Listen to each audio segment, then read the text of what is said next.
Welcome to the dojo.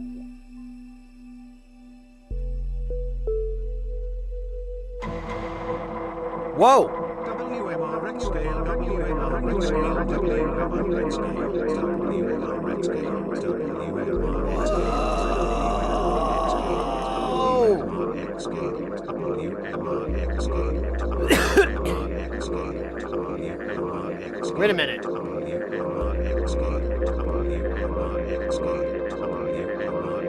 We got Mr. X with the 51 months, 52 months.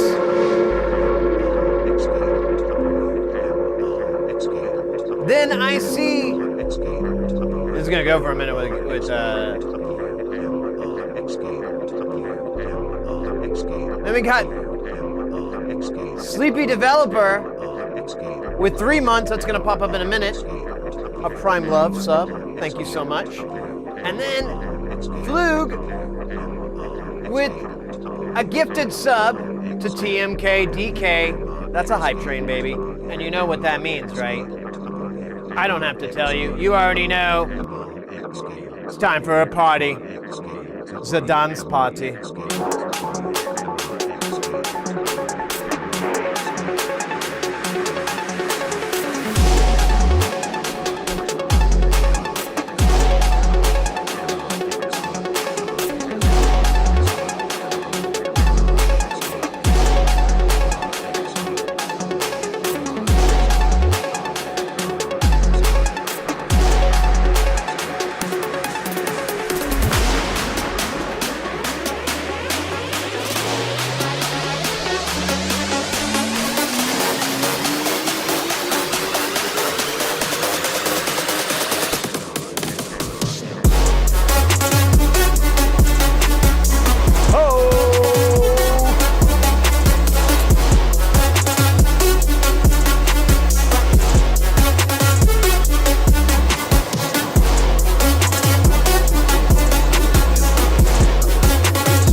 Yo!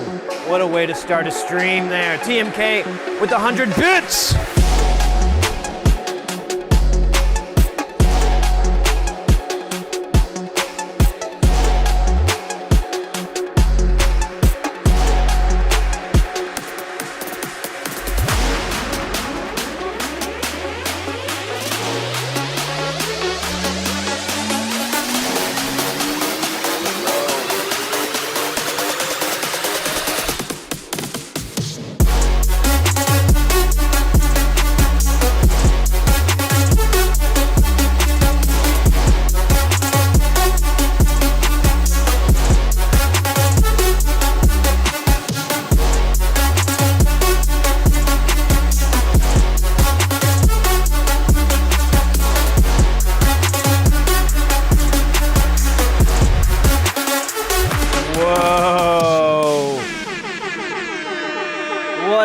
What a killer way.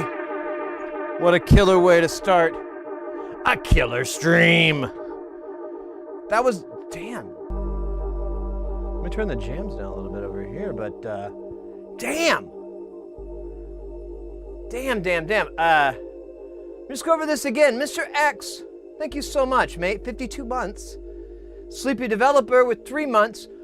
Flu getting their gift sub. Looks like to TMK DK. That started that hype train. And then we got 100 bits on top of that from TMK DK. Thank you so much. What a kick-ass way to start the day. Well, the stream. I don't know if I could start my day every way like this. I think the repetition would start to catch up with me. I am a creature of repetition. Welcome in, guys. Happy Thursday. I'm sorry I started the stream a little later than I meant to. I went and got my hair cut.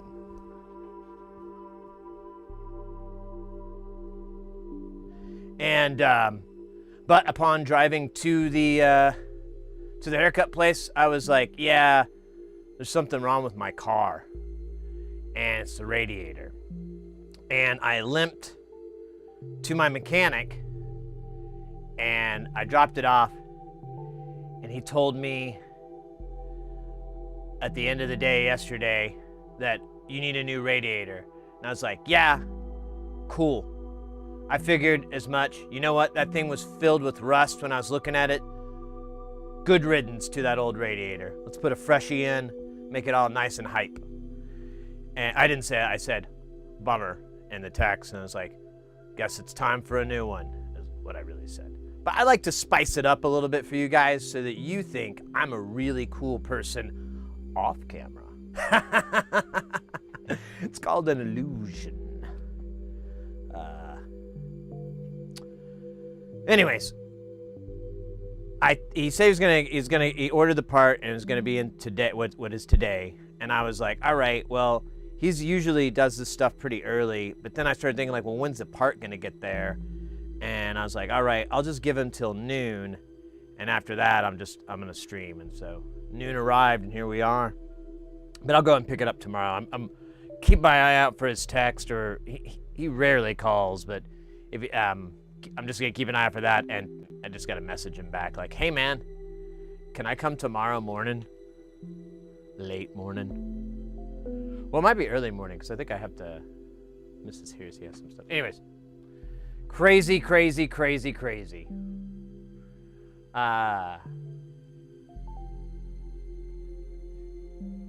Need to cut yourself? What the fuck do you mean by that?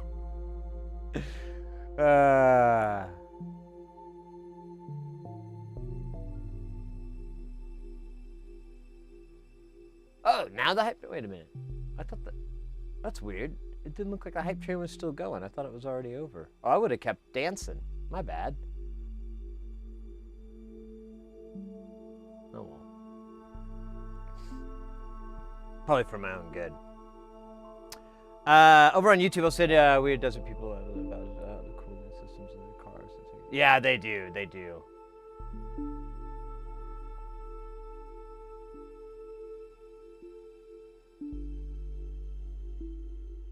Ground electrical. Yeah. Ubu, welcome in. Oh, it looks like. Behold, I am the god of gamble. Wish upon me, and I will bring you fortunes or losses. Oh, it's gone. Hey, speaking of fortunes and losses, guess what came in the mail today? Oh, wait, what's that logo? What's that word?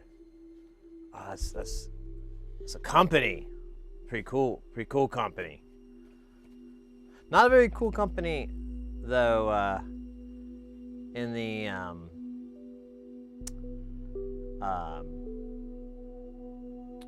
Ghost in the Shell universe. A little more ambiguous there. I think it's spelled differently, though. Anyways. Did you ever notice that? Wait, let me... Actually, hold up. Ghost in the Shell. Hacko... Was it... I think it was, Hacko Industries.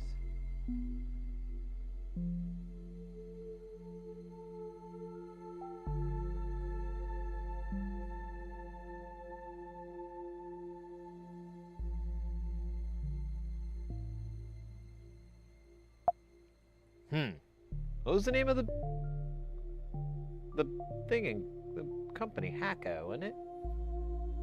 In Ghost in the Shell? In the whole universe, not just well, yeah.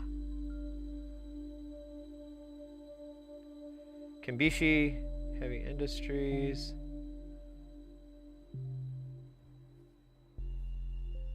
This is gonna eat my brain, so I apologize. It's just like I gotta.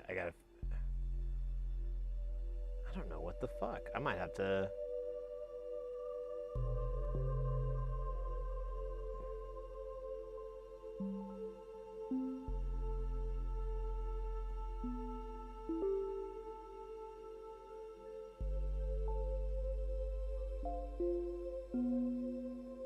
Oh no, it was Honka.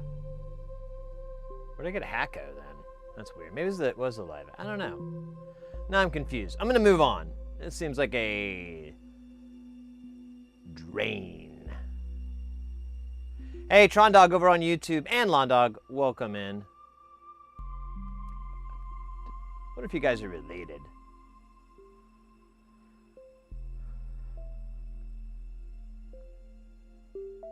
Yeah, maybe I made that part up in my brain that's what they say in the movie. Yeah, I liked the live action movie. I know it's not a popular opinion. Some people, it's very polarizing, it seems like. But I really liked it. I thought it was cool. I loved all the casting. I had little tiny notes. Little teeny tiny notes. But it didn't spoil anything. It's like, oh, you know what? They went this way instead of that way. Whatever. It's their fucking movie. But the majority of it, all the scenes, all the recreations from the original movie, a lot of just these beautiful scenic shots they recreated.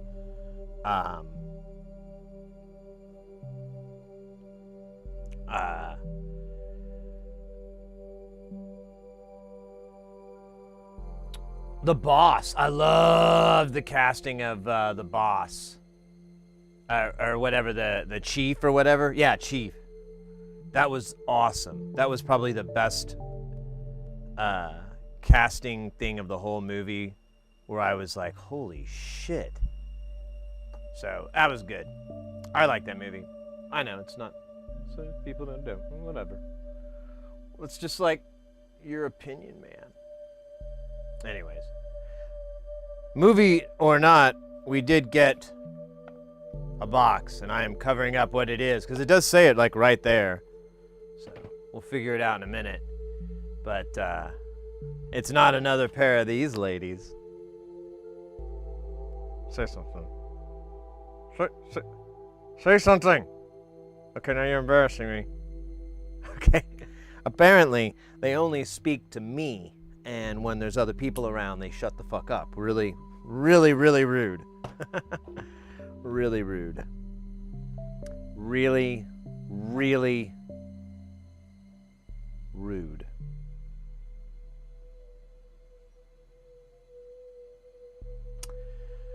What else is up? I never watched the OG stuff or manga. Oh, so you came in it as a total, it was totally like a first viewing for you, seeing the live action, Eddie? Lil Eddie? Well, that's cool, because I was very curious how enjoyable it is, because it almost seemed like it was just a movie for fans. You know, like the hyper techno babble and all that stuff. I was like, yeah, I don't think people who aren't fans are gonna totally get into this. Maybe. I mean, there's a bridge, but it's just not very big. Ordered a Tech 1GZ80 DIY single board computer kit from, oh, cool. Oh, that reminds me. I did order some stuff. Maybe we should talk about that.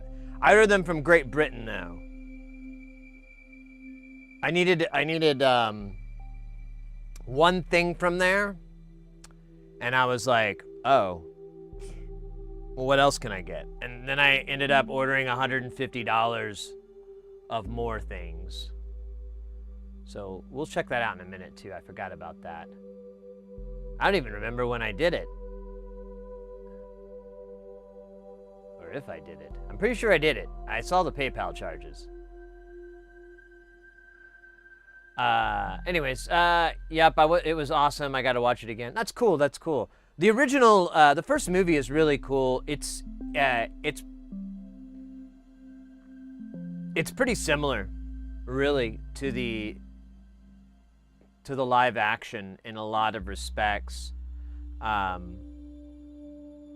you could probably watch that, and I mean, you said you like Dragon Ball. So yeah, I mean, if you like, you know, action and anime kind of stuff, you'd probably would enjoy that at least the first movie. I can't speak for all the other ones. I haven't watched them all. When they did the standalone complex, I was like really weird about it, and I was like, I'm gonna watch this completely uninterrupted from A to B, blah, blah, blah, blah. And none of those conditions ever got met, so I've never been able to watch it.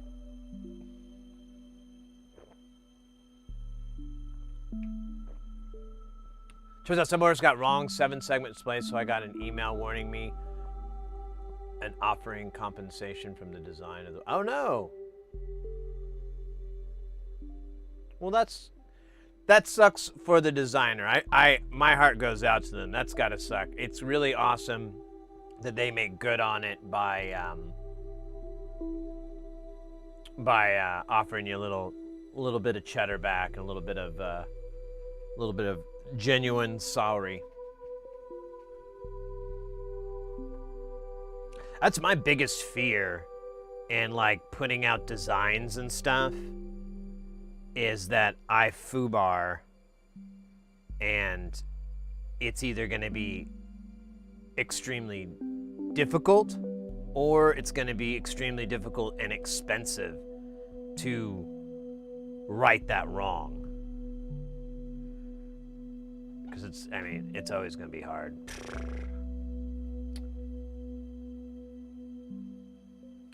$100%. Yeah, then you should check it out. You should give it a shot. I don't know if there's any reason, but it's really good. There's a lot. I like a lot of the stuff from that time period, like 90s stuff. And not to say like the newer stuff isn't any good. I haven't watched it, you know. But a lot of the stuff from 90s and even the 80s, like Ninja Scrolls and Akira and stuff like that. All those, I love those. Those are some. That's when I got introduced to the whole genre, and I was just floored at the quality, the complex storytelling, a lot of the times just the other universe of it all. It was just so abstract and so otherworldly to me that I was like, this is awesome. Where have you been all my life? And yeah, I remember as a teenager, we would go, there was like a video store, and they had an anime section. They called it Japanime at that time. That dates it, doesn't it? I didn't even realize that. That was the old term for it. And then we drop the beginning. Oh, wow. Man, I should do that sometime as like an old timer. Once the grays really start going in and my eyes start to go, I'll just be like, hey, I used to watch it when we didn't even call it anime. Oh, God no, we called it Japanime. I had a guy one time at work, he used to emphasize the first syllable really big. It was very unsettling. I'm like, why do you say it that way? And he's like, what do you mean? I'm like, I don't think you're supposed to say it that way. I think it's kind of a slide. And he's like, no, that's how you say it. And I was like, I don't like that man. I think he enjoys that too much. But then, jeez, goddamn. Then we got rid of it, and now we just call it anime because we're lazy and we don't fucking care. And we forgot about Korea. Yeah. Yes, and they got really mad. So here we are. And Taiwan wasn't too happy either. There you go. That was old me. That was exhausting. All that breathing from my obesity and CPAC stuck to my butt. Because that's the only way you can get air inside of me anymore. Suppository method. That was gross. Sorry about that. Oh, come on. Hey, Mr. X over on the YouTube. Zupagile. Oh, man. Yeah, I did make an order. I forgot about that.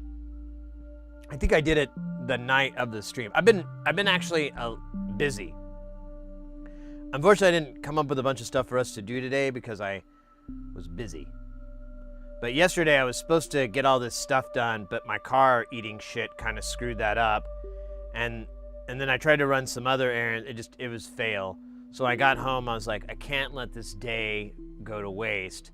So I did a bunch of video editing, and something else I did. I don't know, but the night before that, I'm pretty sure I made a sizable purchase from the British Isles. There we go. Oh, hey, it does show it. Can I just, can I look at my order? Yeah, from Pusherman. Let's see. Does it have it? Doesn't show it here, so where did it go?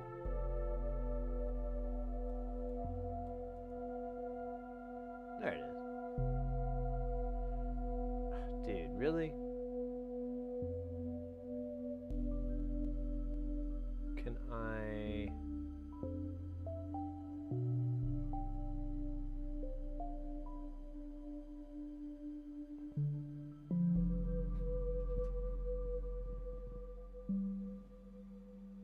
Damn it. This is so annoying. Hold up. I'm trapped in a weird technical issue here. All right, I think that's where that's gonna go. I'm gonna put it.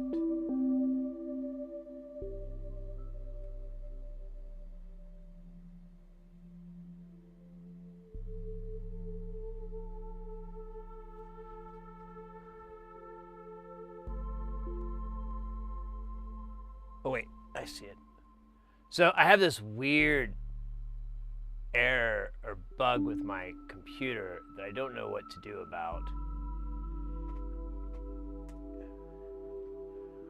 Where if I have an external monitor connected to it, the main monitor will turn completely pink, like glitched out, whole pink, no image, nothing, just solid pink, but only when I open a save open dialog box.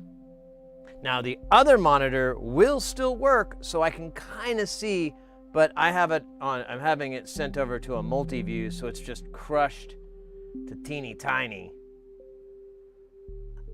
And I thought, oh, it must be some weird software thing. They'll fix it in an update. And it's been a while now. I'm kind of worried that this is not gonna get fixed in an update. Is this it? Yes. All right.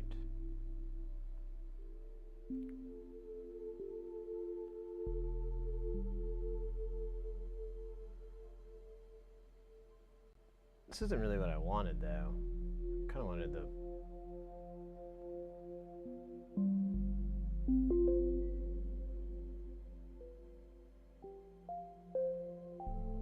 There it is, Pusherman. Thank you for your order. Whoa! An anonymous user gifted a tier 1 sub to cannot hit shit.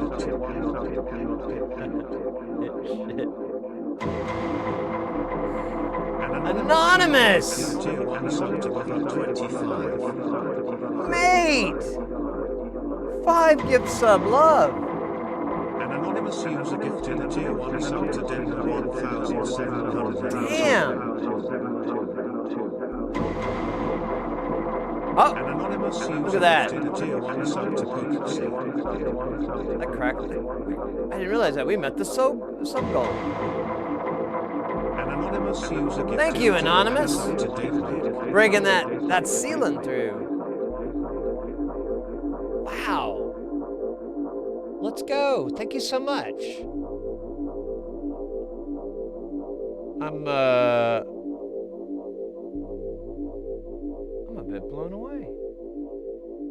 Hope you're doing well, Anonymous. Again, thank you. Hey, you guys are... Is it my birthday?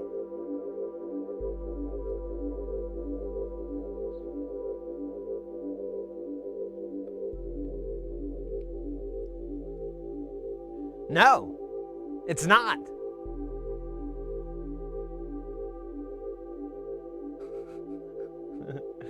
I don't know what the jig is, but thank you. Thank you so much. Well, there we go. Well, that'll help with this Pusherman order. Oh, there we go. Pushermanproducts.com, and I can just log in like a normal human being. I'm already logged in. Oh, it has my full gross name. Archibald William Stance III. But it does have all the stuff I ordered. All right, let's do this. Boink. Oh, no.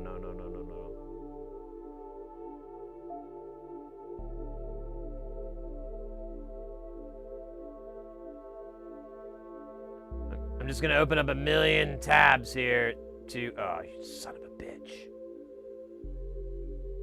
Corp DLFL.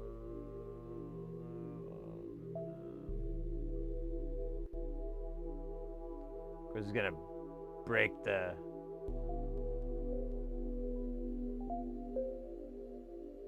computer itself. Dude, how many things did I get? Mutated.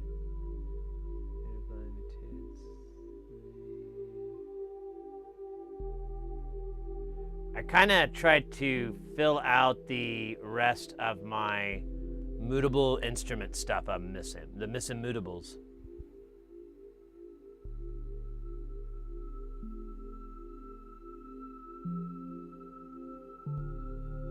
Only got 2 roaches to break down. I have no idea what that means. I thought I did at first, but then I thought about it harder and was like,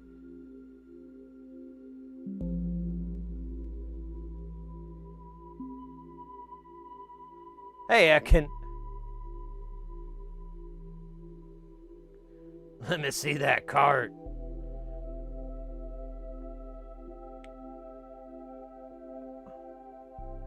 All right, let's see here. So we start off, this was recommended to me.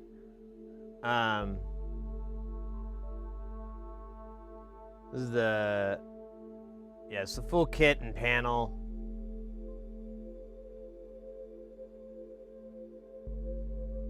I don't know why everything's all, can I big screen this? There we go.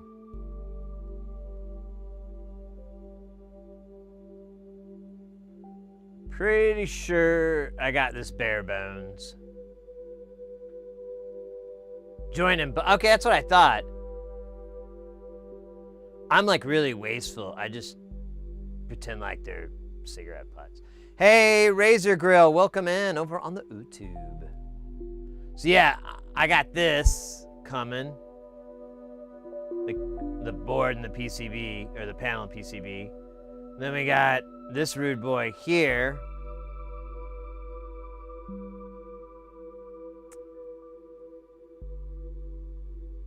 This is gonna be a pain in the butt. I don't like that stack system at all.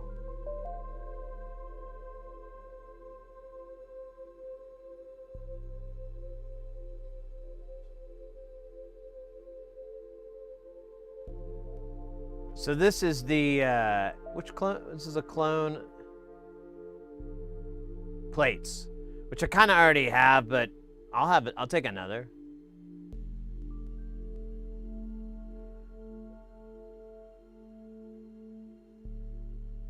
And then we got this, I got this Corb LFO. Here's the panel for it. They're separate. It's nothing fancy, but I like the small form factor and the fact that you had, well, you can't tell. You have multiple outputs here. It's like white on white, translucent stream. You got square, triangle, sine. You have a fast, slow switch here, and then you got a speed knob and a little light to show you it. Nothing fancy, but honestly, I need more of that. I also need more of this. This is a VCA. Same basic principle. I'm like, yeah, I almost bought 2 of these because I'm like, I really need more of these, but nah. The PCB is pretty easy. Some through hole, and well, actually, it looks like it's just SMD. There might be some through. Some of these look like resistors, but we know how to fix vertical resistors. Every time I try to complete my mutable collection, I just Keep buying more Peaks modules. Peaks is a pretty good module. I have two variations of it, and I built a third. I just need to. I need the DAC, I think. I'm missing one piece to it, but otherwise it's, I'll have at least another one soon. And then I got a blinds, which is a quad VC polarized, whatever.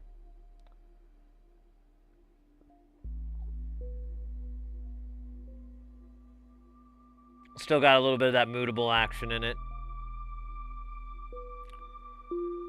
And then I got the shelves and expander gloss black aluminum panel for the shelves. I think I hit that twice. There we go. There's the PCB for it. Come on. Oh my God. Sorry. This looks like a lot of SMD soldering. I'm happy. I tried to just order stuff I tried to search for just SMD, but then that just brought up SMD already done, which is kind of the opposite. Yeah, and then I got this Jack Plugs Quark Mini Elements, which I kind of already have an Elements, but I was like,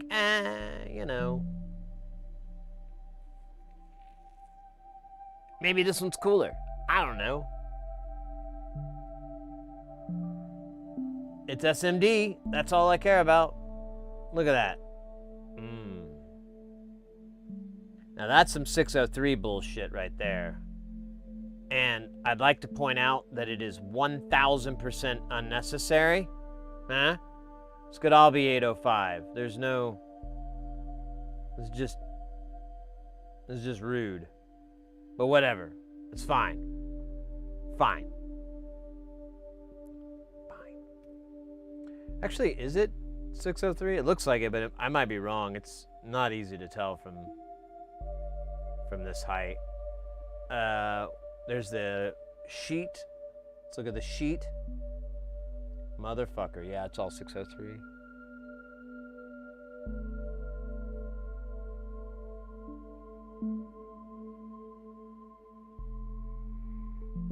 Why are these in red? Are they part of a different board, maybe? I think that's what it is. It's to differentiate the two boards. Or to give me a teeny tiny heart attack. Not a good choice, making them red. Maybe they were blue, and then I changed it.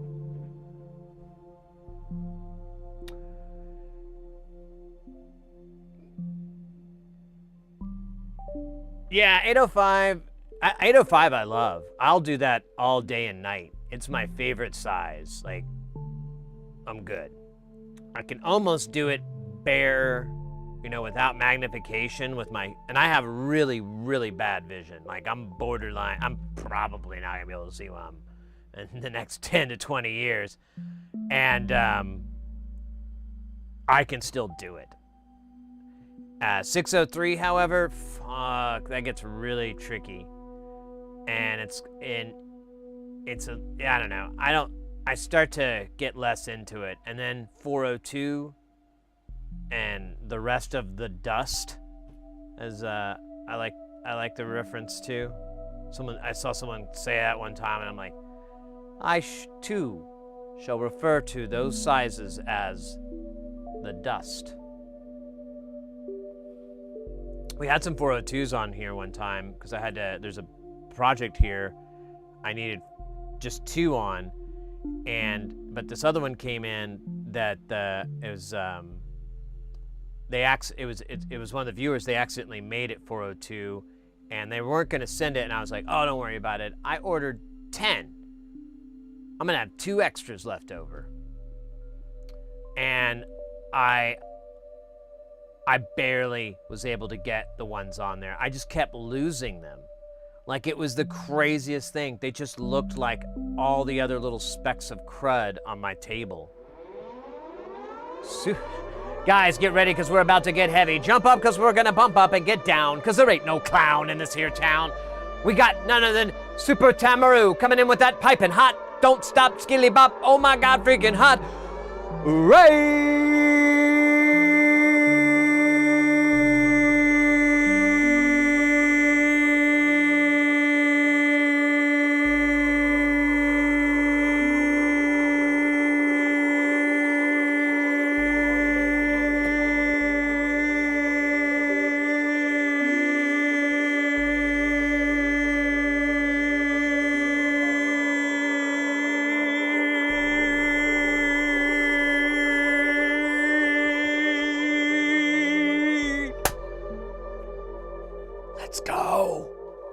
Let's go, let's go, let's go.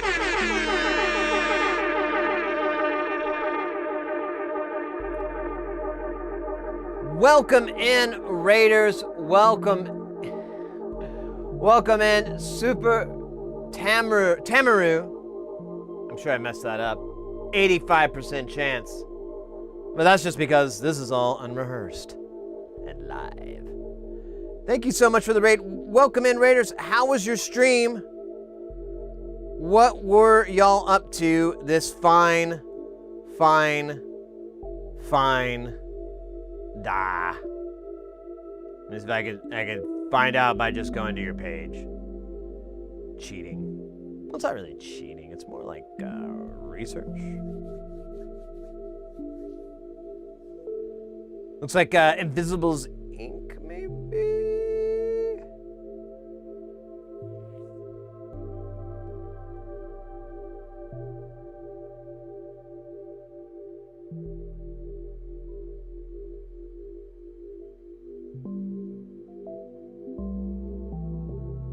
Stream was grand, played some Invisibles,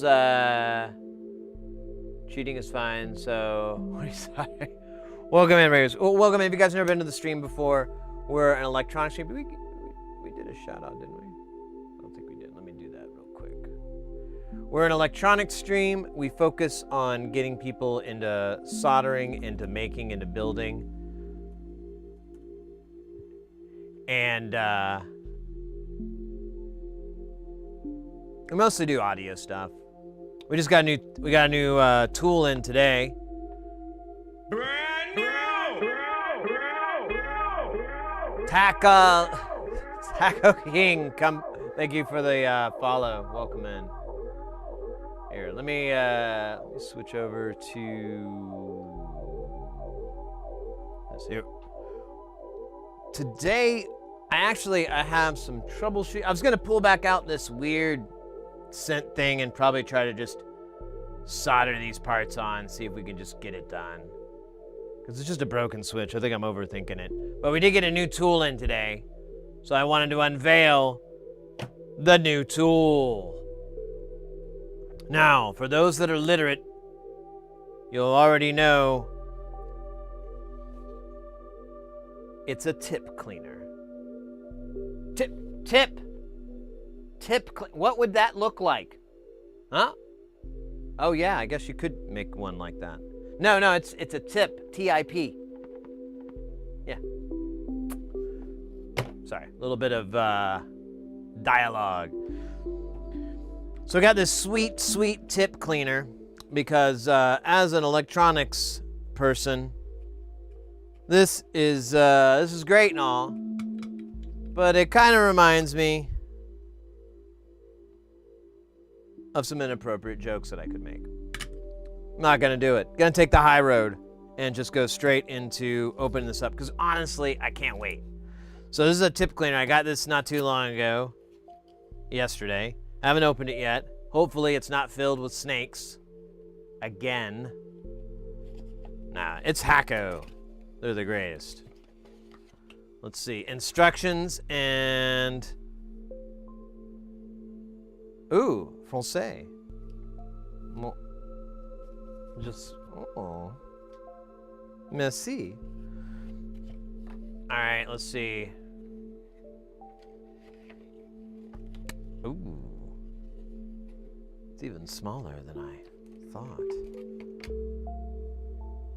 So this is all right. This is a decent power supply, but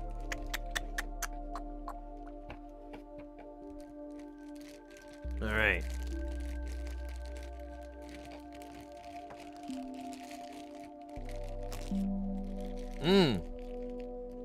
It's got that fresh from Japan smell. Is this from? Yeah. It's got that Japan smell.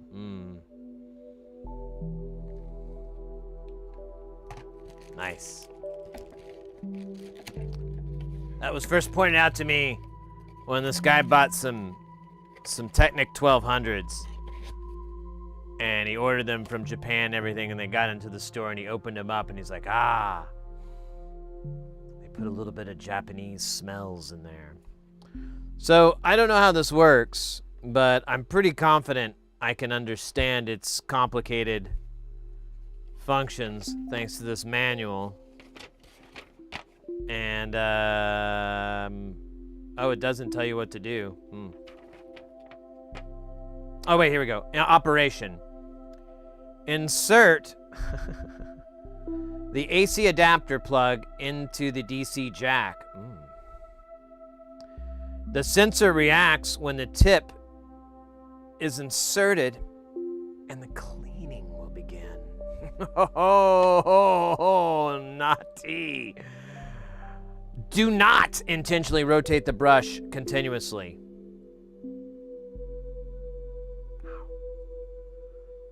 Remove the adjuster when using a large tip. I'll try.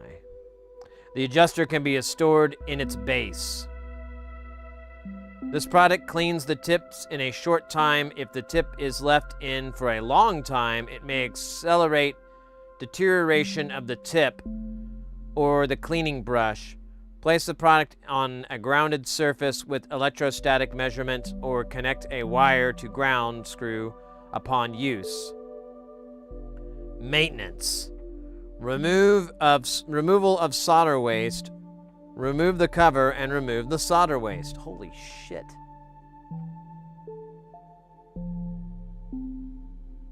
I'm glad I read this. I was just going to try to make love to it. But it says to remove the cover. Okay. You know what? And now I say it out loud, it's really stupid. Of course, that's how you do it. I feel like an asshole now. Jesus Christ. Okay, replacing the brushes. Replace the cleaning brush by pulling them straight out of their brush fixing shafts. Tools are not required. Cleaning the sensor cover. Remove stains on the upper and lower recess area of the front cover brush. If the sensor cover is considerably stained, remove the sensor cover and clean it with alcohol, damp cloth. That's interesting. In this case, be careful not to let solder waste or other debris fall into the device. Replace the sensor cover that was cracked. Blah, blah, blah, blah, blah. And here we go in français. Merci. No, I'm kidding. It did start with merci, though, so I wasn't. That's the only French I know, though. Oh, and ouais. And French toast. I know that one. Bob, welcome in. Cleaning tools like samurai swords. Yeah, you gotta. It's gotta be like the Kill Bill. You gotta go to Japan and convince them to make you another Hanzo sword.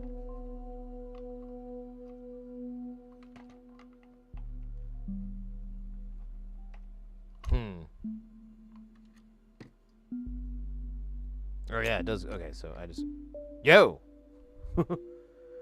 I am a teeny tiny bit insulted that I paid money for this. This is pretty small. No, I'm not. It's cool. It's cool. Everything's fine. Ooh, okay. Everything is forgiven. Right out of the gate, you got the the DC jack, it's fitted, it goes in there, and then it's just perfect, and then it acts as a lock, so you can't take it out. Booyah. All right, let me, give me just a second here. I have to go down under and plug this in. We were gonna play Land Down Under by Minute Work. I believe that's the guys that wrote it, but because of copyright reasons, you're just gonna have to get like me singing it, and because of time constraints, I didn't learn any of the lyrics. I kind of remember them because, you know, I grew up, so I kind of know them, but they're gonna be a little, and you know, that really helps the copyright thing, because, you know, they can't say like, you know, it's transformative. That's the word we're looking for. All right, so anyways, going down.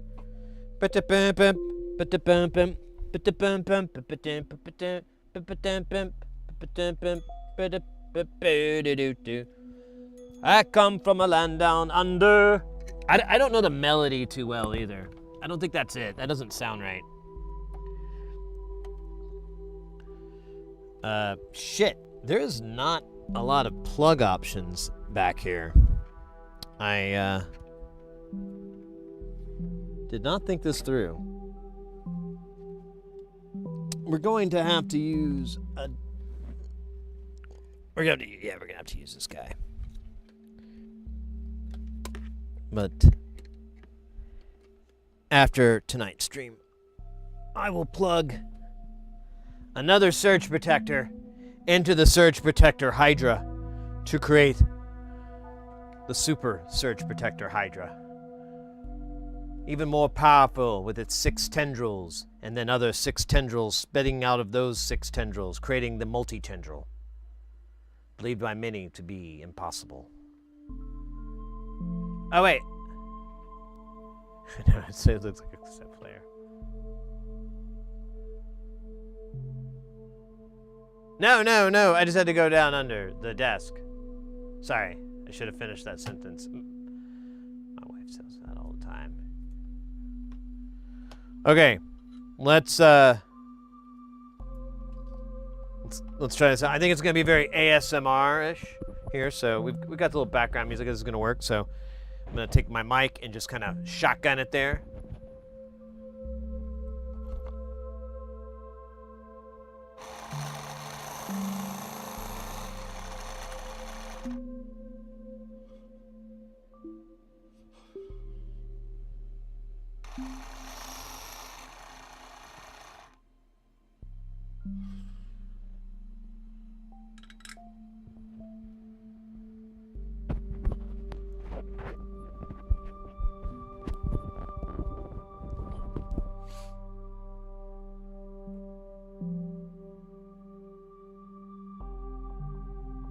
Oh my God.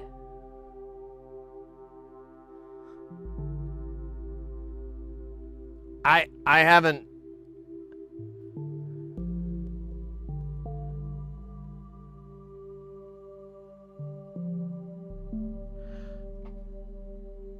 I haven't been this happy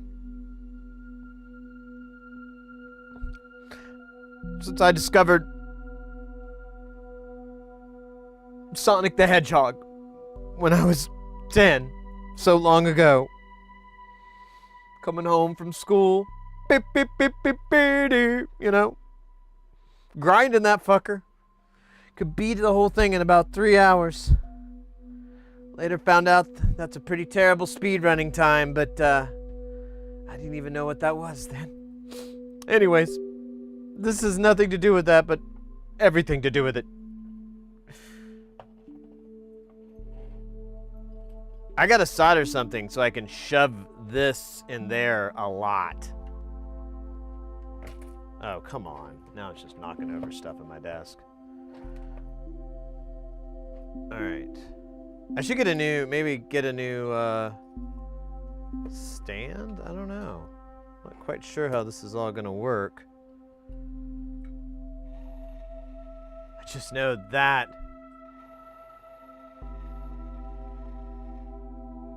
is fucking awesome. I'm never gonna have a dirty iron again. Guilty heat has no rhythm. Wait a minute. And I'm never having iron again. Guilty feet. No. Nope. Different thing. You know I'm not a dude. That's not the lyrics. Stupid. Should've known better than to poop again. Filthy feet. No, man. I'm so excited. I'm just coming up with nonsense lyrics. That's how you can tell I'm excited. I just start singing songs that don't exist, to lyrics that don't exist, that don't make any sense even. Yeah, that's a pure sign of excitement. And it's just a simple thing. Whoa. Why are you hot there, partner? Am I having a sensory problem here? Is this thing like always on? It didn't say unplug when not in use. Oh, wait a minute. Okay, now I know what I'm doing. Okay, hold up. I gotta be smarter than the gear here. I can't have the power cable for the tip cleaner going over the trough of the iron. Yeah, never mind.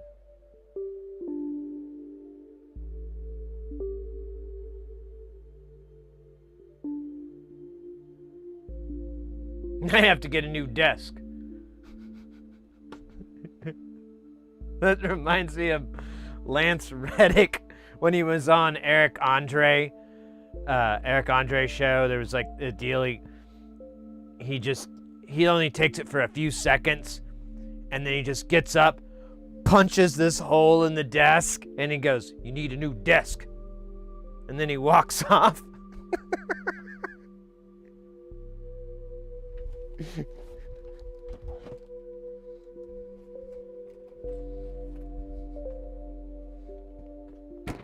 Man. Miss Lance Reddick. He was a good dude.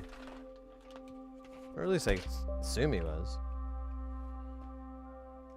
Don't really have any confirmation on his good dudeness. But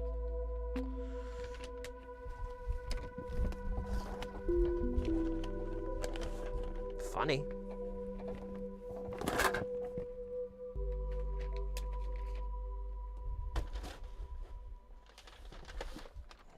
All right.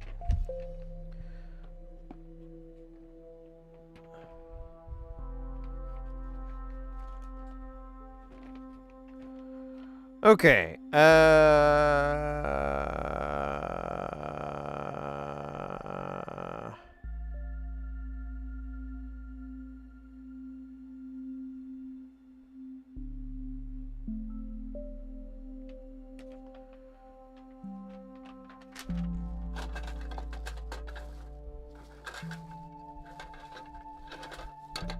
Where did I put?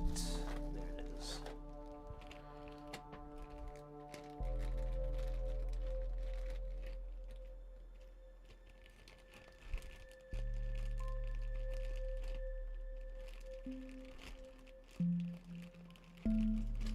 So I got this switch in place of this other one, and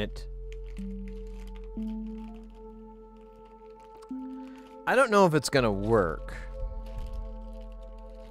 Because I thought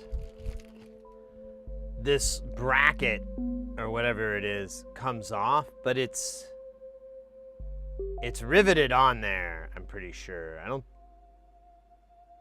Wait a minute. Hold on. I noticed there's a slide down the middle, and it's either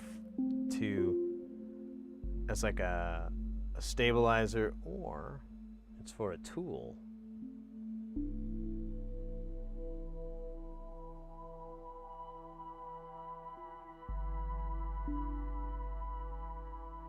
It is not. It is 100% on there. Really damn good.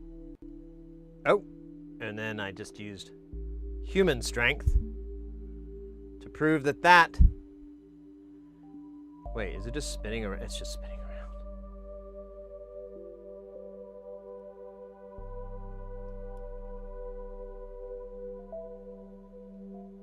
Oh, I wasn't really spinning it. Never mind. It was just sliding in these grips. I'm a doofus.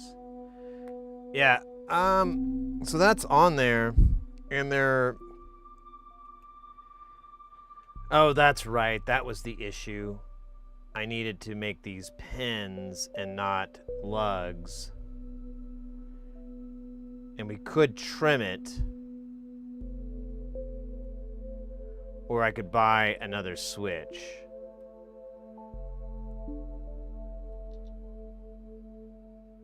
But I don't think I could find another one like this, so I think we're kind of stuck with this plan.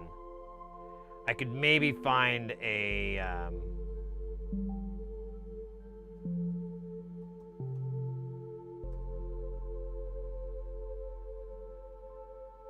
Nah, I really can't.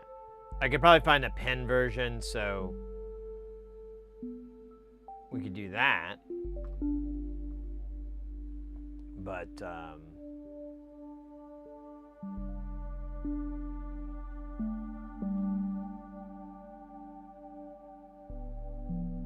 single pull, dual toggle, and momentary would be sweet. Let's see if they even have any of these tall ones with the bracket. They don't.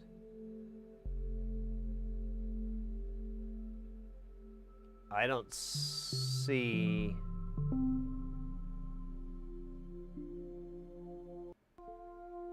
any momentaries at all on here.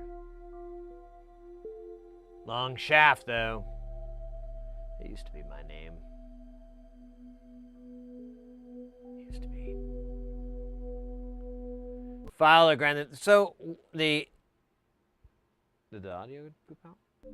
Okay. The easiest thing would be just to take some snips and cut the side, and then it'll fit in there.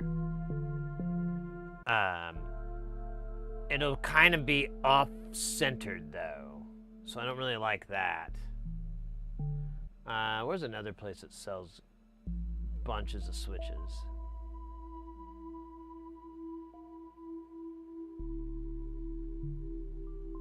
Oh, wait. That's right.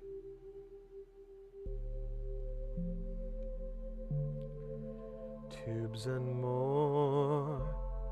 Tubes and more. Antique electronics supply, but the website's Tubes and More.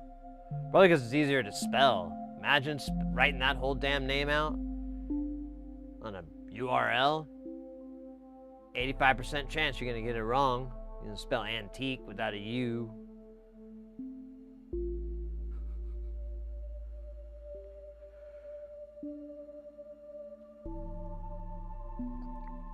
I wonder if a single toggle...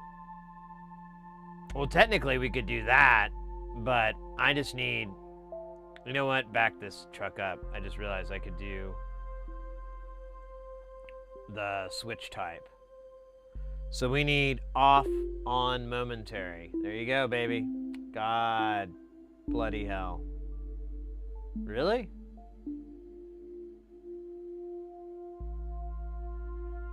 So what you got for me, buddy?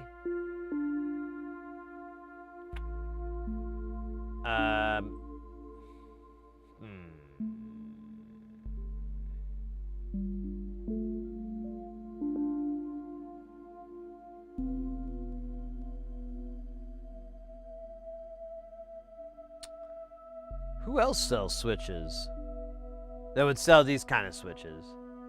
I'm going through pedal places. That's probably the bad idea, but I can't think of...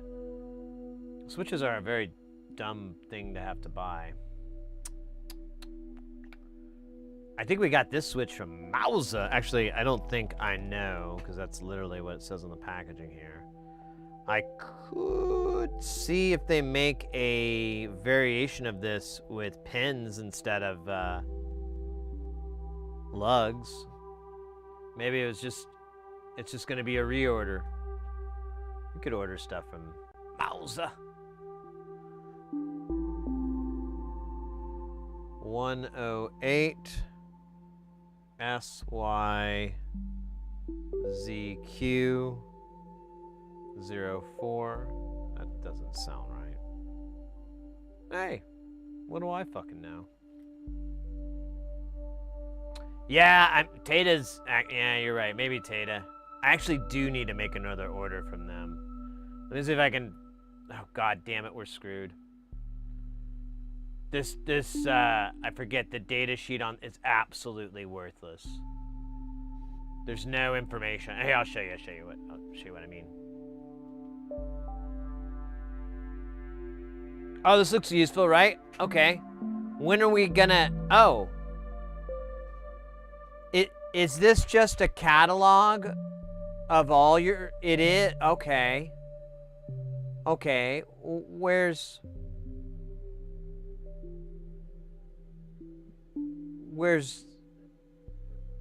You know what? F you. Let's try Tata.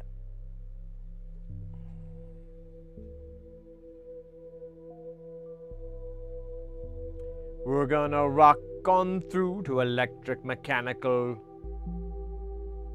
Dude? I don't know. That didn't work out what I wanted. Toggle. Yeah. Is it just me, or does Tata change their website and got rid of all the ability to organize stuff? Like, I'm gonna have to look through all their switches this way. Cause, oh wait, I can sort by...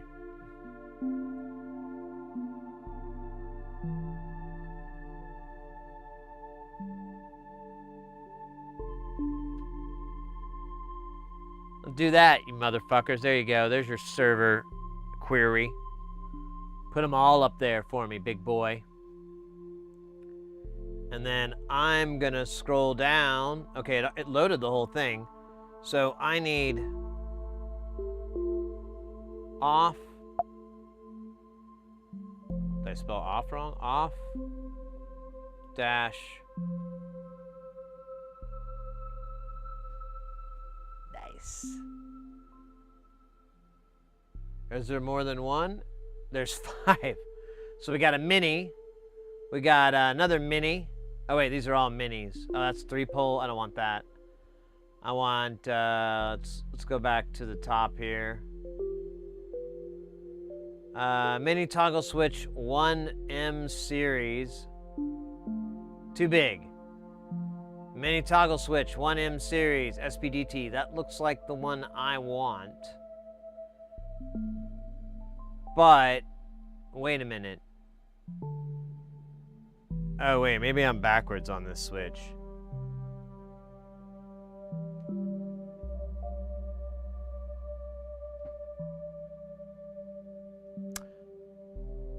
Yeah, we might have to use this. I forgot. This is a really weird switch. So it's in the on position.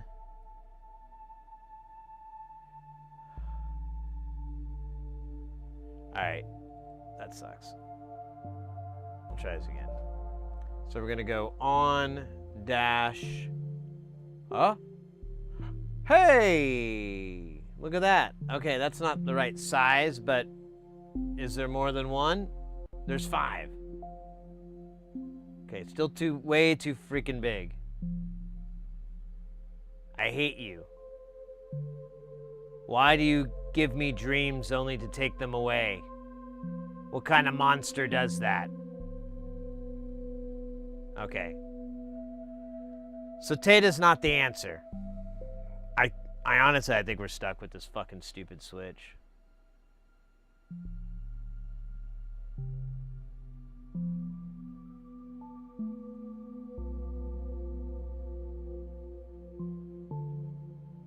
Unless I could find something that was all these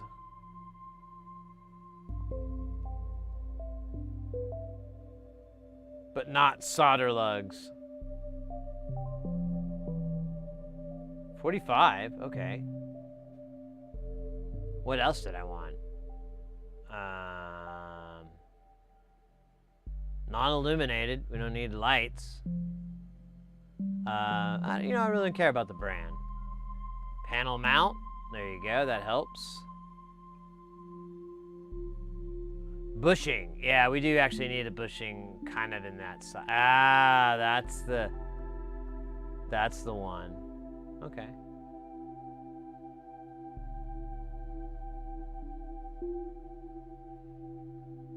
Yeah, but I need momentary on. So this circuit's really goofy.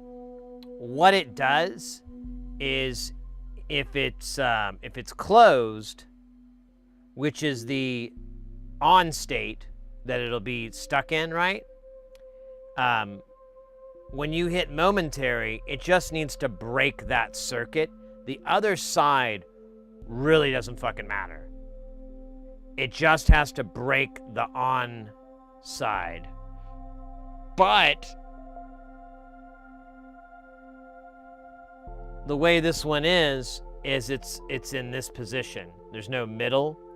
Like a lot of them are just middle and then which is weird. So this has to go like that.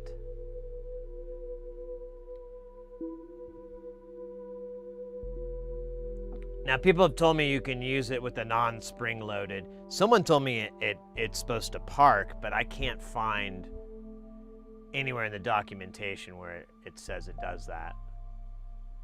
So, 'tis a lie. A lie brought forth by liars. Wait, I'm trying to get the fucking...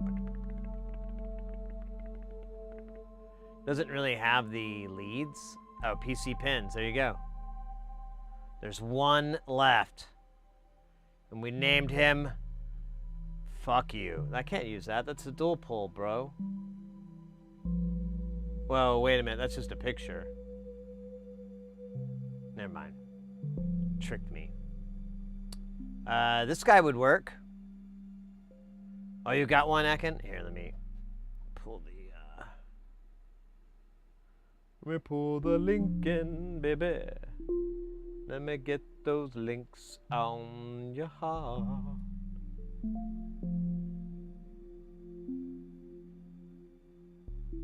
Oh.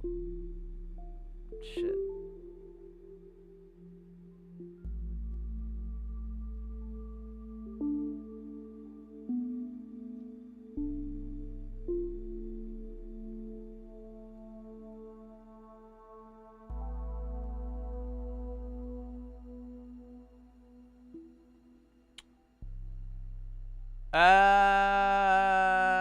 Those are sub minis that you gave me a link to.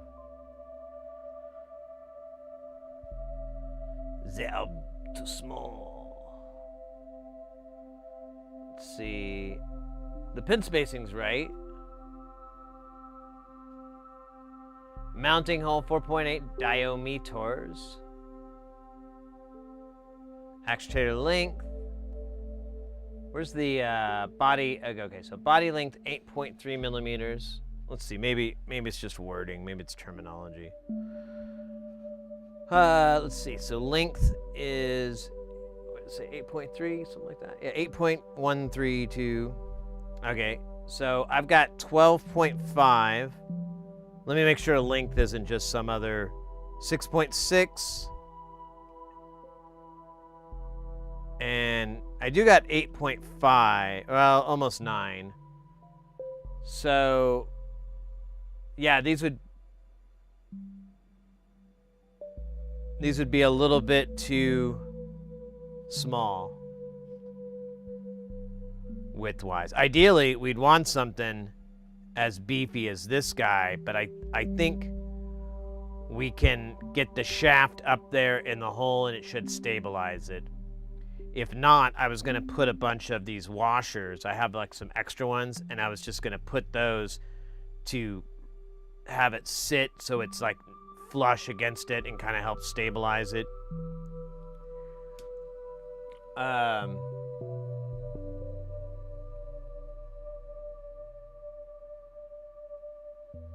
I think this switch will work. It's a good lesson though in with Mauser. I totally got tricked. That's not the picture of it. They do that sometimes. I don't know why. I think they hate people or something. I don't know. Let's make sure. Let's by looking at this sheet. Oh, hey, look at that.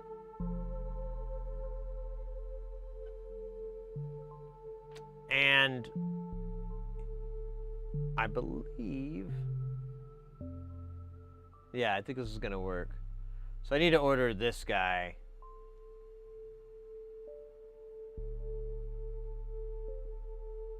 I'll just order one. I don't really need a bunch.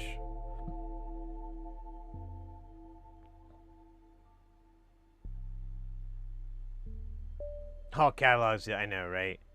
It's just a scam to get you to buy more stuff and then trick you into not returning it. The old bamboozle.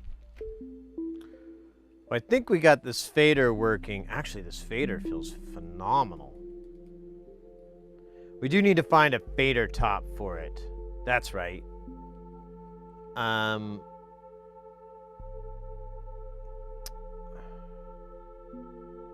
It'd be nice to get like a DJ fader top style.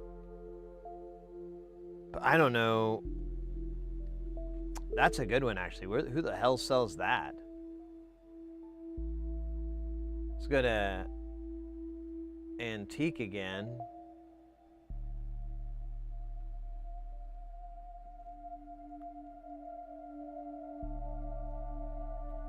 I don't know if it's going to be under... Let's just do fader cap. Fader.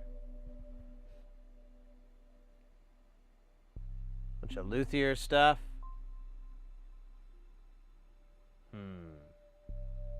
Yeah, where would you get a fader top from?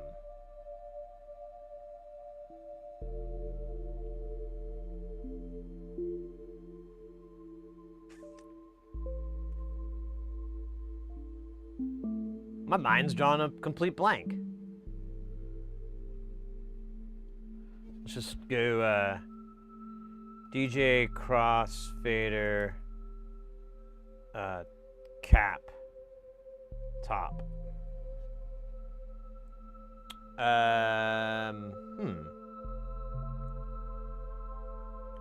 Apparently I just need to learn about this thing called goggle.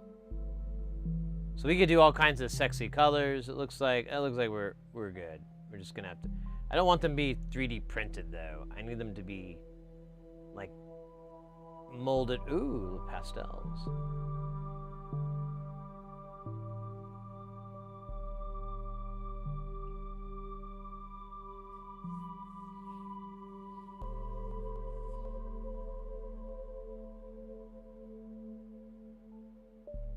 Darth Vader. They do, that is very popular. Hey, foil hats, welcome in. I didn't realize that was you. I need to fix this chat thing. Let me try one more time. Is there a way to change the way chat looks?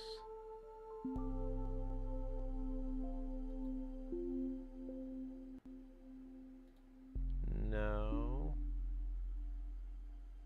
Channel, my preferences, show, chat appearance. Yeah, it just has text size.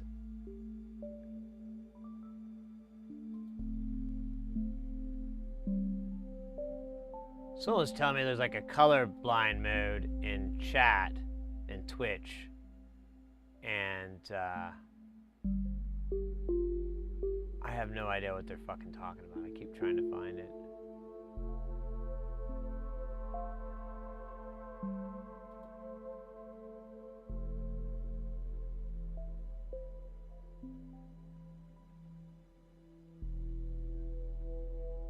It's actually me. Fair enough. Alright, so I can order some fader tops. I don't know which type we have though. I think I'll have to do some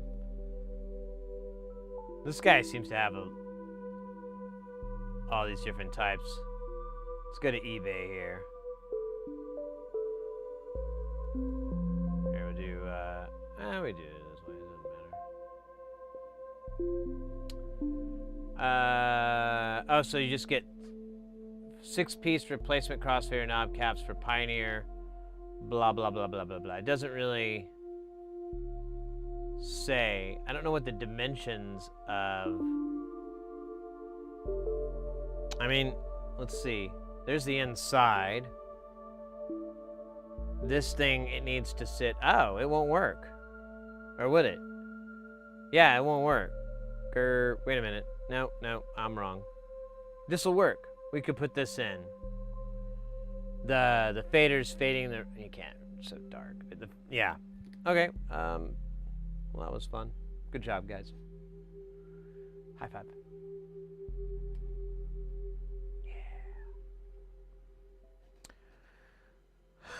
Yeah. All right then. Let's put this guy back.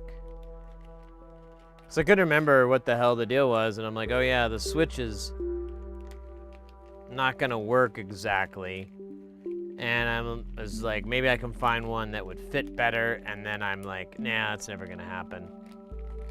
And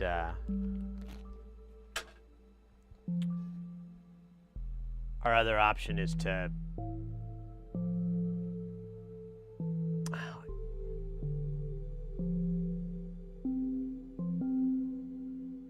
I don't want to do it, but we could possibly disassemble the switch itself and repair the actuator, like replace it. I've done it with some like 70s switches, but it didn't work. Oh, you found something, mate? All right, let's see.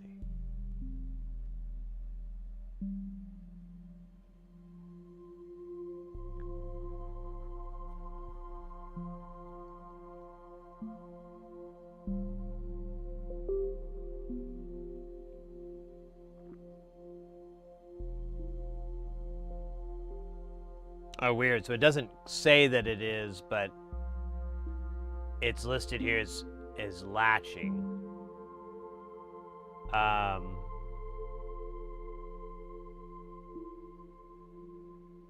33 mil. Oh yeah, it's from actuator to top.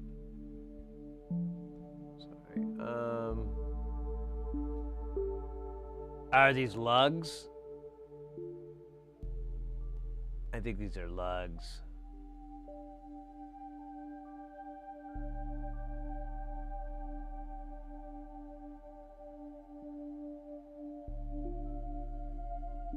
Yeah. Dagnabbit.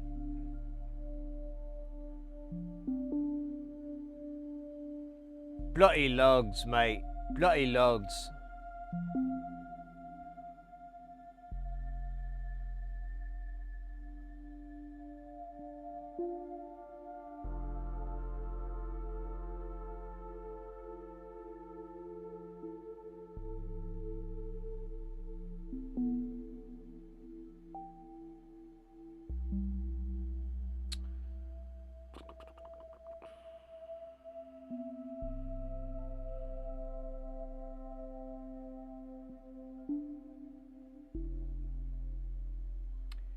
And then you remember you have to fix the dishwasher, have a dishwasher finally, and pay the bills and do work stuff, and you actually wish you were not you, and until the phone rings and you need to go and fix someone else's mess.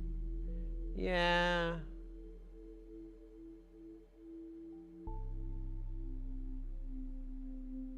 Yeah, that tracks.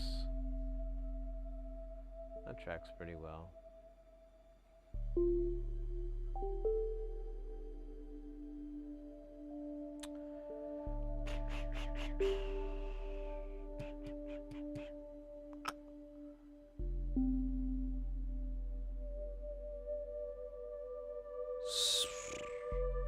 Kind of want to solder, but I don't know if we have it, like, to try out the new, the tip cleaner.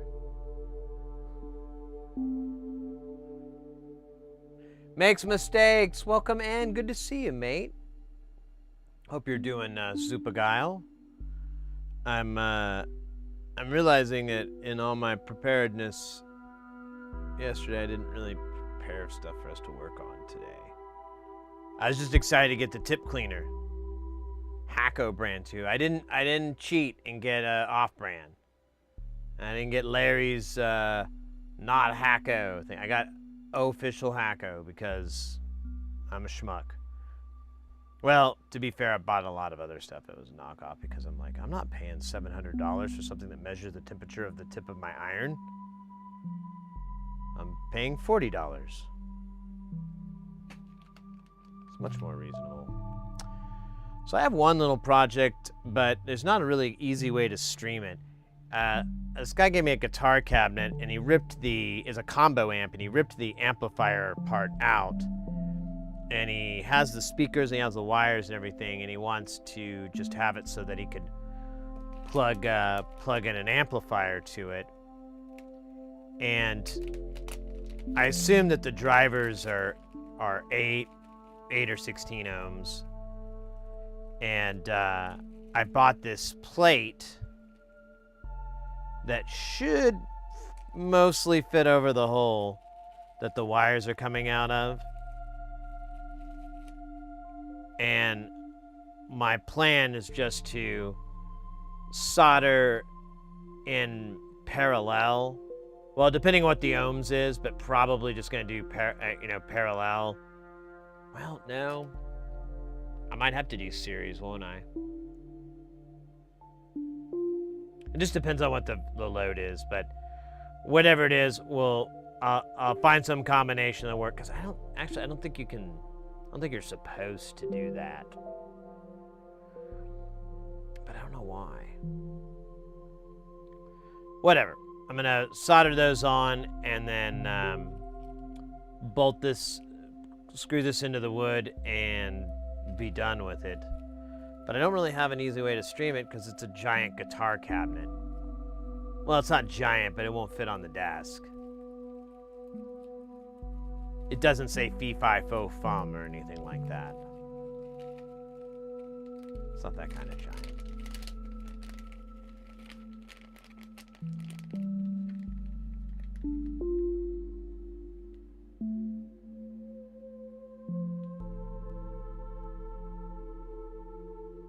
Cheers, hanging in there. Good, good, good. Don't cheat on Hacko. Yeah, well, like I said, I have a couple of things. I didn't even know that they were, and then someone pointed out, like, oh, that's the Hacko TS3145. And I'm like, oh, well, how much is that? And then I'm like, moving on. Clean the tip. Yes, I got this little electronic tip cleaner. Oh, fuck you, phone. Man, the tip is here. We have to demonstrate here. We gotta do a little demo of what we're getting with the tip Master 9000. Ooh, we should name it that. So, look at how clean. I've never seen it so beautiful before. It's like a child's laughter. So pure, so innocent, and yet really cool. Dude, this thing actually, I've never seen it so clean. I kind of want to like stab all my tips into this thing and just go through and do clean a palooza. So here, we'll tend this little rude boy up here.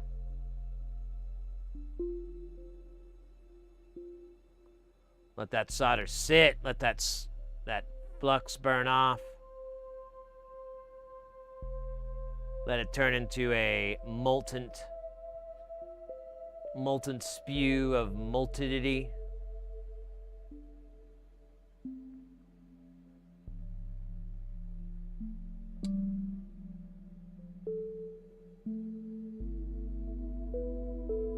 Well, the other one was latching as well. This one does look like it's pens, though, instead of, Oh, wait. I think those will fit. I think those size lugs will fit. Here, I'll show you what I'm looking at. Oops. Yeah, those might fit. And honestly, I might just order both and have them both get here and see which one is better, you know?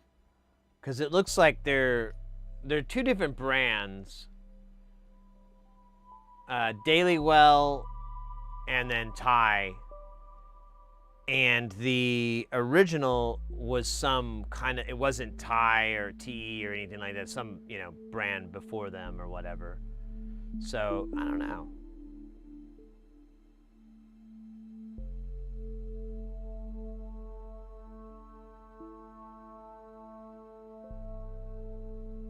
My kids are laughing, I know. They're laughing at something grotesque like Skibbity Toilet.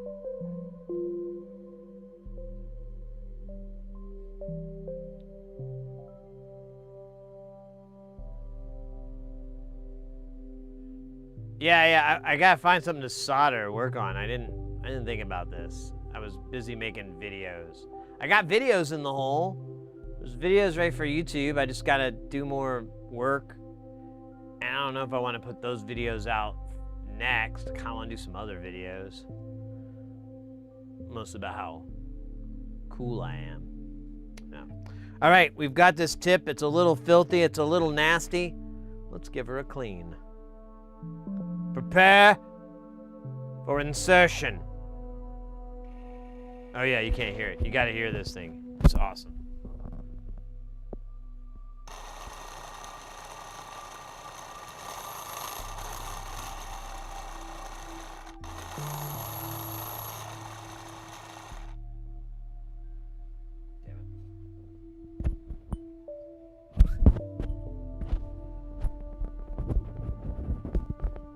Didn't think about that part. And now, behold its cleanliness for the world to see. Oops. Dude. This actually is going to be a really nice game changer, because one of my big issues, and you guys probably see it on stream, is when I bring my tip back, it's got like chunks of crud and all this shit on it. Not anymore, baby. Not anymore. I'm still gonna go back to I'm still gonna do my method of just leaving solder on the tip and everything, but when I take it out, instead of stabbing it into the copper muff, I'll put it into the Robo Rider. Oh no, the battery holder.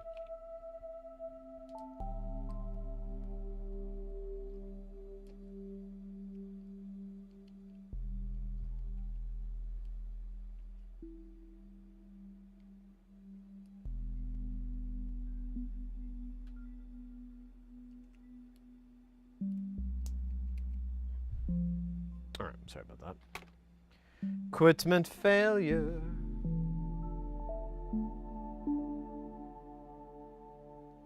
I think it's gonna work. I know, I wasn't expecting that good of results either, but I think it's the tool I need. It's probably not a bad idea to have it just for SMD work in general, because like having a nice clean tip to come back to is nice. Just the tip. Just the tip. Yeah, it is kind of like a pencil sharpener, right?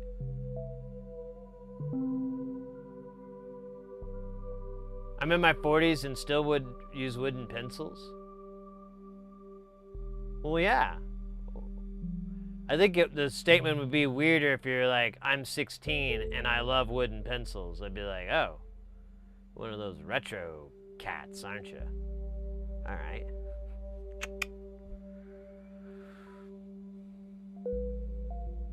We'll skibbity toilet. I don't know what to say.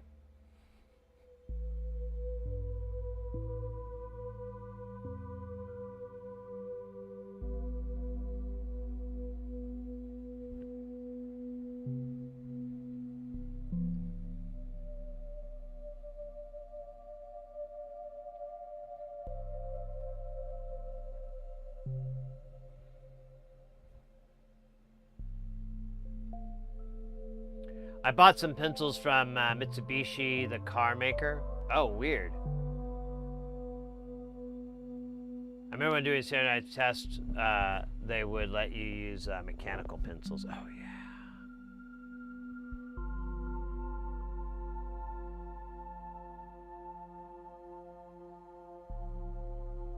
yeah. Yeah. I can't identify with that. I don't know if this may or may not come as a bit of a surprise to some of you, but I have very little hand-eye coordination. Like drawing, pencils, calligraphy, handwriting. Oh my God, my handwriting is so bad that I'm pretty much embarrassed of it now, and I try to avoid having to write. I'm kind of like someone who's illiterate, but I dance around not having to read by not writing stuff down with my, like, it's bad. I don't even know how to give you an example. You know what? It's so bad. If I gave an example, you'd be like, "Ah, shit, Sid. You shouldn't have brought that up, bro. You could have taken that to your grave." Instead, you brought it up, and you wouldn't let it die. Let me see if I can find a pen here. Oh yeah, here we go. Let's see, what should I write here? I'll write, here we go, sleepy developer. Oh, my handwriting is dog poop. You can tell I'm a programmer. All right. This is gonna be trickier because there's no lines, but we're gonna go. Oh, my handwriting is poop. Oh, wait. Dog poop. What was the rest of the sentence? Comma. You can tell. Too many L's there, but I'm just not going to let it matter. Oh, it does really get confusing there. So you can tell. Oops, that's the wrong letter. I'm a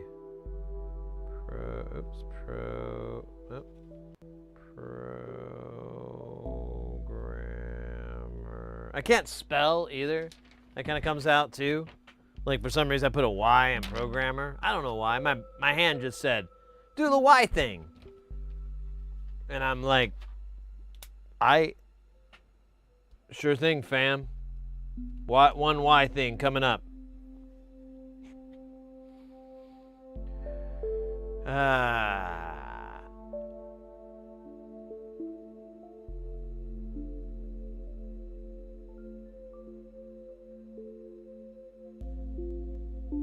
Well, I was talking about this the other day. I'm gonna grab some boxes.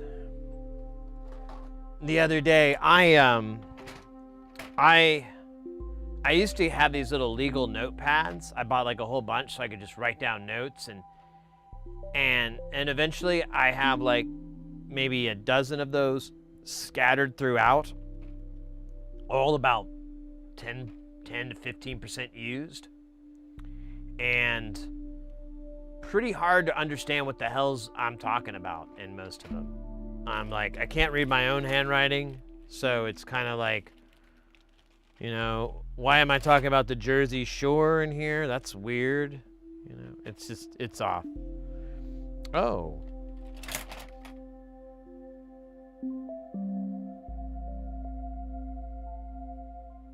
Well, we could do that. Forgot about that guy. In fact, let's do that guy. I want to do that guy.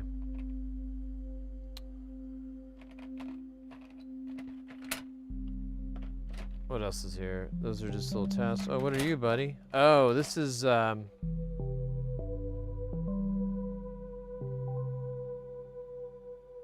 could do this too. This is for a friend of mine. All right, here we go. We got some soldering to do. Kiddos, hep cats.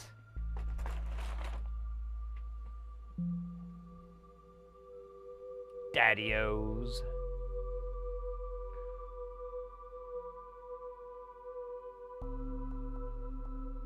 Yeah, Twitch. I think Twitch guy. I think my ability to spell has been completely destroyed by autocorrect. Like nowadays, if I don't know how to spell the word, I just kind of like try to like go, well, it's like a C-R, and then like it's an O, maybe it's an E. I can't remember. Let's see. There, oh, yep, there you go. Crematorium. There you go. Exactly. And it's just gotten worse. I noticed this the first time I was like, oh man, computers may be making us a little dumber. Was this friend of mine, or this is a long time ago actually, it was this girl I was dating, and she like would come over to my apartment, and I remember she had like, you know, this is MapQuest days. This is a long time back. This is, shows you how old I am. And she'd have those, and then I think, yeah, she got a GPS, and I don't know, wait, how did this work? Okay, I'm sorry. I haven't thought about this in a long time. So she would use the, like, she'd print out the directions to get there, and she'd just do that. And I was like, I thought it was funny because I'm like, well, it's really not hard to get to my apartment. You would just get off the freeway and then make a right, and then 2 more rights. That last one is turning into the complex that I lived at the time. Like, so I was like, that's just really weird. And then I started using GPS, you know, to navigate around, and then I started realizing, like, my ability to even know what the hell I'm doing, like, you know, I'm just turn left here, turn right here, you know, okay. I'm not comprehending any of it. It's like taking a test and just getting the answers told to you, and you're like, you're listening, kinda, but, you know, you're just like, what was it, B? B it is. B is the answer to this question. Excellent. Now I know. Okay, what about the next one? C. C is the answer. What is C? 4. Okay, now I know. 4, that's it. And, yeah, I think it's getting a little bit worse. Anyways, I don't know where I was going with that story. Nitro, welcome in. Heyo, to be frank, there is not bad cursive handwriting. I write like that. As legible as the block. Well, thank you. You're kind. I think the weird thing is I mix cursive and manuscript or longhand or whatever to get back and forth. I don't know why. I just do. I can read my handwriting. I don't understand my thoughts.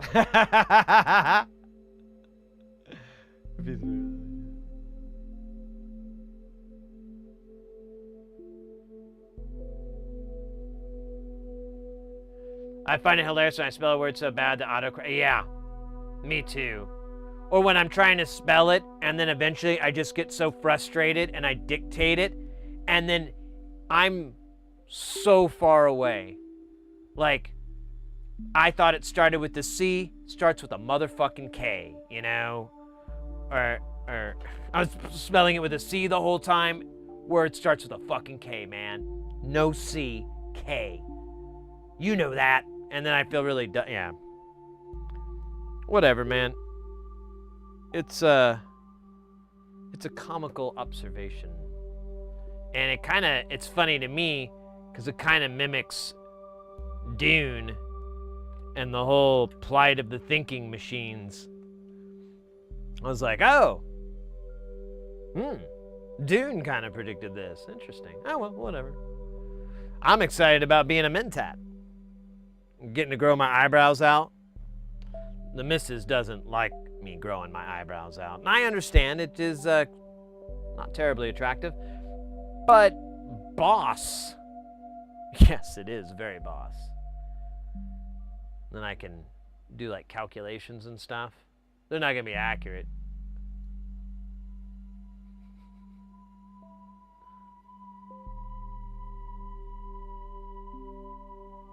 If I get a cool name like Foofer, looking forward to that.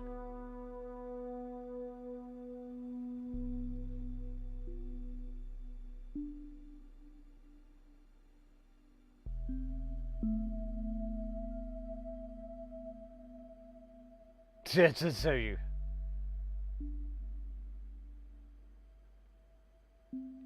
The user to think. Drag typing for me on the mobile is so much better. Oh yeah, I used to do that. Yeah, you're just vibing the words out. It's like a 4-letter-ish word. Starts with the T. Taco. There you go. Taco. There we go. What's next? What's what? It's like a 10, 12-letter word. I don't know. Ends in Y. I remember that. And it's where like people would go to get medicines and olden apothecary. Thank you, apothecary. There we go. You're just learning how to spell, but not learning how to spell.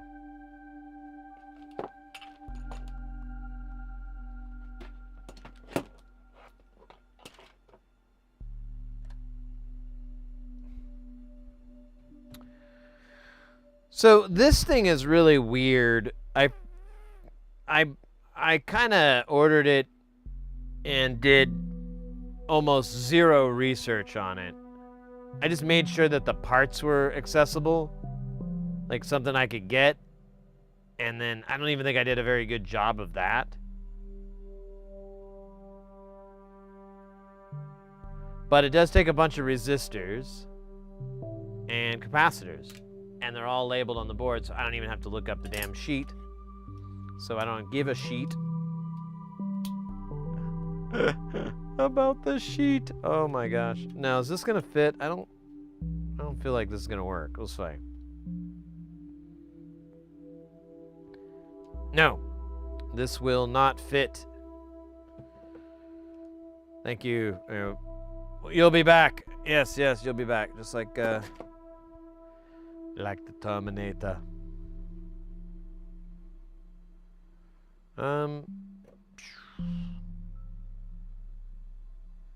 We should is this looks like 805. We should do some more of that sweet flux action.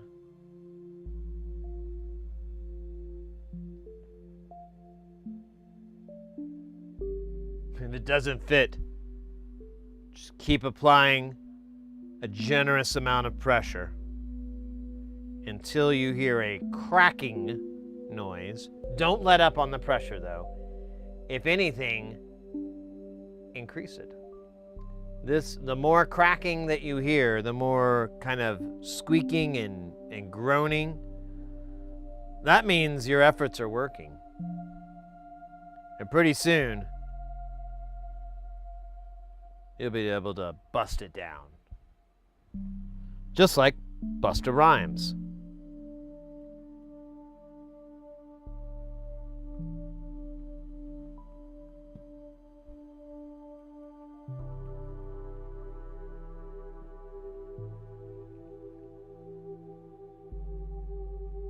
Bust a move. Oh shit, there's a, my bad. There's a hydrate in the chat there.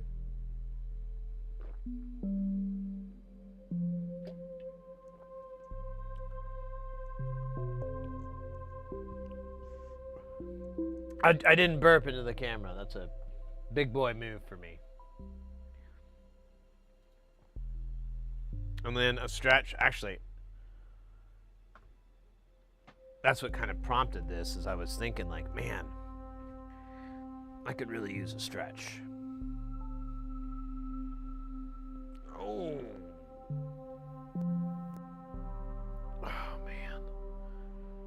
actually feels really good.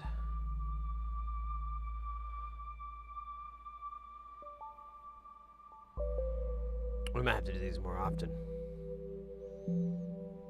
Instead of twice a week.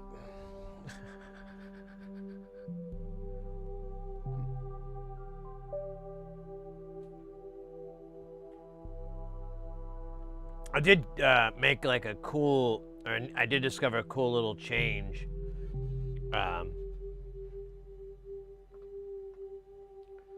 So if you keep aiming the camera down, I have it floating. I actually get pretty good height. I didn't realize that. And oh, now it's all fucked, isn't it?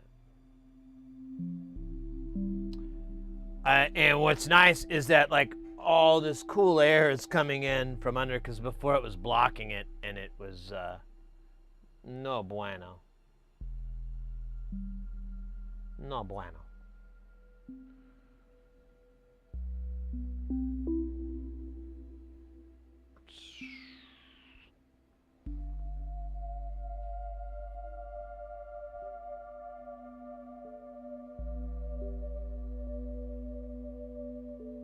It's just happening.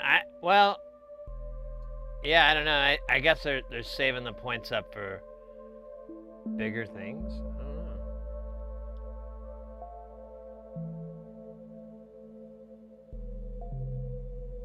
It's just a green screen. Yeah, I mean, I wasn't really like growing and shrinking from back here. This isn't Mario Brother powers. My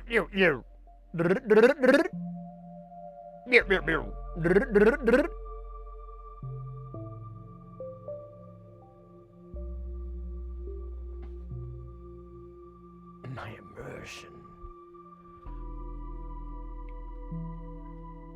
Nothing is real.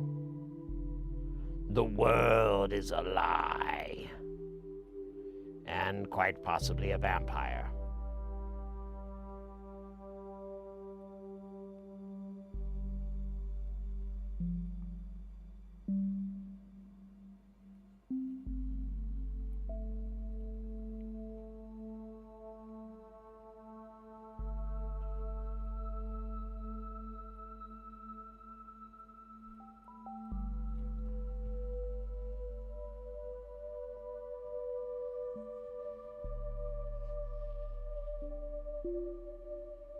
I'm excited to use this tip. Oh yeah, we should put the temperature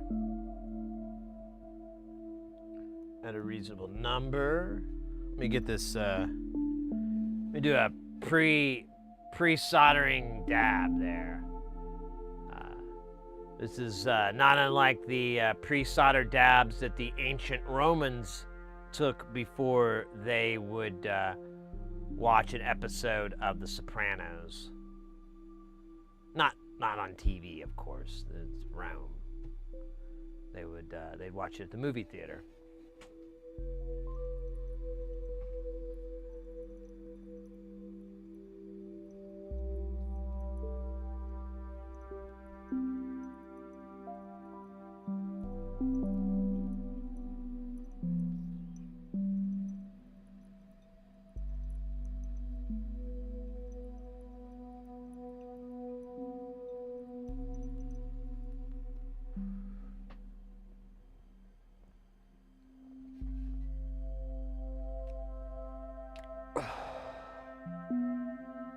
I just had a great idea for an AI prompt. I'm gonna prompt the AI to write me a story. And the story is going to be about a present day, a time traveler from our present day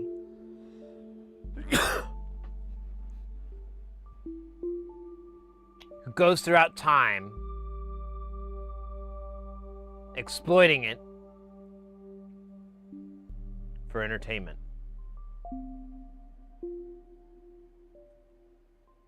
course, we're going to have to observe the multiverse theory, because if he were to show Abbott and Costello before Abbott and Costello, how could we have Abbott and Costello? You know, that classic grandfather Abbott Costello paradox.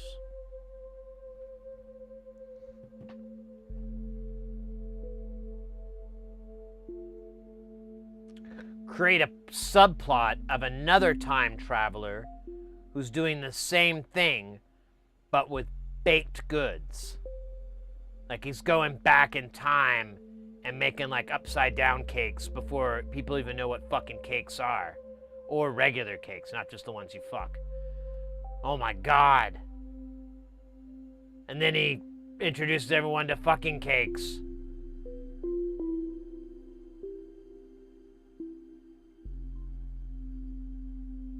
This would be a good story, and I think AI would produce a fairly reasonable baseline story. And then I could just go in and do a little rewriting, a little rework here and there, and turn it into the epic story of Gilgamesh. Oh shit, I shouldn't have said that part out loud. Well, yeah, it's gonna be that, so get used to it.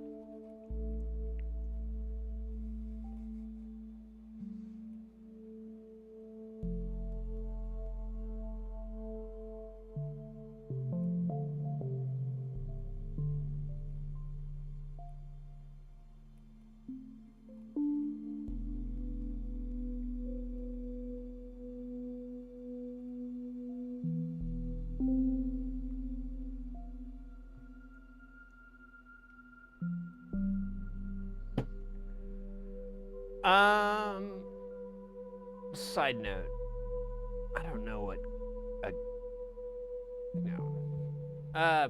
stupid joke.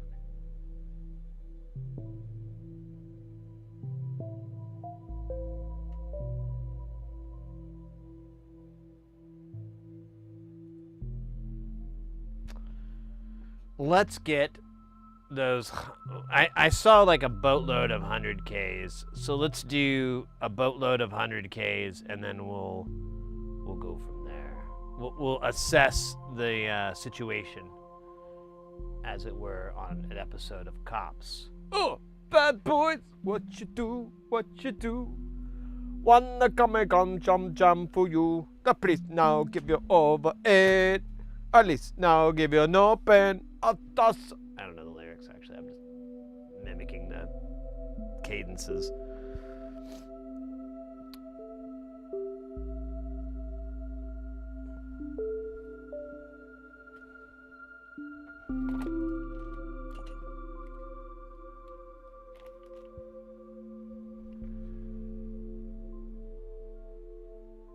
Regular one. Well, my AI gave me a result. I haven't read it yet, so I had how good it is, but the AI title is Chronicles of a Temporal Prankster.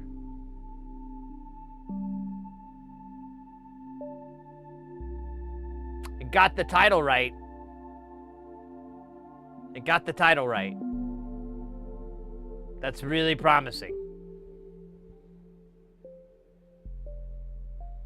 It's really promising.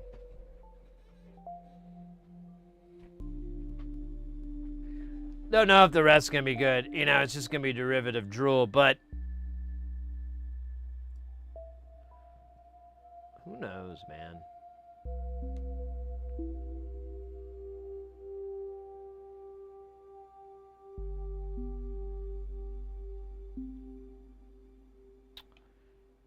Trying to figure out the best way to hold this.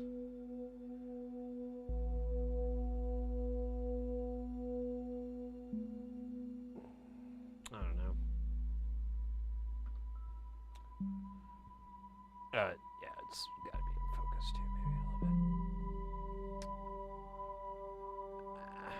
bit. Yeah, I guess this is the easiest way to go. We'll just do it this way. Fuck.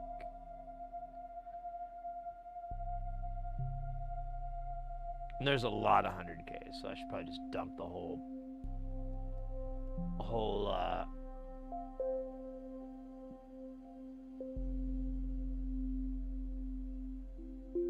Hey, Ekin. So we're more testing out the new tip cleaner 9000 XL.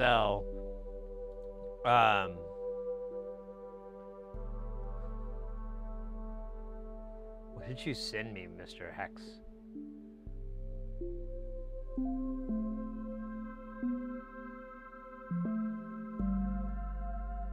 Mini pre. What does that say? I have to move it to the other computer. Oh God. Alright, let's do it. I think it was funny. It's probably going to be fun, more amusing to talk about it than to actually the reality of it. That's pretty standard in my experience. All right, we got the volume down a little bit. Let's bump it, and hopefully this isn't going to get wacky. The temporal hustle in the neon glow of a 2025. Ethan Cole was your average thrill-seeking tech bro, except for one minor detail. He had a time machine. Not one of those clunky DeLorean-style rides, but a sleek Avza Apple meets Tesla kind of device he stole or borrowed indefinitely from a classified government lab during a crypto-fueled rave he barely remembered. Ethan's mission was simple. Exploit the best eras for the best vibes. He partied at Caesar's Palace, literally, crowd-surfed at Woodstock, and live-tweeted the Boston Tea Party. Every TikTok he posted caused minor temporal anomalies. But he didn't care, as long as the likes kept rolling and the money kept flowing. The clout chasing. But Ethan wasn't alone in his temporal trolling. Across time's infinite pastry shelves, there baked another time traveler.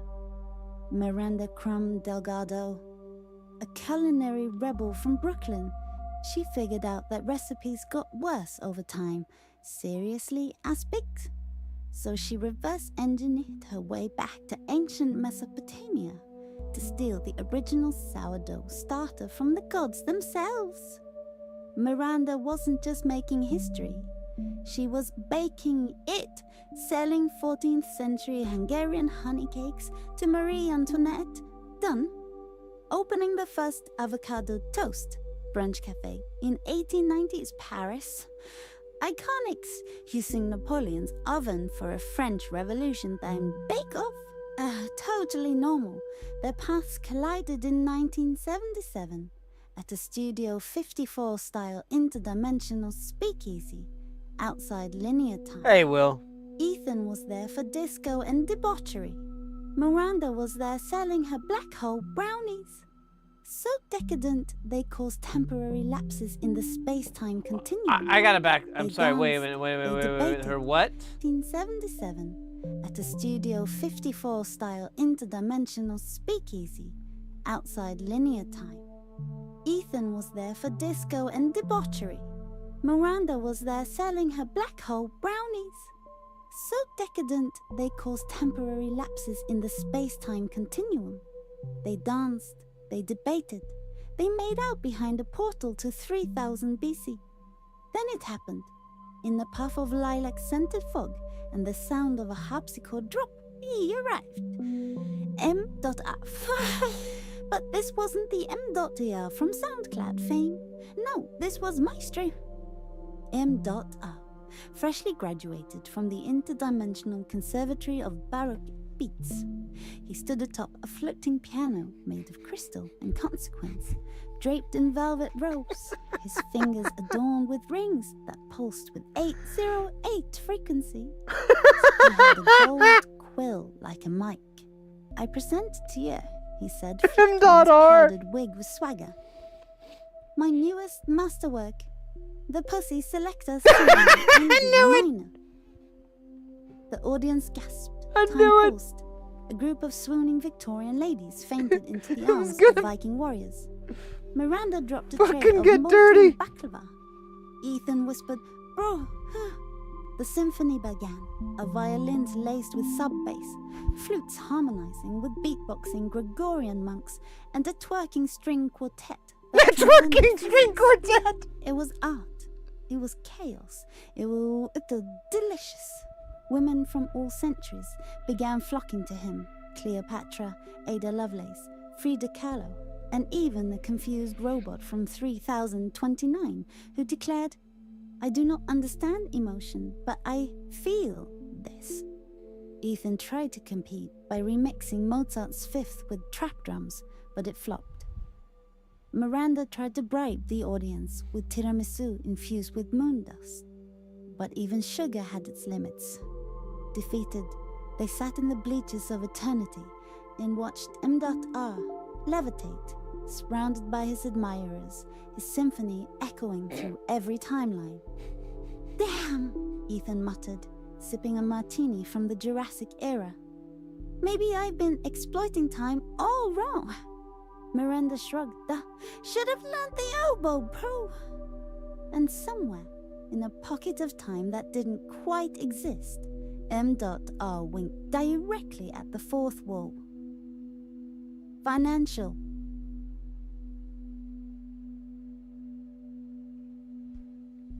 Give me just.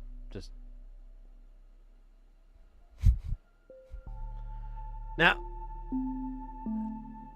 Ethan wasn't Ethan Klein, right? The podcast dude or whatever.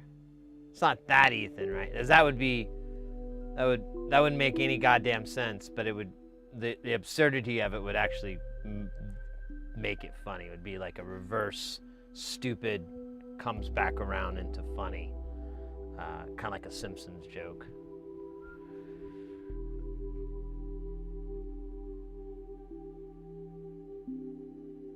That was weird. Well, okay, so the M.R. part was just bizarre. If you don't know who M.R. is, he's a British reggae dancehall toaster. I don't know what exactly that's called. MC. But the part he's really, really good. He's got a really strong voice. He's really, really good at stringing things together and very good at, tongue twisting lines. He's very talented. But the part that kind of makes him stand out is he's a white dude and he's ginger as well. But so if you hear him, you get this total visual idea of what he looks like, and then you see him and you're like, oh, I've seen this before. This is funny. But he's really fun. I like his music a lot. I watch, you kind of got to watch his stuff too. But I've seen a lot of his different videos and stuff he's done, like live events and stuff like that. He's really good, really fun, but he's like a lot of music of that genre, very, very dirty, very, very dirty. Lots of it's very sexual content that they sing about.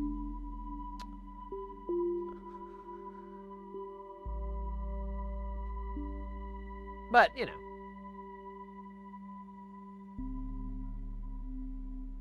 dub salakta.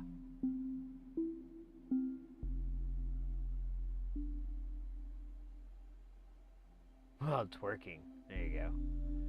Razor Girl, that reminds me of the hidden tracks on KMFDM. Oh, gosh. Aren't they? I thought I saw that they were going on tour again. Maybe that already happened. Maybe I'm thinking of last year. I remember seeing KMFDM again. Beats for the Freaks. How low can it go? I don't care. All right. let's have a little moment here for the cleaner.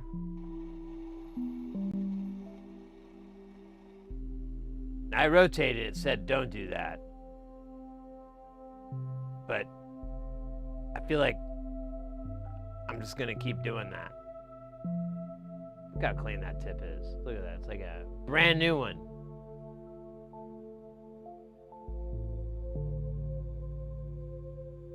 These are 805, right? I'm not trying to put 603 in here. Why? Get in there. Oh, come on, man. Don't.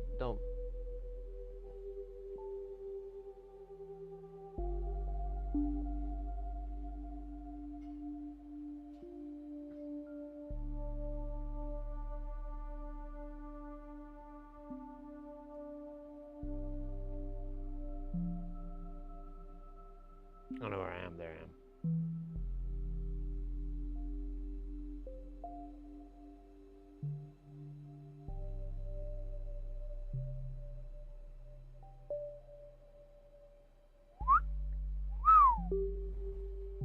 Oh man, I just realized something I totally forgot to do. Looks familiar? Va? I just realized I forgot to put chat overlay. It's my first day.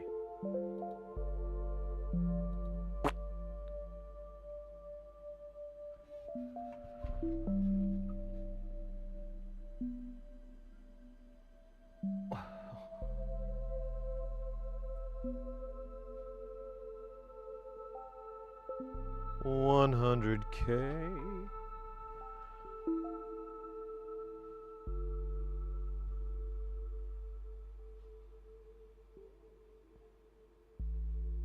There's a bunch here, like, we could just, I'll clear off what I have here on this, on the mat.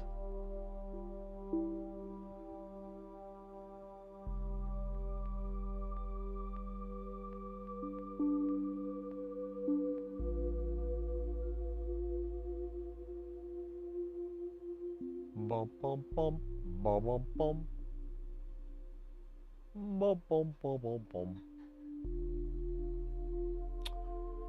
You know what? Fuck it.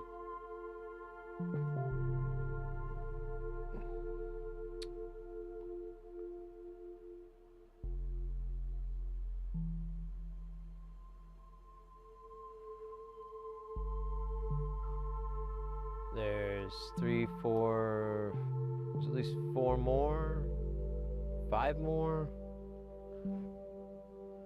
1, 2, 3, 4, 5.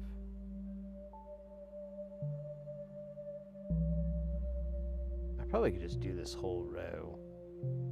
I don't think even if I'm wrong, I'll put them on something else. There's got to be 100K somewhere in this world.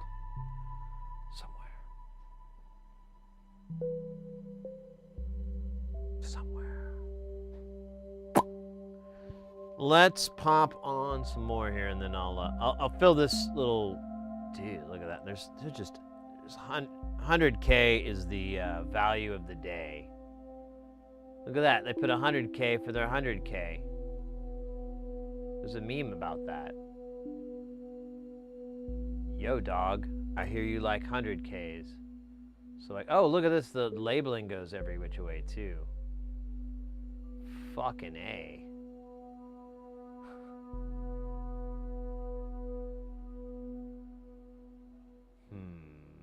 You know what? I have no high hopes for this, so let's just make it as hard as we can. This. We'll make this as hard as we can. Not this. We'll make this.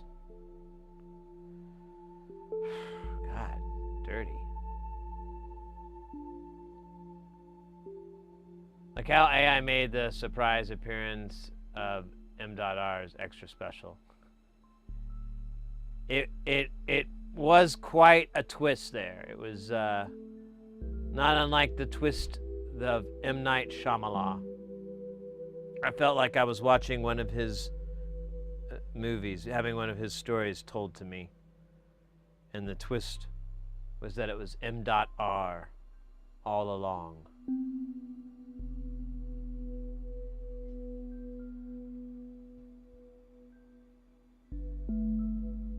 He singing about his sexual escapades. I so dislike SMD components. Tried using paste, but it's hard to get it to the shelf. So I really love doing SMD versus through hole, but I've been like I've soldered a lot. I don't know how to quantify it really, like other than a lot. It's pretty vague, but like a bunch of hours, that's pretty vague too. And I've done it for a while. And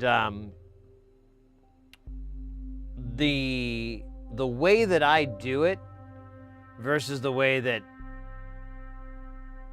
one would do it is kind of bifurcated. It's kind of going off.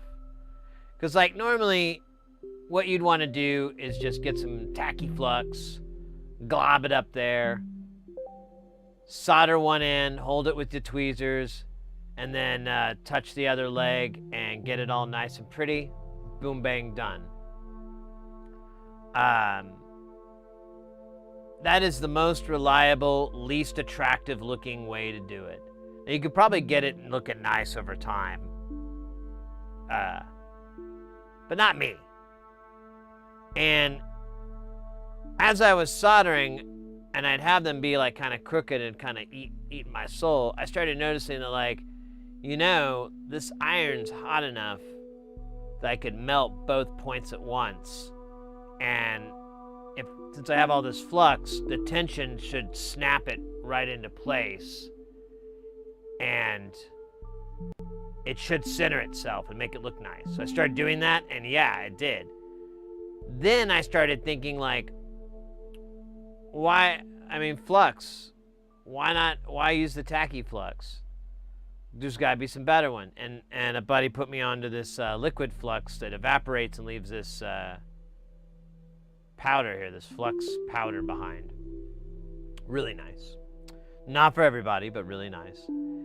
And then I started just doing waving the solder iron around, and it works. It's far from perfect. It has its flaws. You apparently, I'm sure you walked in on one of its many flaws. But for me, it's really fast. Now you mentioned solder paste. I don't know if you used hot air or a hot plate, or what the method you used to liquefy it, get it all T1000 friendly. But like a hot plate is a good method to go with. I would suggest to people. The only thing is, it's like so much smoke. Like that's the only thing people don't think about, is like it's a lot of smoke, and it's like not good for you to breathe in. It's not gonna kill you, but it's definitely gonna be a topic that you bring up later with your physician.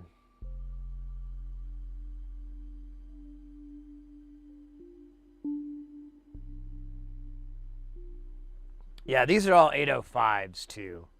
The 603, we have that coming up, but not today. Dude.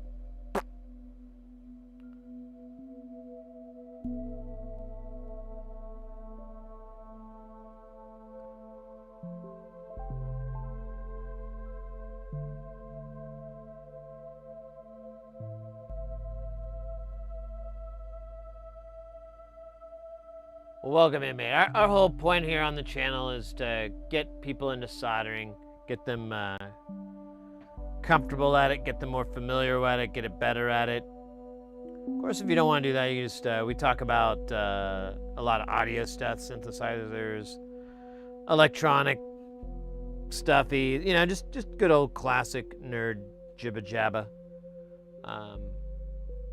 I'm an audio engineer by trade.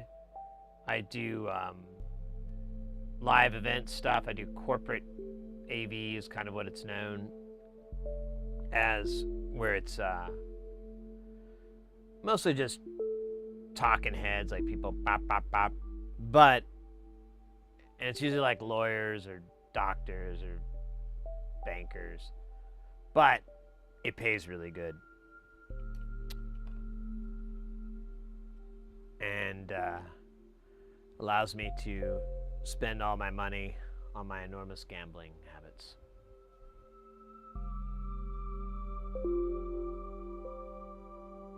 In fact, I kind of got this AC itch. Got to head up to Atlantic City this weekend.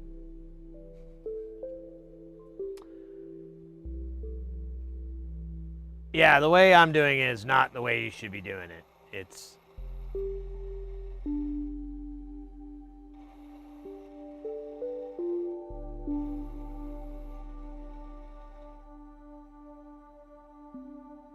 there's like some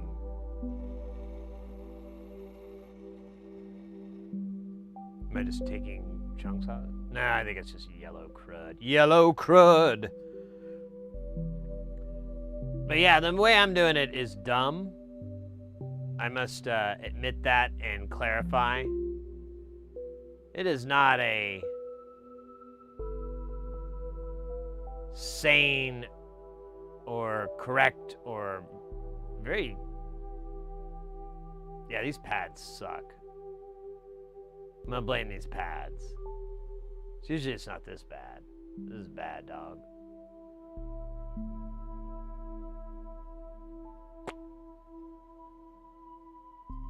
Maybe I should turn the heat up more. Maybe that's my problem. Saying is boring. Yeah, like, that's the thing, too. I just started doing it because, well, I want to. I think that's a big chunk of it. And then it's really fast. Like, I know these hang-ups look like they're real time-consuming, but we've built a lot of things more than once on here. And I've gone back and seen how quickly I move versus, you know, with one method versus another.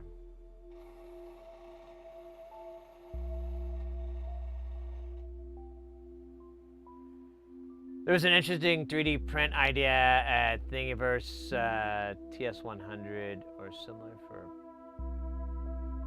pinching iron. Huh. Hey, I didn't get all my shit off.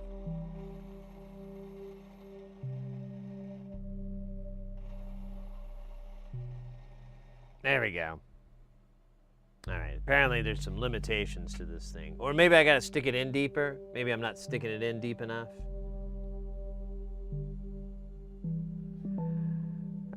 I just don't want to mess, I don't want to hurt it. I've had to pull back in the past. So, I like to be cautious. You know.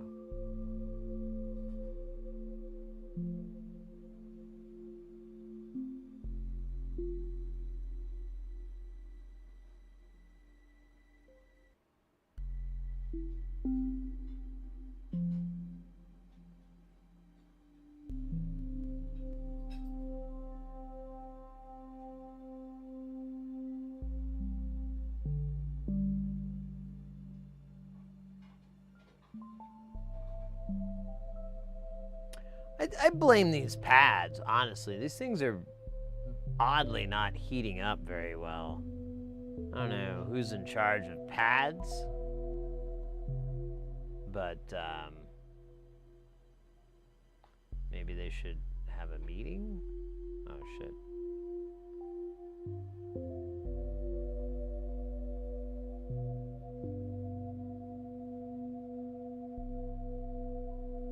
Just gonna do a shitty job here, and then it's just gonna whomp and whomp.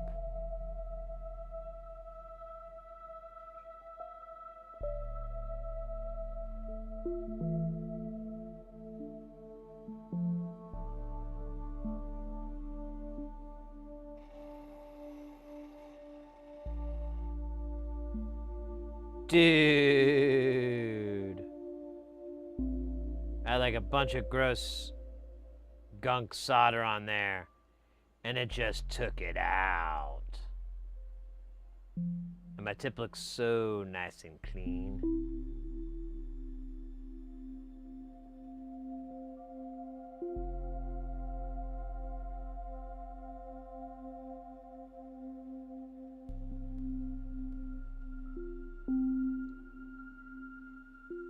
I wonder if they can make that URL any longer. Just I'm gonna throw this out, just an FYI to all y'all. In most URLs, after the question mark, you can usually like get rid of the rest. Because typically what's after a question mark in a URL is part of the cookie tracking data. And it's just a big old nasty long string. It's not always that way. Sometimes I have to, post it in a, whatever, like in a private window so it pops up correctly. Not private, what are they called? Incognito. Except I don't use. Dude, this has gotten hairy, Sarge.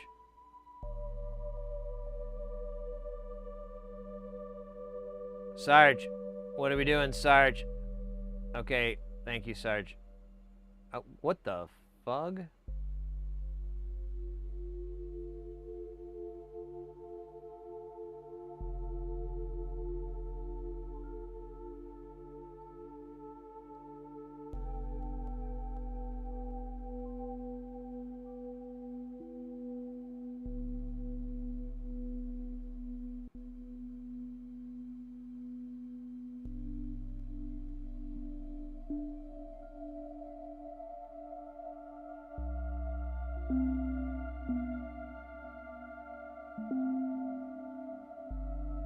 Yeah, these pads are not grabbing very well. It's really weird.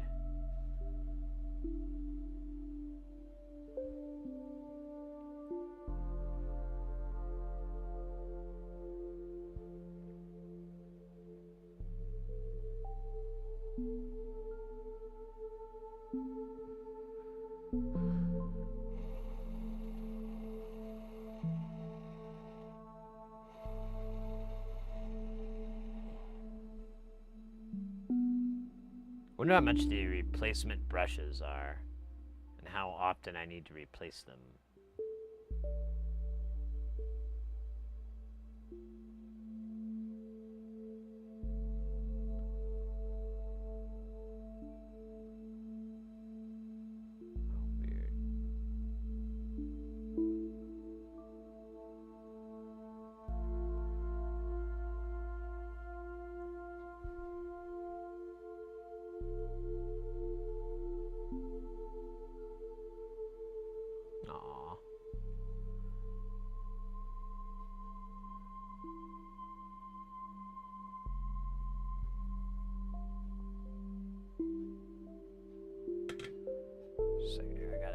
I got a very very nice text from a buddy here.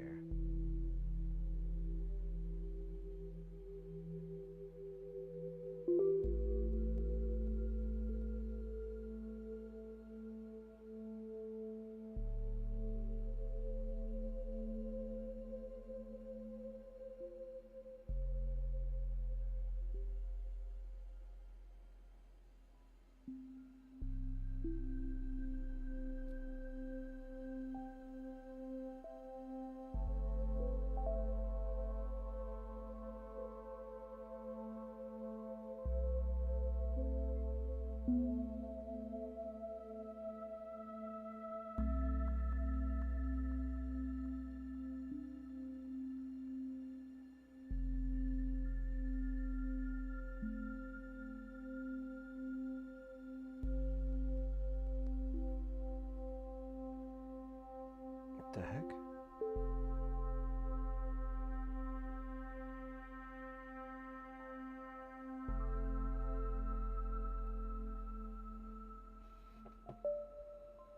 All right, sorry about that. I just had to knock it out really fast so I don't forget. Said, what was your tweezer brand? I wanted to try them. Yeah, it's Mechanic. These are the Mechanic AAC14s. You can usually find them on AliExpress and a couple of other distributors out of China. But yeah, I like these a lot. I just ran across my stash of spares, and I'm like, I felt good when I saw it. I was like, oh, thank goodness. So something bad happens, I'm okay. I don't have to stop.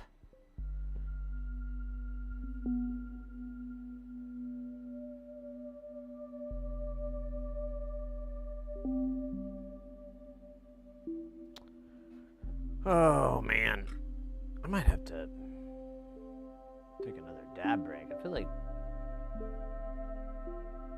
yeah, since my car broke down, I couldn't run any errands, and one of those errands was going to be to get some stuff. But you know what? I have so much crap here. I should probably try to smoke some of it, get rid of some of it. Ingest it. Alright, so that's all those 100Ks. That was great.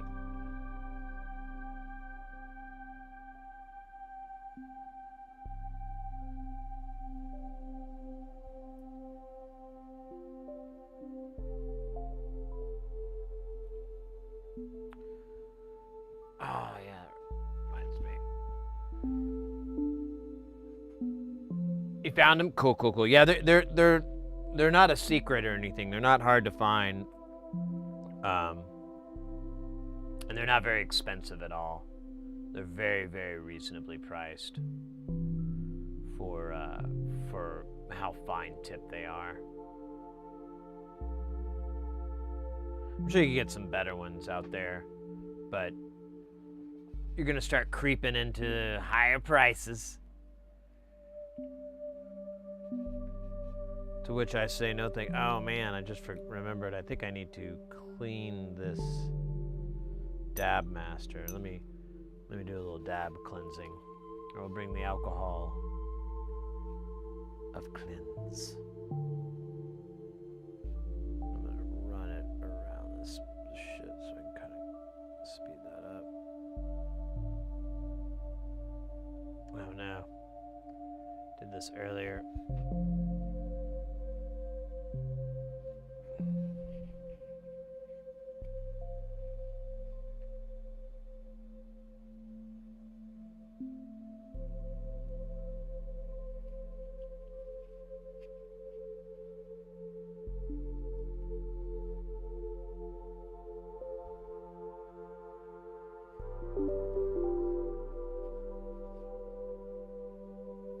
There we go.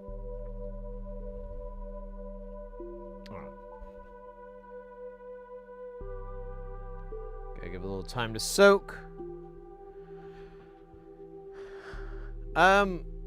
Yeah, I like this, the Hacko thing. It's a little weird how warm it gets. I don't know why it gets warm on the bottom. Brand new!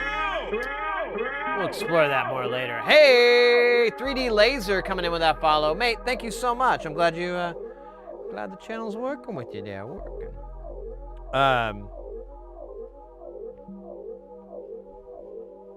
We also have Jamtown. I never bring it up enough. So, behind me there, well, not really, I mean, pretend behind me, is Jamtown, which is the big modular synth that we're building, or we've been building for a very long time. And we're working on, well, we built another one that's more crushed together, but it's called Space Station, and it's pretty sweet too, if you like that kind of stuff. And the last week of the month we go and jam on that stuff, so it becomes kind of a music stream. But it's the same kind of setup. Like we it's not a performance stream, you know, like I'm not gonna be playing songs for, you know, this next song is called Teardrops in the Butthole. And I don't have stuff like that. I wish, because that actually is a pretty good song title. But no, it's just like jamming and goofing around and trying different stuff. If you have questions, if you're curious about stuff, you know, it's the same thing here, you know.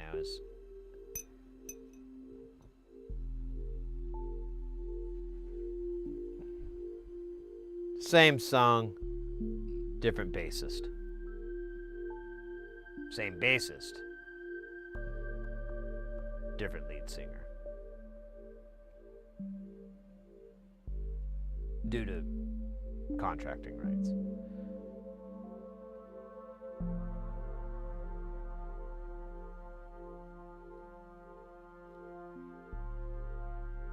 Yeah. Well, there's so many ways to do SMD. It's kind of nice. That's why I kind of enjoy.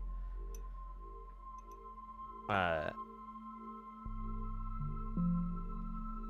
think a lot of people could enjoy and appreciate doing a hot plate.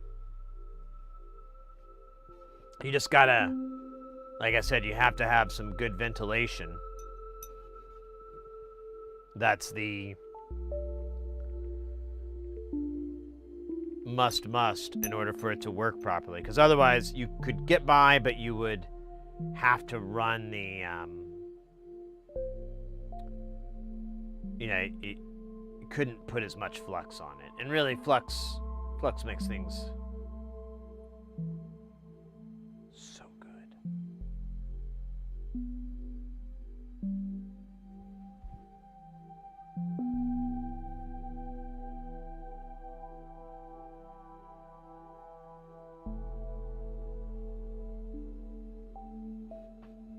Oh, from the tip. Oh, right. Yeah, I don't. It's kind of weird. But yeah, this thing is really warm here. Maybe that's where the thinking happens. No, that's just where the sensor is. Or, you know what? There is a little board in here. Maybe it is. We got our little solder collection already. Oh, they look so cute. Yeah, I don't understand why it's warm, but don't really care either.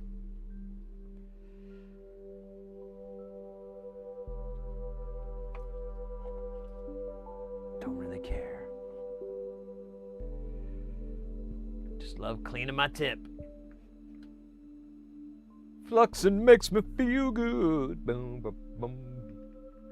Ghost fluxers.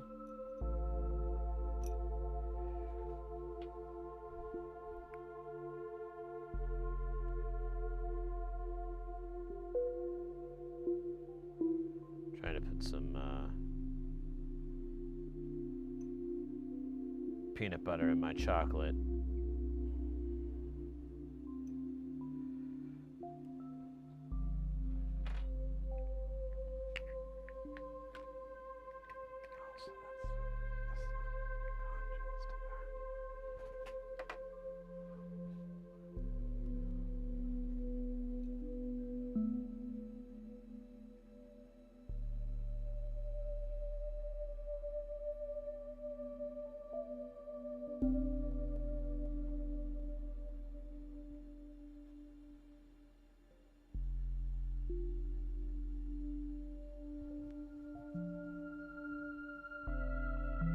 Synthesizer itself as a balancing band. Yeah, that's actually, here, real quick before I dab, I'll bring up a very good point. So, a lot of people when they see me sign, they ask about, well, you know, your hands are so solid, you know, it's always brought up.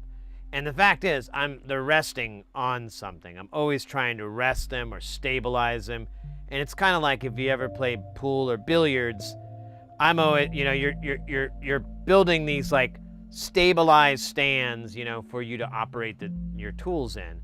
So like I'm balancing the tweezers on my fingers or whatever to get like the best, fine movement out of it and stuff like that. But yeah, you're always just kind of doing that. It's pretty hot too.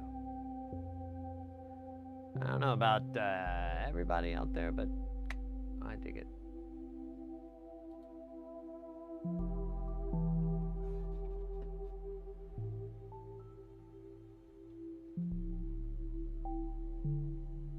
Make a hand. Yeah, exactly. Well, even when I have them on the the stands that elevate them and so forth, like the Omnivice or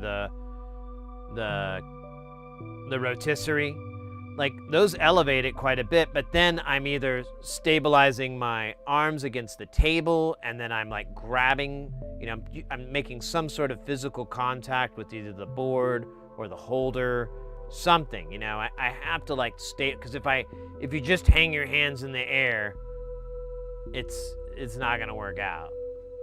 This isn't handwriting.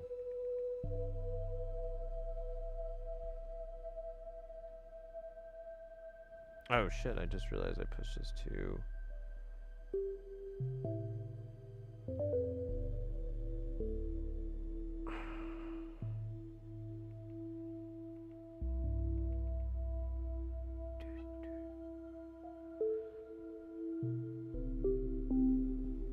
All right, I just want to get this dab out and then we'll while out.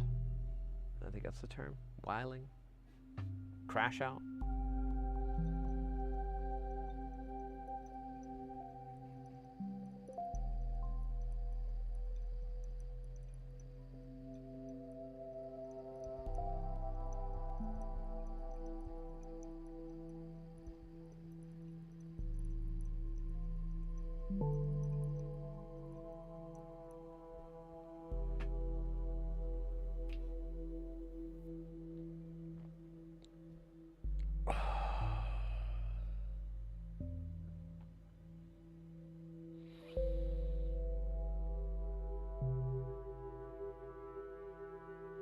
This is nice.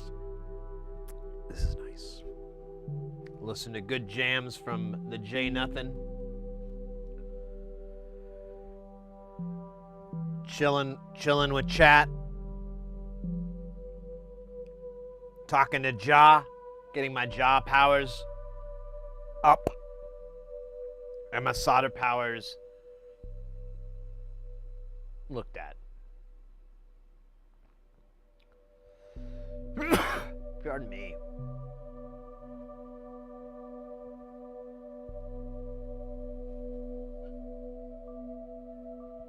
Smash out.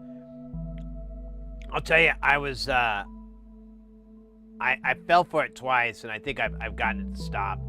But I had a video in YouTube that popped up, and it was talking about an event, and well, I'll tell you what the event is. Just really good.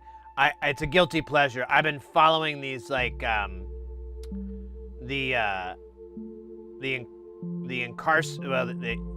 there's these people that are called nuisance streamers. You probably heard of them. These people that go to these other countries or they just go around, they prank people, they do all this shit. They're just pieces of garbage. And there's a lot of them right now that are getting busted and caught, and they're in foreign countries. So these governments are actually kind of like cracking down. Hopefully, we'll see. I always go. So that's my guilty pleasure lately. I've been following the news of all these dirt bags, and hoping that they get to spend some time in real time in prison, real consequences. And one of the stories came up, and I didn't recognize the content creator, but I was like, all right, well, maybe this is some other news. And it's talking, and everything seems fine. I'm not really troubled by it or anything, but then the voice says something absolutely not the right way. Like, I can't remember if it was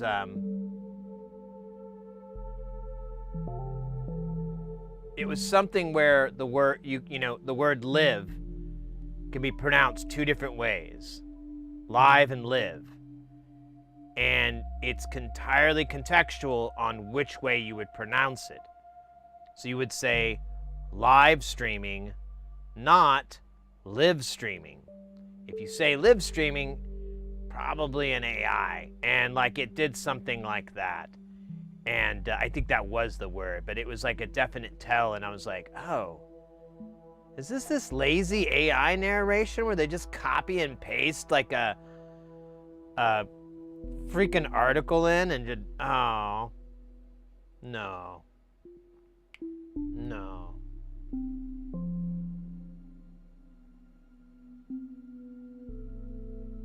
How is it's looking good. It looks like he's gonna do some real time. And he doesn't have a lot of options left, so barring international appeals, which seems pretty unlikely. But you never know. I can't predict anything these days. Every time I say something's gonna go left, it goes right. I am not gonna go to the dog tracks. I'm kidding. I think dog racing got banned here in Arizona. I think they still have horse racing though, which there's a very tiny season for that. But anyways, he's gonna learn Korean, right? There you go. That'll be the upshot. Is that he'll learn some language, because he'll be there for so many years, and they'll just be screaming and yelling at him, threatening him, and he's gonna be picking up a couple of words. It'll be like, have you ever seen the movie, it's like Three Kings? I think it's like Russell Crowe and I don't know, it's got a big cast, and there's like a scene in it where, I think it's like these, what is it? It's like these three Americans and then these three guys that are, speaking Middle Eastern. The story's really hazy. The scene is what sticks in my mind. There's a part where they're sitting around the fire and they're talking, and this is kind of this montage thing, and they're talking and it'd just be like, blah, blah, blah, blah, blah, table, blah, blah, blah. And of course it's much more elegant than that, but they do this whole deal where they're like, blah, blah, I sit at the table, blah, blah, with my friend. And it's kind of, it's exactly what it's like to kind of learn a language through submersion. It was a very accurate recreation of it. DJ Joey! That's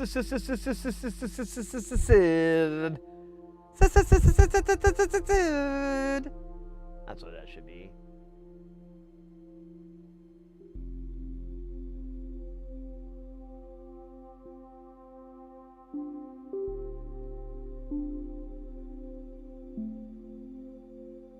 Yeah, I think so. I'm with you too on that whole thing. I really think there's not much chance for him, and the Vitali guy, that guy looks, to quote the parlance of our time, that dude is cooked. That guy, I just saw something before I streamed today that the president of, oh shit, what's the country he's in? I forgot. The president of that fucking country is like watched the Philippines. Yeah, the president of the Philippines did a react to watching some footage of his live stream, and he was not happy. Because there is some concern that he may be able to buy his way out because he's got a lot of money, and there's a lot of corruption within the system there. So there's the concern that people had that he may be able to buy his way out of that. Still possible, but it looks like it will be a little less easy to do. it feels like there might be a pariah issue with anybody helping that guy out. So.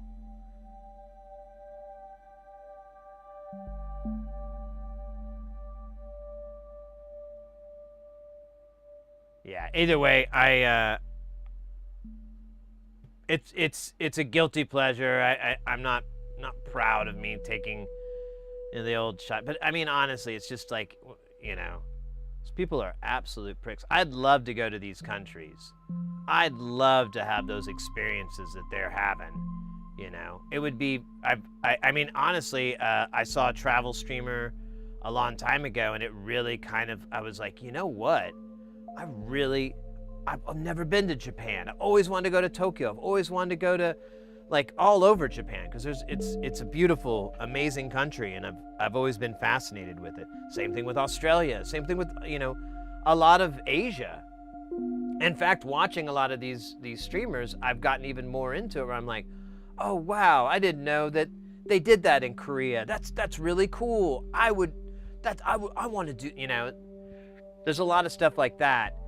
So seeing these people get their comeuppance as a result of kind of pooping on a place that I think, you know, on things that I think are, well, just in general, just like anywhere, being disrespectful like that is just, come on. And for clout too. That's the weirdest. For money and clout. Ugh. Anyways. Enough about those losers. Until we have more good news. I haven't followed Vitaly. What did he do there? He did all kinds of stuff. It was a lot of theft or attempted theft. A lot of threats of violence and threats of theft.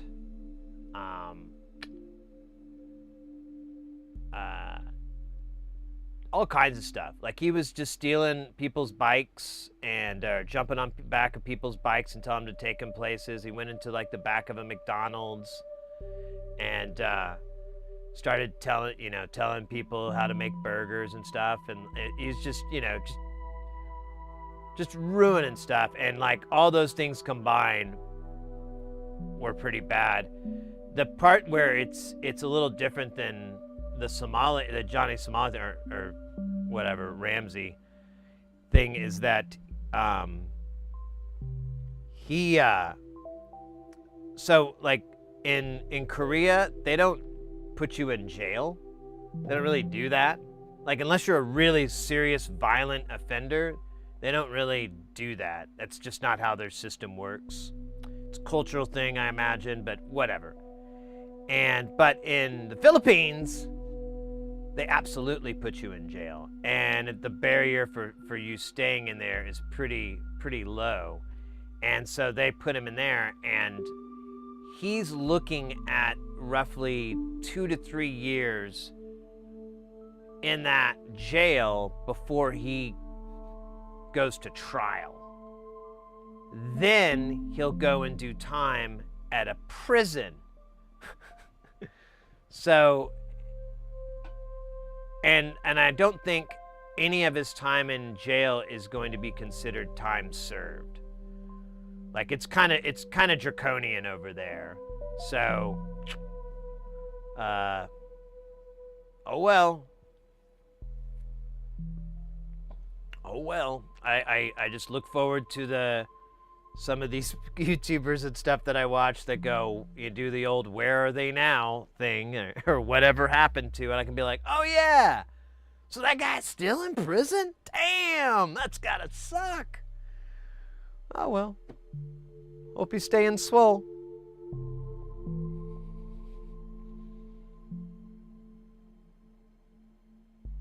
Yeah, exactly. Yeah, that was the thing I saw too, Foil Hats, is that with him, he's facing like really like serious charges, and if they want to throw the book at him, he could be doing like well over a decade of hard time. So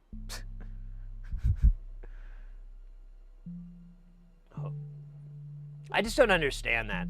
Like, it's kind of one of the reasons I don't do that much live streaming anymore, because like the last few times I did it, I really realized the atmosphere for it is kind of toxic. Like, people just assume the worst. People assume when they see me in that setup, they're not thinking, oh, cool, what's this guy doing? They're thinking, what's this piece of shit up to? I've seen these pieces of shit before. What's this crap?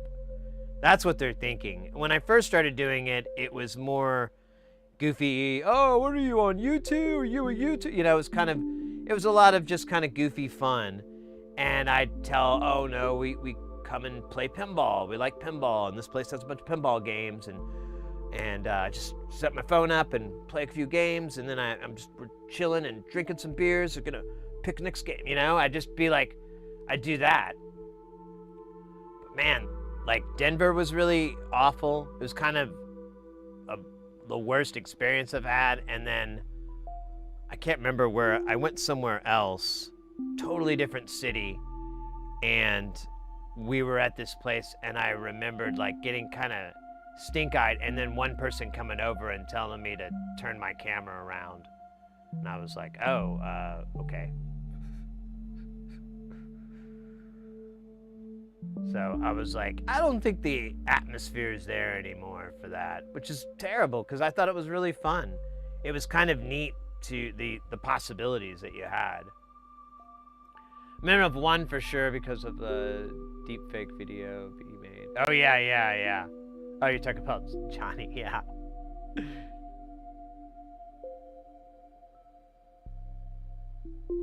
Yeah, well,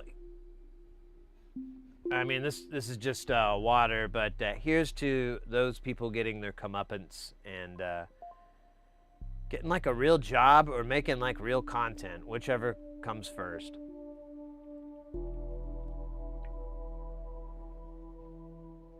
Well, all the other people around that haven't gotten in prison yet, that's what I'm referring to. But yeah, in the meantime, I hope they do time. Because, I mean, some of that stuff that they did to some of those people was just, dude, it's like, it offends like every part of your sensibility. You're like, come on, man, that's just like some old lady. She's just chilling, man. Like, leave her the hell alone. Why do you do that, you know? What kind of monster goes there? But whatever, man. Razor, I live 8 miles from Denver, and I don't go to Denver. I was in Denver for work. There was like a time I was there like twice almost in 1 year, and I almost never go there. It's kind of weird. And I live streamed, and we were asked, we were kind of hassled. I had to like make a lot of agreements with the security, and then the manager came and talked to me, and then told me to contact the owner. But they said I could still stream. I just had to do it afterwards to release the video, and I kept telling them it was live, but they just didn't seem to get it. But I did follow up. I actually emailed the guy and said, hey, the manager there told me to contact you, I guess for rebroadcast rights. I'm not, none of this is monetized. I don't have any money, so it's going to get deleted after X days. So, you know, whatever. And I never heard back from him. It was just weird, man. I thought about doing some not too long ago, because we've got our 5-year anniversary coming up, and I was trying to think of something interesting that we could do, and of course, you know, pinball always comes to my mind, but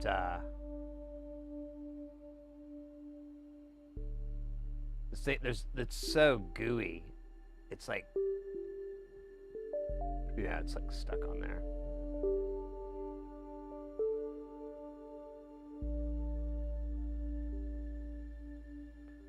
Oh yeah, drones, exactly. Like, What the hell are you doing? You're invading my rights. Yeah, it's too bad, because I mean, so I live in Phoenix. And if you've ever watched IRL stream fails or any of that kind of crap, I haven't in a long time, but I used to, especially when I first few years I was streaming. And the worst part about that whole thing is when I'd watch the videos and I'd be like, is that Ted's? Is that that's the taco place? Oh man, they're here. Oh man, they're from here. And so, and I'm pretty sure that's like Johnny is from here, from Phoenix. I'm pretty sure Ice Poseidon's from here as well. I forget his real name. This is just like, I don't even want to go out with a camera in this town with a selfie stick at all, because I'm like, I really don't want to be associated with those guys. I'm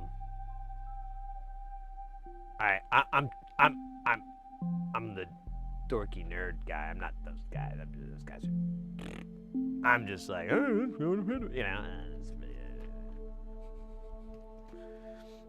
But nobody can hear me because I'm kind of mumbling the whole time if you listen very carefully.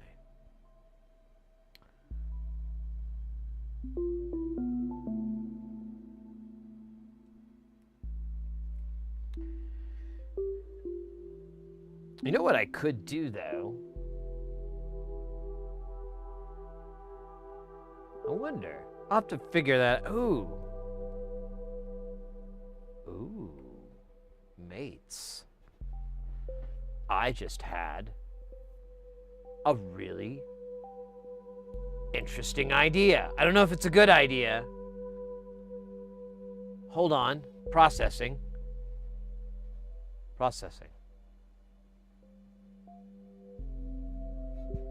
So there is a arcade here. It's just an arcade. It's not a barcade kind of place. And it has some of the worst hours ever. It's open Friday, Saturday, Sunday from, I think it's 7 to 11, Friday, Saturday, and then 4 to 7. Is it 4 to 7 or 3 to 7? Maybe it's 8. It's something like that on a Sunday. Full stop. No more.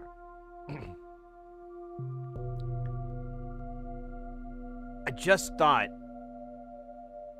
so the reason I think they do that is because they're located in a business park, and there's other businesses around, and I think it was like a private collection that they had stored there, and then they decided to do that because of the taxes and blah blah blah blah blah. There's any number of possibilities. I don't know, but I think that's why they have the really dumpy hours. However, I would not be surprised if during the week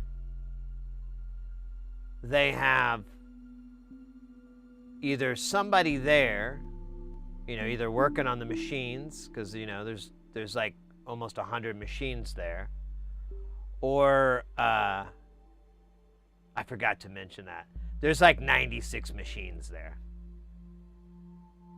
There's like a ton of arcade games there, and they're like classic arcades, like all 80s games. I have never seen so many Defender clones in my life, and they are all next to each other. It's hilarious and kind of cool. They're all very they're all different, but they're all Defender clones, and that's fun. It's a really cool place, and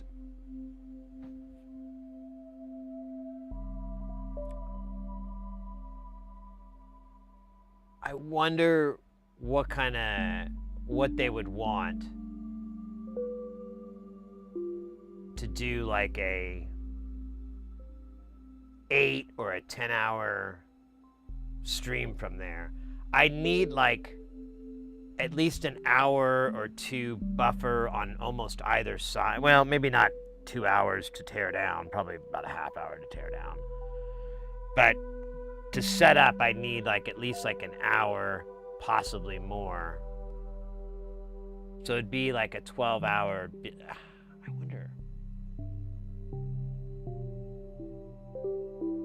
But here's my idea. If I were to, I could bring like either, I don't know, they may have like a rig to send it, but if not, I could bring a rig and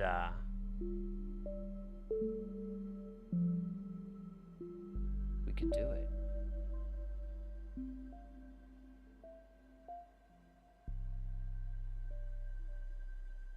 I'm going to look into this. There's honestly 2 places. The other place is a private collection that has been promising to go public for, I don't know, as long as I've been into pinball. We're coming up on 3 years now in June. So either way, they do have private parties and events as an option. So I could reach out to them and see what they would be interested in. Yeah, I'm sorry, I just had this giant thought live on stream, but I'm trying to think of something fun, and I don't want to. It'd be nice to be in a different place than here. I mean, this place is cool, but pinball's cooler.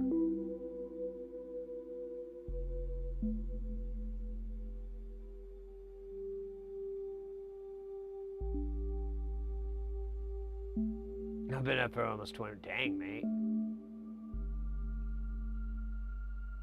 All right, mate. Well, take care. Be safe and stay guile. Oh my goodness gracious, mi amigos.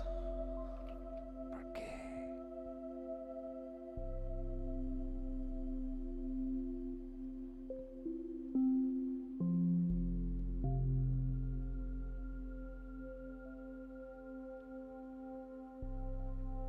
I don't know if there really is anymore. There's that one. Okay, there we go.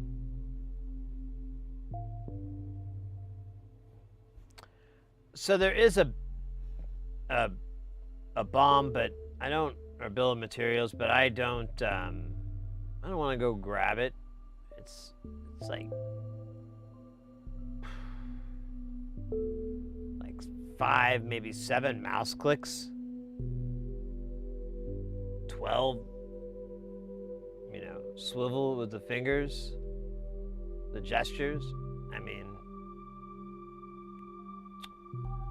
I just don't feel like it's just, I got kind of tired and bored talking about it, to be honest with you. It's that boring to me. Oh, we forgot to clean our tip. Tip cleaner.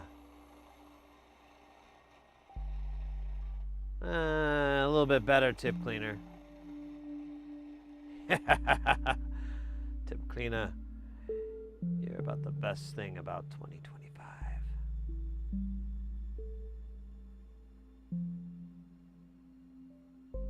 Okay, that's not what I wanted. But I'm gonna do this, because this is what I really want. Perfect. It's the most beautiful circuit ever. Bless its beauty. Kiss it upon the lips, so that it may grow a mighty tulip from your 2 lips.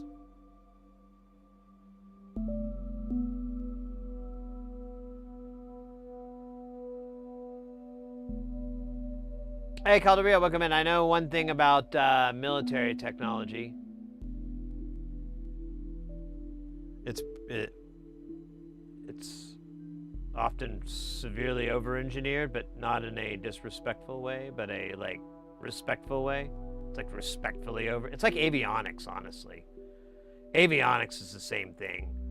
Like the design and the engineering on that. People like go like, oh, you don't need to put the caps. Avionics, it's like caps everywhere. Yes. Yes, caps. Everything caps. Well, I was thinking we could share. No. Everything gets its own. This is avionics. We do not share shit. Except what we have to.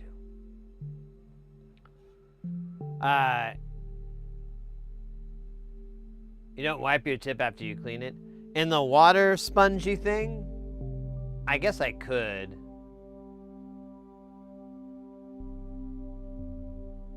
I always get like little chunks of sponge. And I remembered reading in my Hacko manual that it was like, hey, oh wait, I didn't mean to do that. It was like, hey, I'm just gonna put some solder on it so I can put it in here. You know, when you clean your tip with the sponge, you're supposed to take it down to like this lower temperature or something. And I was like, and it suggested making a preset. I didn't learn how to do any of that.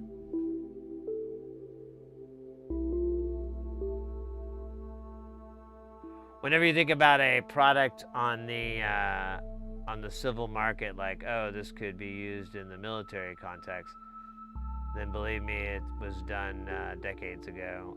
Yeah, I can believe that.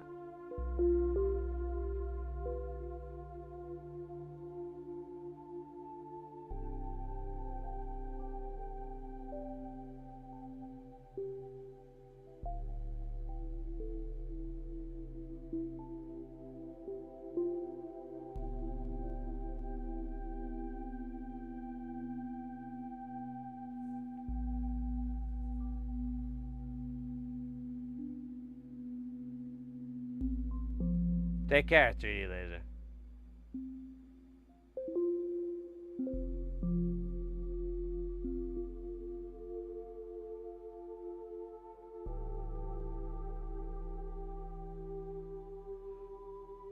I brass it off with, but it might use a different cleaning.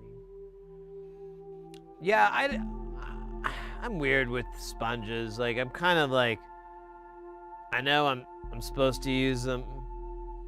Oh, I could make a condom joke here, couldn't I? This is a perfect opportunity for that.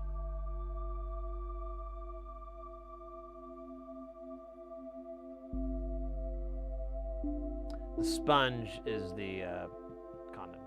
Sorry. And the act of soldering is coitus. So, I'm not going to put it all together for you. I mean, it's pretty baseline, right? Come on.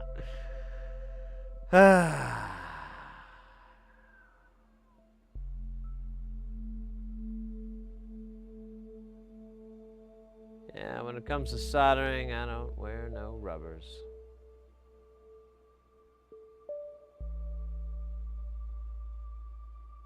I think that was all the 100Ks, which is suspicious.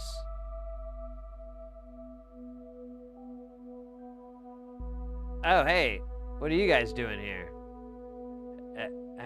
Have you been here this whole time? No, we didn't forget about you. No, we were doing a pattern. It's called the elliptical lily pad. It was invented by this guy, Bacon. Francis Bacon. Yeah, that sounds believable. Oh, he did that too. Okay, I didn't know that. That's interesting. Well, with a name like Bacon, I thought Yeah, I guess that was a very smart thought. God, this tip cleaner is my new best friend. Sorry, Tony. You're gonna have to take a back seat. Tip cleaner's in town. And he gets the front seat on the road trips of life.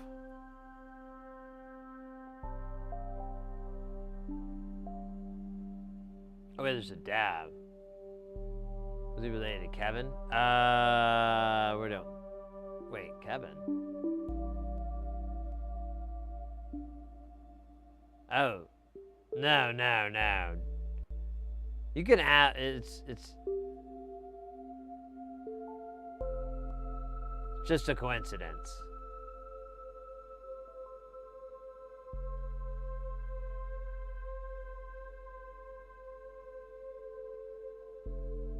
Just like Kevin Bacon's first wife's last name was Eggs, and they never changed their name to Eggs and Bacon.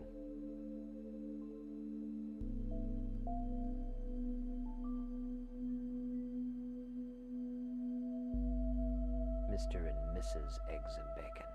Oh, come on, you were doing great and then you did this. What would your mother say if she were alive today?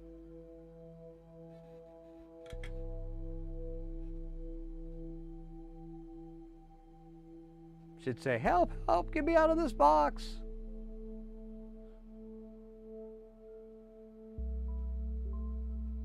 I think that is all of the 100Ks that my eyeballs can see. We'll stick around for surprise. Oh man, look how much solder I got in that hole there. That's like a gallon. We could feed a small city.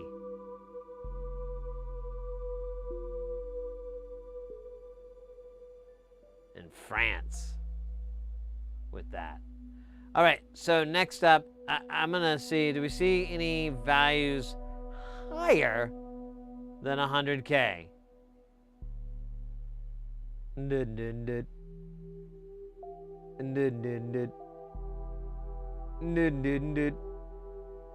don't know what those stars mean. I mean, I know they're buttholes, but I don't know why those resistors have b-holes. All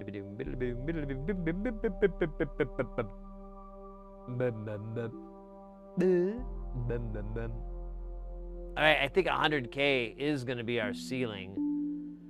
Remarkable and kind of expected, I guess. I mean, why would we be using like 1 megs? Are we doing some crazy analog shit? Hell no. That's coming up when we get all those boards from Great Britain. Great Britain?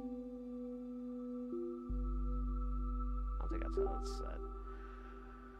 Okay, well then the next course is to get rid of this book and replace it with a different book. This different book will have an attitude. A little sassy, a little reckless,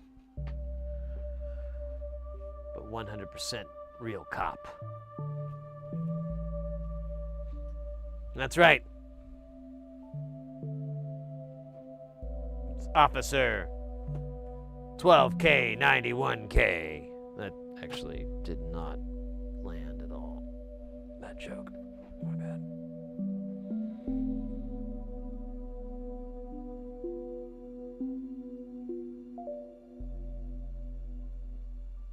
Asterix. Yeah, I refuse to accept that. Call me a monster. Call me dumb, tall, stupid monster.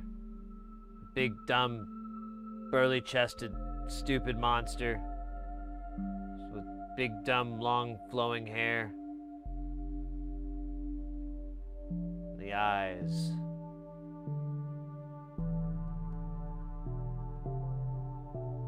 The eyes of someone who's seen through the clutches of time, piercing blue, like face.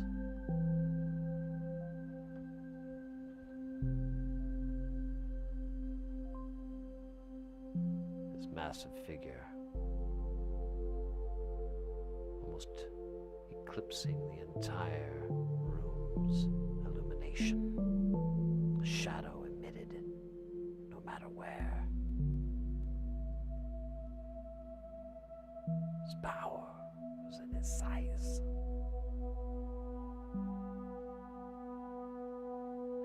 Call me that. What are we doing again? Oh yeah, I was looking up the circuit board to this. Or not the circuit board, but the picture of it flipping me off and telling me to go tuck myself. I think that was a typo, but I kind of figured out what it probably meant.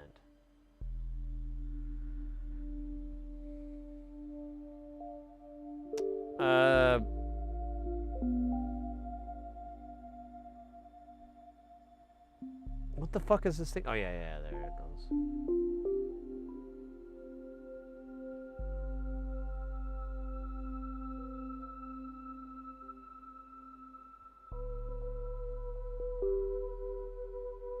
There's a bunch of CSV files. I don't know what the fuck they're for. Oh, there's a...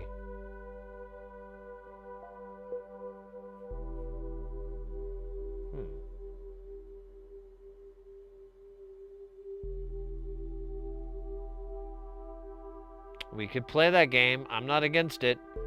The game we're going to be playing... Oh, wait, I got to unplug. Is, what's that program called again? I always forget what this thing is called.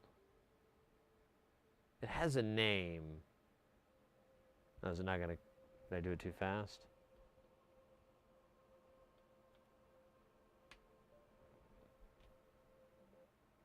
I did do it too fast.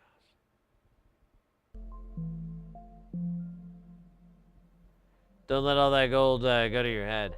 Invest it. Be wise. We got one of these. Wait, this isn't the right thing. Never mind. I didn't look very good.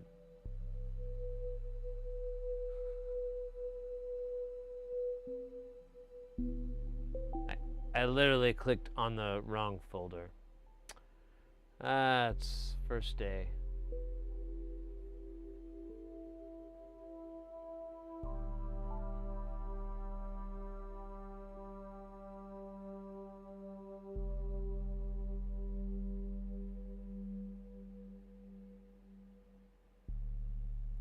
Oh, I do have a build of materials in a weird... Oh, fuck.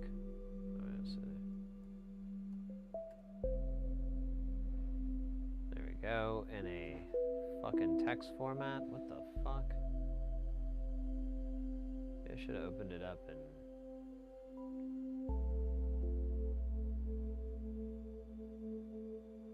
I'm not doing this way. This is outside.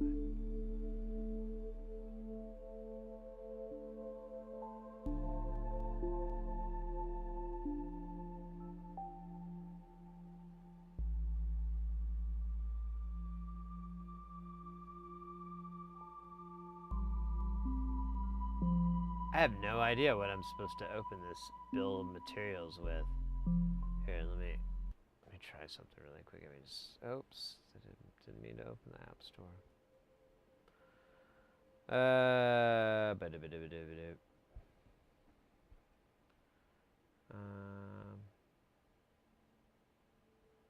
Trying to see if any...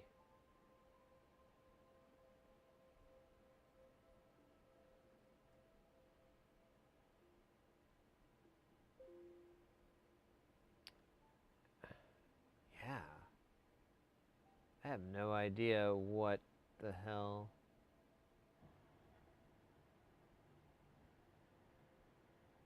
this is supposed to be, other than it's...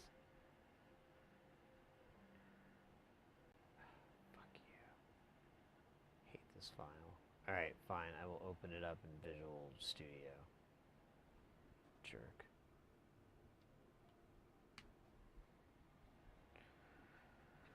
Ah, it's the same garbage. It's just... didn't it?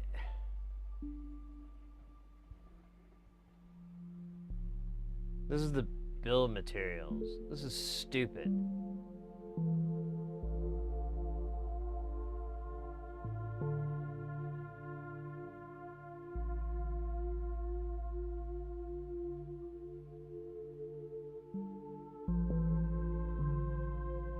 I guess I can use it though. It does tell you the numbers.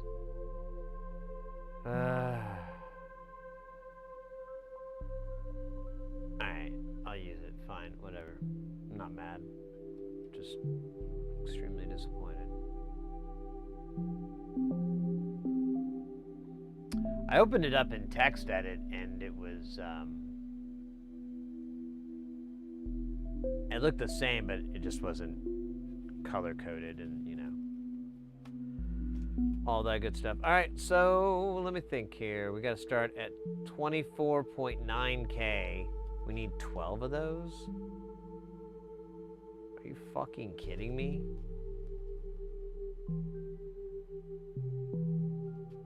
I mean, I got it. It's just, I think that's going to be all of them. It's going to be a lot of them.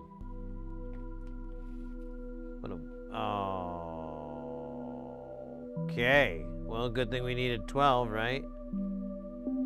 Here's 12.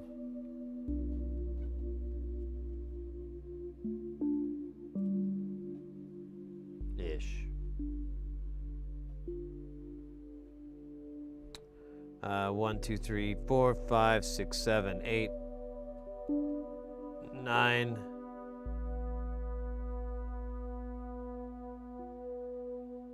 10, 11, 12. Do do do do do do do do do do do do do do.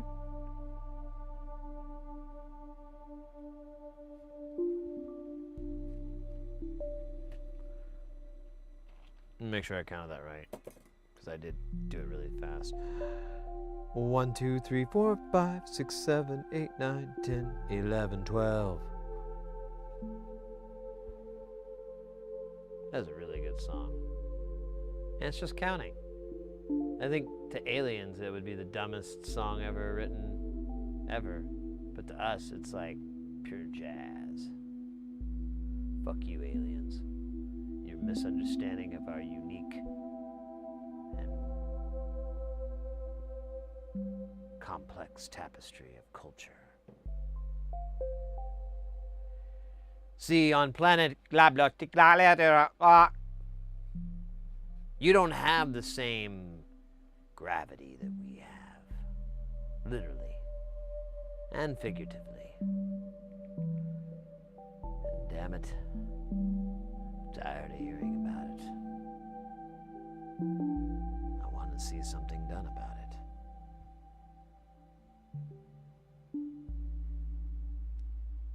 Aqua, how you doing there?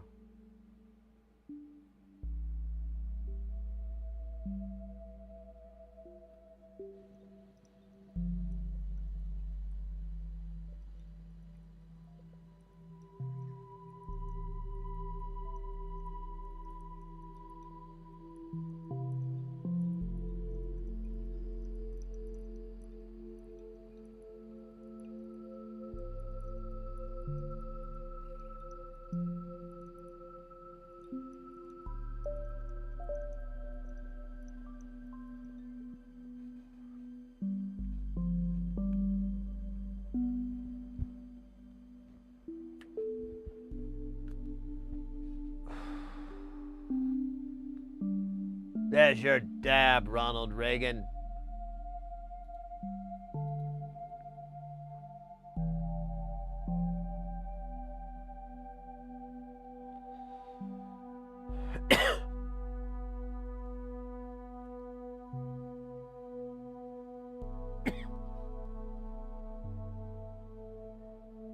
Oh no, it's transmeta, my bad. I can't read. I get those two letters, a lot of those letters confused.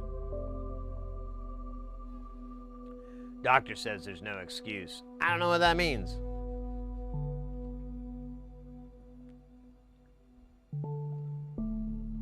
Told those doctors they should go to doctor school.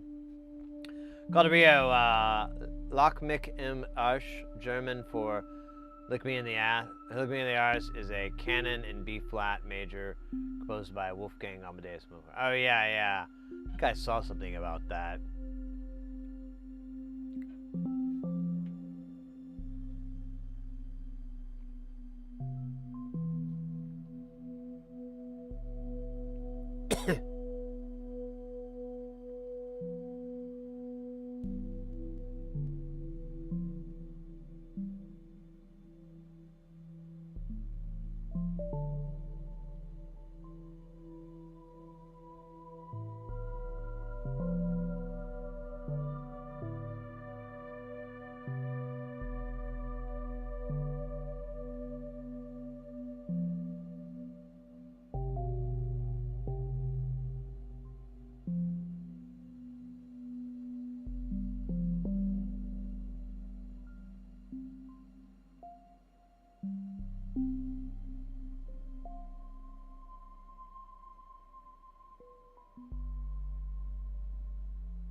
You're a big Mozart fan? Or asses?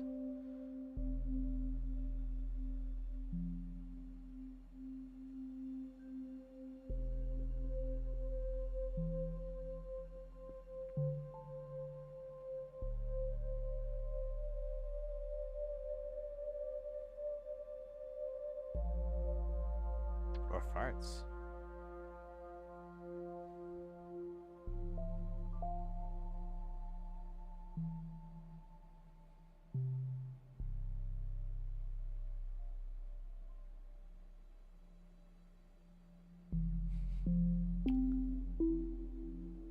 I love asses. I love Mozart. But I don't know if I love Mozart's ass. Unless he's like that one dude with the BBL. That I don't know what is up with that guy, but he always wears those tan shorts and stuff and runs around. I mean, if that was Mozart's butt, then okay. Now we've got a lot of thinking, a lot of soul searching, I guess you would say, to do.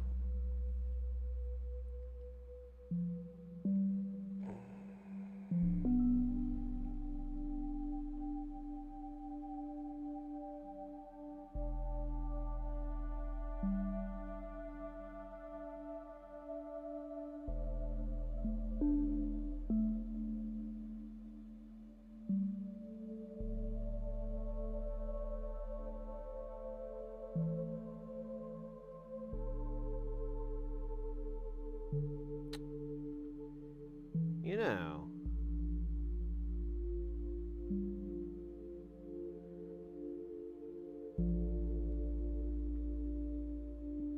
I'm wondering how much, I guess it's just easier to get 24/9.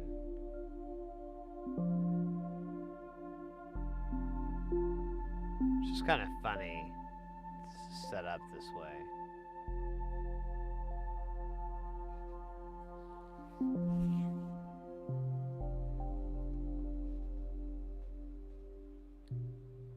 Not exactly sure who's in charge of that, but you know.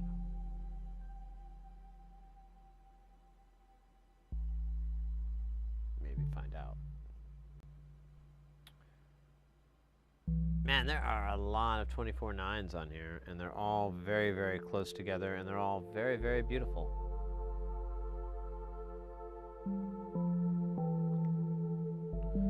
But they can't all be stars on Star Search. Only a select few will go on to the semifinals after our judges score them. First up, we have like the 9th or whatever 24.9K that we've seen tonight. Or today, depending on where you're at. And let me tell you, it breaks my heart to say this, but I hope this 24.9 gets arrested and charged with armed robbery. I know it's controversial. I know I'm pushing a lot of envelopes, but it's something I've been wanting to wish on real people, and I feel if I wish this upon a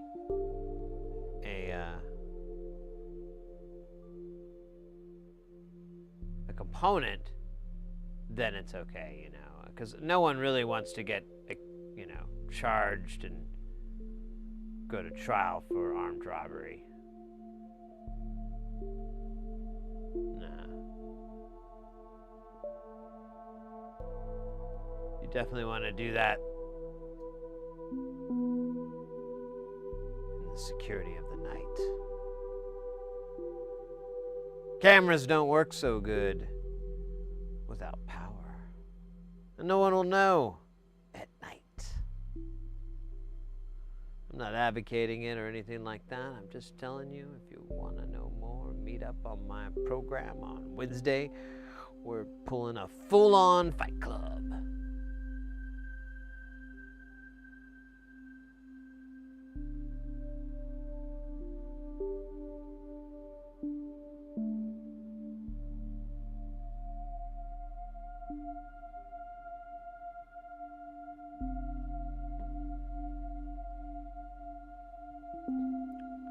You've been listening to Sid's Abstract Theater.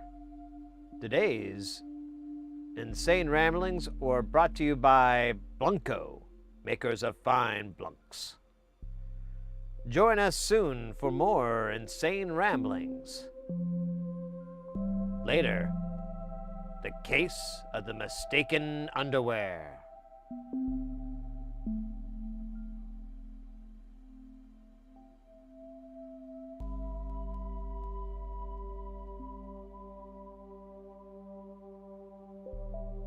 I've got two 24/9s left over here.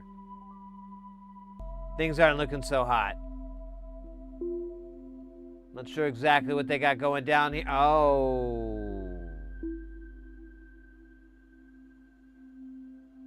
Looks like we have it.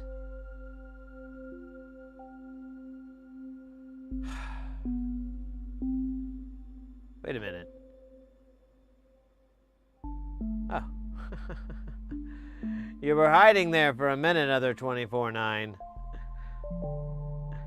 That was scary. You know what? Since you're facing this way, you're gonna come on this side. Maybe. Or not. Whatever. Don't turn around. Don't do that. Thank you. Piece of shit. Oh gosh. You know when your right eye twitches and your left eye twitches, and then you know that they're both in love?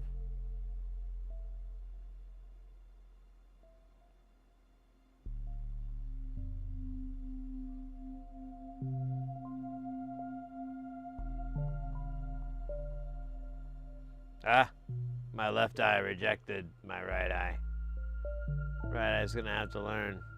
Some things are just not meant to be.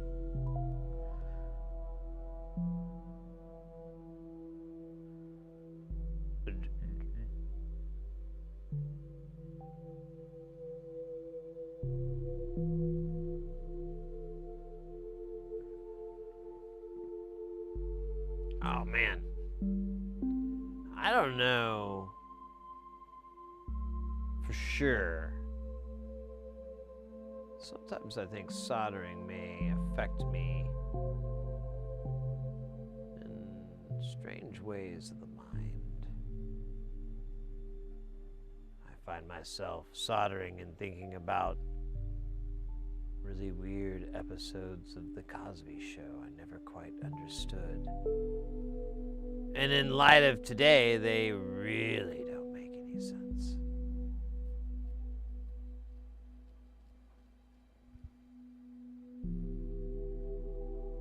A lot of weirdness out there. Make sure to keep your mustache trimmed. That's all I gotta say. Keep that mustache nice and tight.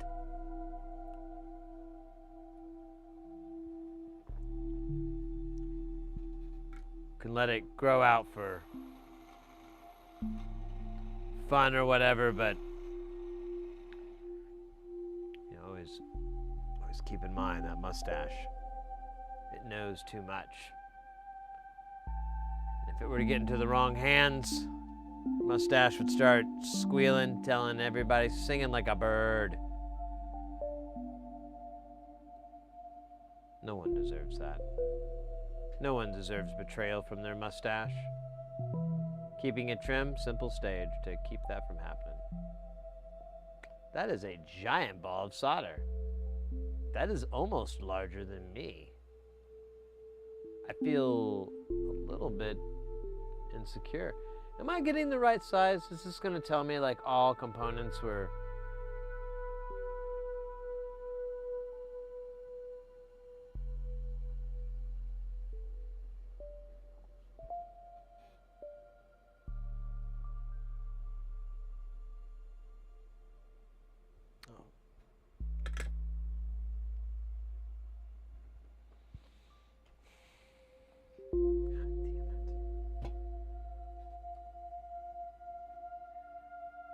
It's so weird. Like, I guess it would have been the easiest ever. But it says it, oh, you can't really read it here. It says it here at the top. Resistors 0603. Caps 0603. Oh gosh. Okay, at least that explains why this was like way harder than it normally is. And why these joints don't look as boss hog as they normally would.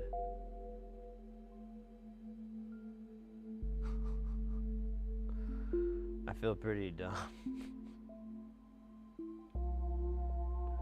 But I mean, honestly, that's not a 603 size pad. Let me show you. I don't think I'm that stupid. I mean, I'm a little stupid. These are all populated, but oh. Nah, look at that width. Dog. That's a cap, but here's a resistor. Look at that pad width. That's like an 805. There's an unpopulated one. That's way bigger.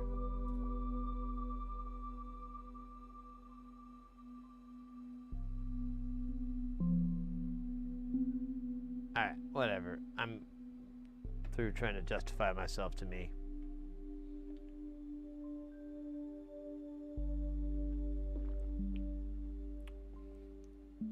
Out of coffee. Mrs. Heresy found like a bunch of coffees that I didn't know were missing. I thought they got thrown in the trash, and I guess they got thrown in this cabinet. So I have like 3 or 4 very old coffees. I don't know how good they'll taste, but I was about to toss them, and I was like, you know what? Maybe like I brew up one of these guys and just kind of have like a palette swap and kind of see, because it'll be the same method. Although, that's right. They're all pre-ground. I was in the before 4 times. You know what? It's going to be really bad coffee. Because it's going to be all bleh. I don't dig with bleh. Hey, Upshift. How you doing? Hope things are well. It's been a little bit. Hope you're staying healthy and wise, and you can tell the difference between 805 and 603.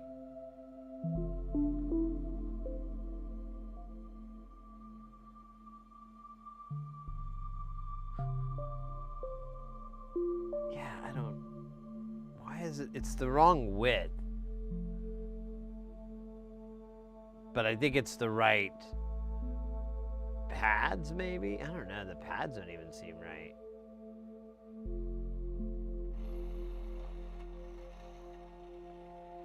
We got this new tip cleaner. We call it Lexington.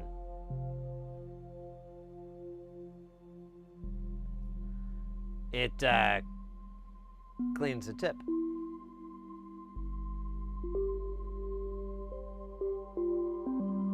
Cleans the tip.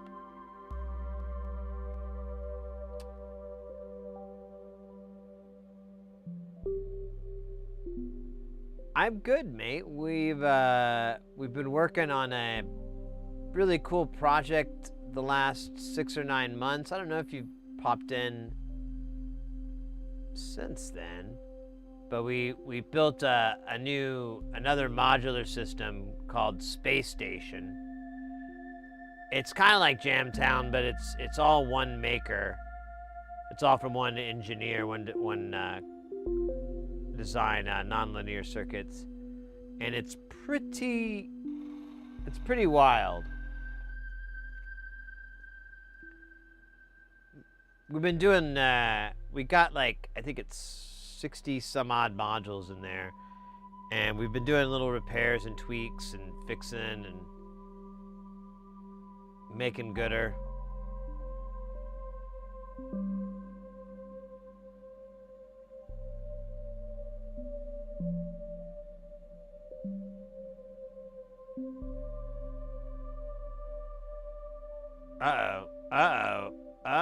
Okay.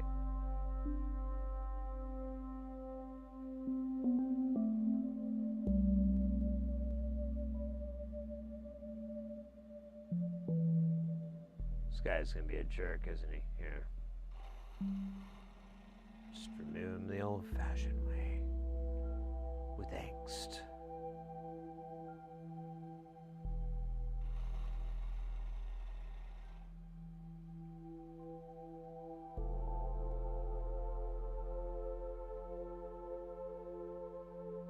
In the words of Arnold Schwarzenegger, fuck you, asshole.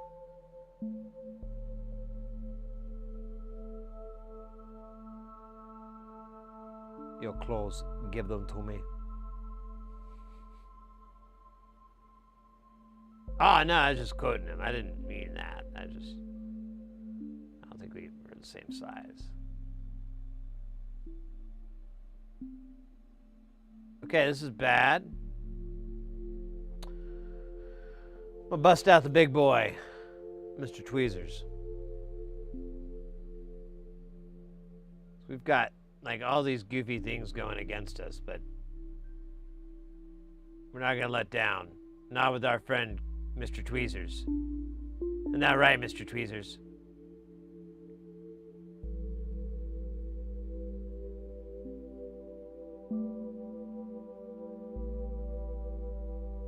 Mr. Tweezers, please. Hop in there, buddy. Keep it straight. Keep it there. Ah, it's kind of good.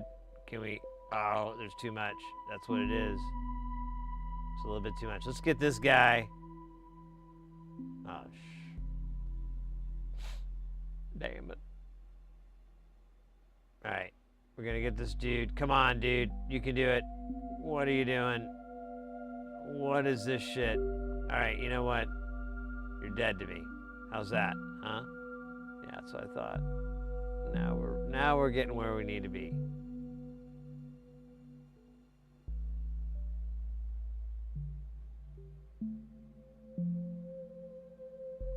What made you want to do that? 24. Huh?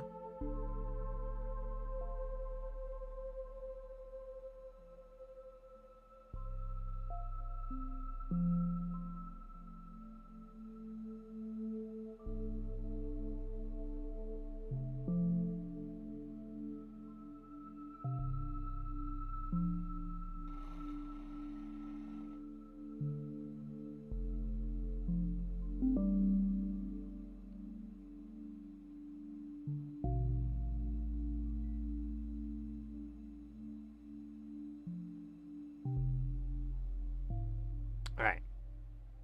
That was eliminating.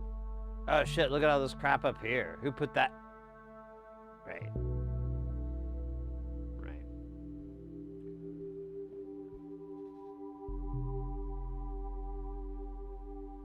Hey, Upship. So, you know what? It's let me see.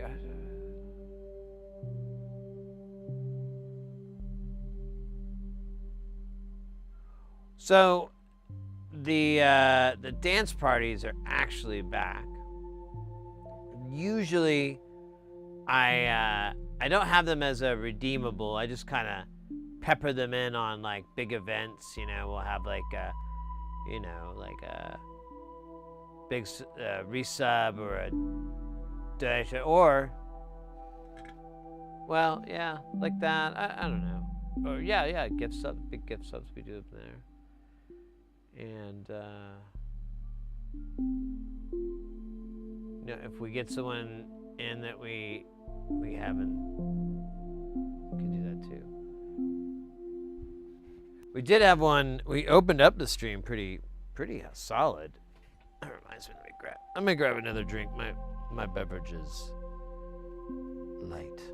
Oh shoot.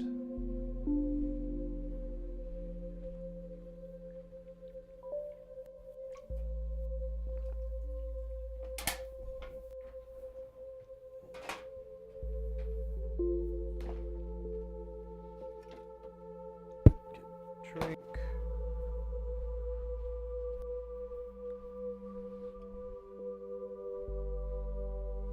Oh shit.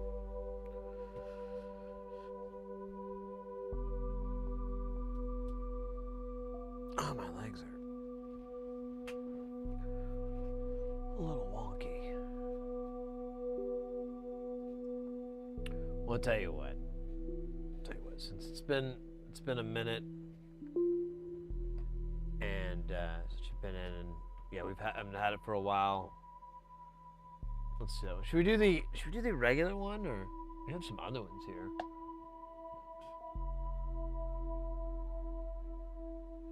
I kind of like the one. So away it goes.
With the 500 bits.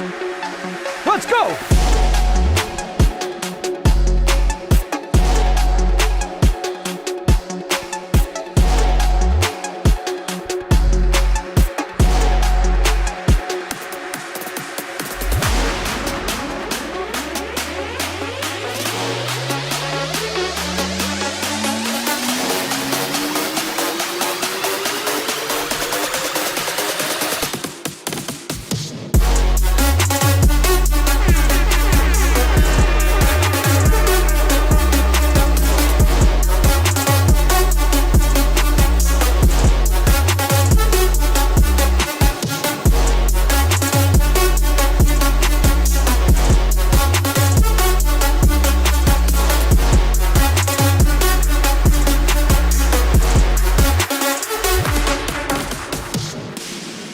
Let's go, let's go, let's go.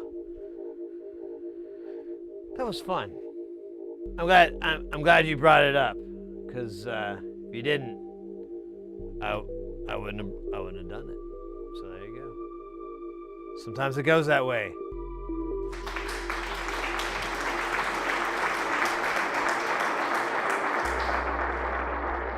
Just like the song by Huey Lewis and the News. Oh wait, that wasn't them. Then it was just the News that did it, not Huey. He was on vacation working on his new movie, the Huey movie, starring Huey Lewis and not the news. The news is on tour. Huey's doing a movie, the Huey movie. I already said that, didn't I? Damn it. Let's go. Thank you for those 500 bits, mate. Really appreciate it.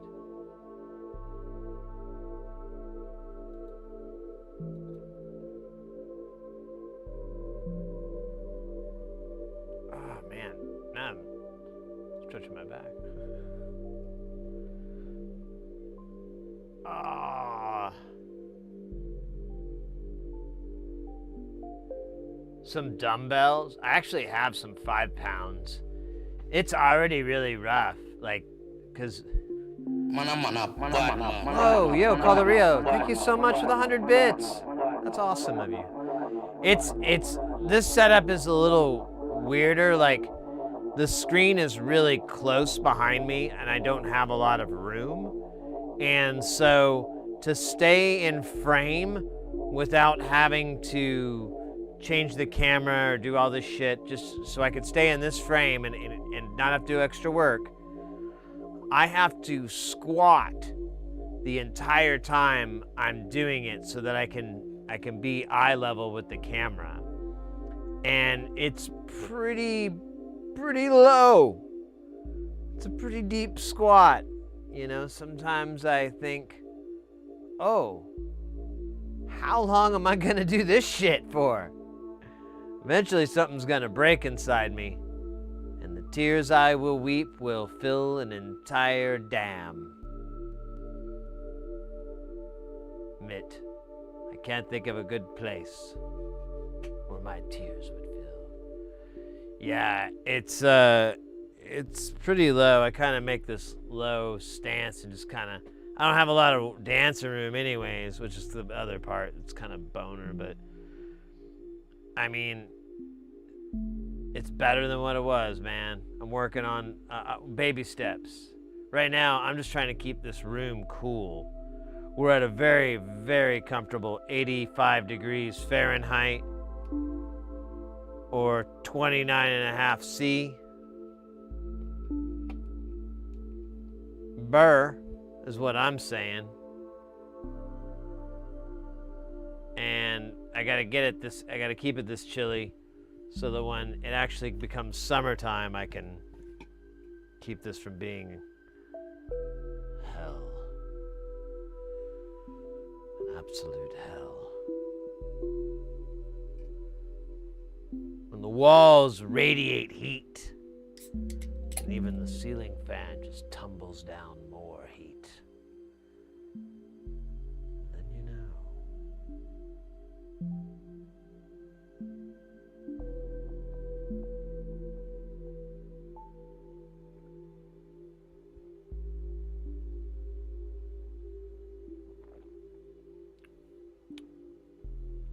'84. Well, okay. Here, we're gonna get back to work, but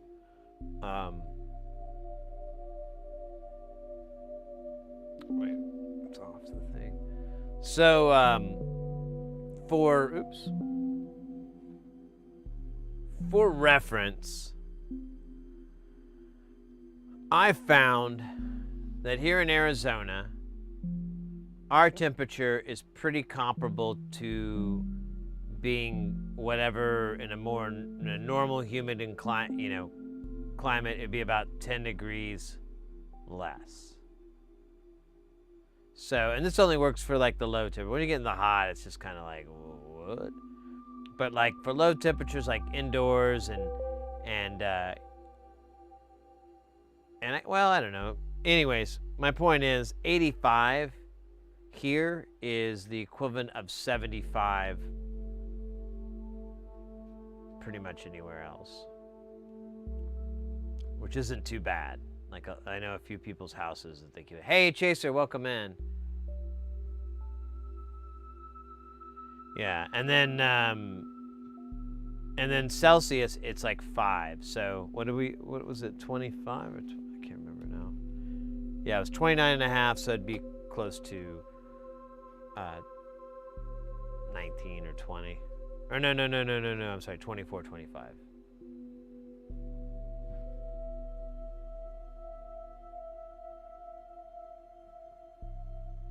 Throw ice cubes? Yeah, I'll just get that from my ice cube maker. Come on, man. You assume I have way more means than I do.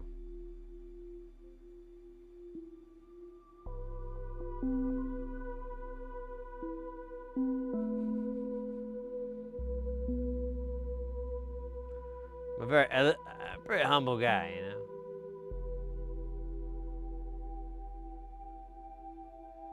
Nah, I'm kidding. I have an ice maker in the door. It's pretty gross though. It makes like weird ice. And by weird ice, I mean like it glows a little. And if you hold it up to your ear, you can hear like this like some you hear like this like screams sort of like you know, kind of like that. And then the other one you kind of hear this like shh, like hushing though. It's not like air, it's like shh. It's weird. And Mrs. Hersey says it tastes really gross too, like it makes the water taste bad. So we replaced the filter and the other filter and then the secondary filter. And I think we read online that it's probably some sort of demonic shit in our hose. And we're like, you know what? None of this shit ever matters. We'll just use ice cubes for coolers and stuff like that. That sounds like a good use of it. And it's not. It's a terrible ice maker for that.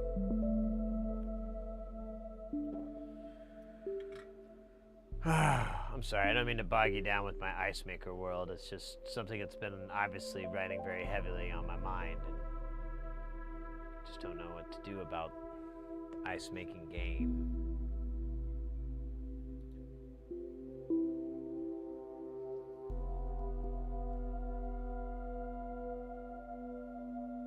Amityville water treatment. There you go.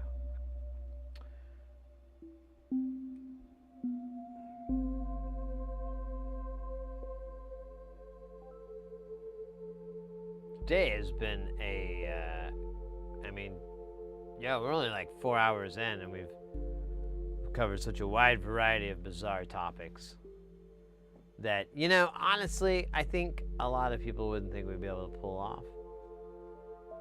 We're kind of like a podcast doing terribly, but, you know, also doing a lot of narcotics. And they just keep going, you know. They're just like, let's go. I think that's the...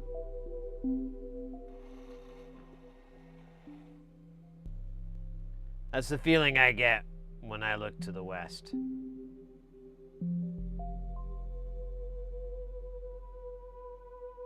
And my spirit is crying for leading.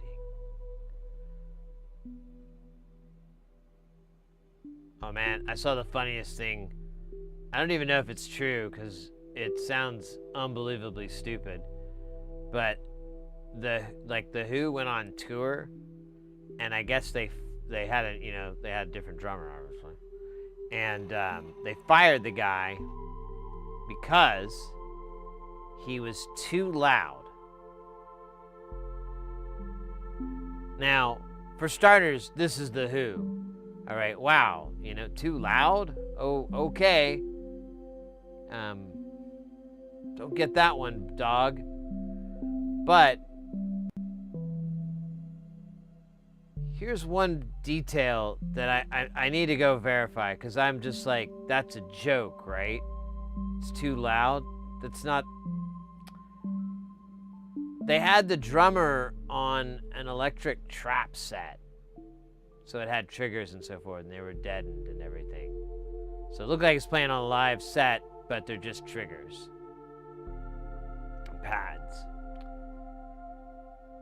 Which means the volume that he played at was controlled entirely by the monitor engineer.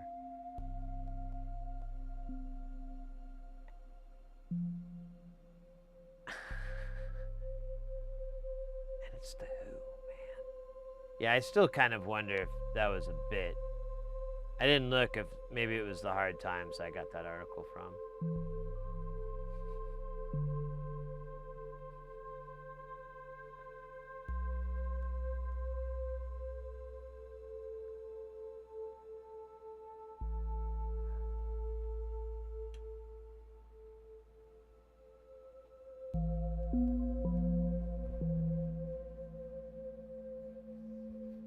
I know, right? It's like, it's just weird. I don't. That's why I keep thinking, like, there's something up with this universe. The Who complaining that their drummer is too loud?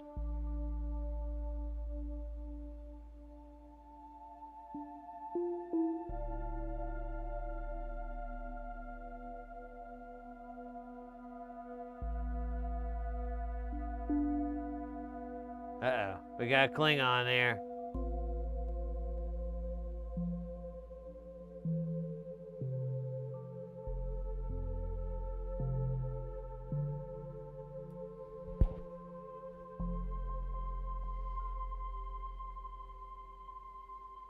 Constructive dismissal.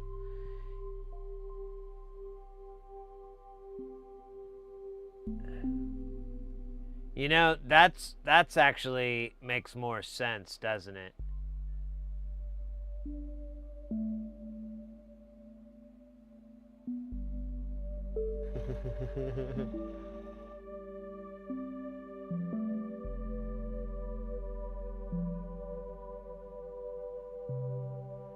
Well, yeah, like, they had that explosion on, whatever show it was, and,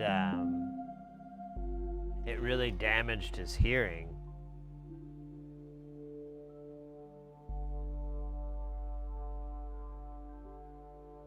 Or supposedly did, I guess. I don't know. I mean, you're in the loudest rock band. But I don't know. I hesitate to know if that's. It just seems so weird. I'm like, maybe that was a joke. Maybe I got. Ray over on YouTube. Hello. Remember me? I think so. Ree. I said Ray, didn't I? That's my first mistake. That's my first.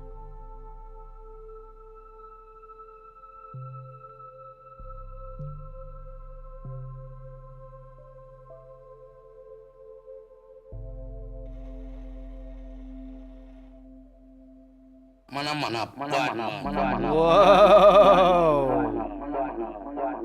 Little Eddie with the 100 bits. Mate, thank you so much.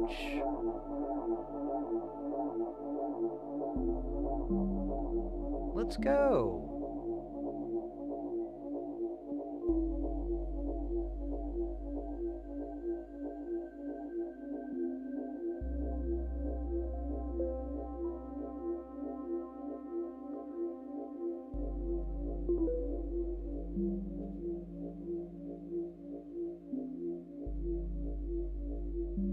It's payday. Hey! Well, thank you for sharing. Really appreciate it.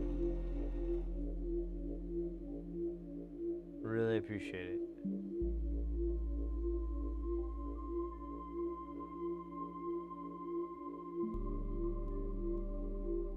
And the eternal chimes shall ring. Hey, we are soldering this board here. We're honestly kind of using it as an excuse to test out the new tool I got, which is a Hacko tip cleaner. Ooh, I was trying to memorize the model number so I look like a really cool guy. Well, also so I can differentiate it from the other one. What the hell's going on here, dog? I didn't even need this. And now you're giving it to me? What? What the hell ever, man.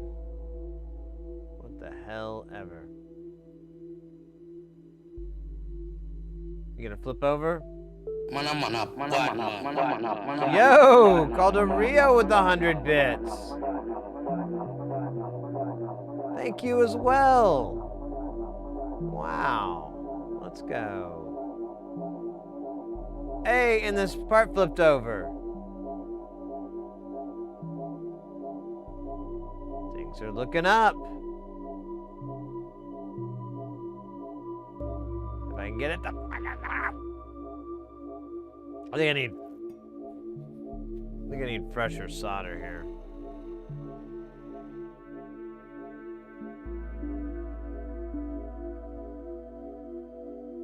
You got some bits for the first time today? Let's go. Thank you for sharing them with. Awesome. Well, I appreciate that.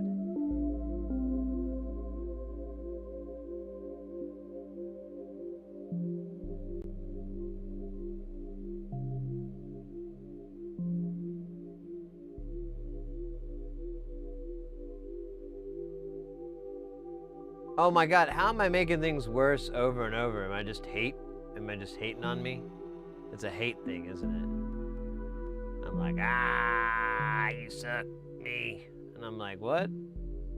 Nah, I'm just kidding. What do you mean you're just kidding? Who's kidding? Why are you just them?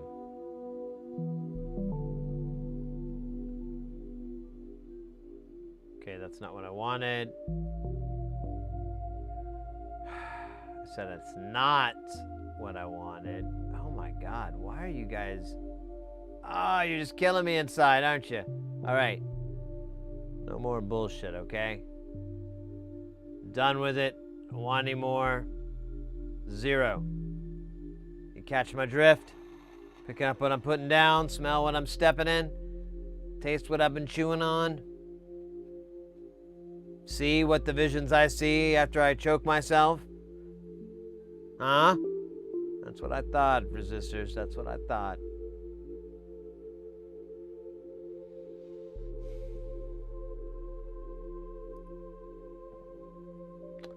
Dude.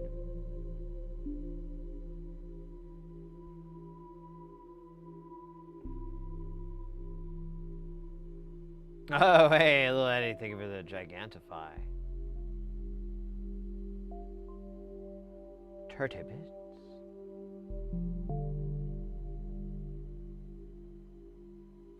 That's a freaking creepy face.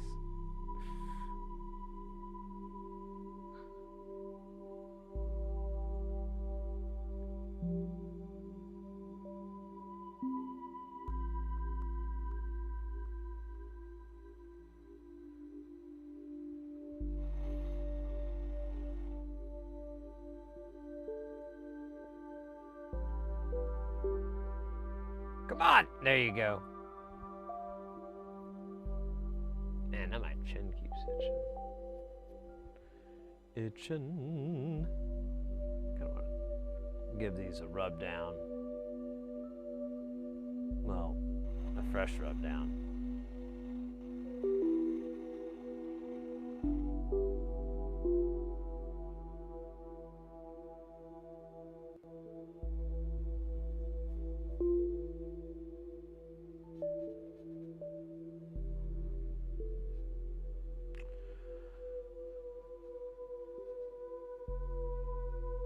What is it? Oh, is that all of them? Did we do them all? Pussies. I didn't think they were that tough. Bunch of pussy ass bitches. Alright. Well, we defeated another one. Now it's time for generous consumption of beer and steaks.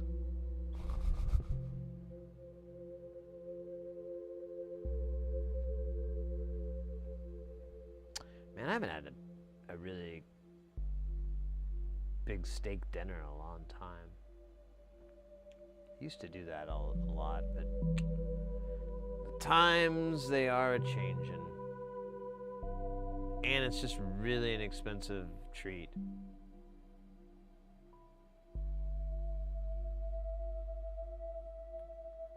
Also, you might be caught by the time cops.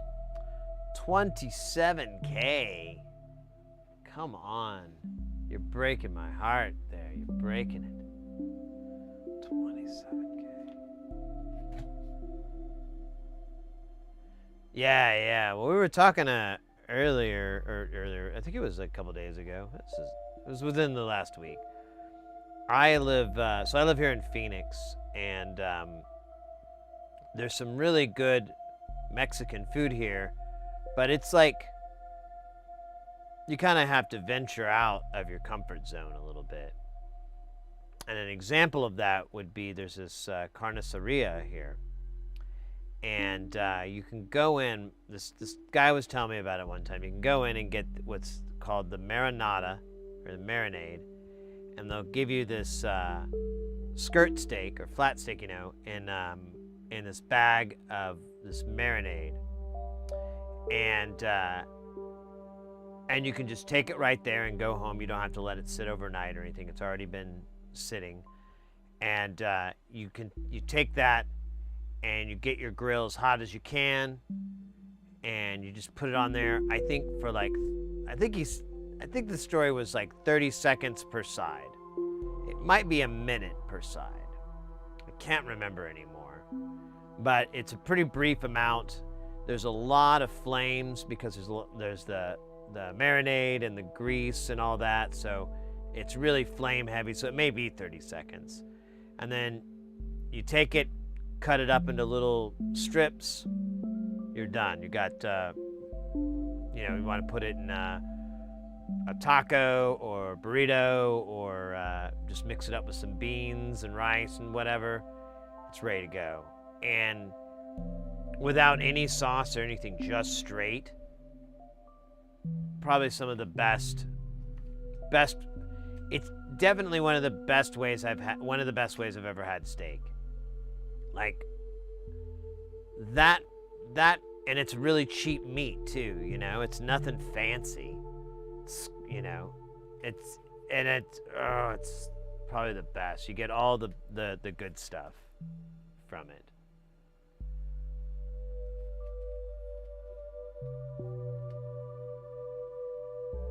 I can eat Mexican 6 days a week and twice on Sunday. Yeah, man, a lot of places are pushing chicken lately. I don't know. I mean, when I work at these hotels, every dish,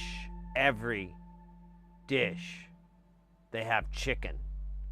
And like my stupid joke I tell when it's time for lunch or dinner is like, all right, let's see which way they prepared chicken today. What do you guys want to guess? Think that's chicken parm? Think it's grilled? Oh, could it be fried chicken? I don't think they're gonna do fried chicken. That's way too difficult for those guys. It's never fried. If it was fried chicken, I'd be a very different person. But it's usually just steam boiled meat or something like that. It's pretty. You got to sell yourself on liking it. Chicken fried steak. Oh man, I haven't had that in a long time. I don't think there's any place here. There used to be a place here in Phoenix that had it. But that place is gone. It was kind of a weird icon. I'm trying to remember the name of it. But, man,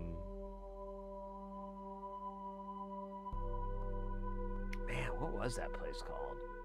Anyways, they had it, and then any other time I'd have to go back to Oklahoma. And I haven't visited Oklahoma in a while.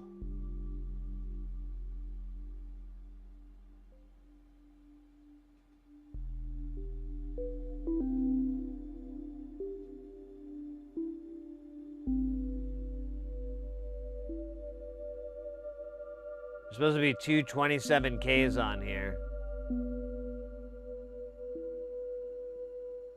There's one. There's the other.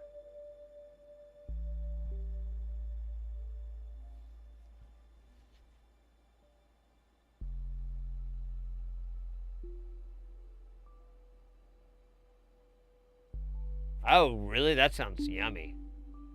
Aqua.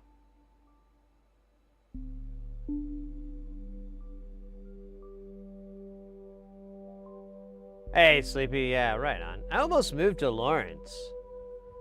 I was really close. I'm glad I didn't, in hindsight, because I would have probably been bored.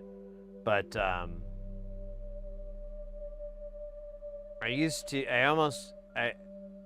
I liked it there. It was kind of cool. I had a friend that lived there. And, like a few months before I was moving out to here to Phoenix, I went and visited that friend, and they took me around. I kind of saw the town, and I was like, oh, there's a lot of really cool charm here. This is kind of nice. But obviously I didn't stay. Yeah, I mean, it was for the best, but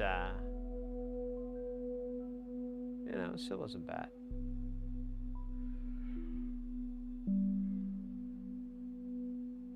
Stairs from Delaware.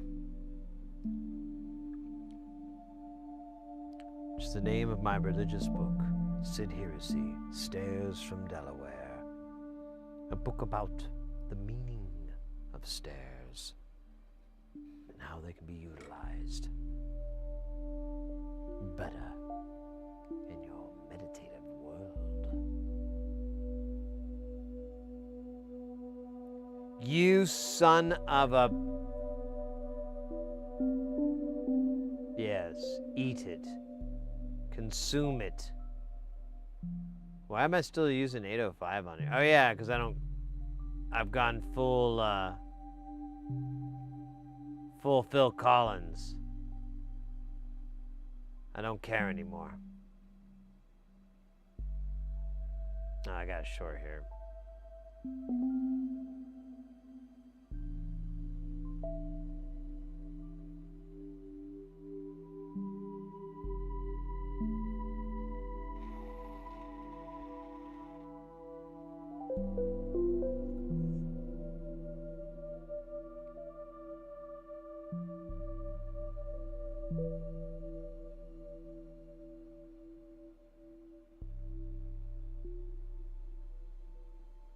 Yeah, I think I was 23 when I moved out of Oklahoma. And I'm 46 now, so I'm now teetering on I've been here longer than I haven't been here.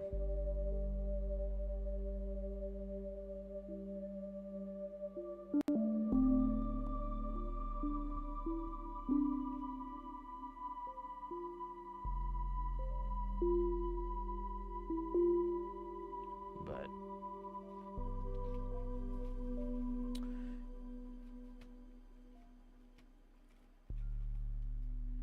yeah, there's a lot of things I like about Phoenix.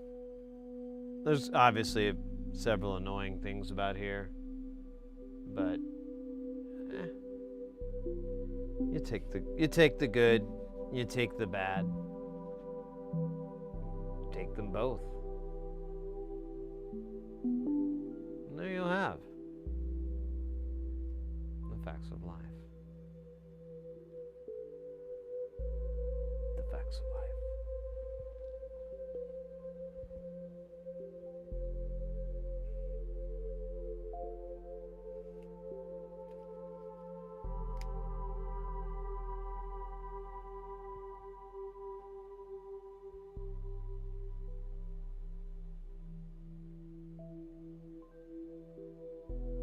Except for the heat. Well, so what I tell everybody that's thinking about moving out here or whatever, you know, I'm like, let me level with you. That first summer you're here is going to be the hottest summer of your entire life. It's going to be like hard for you to comprehend the amount of heat. It's insane. But the good news is, next year it's not so bad, the year after that, and so on and so forth. It never gets as bad as that first year. And I've had multiple people repeat this back where they're like, yeah, you know, that's kind of the case. Like, that first year, it's just insane, and you kind of figure it out, and then the second year, you do much better, and then you just keep going from there. Like I park my car under trees like all the time during the summer, even if it's far away from the parking place, because it's like night and day. If you can get any shade, if you can get out of the sun, indirect sunlight in any way, you gain so much back. It's so much more bearable. So you just kind of play that game a lot living here, just staying out of the direct sun unless you absolutely have to. But we never have to shovel snow. We don't really have bad weather. I mean, like, we've had some... There's always a little bit of flooding, but it's never like, you know, where it's feet high. It's always like pretty nominal.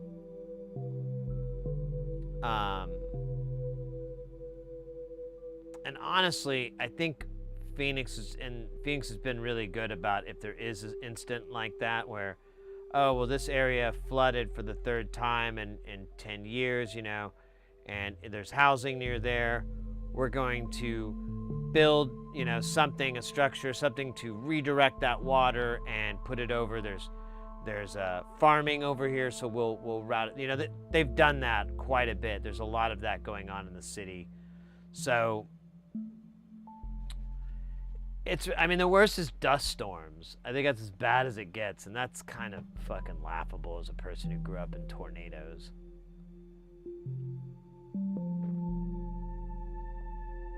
Caldery, I've never been out of Europe. Danke for being the German friend. Yeah.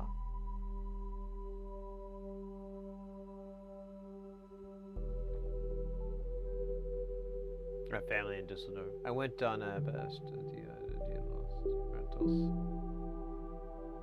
Some dude owned a property with a few rentals.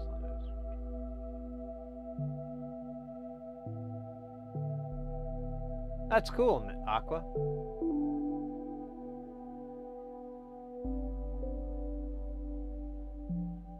Yeah. Shade is the name of the game. Doey whip house.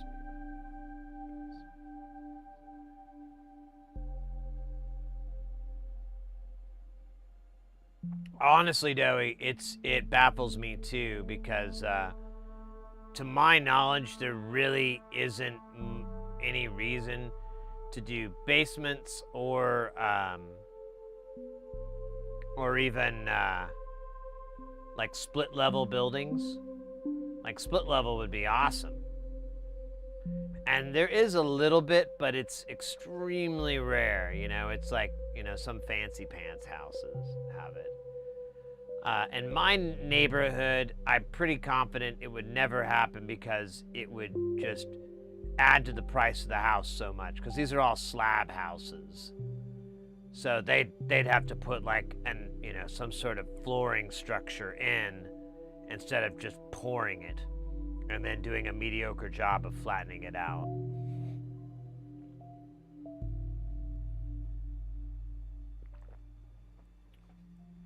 I think it would work really good here.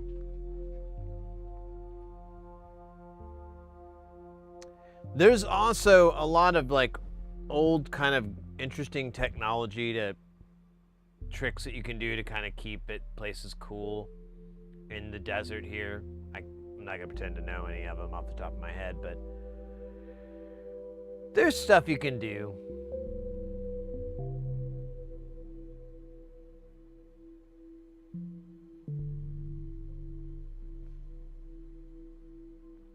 Yeah, all these houses out here are super cheaply made. Like, Do you know, Doey, about how about our exterior walls in Phoenix?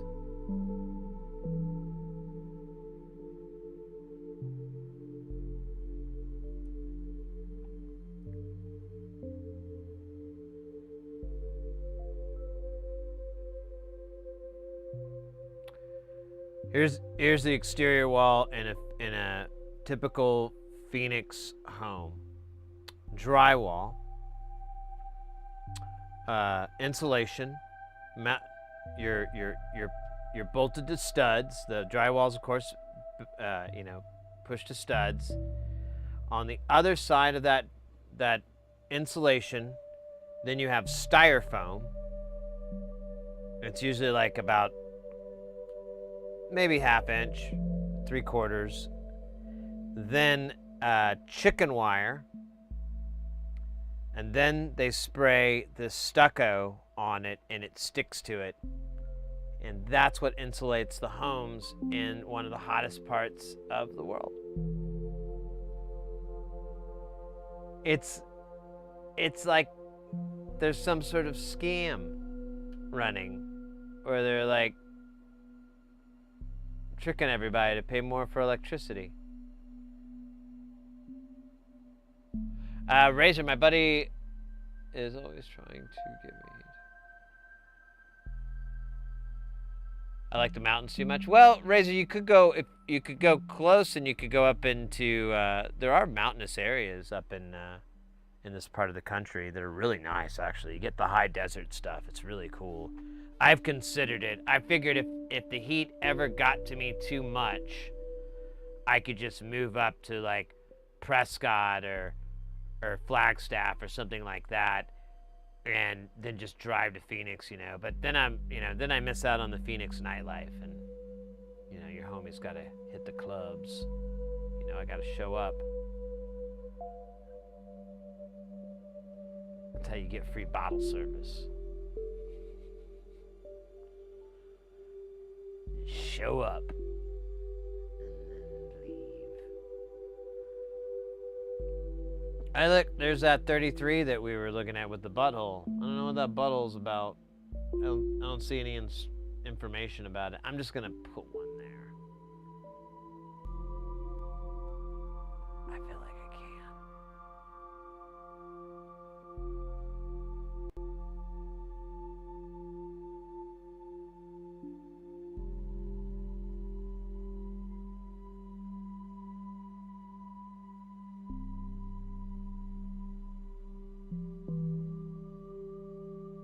Yeah, I think the only home I lived in that was dumber is like a mobile home. I lived in a mobile home, and it had like virtually no insulation. It was a metal outside, so it just heated up. Like you just cooked yourself inside.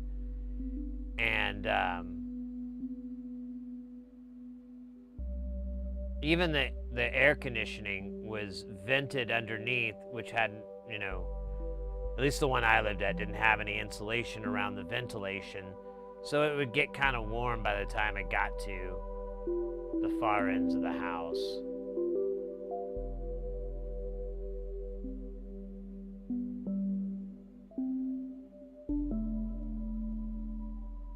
Beer boxes and more stucco. Yeah, I can believe that.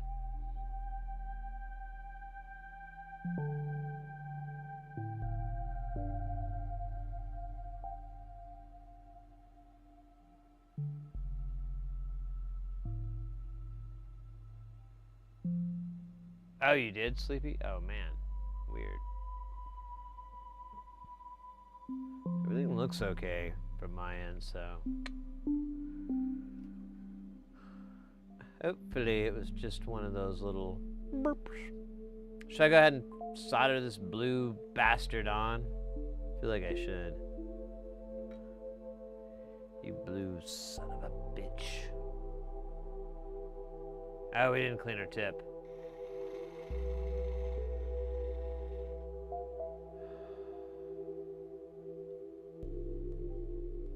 Really liking this tip cleaner. Hope my wife doesn't get upset.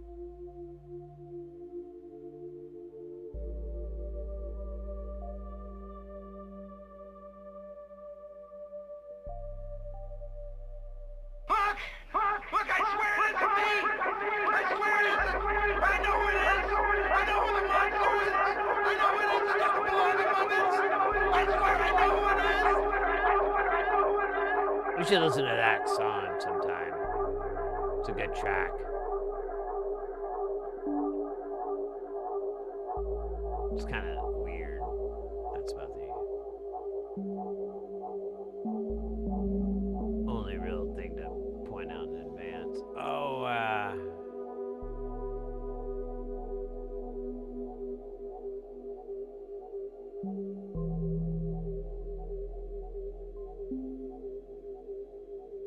Yep, there you go, up in northern region.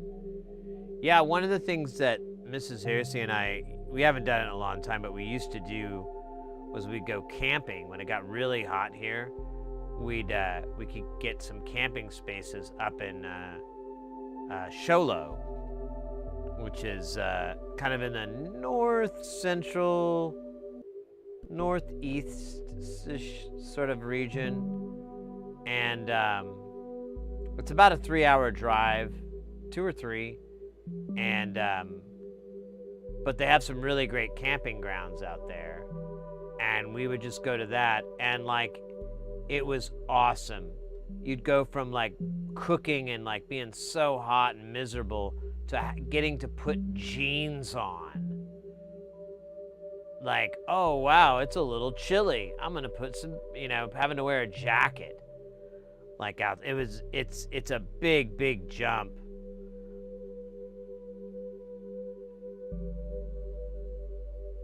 It's pretty nice, but it does snow up there, so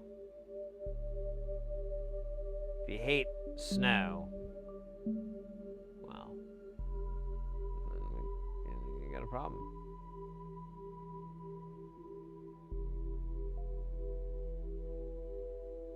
Oh, your mom lived in Sholo? Oh, cool. Oh, neat. Yeah, for the parks. That's awesome. Well, good for her. I'm glad she did that. That's awesome. That's really cool. Yeah, I don't know. I've lived in Arizona, and I found there's some really great kind of hidden gems here, and I don't think the general public really knows about it. Maybe they do, and I'm just an idiot, which is actually probably what it is. But it's really nice. There's some fun stuff. I keep trying to get friends and family to come and visit, because I'm like, oh, trust me, I can tell you a bunch of fun stuff that you could do.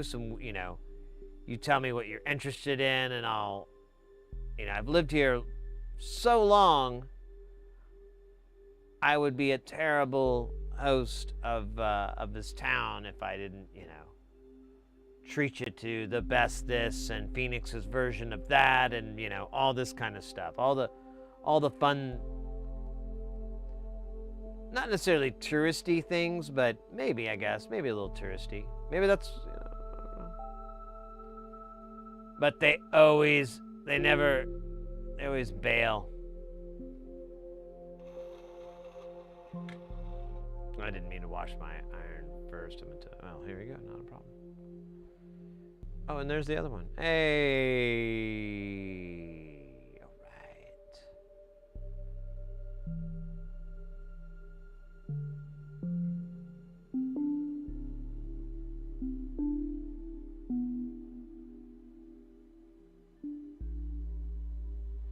Well, you can do both. Tucson's not that far away. It's a drive though. It's like it's a little under 2 hours, I think.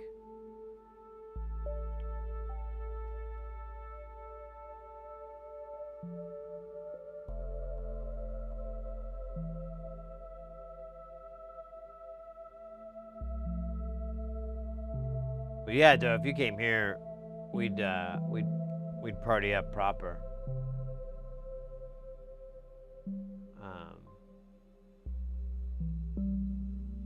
Some really, really unique restaurants and stuff here. That's kind of cool. I think that's the thing I like about Phoenix, is it kind of has this odd identity about itself that really isn't placeable. You know, it's Southwest, but I don't know, it's just kind of odd. I can never put my finger on it, and I've tried for a long time, but it's definitely a good thing. It's definitely a positive, but I feel like there's a lot of variety. It's kind of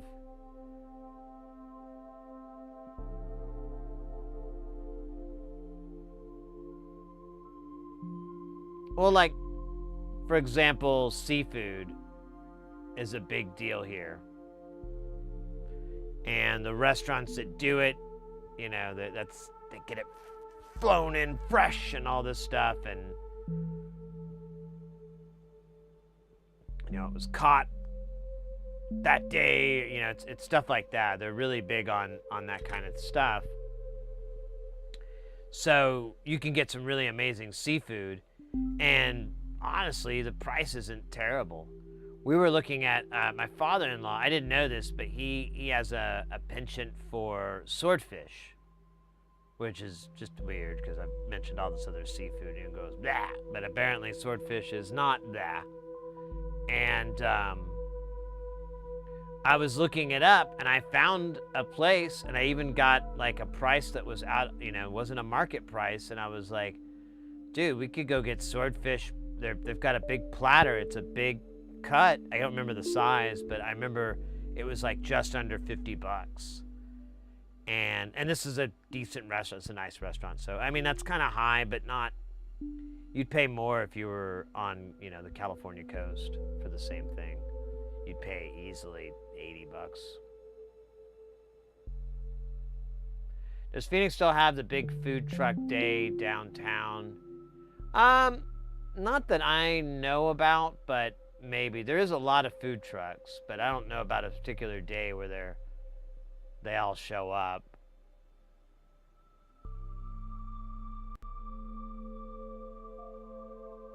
Maybe it's a consistent thing.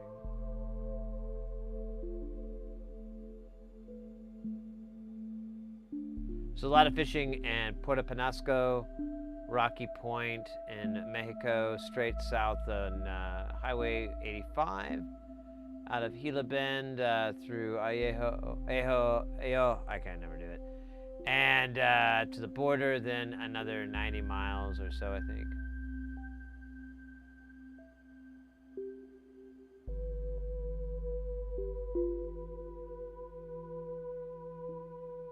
The Aerospace Museum? Yeah, I'd like to go check that out. I haven't gone to see a lot of those kind of touristy spots around the valley.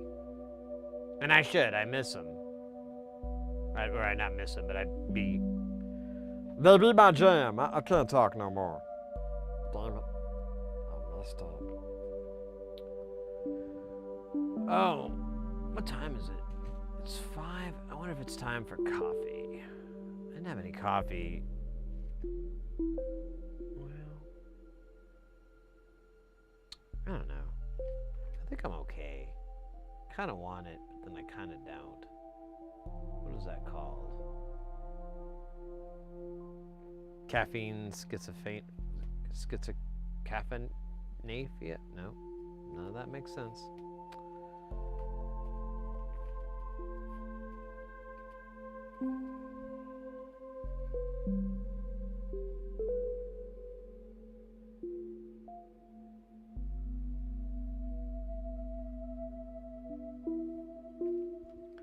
$5.47 Ks. That's good. Yes to coffee? Oh man, it's just like I hate. The problem I don't like is that I have to like interrupt the stream to do it so much. So I have to get up, do the beans and all that shite, and then I gotta put the water in the kettle and turn the heat on, and then put the beans in the thing, and then come back here and then like, you know, a few minutes later, you know, it's whistling. So I got to get up again, pour the water, put the lid on, set a timer, come back 5 minutes later, plunge it, then bring it back. It's just like, maybe I kind of want an espresso machine. I'm thinking about maybe trying to see if I can find one used or something. So I don't want to spend that much money. But I kind of want that because it's all done, you know. Although it wouldn't be the same as French press. Maybe I can find a way to automate that. Automate that, motherfucker.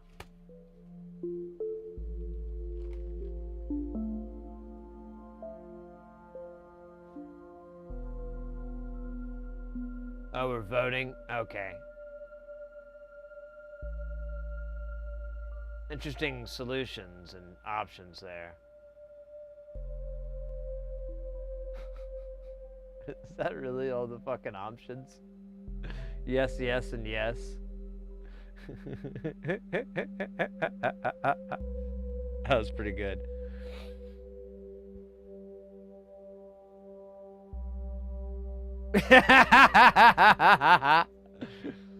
All right, you know, I'll tell you what, I'll do whatever the outcome of this poll is, unless it's not the outcome that I want. Then we're gonna have to redo the poll again. All right,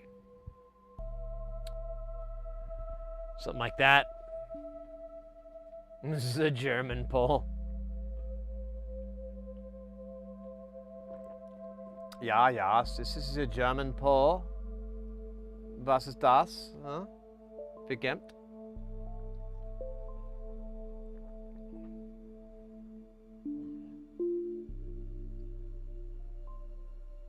I forgot what this was, 47.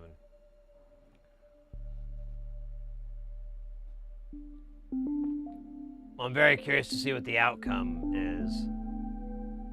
Because I don't know, you know. 11 seconds left, apparently. Get your vote in. Oh yeah, we haven't done that yet. Was 47 way down here or something? Is that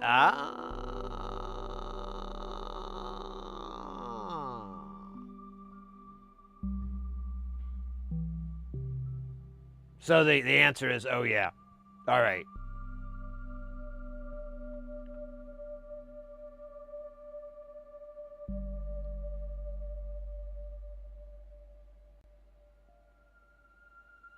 Yeah, I might do that. I might try one of those, the Italian espressos. That might be good. I did look at those because I didn't want a big machine. I mean, I like the frothy milk thing, but I really just, that's worth the money. That's worth spending all that cash. But just to make it, yeah, I might do that. I might just see if I can find one on them internets, because that'd be nice. All right. Well, in that case, let me. I'm gonna be really fast,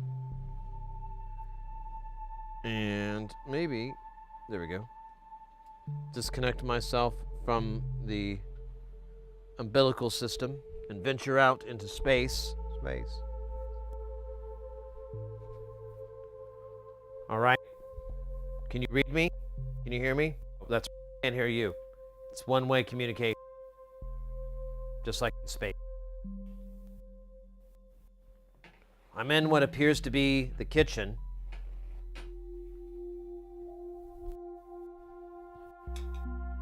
I'm constructing the necessary materials and liquids needed for the coffee.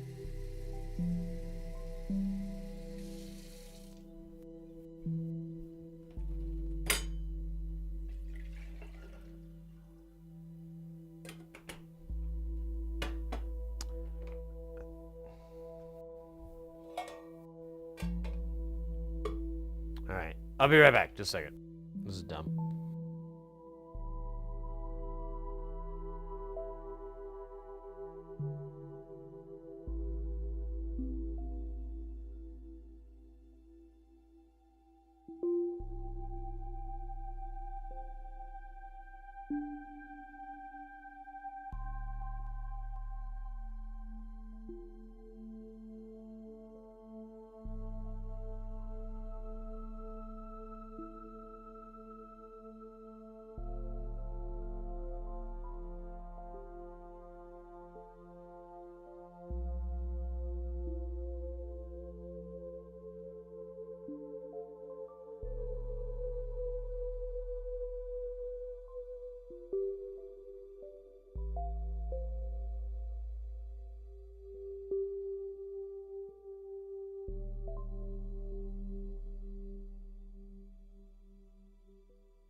Thank you for your patience.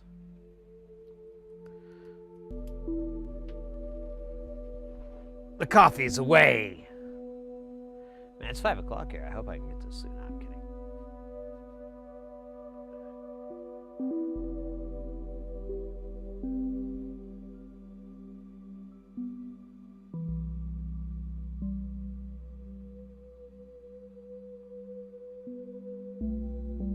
What? Let's not talk about that.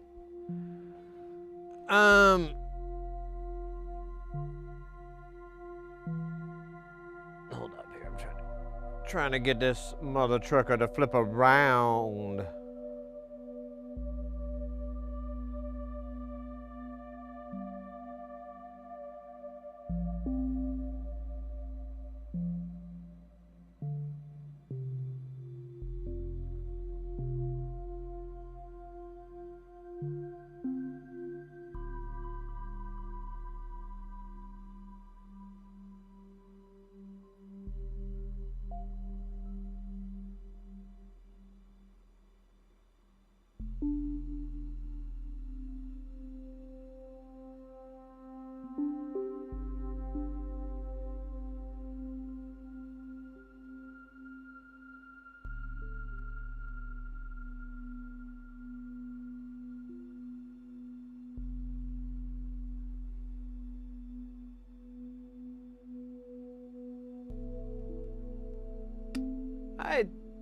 I hate this. I'm just. Oh wait, there it goes.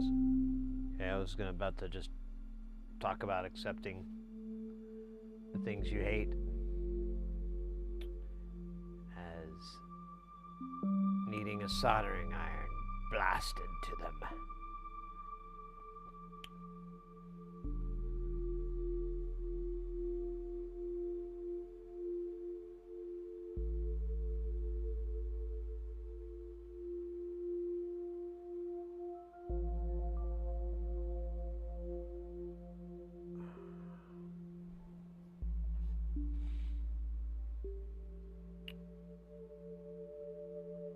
Baloo! So wonderful to see you. Good morning to you as well. I hope you are doing well and you're kicking ass and taking names.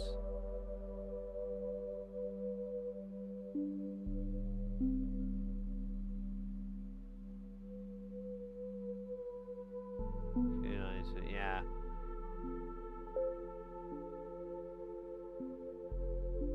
Don't mean to be that guy. Can we not talk about that stuff here? I don't really want to talk about that stuff. I know I kind of broke it earlier by talking about the thing, but that was just my guilty pleasure. I was just trying to explain that. But we did jump on it, so I guess that's partly my fault. But I don't really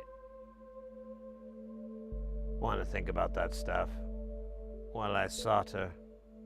It will cause a rift in the solder time-space, and solder may bleed from all solders of the galaxy.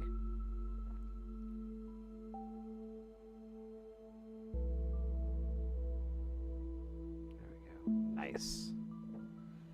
Nice. Oh wait, I should put an earpiece out. I should be hearing a whistle from the old, the pot. It needs to be a metal song.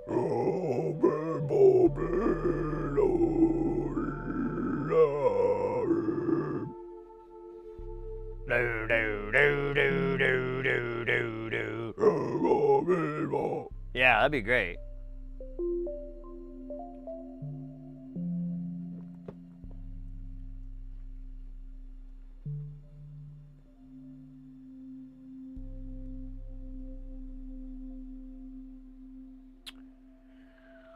Oh yeah, we gotta solder these Solder these on with the... I knew it. The moment I picked the iron up. Kettle.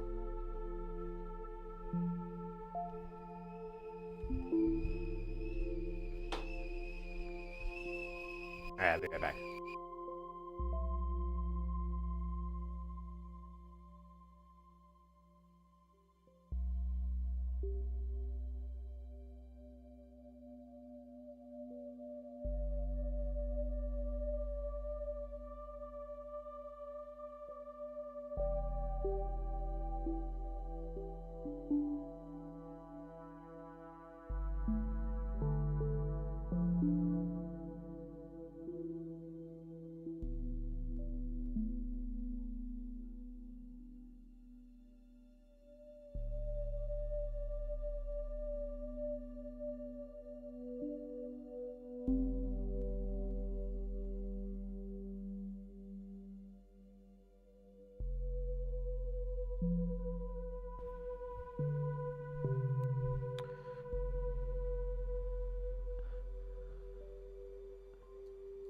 So, Mr. X, or actually just chat.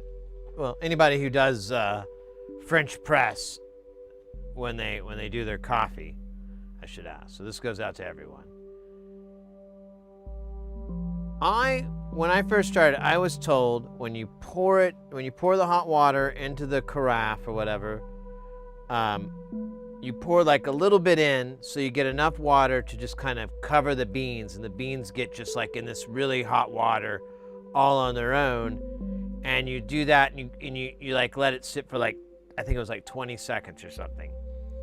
And then you go ahead and pour the rest of it in, and then you set the timer for 5 minutes. What?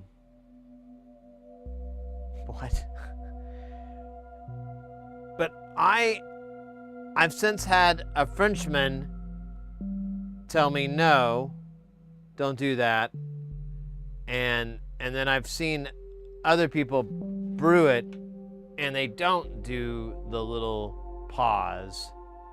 So I'm wondering, do y'all, when you're making French press, do you guys just pour it straight in? Maybe pour it a little slow, give it a little bit of, make sure that the water's kind of giving the grounds a chance to flow up in it. But do you pour a little bit, let it sit in there for X seconds, not very long at all, and then pour the rest in? Which one? Is it I don't know what you call it, a double pour or a single pour? There you go. I guess that makes sense. That's kind of confusing, but because I've converted over to the single pour because I'm thinking the information I got was bad, but I swear to God it was the information that was in the instruction manual for my coffee machine, my French press that I bought. Or actually it was a gift. I remember there was instructions because I didn't really know how to make it, and I'm looking and I'm like, oh really? That makes a good cup of coffee? Okay. And then I try it, best cup of coffee. Like it pretty much ruined me for coffee. I quit drink. I used to go out to I used to be one of those kids, those little gothy kids, and they'd hang out at Denny's and drink coffee. I was one of those cats. After French press, couldn't drink it. Just tasted like, I just couldn't do it. And all drip coffee's that way. It just tastes so bitter, and you have to drown it in like cream and sugar.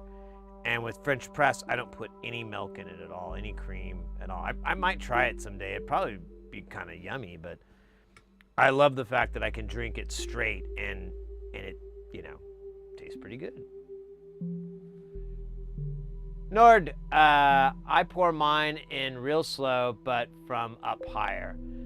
Okay, yeah, I should have specified. Yeah, there is that, and that's kind of what I've done, is I pour it so there's enough distance to it. It helps to agitate the water. The pouring action agitates the water and kind of helps stir it all together. I think we're on the same page with that.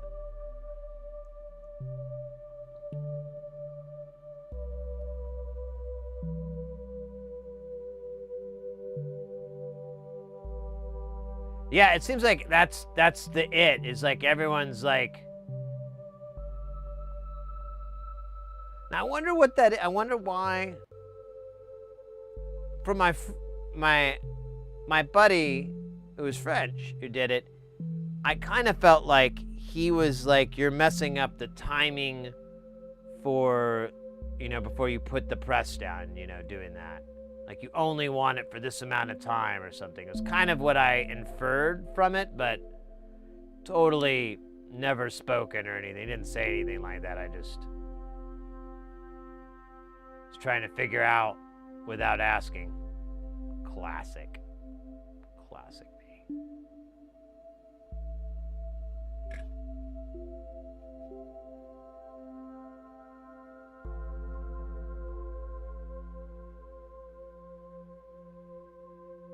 Are you never done it, Eddie? It's really good. Get yourself a, there's a bunch of different ones out there. The one I have, I think it's like maybe a liter. It makes about 3 small cups of coffee or 2 good-sized cups. And yeah, you just grind. It's debatable, but whatever. For best results, if you have you can get a coffee grinder and grind up the coffee beans. You don't have to.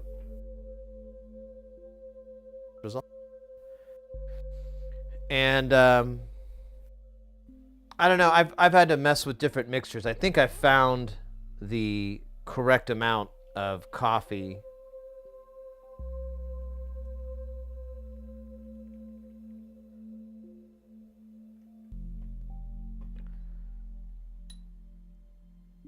The coffee bean ratio.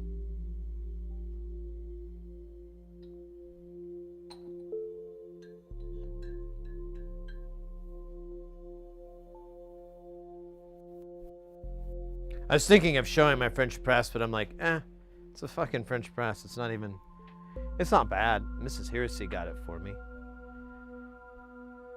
She accidentally broke my old one, and I was like, you gotta give me a new one. So she got this one, and it was a little bit of an upgrade. But yeah, if you're really interested, it's a good way to go. It's the rules are you grind up the coffee, put it in the pot or put it in the deal, boil some water, pour the boiling water into it, let it sit for 5 minutes, and then you have the plunger on the top. You'll push the plunger down, and that'll kind of strain out the beans and everything, and then and then you're done. You pour it out. You will have some coffee in your some coffee beans, a little bit of sludge in the bottom of the cup. That's about the only thing, but don't slurp it down at the very end unless you want a little shot, I guess, a little pump.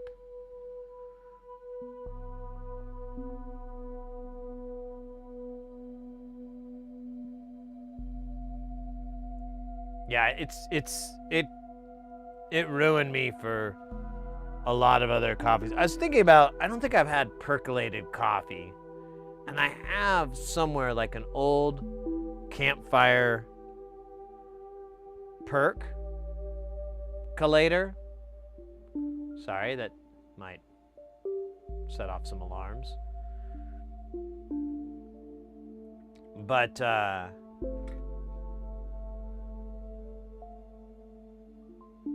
don't know.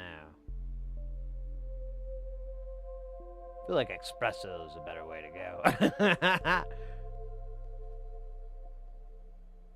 It's slow, but yeah. Okay, so Harry, on your French press, do you?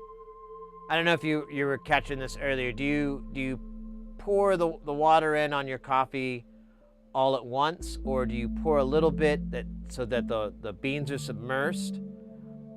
So it's just high enough to cover all the beans, and give it like 20 seconds and then pour the rest in.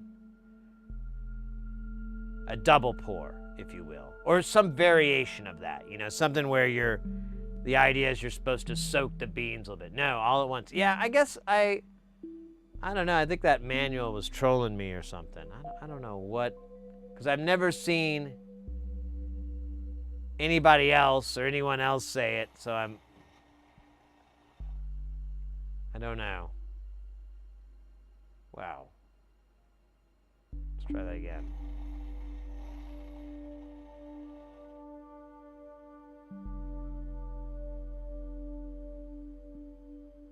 Scoop up the guns. Oh, I don't even do that. I just let it set up. Oh man, there's like a gross hair. Still a gross hair on there. I don't know where that's coming from, but I'm not gonna. Oh my God, you. There we go. Hold up. Looks like there's like. There we go.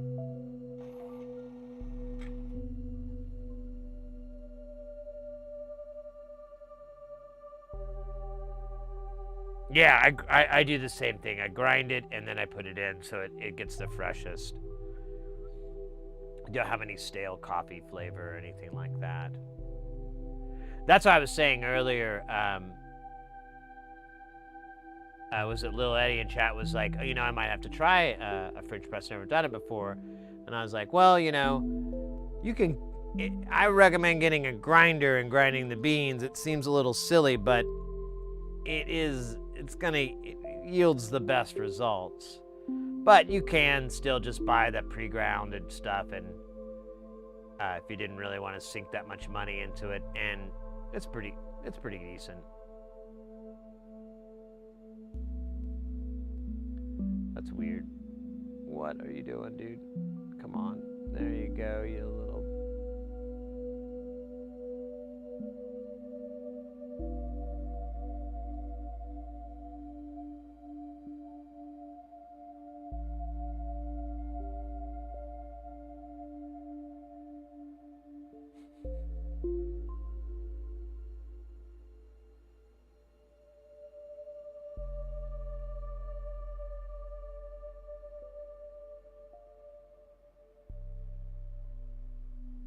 Hey!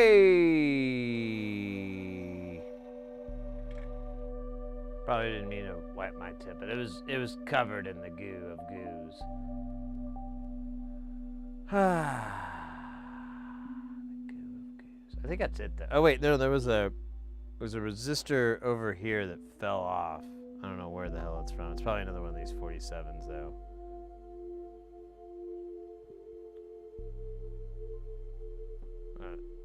Oh, it's a 24.9?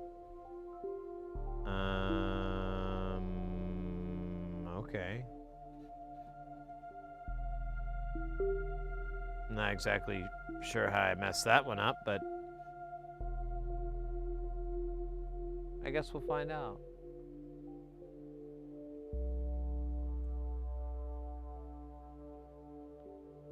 I don't know if we'll find out right now, though. Good Lord.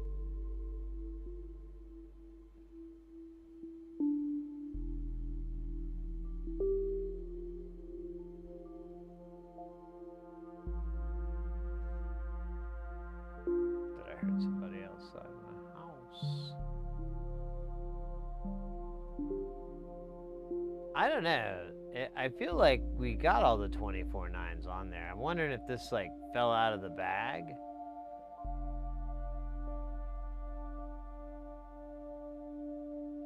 Oh man, that guy's nasty. We're gonna fix that one real quick.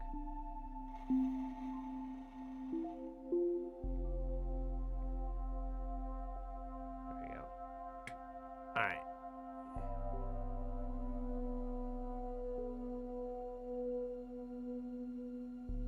Yeah, I don't know where that came from. It's an ancient mystery that will one day be solved by Robert Stack.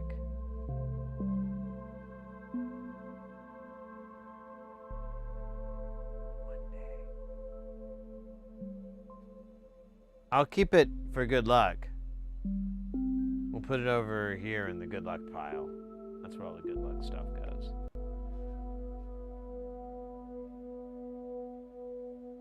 Yeah, I agree with that too. When my mom visits, she freaking hates the press. So I had to get her like a regular coffee machine. But she does the Keurig all the time at home. And I'm like, Mom, why don't you just what's wrong? He's like, well, you know, it's just 1 cup. I was like, you know, you can put varying amounts of water into the coffee machine. You don't have to fill it to the fucking brim, right? I didn't swear at her, but when I recounted in my head, it's quite frustrating.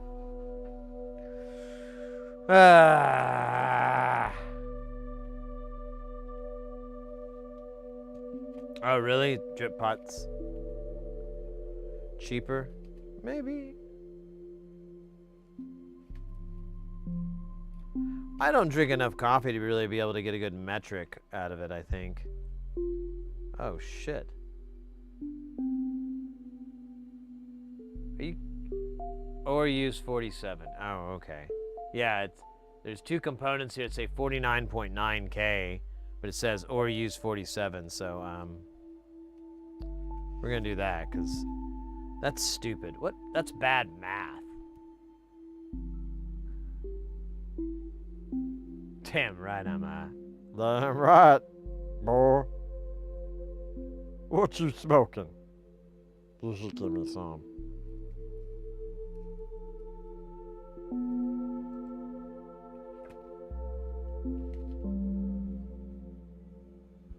Oh, man. Feels good to get my hair cut. My hair was getting, like, shaggy enough to cause temperature different. Okay, so we gotta put them here.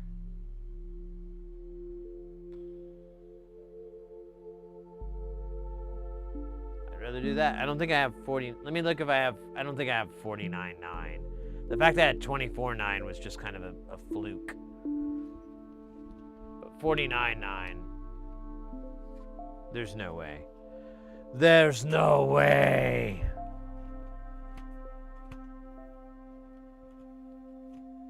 $56.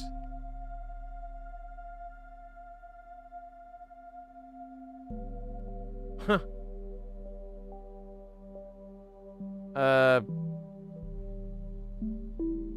Wow. It's a good thing I'm not wearing a hat right now. I'd have to eat it, wouldn't I? Be delicious, delicious hat. All right, I don't know what to do with these 2 guys. I'm just gonna put them in the pile of shame. We will get vacuumed up one day by the sucker of shame. So these are gonna be the only time that we put the right size components on here. And that's gonna be this 49.9.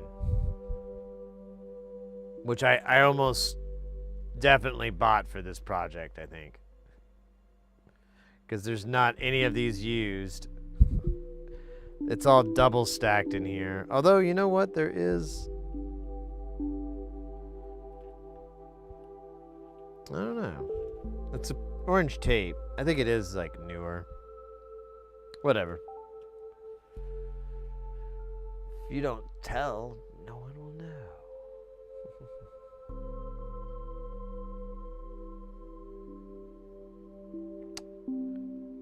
What are we doing? Oh, yeah.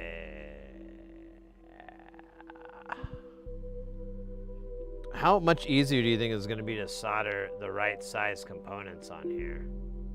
Dude, how is this 603? These are the weirdest footprints. That's not 603.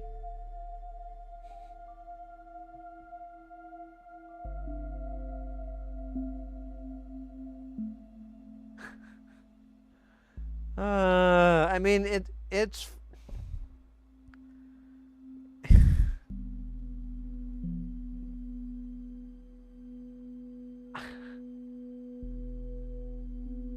yeah, I don't get it. I give up. Let's just keep going. Oh, Jesus.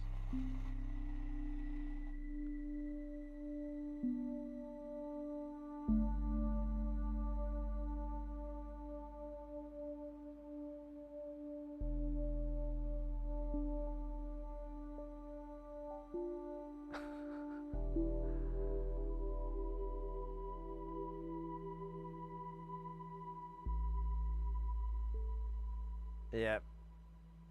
The surface tension is going to be all fucking weird. All right, that was fine. Oh, we gotta do it again. Where's the part? Dude, I gotta wipe this mat down.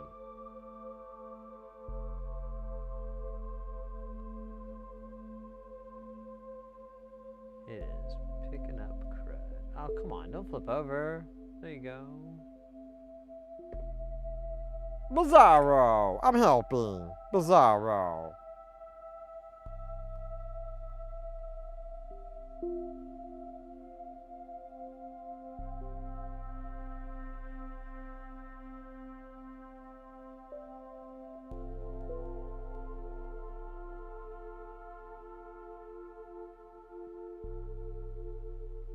Okay, that sucked.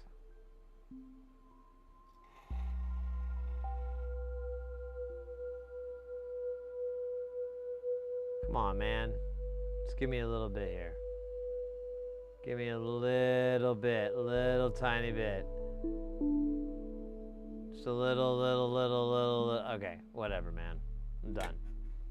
Fucking done. Or am I? Actually, I am. Because that's all that came out of this book. Cool. Oh! Dude, I don't want to do any more of these 603s. We're just doing 805s. I don't know what's up with it. I don't know who's in charge.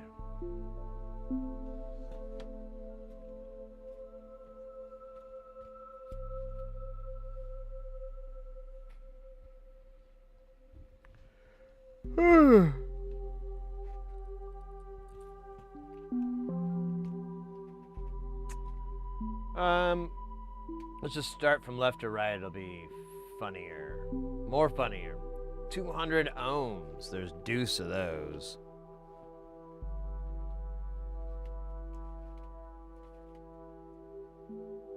Are you kidding me?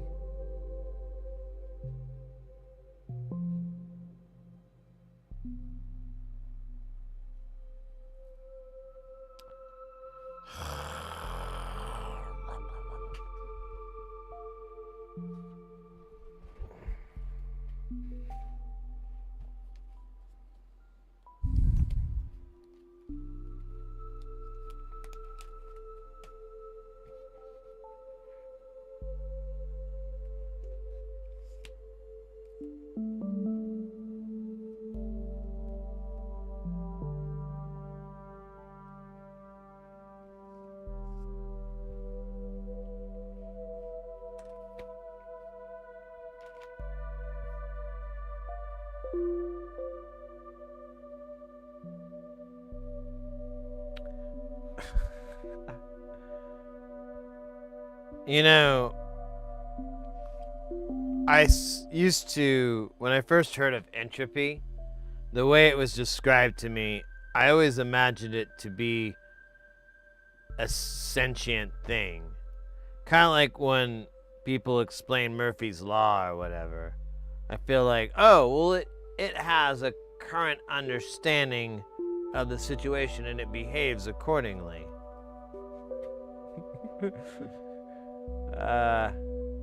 Feeling that vibe right now. Okay, 4 of those, and not 2, you schmuck.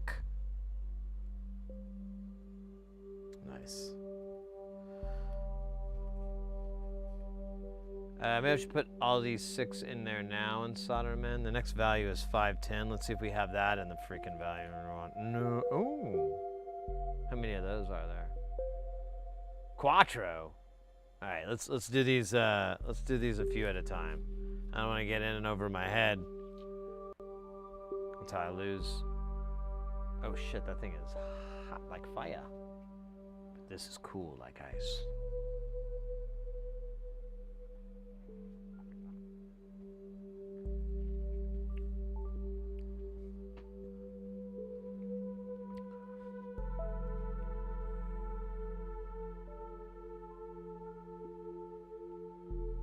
I want to see, I saw the 220s up in here.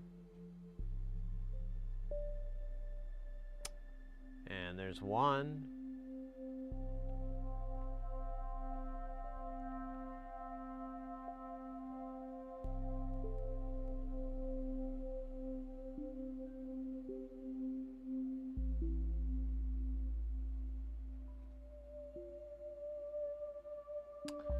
Where's the other one?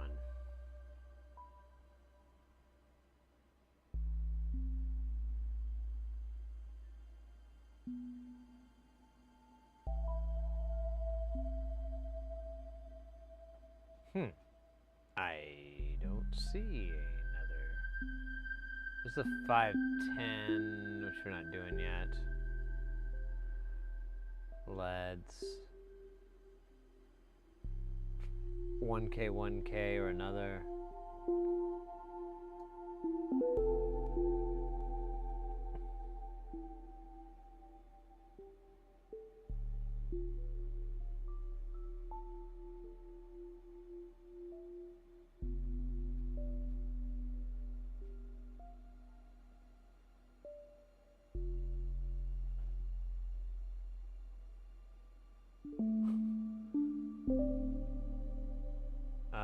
I don't know where the other 200 ohms is.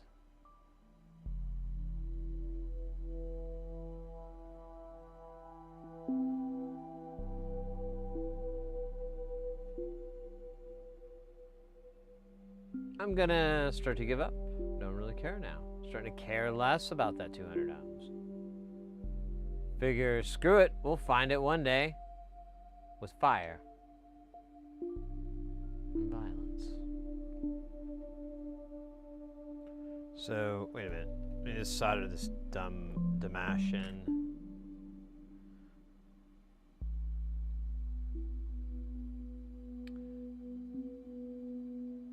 Was that a via or something I didn't want to put a hole in? I feel like that was not supposed to get solder in it.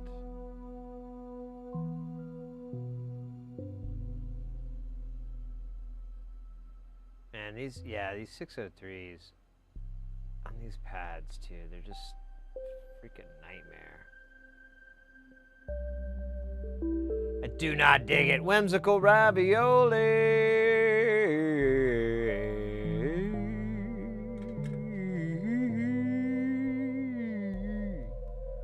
How you doing, mate? Are there other components on the other side or something? Is that why I'm not finding this? There's supposed to be like a 220 ohm on top of these 200s, and I'm not seeing any of that shite.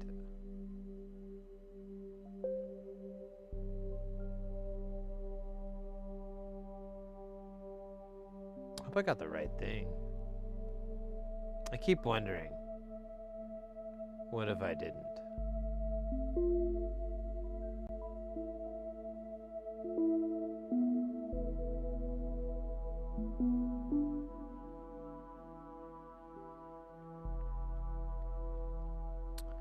But I don't know, everything else is tracking, so it's kind of weird.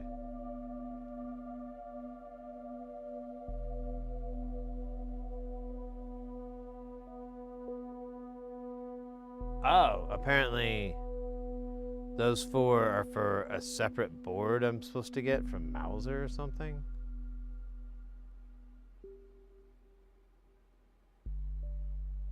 Filter bead, Mauser number. Oh. No?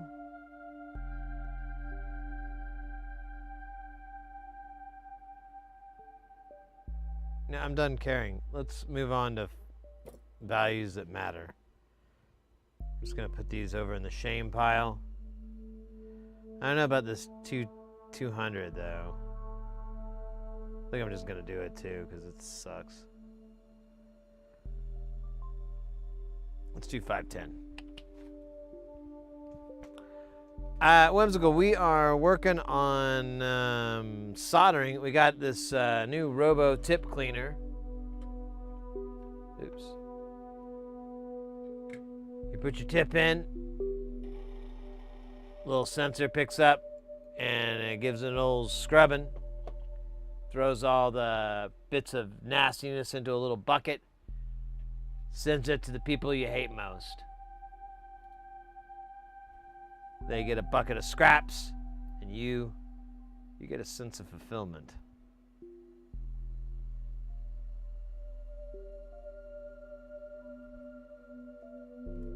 And it's completely untraceable by law enforcement. So you're free. Free to send that bucket of crud to whomever or whatever needs it. Oh, shoot. I just got really tired all of a sudden. Where's this coffee coming on? I'm glad we won out with getting some.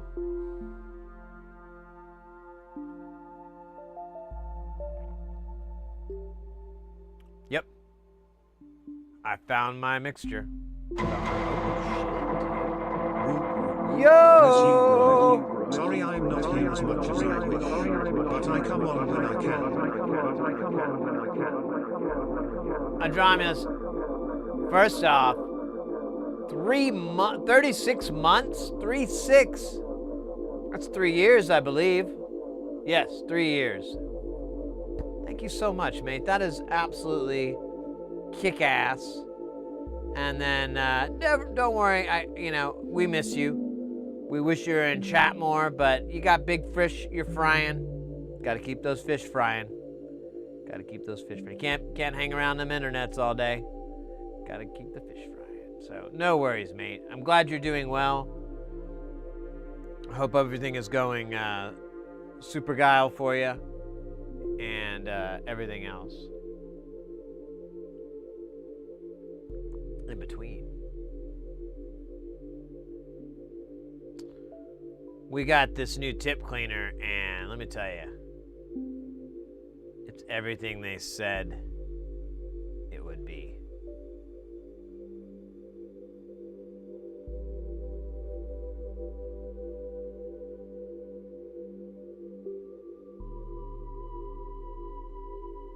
Everything.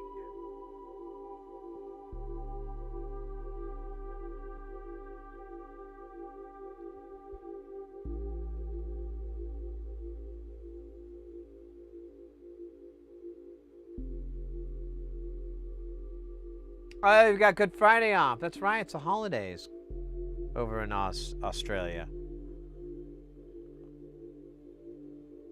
Well, cool. Happy holidays.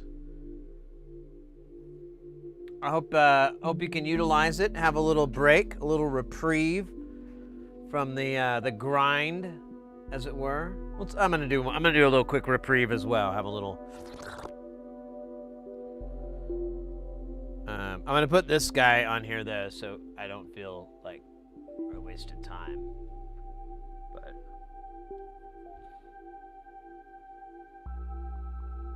4-day weekend. Now we're talking. Now we're cooking with cola. Coca-Cola. That's great, mate. I'm super happy for you. You deserve it. You need some time off. You need some time to chill, unwind. I know you've been working hard, keeping that fam.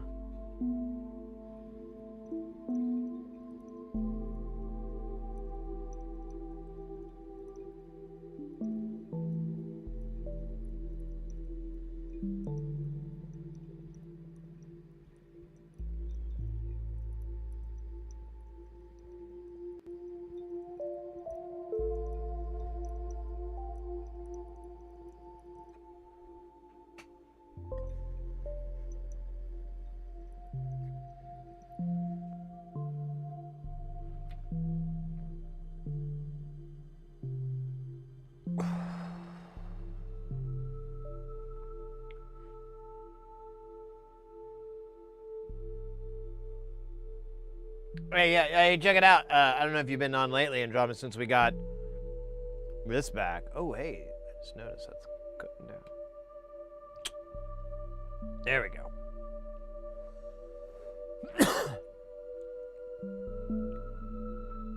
It's good stuff. Well, mostly.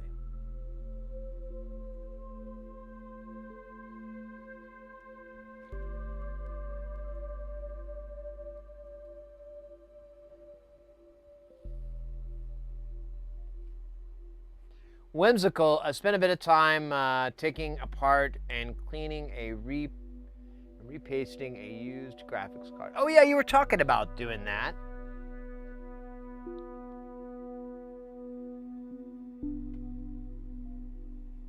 So have you already done? I remember we were talking about it. I think it was. Was it you or was it someone else?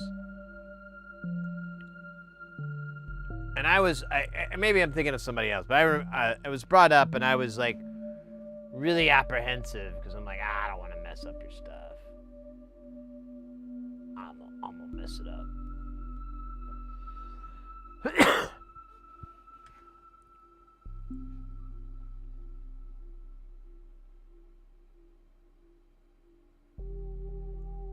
Yeah, yesterday, I had to, my radiator went out in my car, and,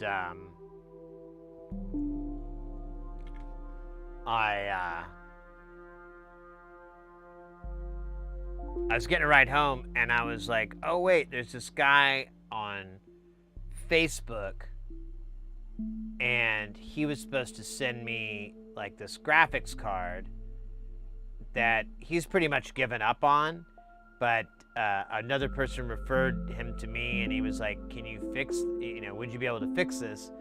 And I said, like, I could give it a try. There's a bunch of stuff I can check for that I know are known issues. I go, at the very least, I could troubleshoot it, and I could, possibly either, if I can't fix it myself, I might be able to get someone who would be able to help me with it or whatever. And he's like, that's cool. I don't really care about it anymore. So, if you can get it working, great. If not, it's not a bad video card. So I was like, okay, well, I'll do just that.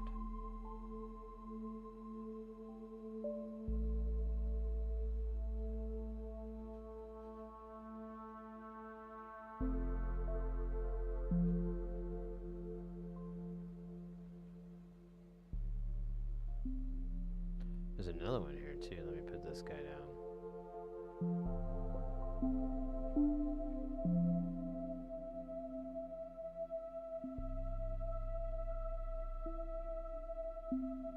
Oh, nice, nice.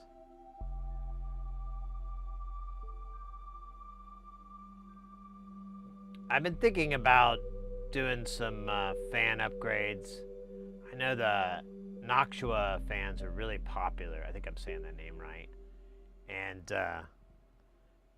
And they're known for being pretty quiet too. And I'm like, okay, you got my attention.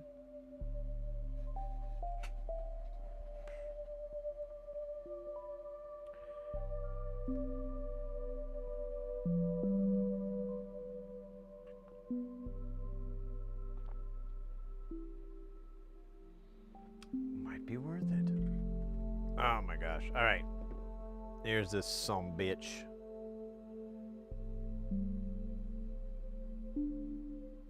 That's fucking pretty funny, actually.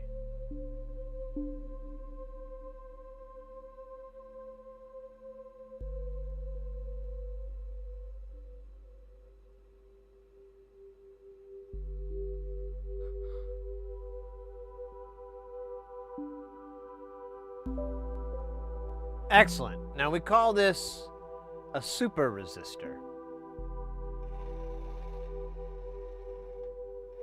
or a 0 ohm resistor, commonly referred to as. Dude, that's a lot of solder. Let's wick it off. Here with the iron. Oh my God, you're still gonna do that to me. Yo, my father left. Oh my God, come on, man. Do it. Just do it. Make me happy. Oh yeah, do the whole Misfits thing. That's what I should be calling that. When it has like a big string down, I'm like, what is this Misfits shit? You heading out, Mr. X? Take care, my friend. Stay guile. Mates, don't forget, if you don't already know about Mr. X, now you do. Now you know where bother to find him. At least on Twitch chat, I should say. Oh, hey, Devin over on YouTube is asking about the drip. So, yeah, it was the radiator had a crack in it. For some reason, there was fucking water in it. I don't know why. I thought I had radiator fluid in it. So, I think it kind of rusted from that, maybe. I don't know. I'm cool with it. The radiator was kind of... It could be improved. Let's put it that way. So getting a new one's going to be a good thing. My mechanic that's putting it in is really, really, really good at his job. So it should go in, and I should see a marked improvement in it. Yeah, exactly. That's what happened, Devin. When my mechanic texted me and said, "You need a new radiator, sir," and I was like, "What? You're telling me 23 years is not a reasonable amount of time for a radiator?" He's like, "We all get old," and I'm like, "Yep, very true." And I was like, "All right, man."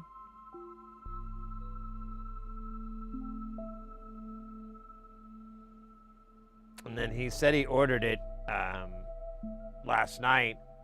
It was like about 6 o'clock, but I didn't hear from him today.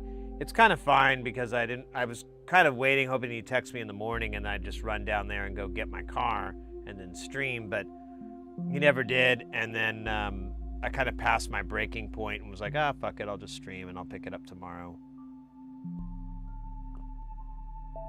I'll give him a little tip or something. Oh wait, how am I gonna get cash though? Fuck. Spent all my cash.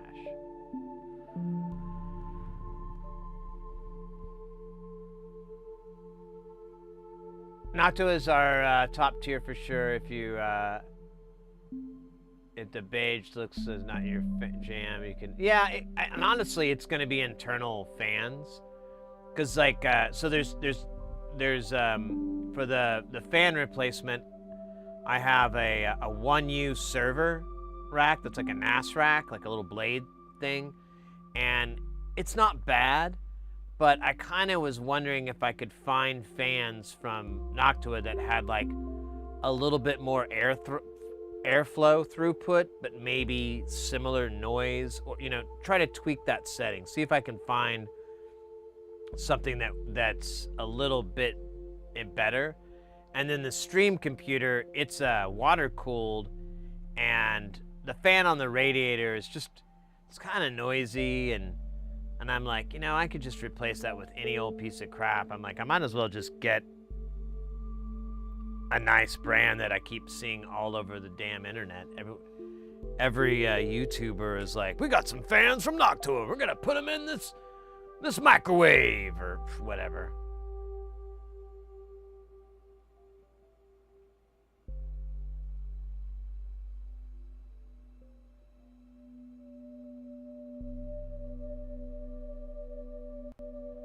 I'm just gonna call that one. I'm not gonna tease it. I'm just gonna leave it be. Just like the Beatles.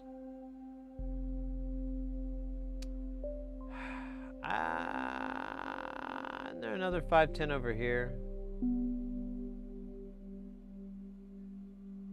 Did I make that up? I did not. Look at that son of a bitch. That thing is bigger than my arm. See? Huge by comparison. It's like a baby's arm holding an apple, and that apple has a Tommy gun, and that Tommy gun has a long barrel with a little flag that flies out and says boom. That's how big that is. Fuck, wait, I'm sorry, that doesn't make any sense. I went full Dadaist. Just went into Dadaism. Oh yeah, I don't know if Doey is still in chat.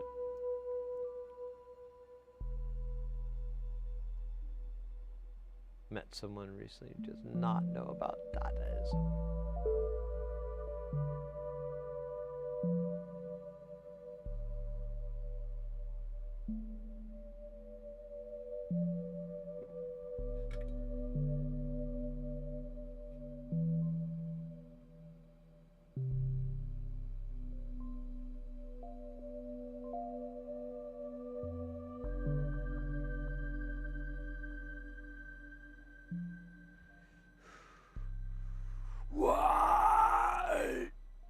Oh shit! You soldered me to the board there, dog. Is that even? I think so. We're gonna just tilt it up a little. Yeah, it's fine. It's fine. Don't get weird, okay? It's fine. Don't. It's fine. Shut the fuck. It's fine. Okay. Shit! I lost my thing that told me. Oh, there it is. Okay. So after 510, there's 1K. Wait, sorry. I was trying to be dramatic.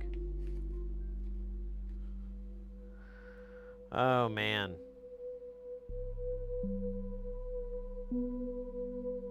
Now I just want steak. What if I could get some... I don't know, though.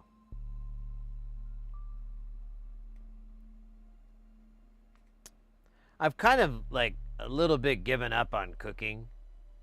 I realize I'm just not very good at it. And everybody else is kind of okay, better than me. Well, okay. I'm gonna share this. Well, I know she can't stand up for herself, but I think she would kind of lightly agree, maybe not begrudgingly, but I think both me and the missus aren't very good cooks at all. And it's kind of hard to come to terms with. It's kind of rough. It's like finding out you have a sick cousin. Or a neighbor's dog got lost. Found, of course, but still. What happened in those 12 hours to Mr. Buggers?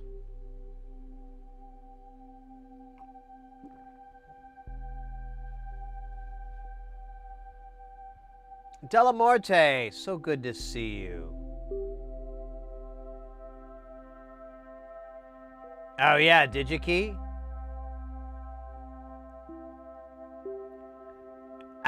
So you're in Australia, right?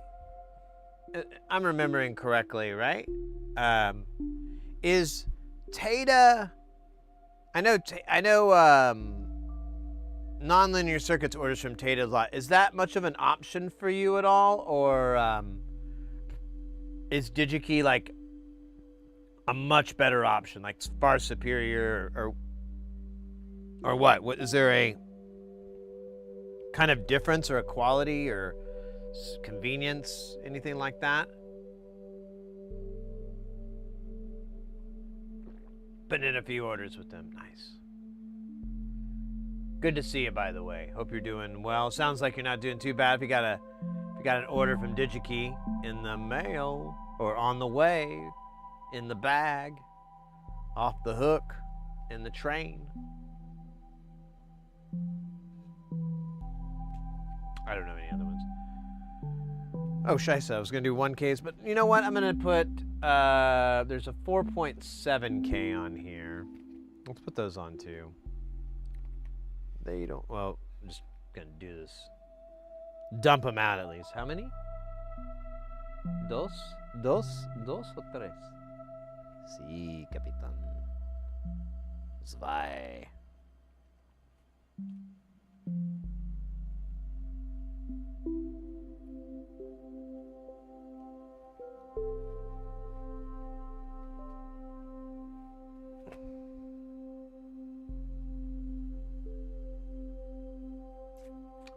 Wait, what was after that? 5 point. Yeah.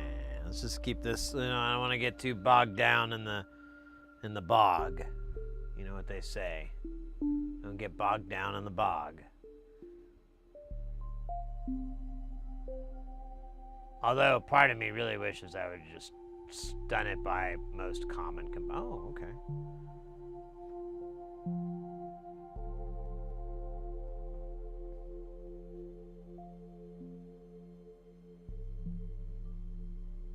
Ah.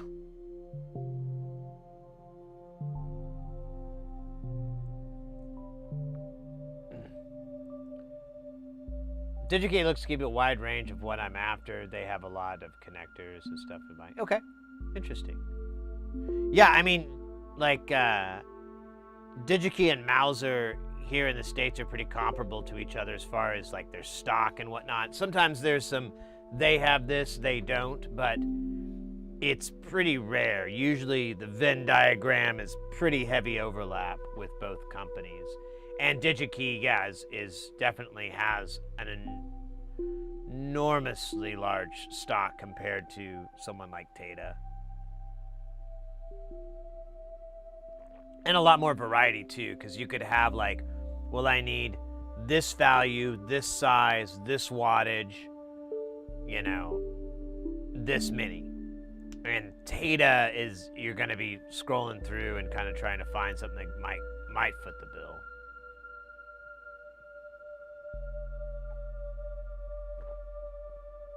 Oh, really?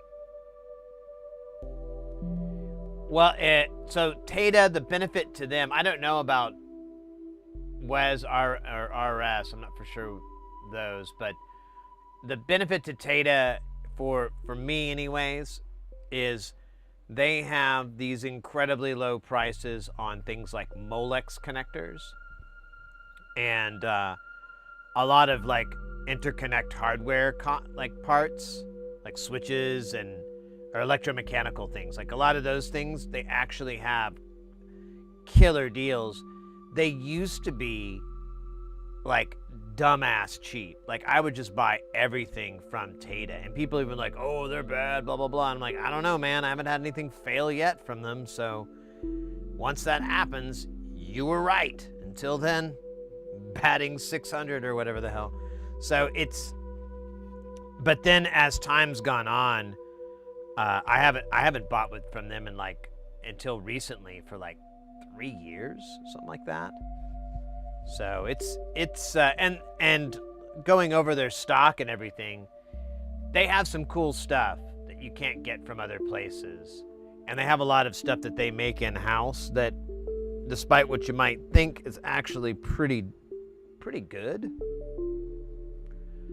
But and they ship really fast, so that's the benefit. But you know, we're on different parts of the planet, so it could be totally different scenario.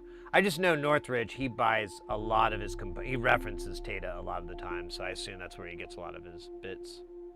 But he's doing a very niche thing too.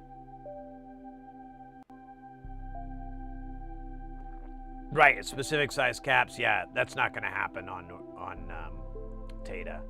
But if you needed like a good price on something like these double pin, 40 pin or 40 by 2 IDC 2.5, I think it's 2.54, whatever it is, connectors, that's where you would go. They probably have the best price. I bought like 100 of all of it. My last Edugar, I got like 5 items, 110Ks, and on 72s and 100 tchotchkes, and told me 2 items shipping separately. I thought 2 items. Oh no!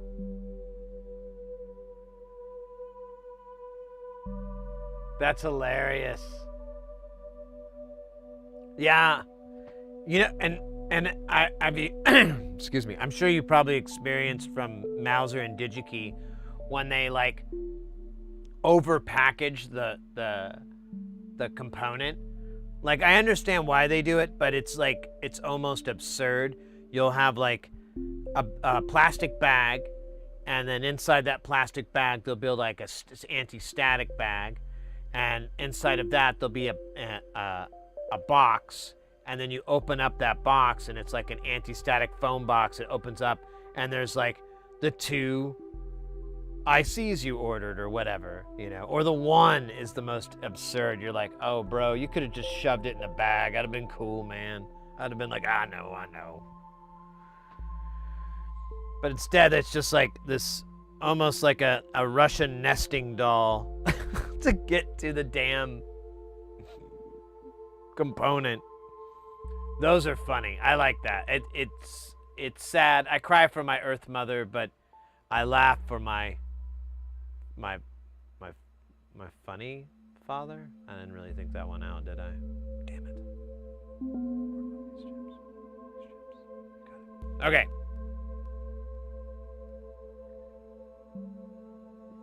Andromeda's great. Have a great long. Yeah, mate. Take care. Get some fun. Get some rest. Take care of yourself and everybody. And I can't wait to hear from you next time.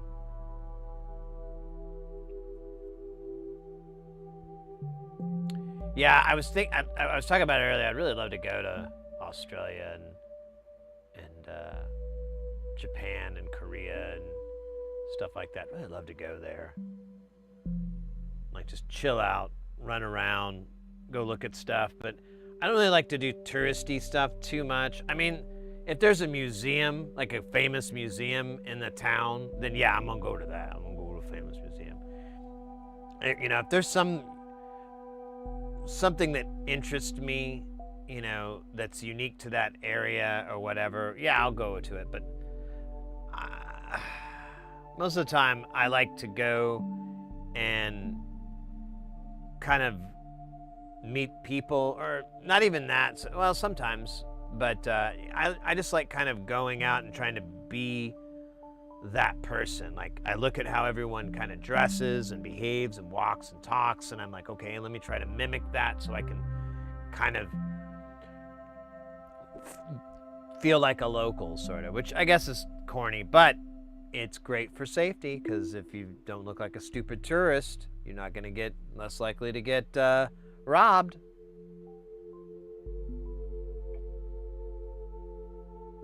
Damn, this is good coffee, I swear. If I had kids, I'd have them make me more of this.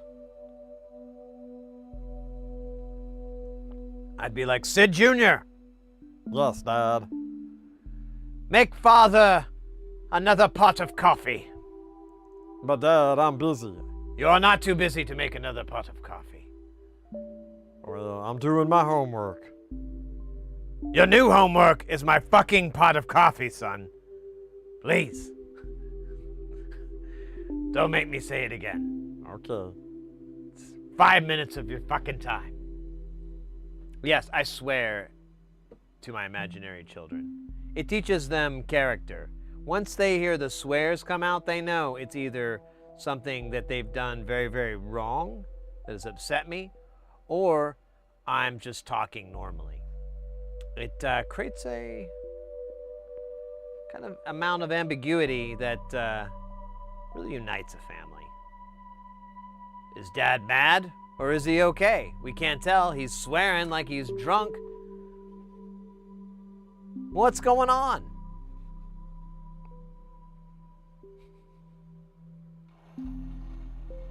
My imaginary family. I should do more bits like that. And my daughter, Sid. And my daughter, Sydney.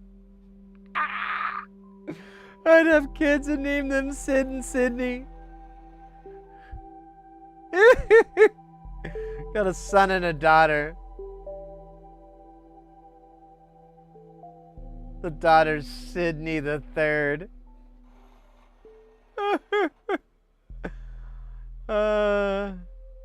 Like that's her middle name, the Third. Oh my God. It's a good thing I didn't have any kids, because I would 100% execute all of these horrible ideas. I don't care. When people are giving kids the goofiest names in the world, I'm like, I want in on that. But I'm not going to play that game. I'm going to play it to a new level.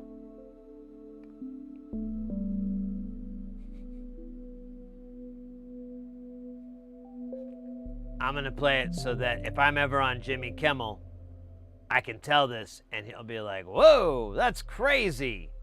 And now, a word from our sponsors. And then they cut to commercial. Fuck, that's not very cool, is it? Oh well.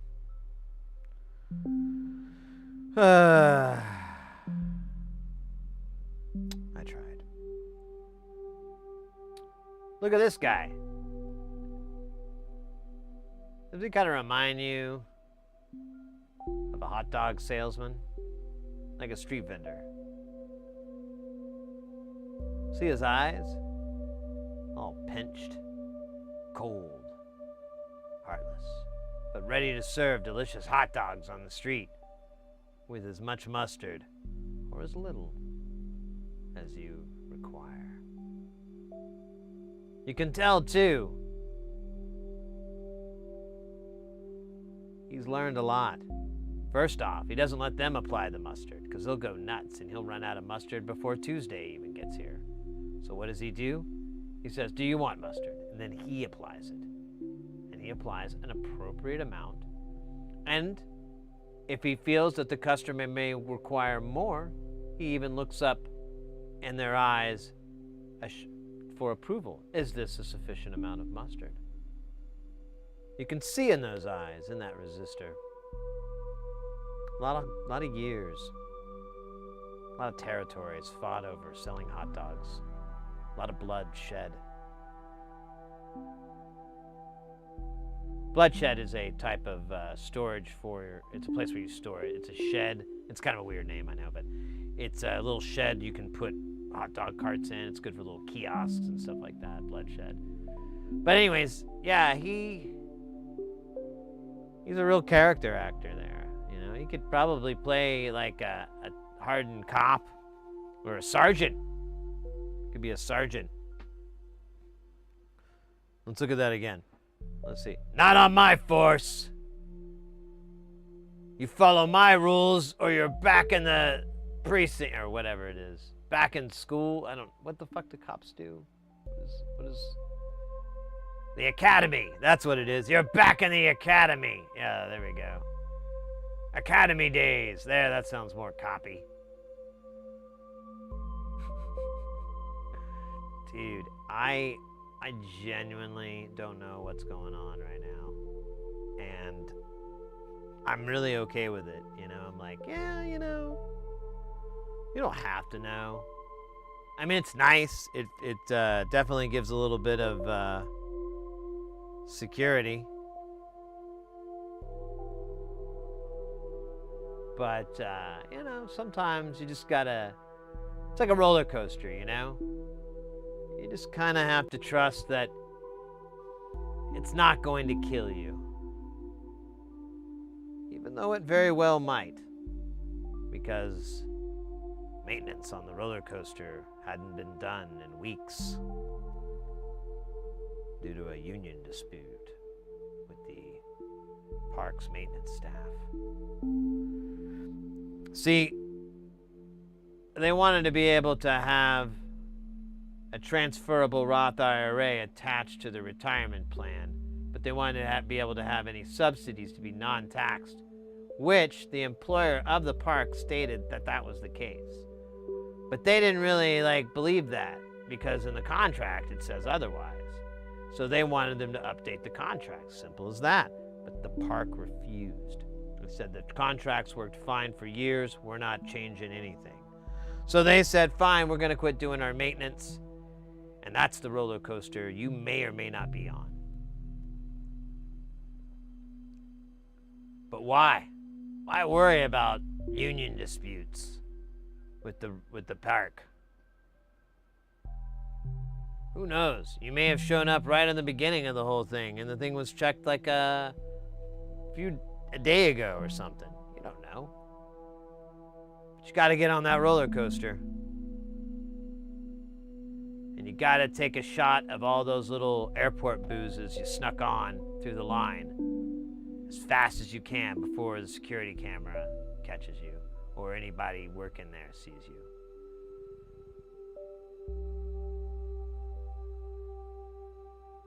Best of luck. Best of luck.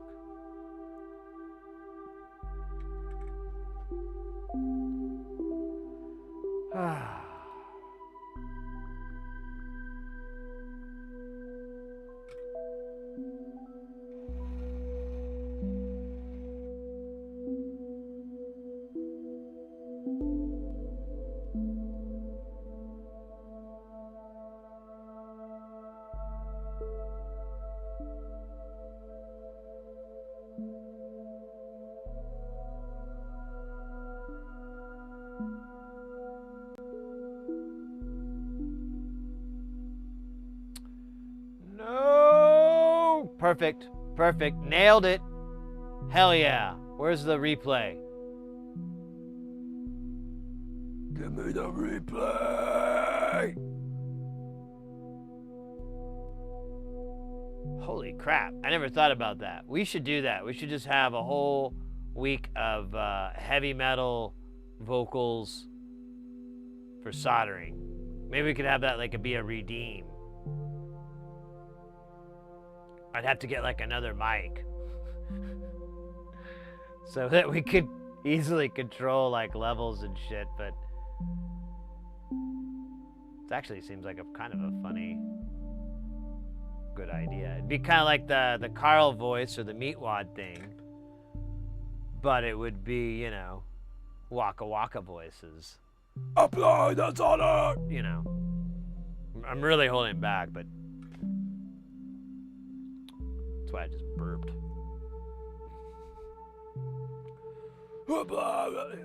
It'd actually be great if we could get some guitars in. Oh, so that reminds me.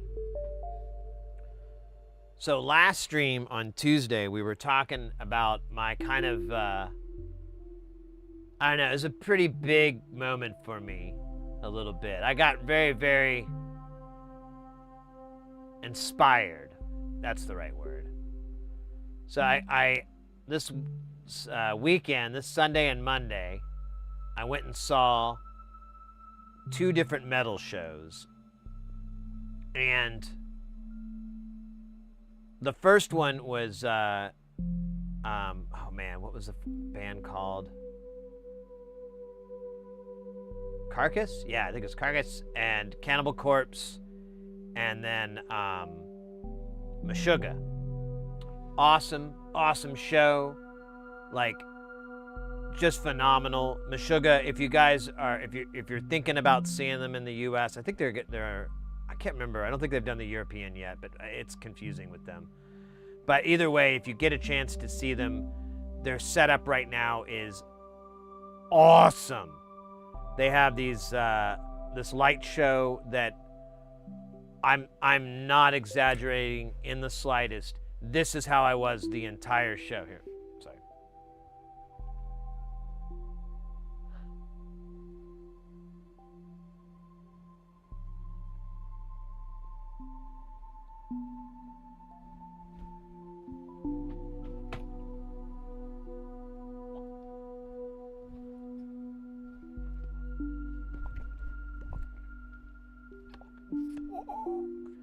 That's how I was. Like, the whole bit. I was just so... I'd never seen a laser... The only thing I could compare it to... I don't think I mentioned this before. The only show I can ever compare it to where I saw, like, this lighting and I was just, like, that enamored and that blown away was back in, like, 1998, 99, somewhere around that time. I went and saw My Life with the Thrill Kill Cult at this venue in Oklahoma and Tulsa called Kane's Ballroom, which is a pretty cool place, pretty neat little venue. And they were the first time I'd ever seen techno beams. Now, they're pretty laughable now, but if you remember techno beams, that was a pretty big deal. And they had techno beams on the stage, and I want to remember they had 4 on the deck. And they did scans, they did all these really cool dramatic lighting effects, and it was phenomenal. It was really, and if you've never heard of My Life with the Thrill Kill Cult, you've never seen them, they're an industrial band. There's kind of a metal, funk, industrial, lots of kind of sexual action in it, and but they're very theatric. It's a little tongue-in-cheek theatrics. It's one of the things that drew me to them immediately was just kind of their theatrics on stage and so forth. And so it's, yeah, anyways.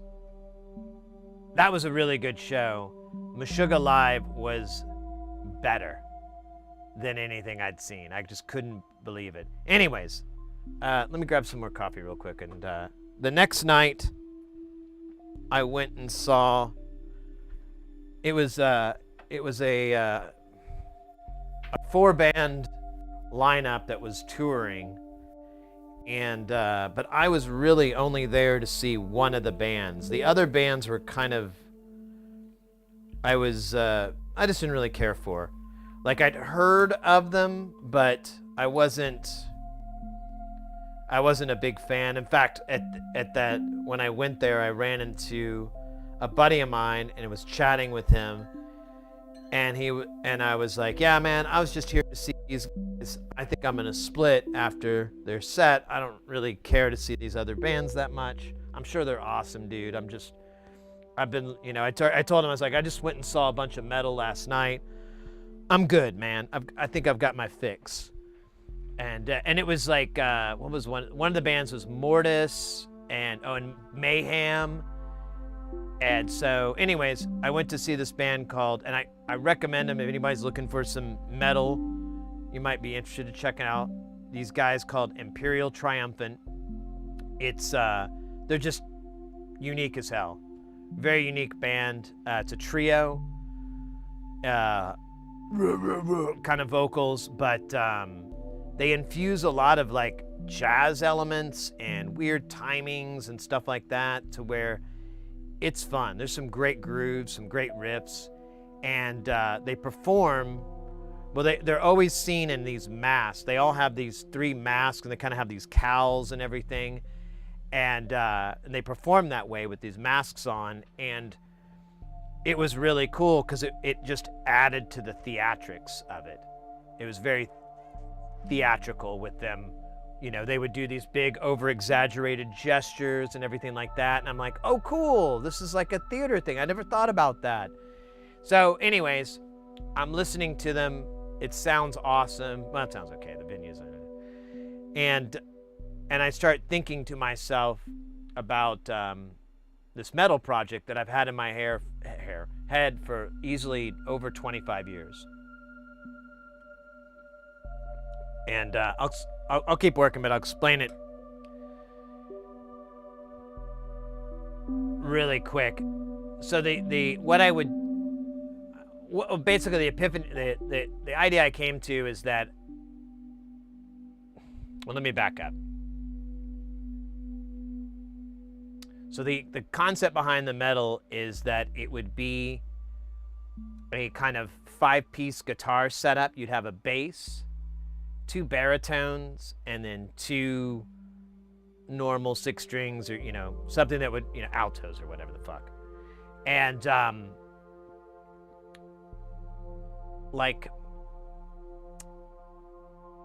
years ago, and a lot of my early, like my music that I've written, I did a lot of string arrangement stuff. And I'm not claiming by any means I'm very good at it, but I really enjoyed doing it.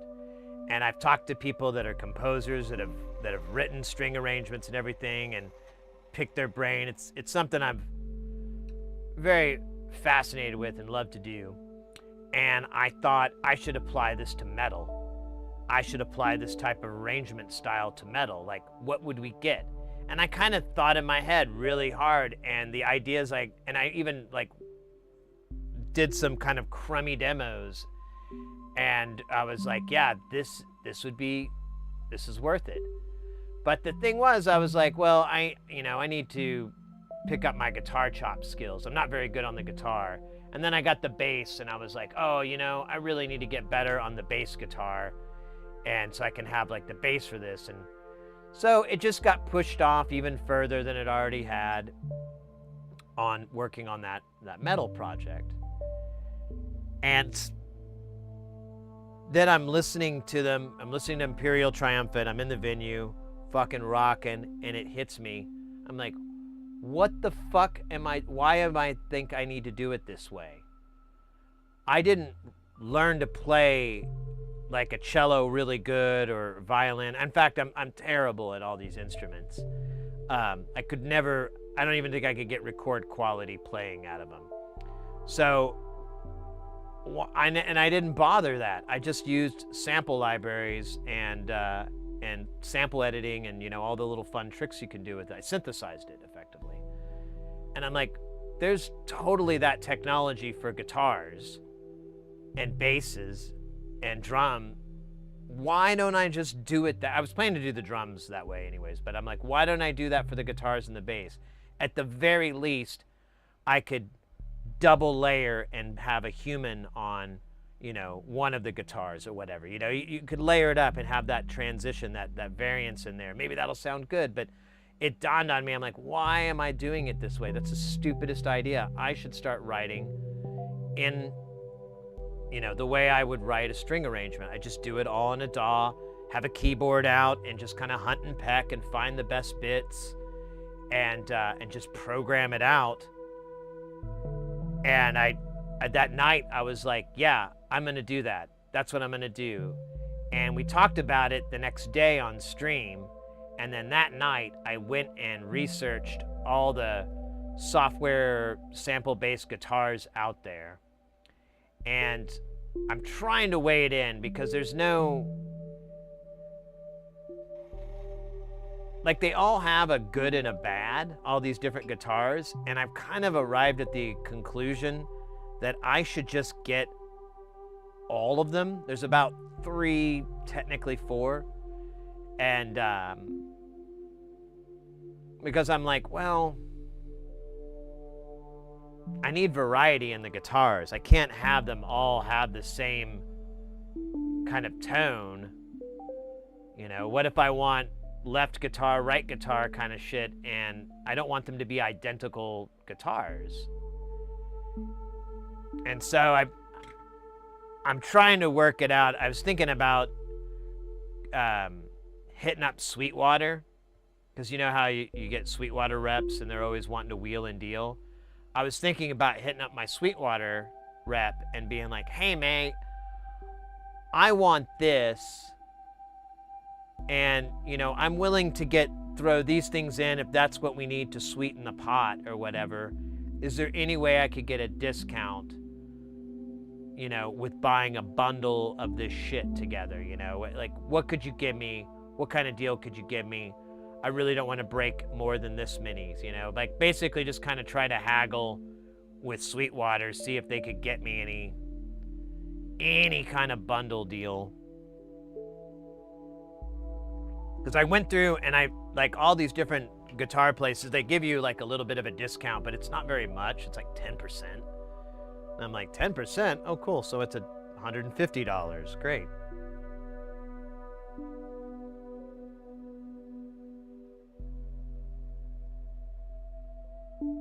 Yeah, well, honestly, they've been really good with me. I order stuff from them, and I've been able to update orders and email. I can't remember. I can never pronounce their name. It's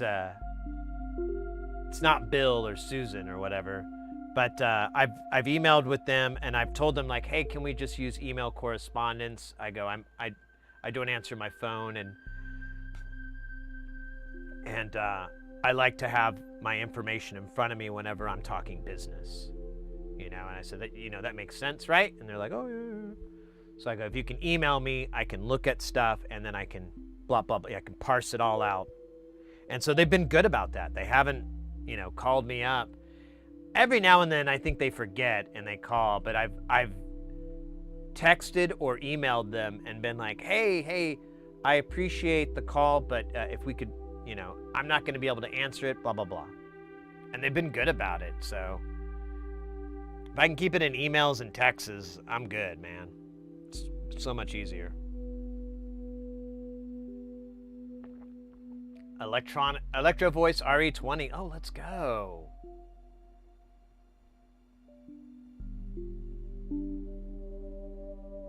Yeah, I like it when they call up, but I mean, you know what I've ordered the most from them in the last few years? Like, quite a bit of? Eurorack power supplies, Eurorack rails, or not even power supplies, just power ribbons. And then, because and that's not even that, really, just a specific one, the flying buses, because they have the cheapest price for some reason. But, but most of the time I'll order from other companies like Modular Attic or whatnot. Oh, I meant to, oh well.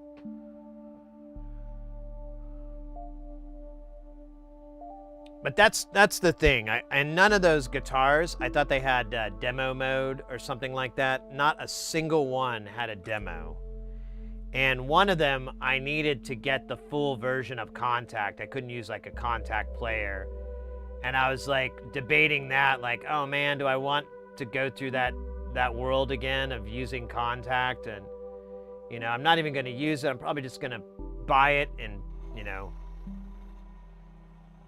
be done with it.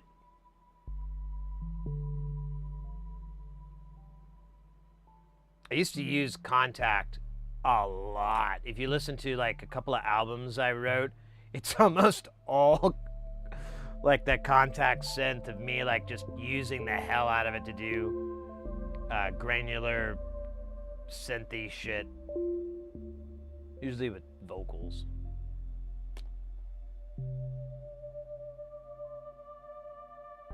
Do you have an extended range guitar? Are you talking about like an 8-string?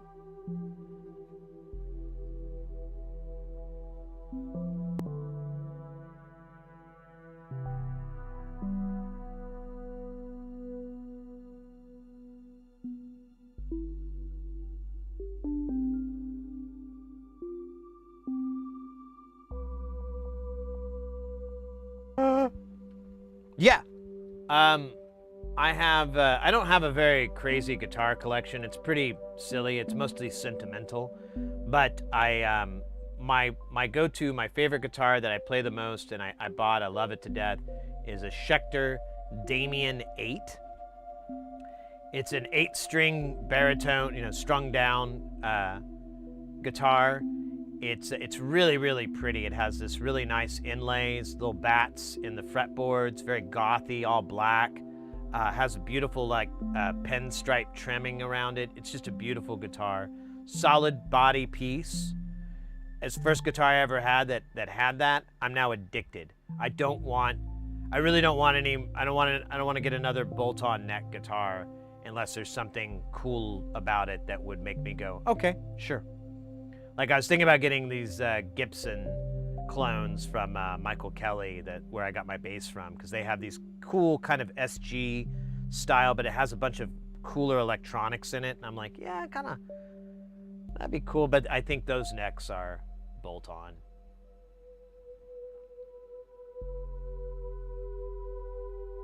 My drum set requires it. Yeah, I love a single, neck through. Honestly, the guitar I want to get is the Frederick Thorndahl from Meshuggah's Iceman. The Stone Man. That's right. It's a play on that. That thing is absolutely gorgeous. The way it's strapped is so cool. When I went and saw them, he did it a little bit. The way the strap sits, you can do the whole metal stance where you do, wide legs and you have the guitar just down at your fucking groin. And he could have it to where he could almost just play it like an upright guitar. Like, and I was like, dude, I need that in my life. I need that. My Schecter's great, but the way I play it kind of like a classical guitarist. I keep it up pretty high because I'm trying to get good at shredding, and it's just easier if it's right on my belly, which is not a very rock and roll spot, but I'm, whatever, man.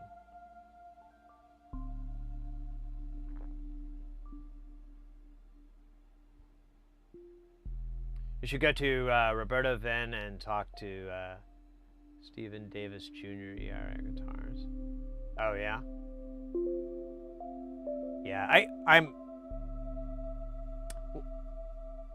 Some of these bands had some really bomb-ass guitars, too, and I was thinking about that. I was like, dude. Nice guitars.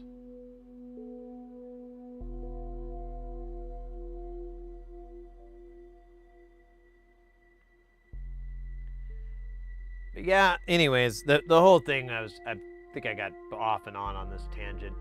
I need to dump a little bit of money into it, but I'm kind of willing to, because I'm like, oh, well, this is a long project, and I don't know, if I can't get a good deal from Sweetwater, or, you know, if they can't do anything that's particular, then I might just do piecemeal and just buy one of the guitars and just work on some stuff, little riffs and so forth, and see if I want to spend money on the second guitar, and so on and so on. But I'd like to get all four. Here we go. Hello. Hello.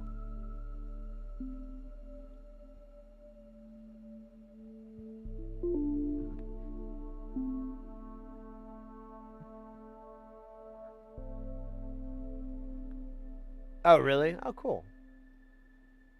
Passion Whip. Huh.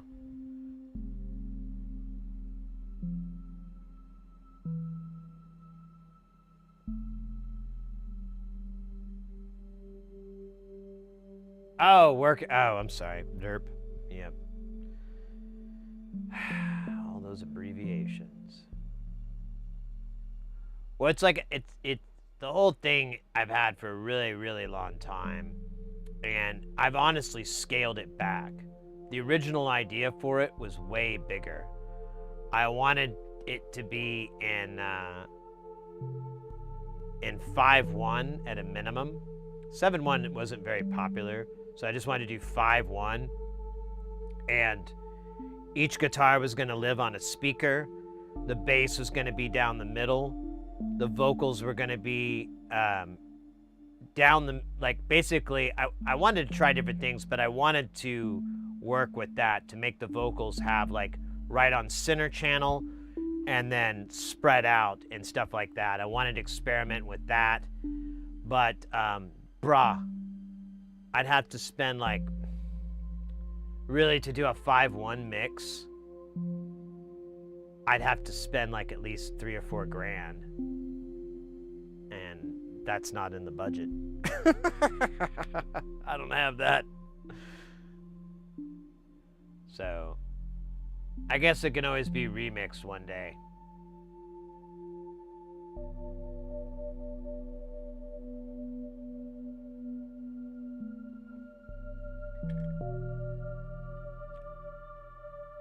Well, you know, I've even thought about it, honestly, too. Well, I was, you know, I'm like, you know, I'm an okay musician and I'm an okay guitarist and blah, blah, blah, but there's some really talented people out there.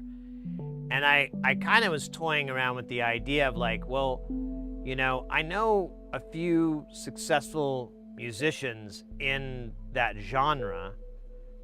What if I were to put some stuff together and be like, hey, would you want to work on this project where, you know, I kind of act as a producer and engineer and so forth, and or co-producer, you know, because both of these people, they produce a lot of, they produce other people's albums. They do that for a living as well. And be like, you know, we could co-produce and whatever, share the role, but I'd like to write something like this and kind of explore that area of metal. I don't know, maybe not. Those cats are pretty set in their ways because both of them have had like pretty successful music projects that they kind of just put an album out every so many years, tour offer it, and then come back, rinse, repeat style.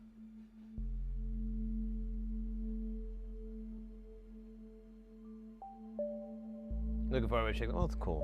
We'll see. Tell you, I went to sleep thinking of riffs. I love that. I love just going to sleep and going like.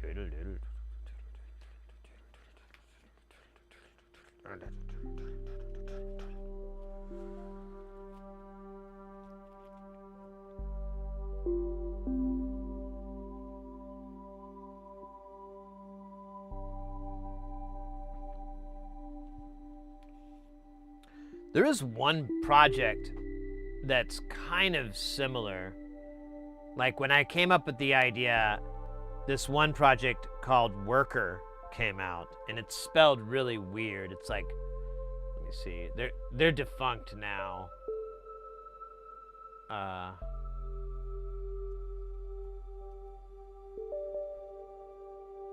Yeah, I don't know if it's ever gonna come up because it was like a weird spelling, and yeah,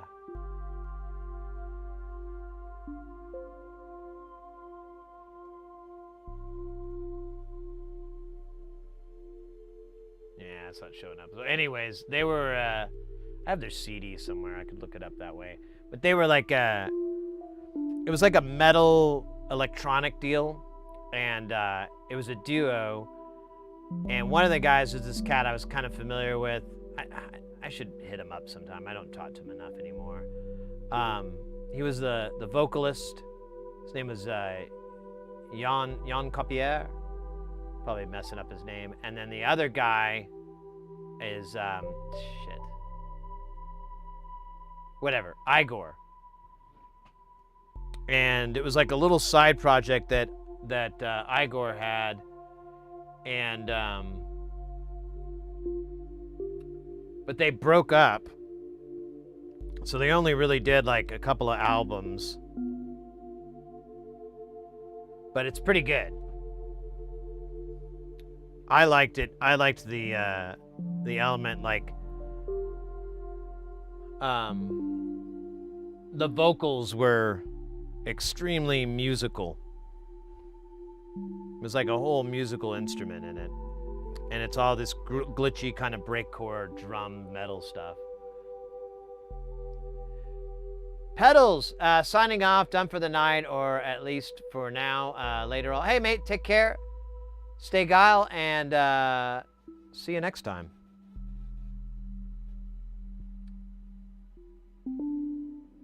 Oh, wait, here we go. We're almost done. Just need the 10Ks or another. Just 2? That's weird. I felt like there were a billion 10Ks it needed. Scheisse.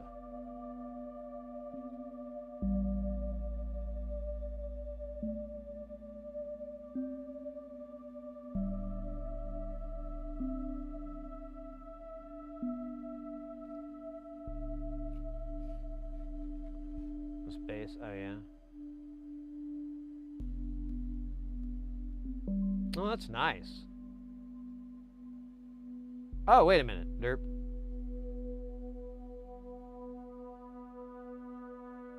Okay, I'll add that to the list.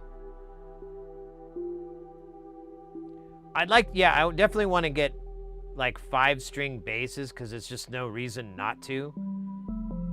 Honestly, the more strings, the better. Like the more range you could get on a bass guitar is preferable versus the other way around. But being able to get different tones and so forth would be really nice. Kind of different resonance.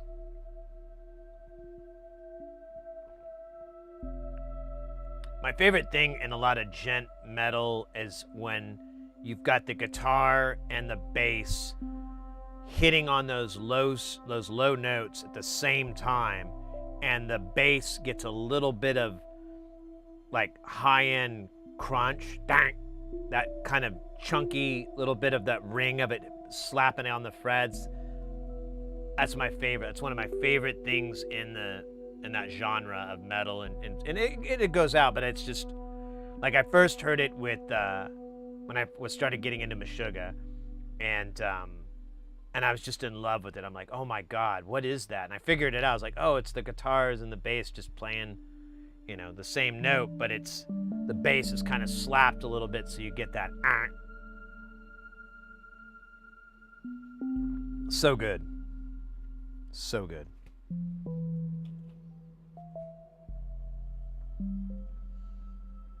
Well, I don't know if you guys have ever sat through, like, when I played some of I can't play my my published music. I have to get off my butt and take care of this, but I can't play my published music because I get a copyright strike. But I dab a bunch of stuff that I never published or was never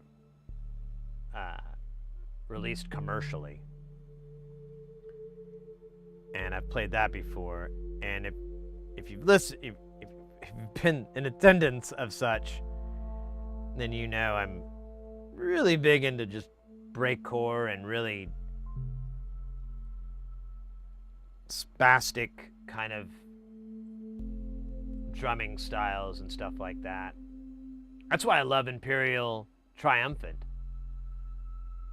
I posted the video in the Discord, but if you watch that guy play, there's one part where he's doing the classic but snare kick, just that, and the guitars are even going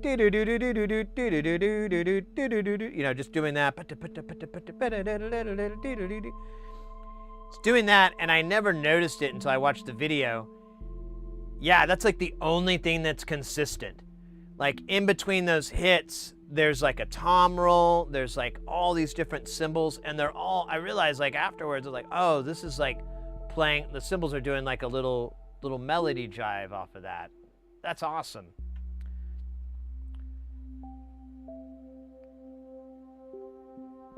Yeah, I really enjoy that drummer. That guy's super duper talented.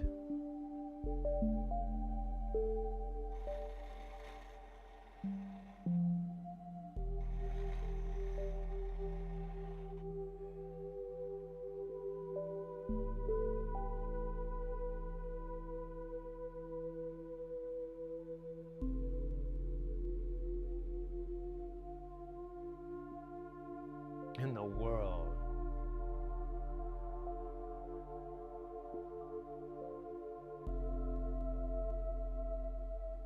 Ever played a dingwall? Wait, I'm sorry, I missed that. Huh.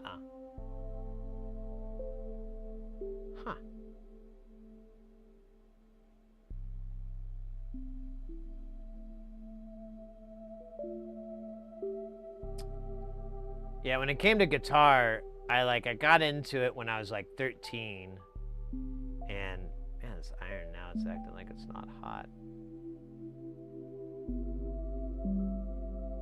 Maybe I'm putting it in the polisher too long.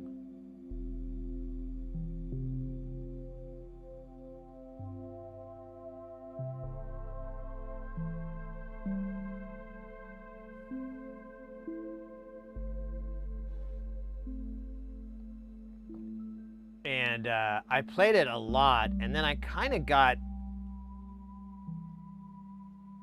I kind of got to a point where I felt like I was like just kind of bored with the instrument. Like, I figured out what I wanted to figure out. I'm not really interested in, I don't think there's anywhere else to go.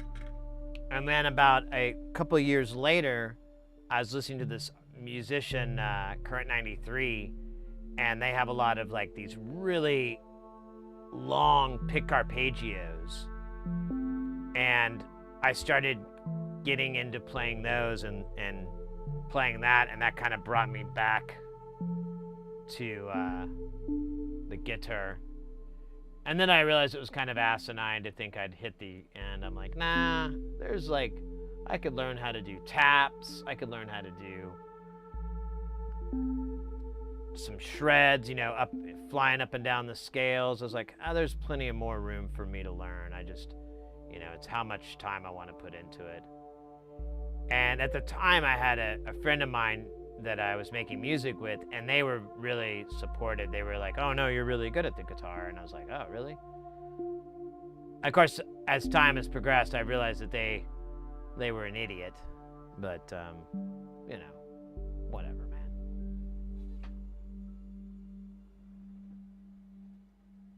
Delamorte, you're a fan of Current 93? Yeah. It's super weird. It's definitely not for everybody. But David Tibet, he's an interesting character.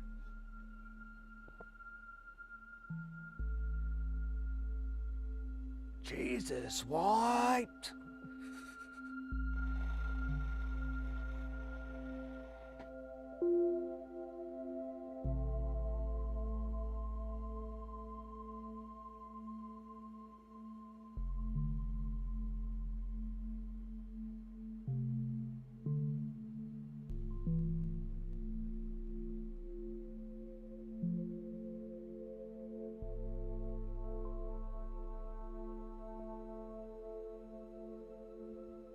think that's supposed to be there.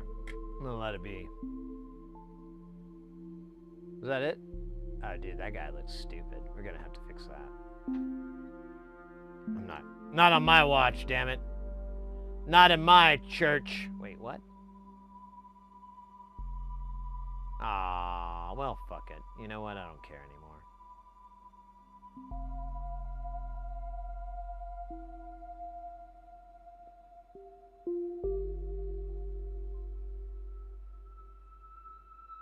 There we go. Beautiful.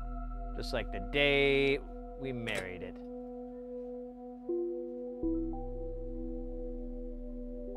This is bored. Hey, thank you. I'm so glad I finally got it. That's the only thing that kind of wasn't a pain in the butt yesterday. So this board is this weird thing. I kind of forgot what the fuck. It's called Terminal Tedium. I believe you're supposed to put like a Raspberry Pi on here. And I need to get, I think I have this chip actually. I think I did find this chip, but I'll have to double check. There's like a DAC on here that's a little bit of unobtainium. And it's a eurorack module. I can't really remember. I think it generates like, it's like a Turing module. That's right. It's like a Turing module and then a, there's another module that it's kind of mixed in with. I can't remember. It sounded interesting. I was like, you know what? I'll build it, and if I don't like it, I'll put it up for sale, or I'll give it to my buddy. My buddy, he's gonna be getting a lot of shit from me soon. I gotta hit him up. He texted me the other day, and I was so tempted to go like, hey dude, do you need some stuff for your eurorack? Because I can help you, fam. This board here is theirs. I told them I would solder it all, and weird. Anyways, I told them I would solder it on, solder everything, and now I'm like, I should just do the whole bloody thing. Hey, over on the YouTube, Crazy Bite with that subscribe. Thank you so much. Welcome into the channel. I think there's just one component left. Let me stay teeny tiny focused here, just long enough to find the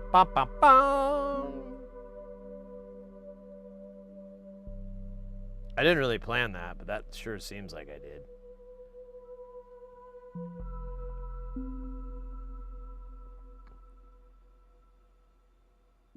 Wait a minute. Shit. Did I screw it up? Ah, man.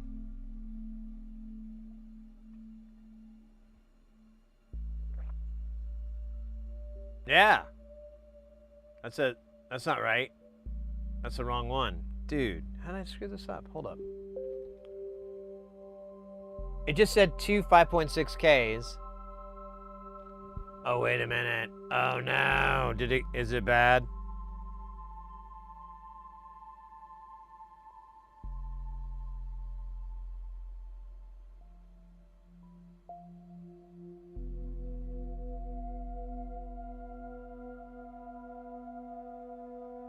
Where's the 10Ks at? I forgot where that is. It's in a weird spot.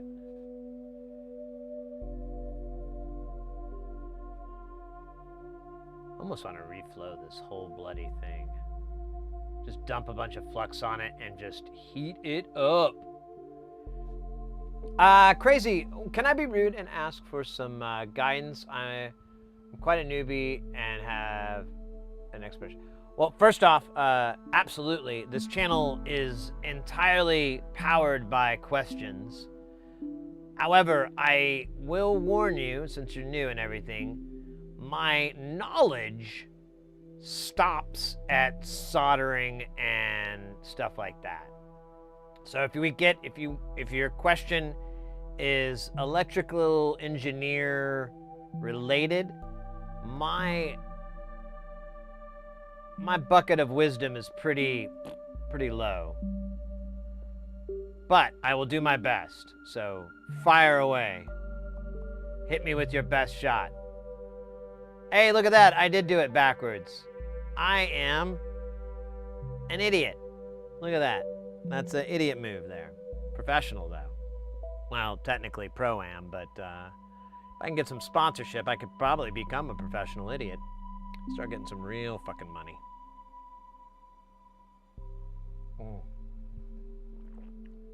Then I can buy that beach home out here in the desert. Beach home. Pro idiot move. Yeah, pretty much. All the time. Let me read out on YouTube here. I got the STM32F103. Okay, I do know about this kid. I know about that rude boy. And 3 pins are misbehaving. That is, I put 3 no switches there, and it hit one. It hit one. My software that reads the pins detects multiple triggers.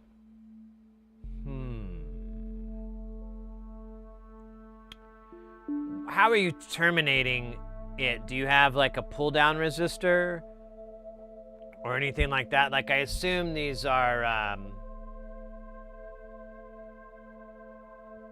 all the rest are normal. Oh.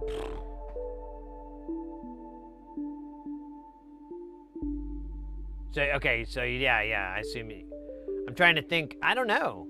That's a good one.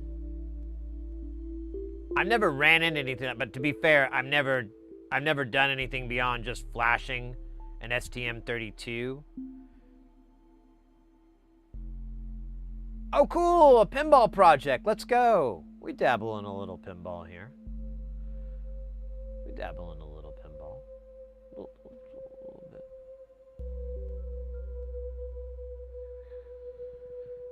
So...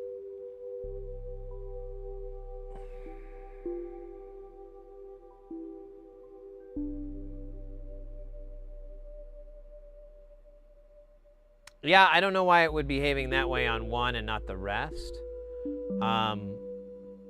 Is this something that was already pre-designed and it's worked in other environments or something like that? Or is this something that you've designed or someone else has recently put together?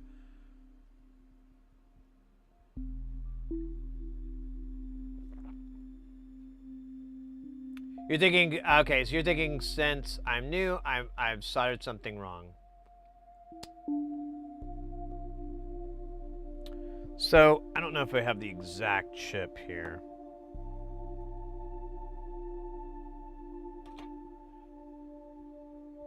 This is the 503. This is the 405. We did the 503. What's the other one? That's the one you were talking about, right? Yeah, or no, the 103. Whatever. 1, 5. It's a freaking difference.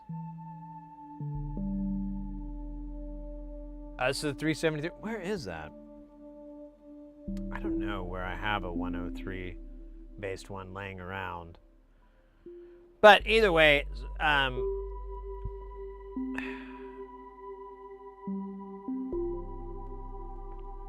so if it's triggering multiple times, you could have it could possibly be a bridge.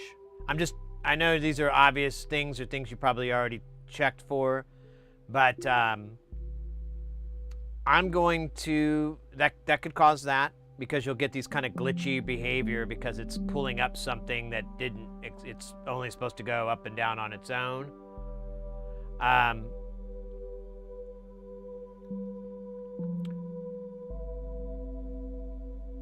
Yeah, so the way you can check is, of course, powering it down, following the traces, and beep testing it.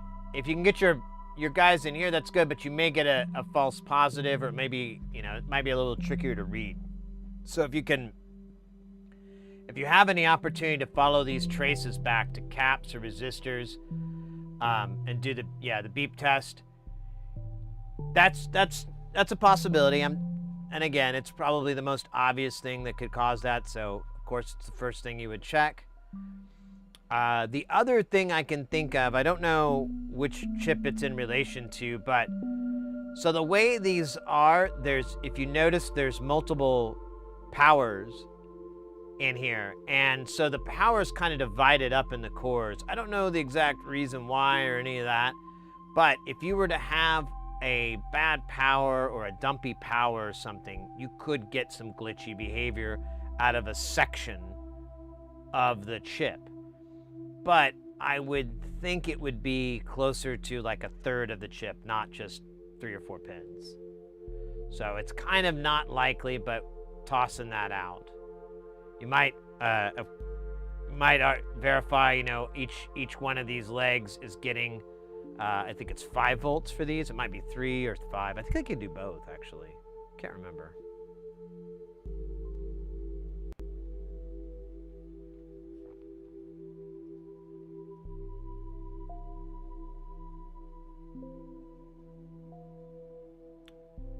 You're swiping it? Yeah, that'll usually do it too.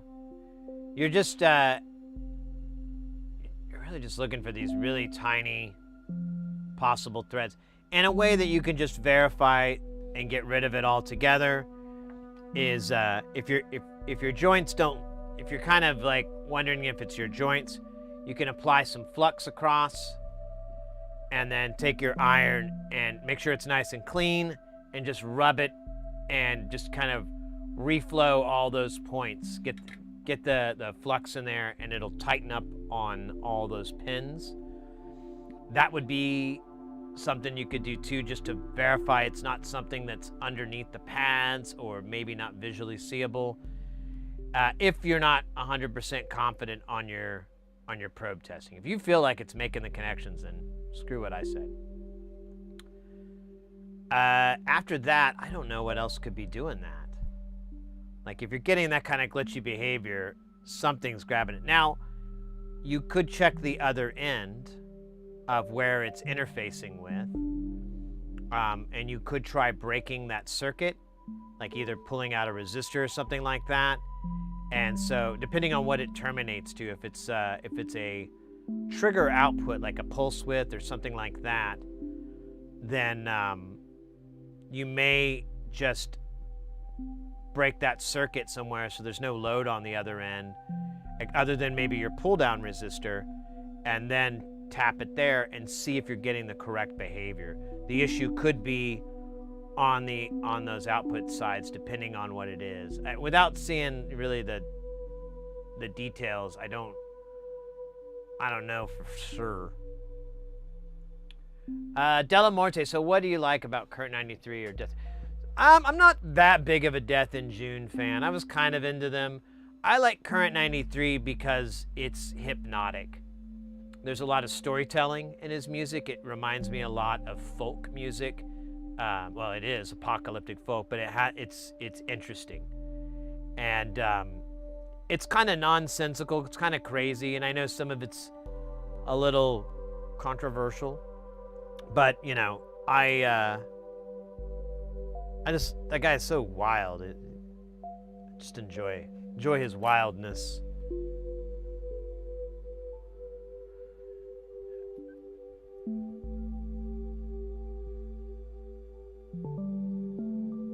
It could be a switch, coil, or a bulb. Right. So it goes to like a header or something like that it connects to. That's all I can think. So usually when you have weird behavior on a pin, it's going to be some sort of short. If you can rule out that the chip isn't the problem, then it's got to be a short somewhere. And if you can if depending on how the chip behaves, if everything's coming from it, there's no inputs that could cause this behavior, you know, there's not a problem with that, then you have to go down the line and check it. One thing you can do, as opposed to just doing the straight beep test, is finding like a ground spot, you know, geographically, like physically close to it. So let's say we're trying to, oops, I forgot that was on there. Oh shit, where'd it go? Oh, it totally vanished. That's weird. It's like a magic trick. How'd I fucking do that? Oh, maybe that's it. Anyways, so Say you're trying to troubleshoot a connection. Here, let me actually get a better shot. 'Cause this is...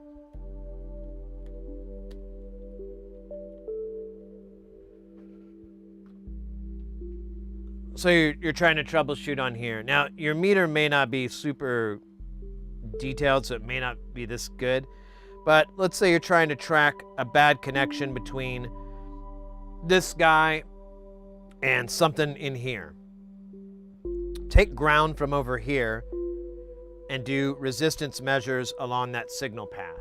So you're checking a pin, go along that pin until you get to the jack or the connector or the header or whatever it's going to, and measure those resistances to ground with it powered off.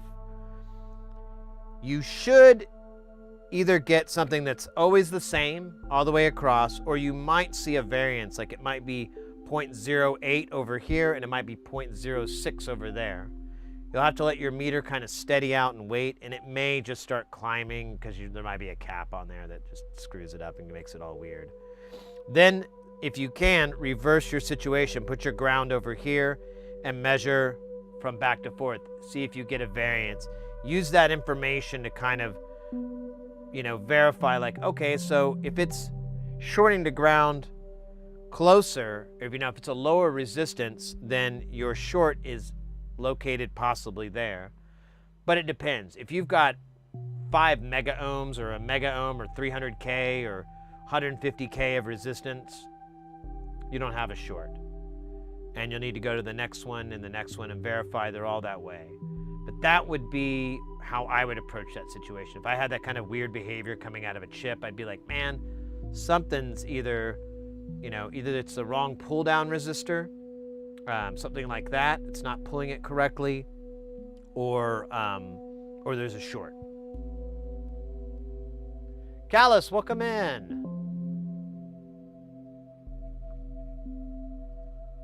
We're doing a little solder, and check it out. I got this tip cleaner here.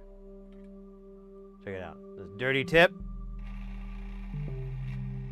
Not anymore, baby. Not anymore. It's electric. It's pretty sweet. Pretty sweet. Oh, let me dump this coffee cup. Get this out of my way. Oh, shit. I gotta disconnect here. Oh, why am I? I don't have any foot head coordination.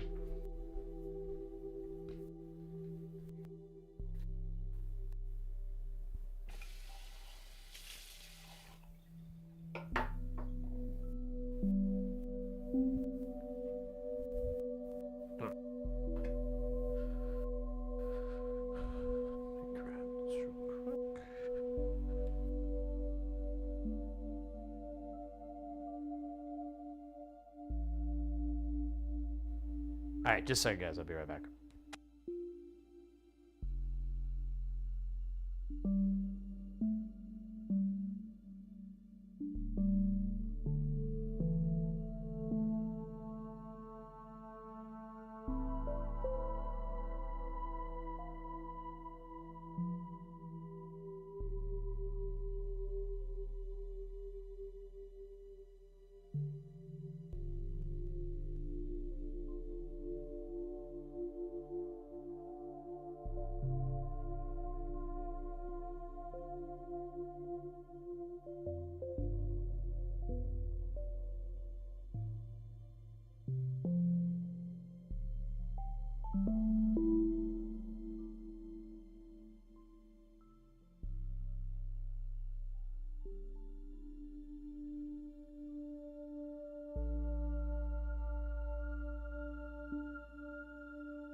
All right. Let me have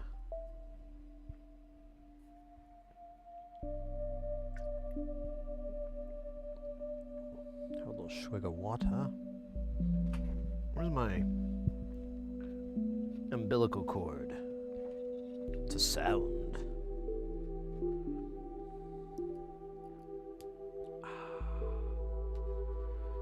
It's all coming back to me. All right, over on YouTube, I recall I checked resistance between the group ground pin and the misbehavior. The two pins did get good high resistance values. It's a bit lower in the thousands range. So, yeah, you should be getting, if it goes that low and it's not different as far as schematic and everything goes, if you're getting different values, you should be getting nearly identical. If they're two GPIOs or whatever, and they're kind of just going out to general, lugs, you should get the same numbers on both. If not, if you are getting a different value, then like I was saying, if there's a point you can break the circuit so that it either is lifted, preferably after the pull down resistor, do that. You may, I don't know, if it's a jack, well, wait, yeah, if it's a jack, you can, no, wait, we're not talking about synthesizers, so never mind. I'm thinking synth stuff. Hey, Callus, you're asking how this works. It just has like a little motion sensor. I think it's a little light sensor or something. It gets kind of warm. It's weird, but and then it has, here, I'll show you actually. And then it has these brushes inside. It's pretty simple, but look at that. We got all these, we already got a collection brewing inside. I'm very excited about. But it's Hacko. It's brilliant. I love their stuff. Got the great. Oh shit! Did I make a? Ah, damn it! God damn it. Did it again. The hell? Hold on. Just a second. I got a loop to loop. I'm making a basket.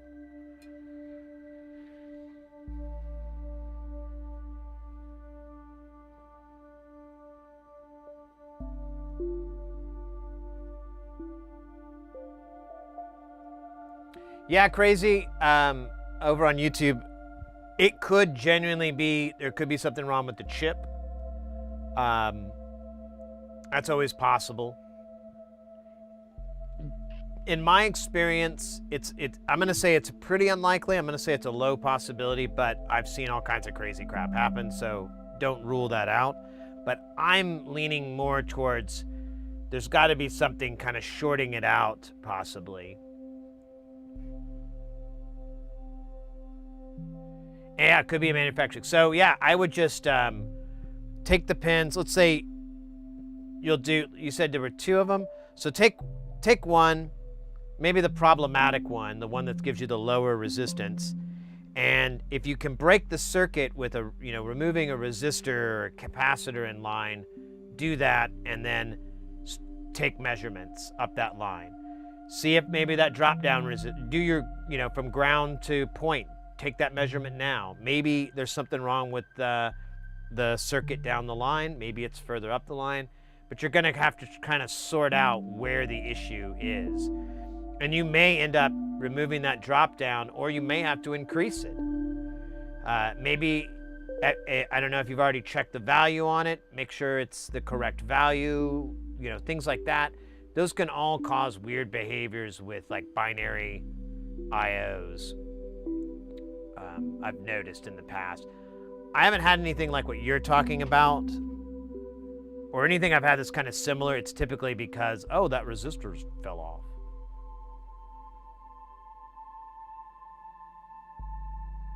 I just finished my fourth 250-foot reel instrument cable since I started my studio rebuild. Oh, wow. You've been making cables? Like your own instrument cables? Like long ones, or? I guess if you're doing your fourth one, you've got some, oops. You gotta have some nice collection. That doesn't look right, does it? I think no, that's not right. That's not supposed to touch. Oh. Hello. Component stuck to tweezers.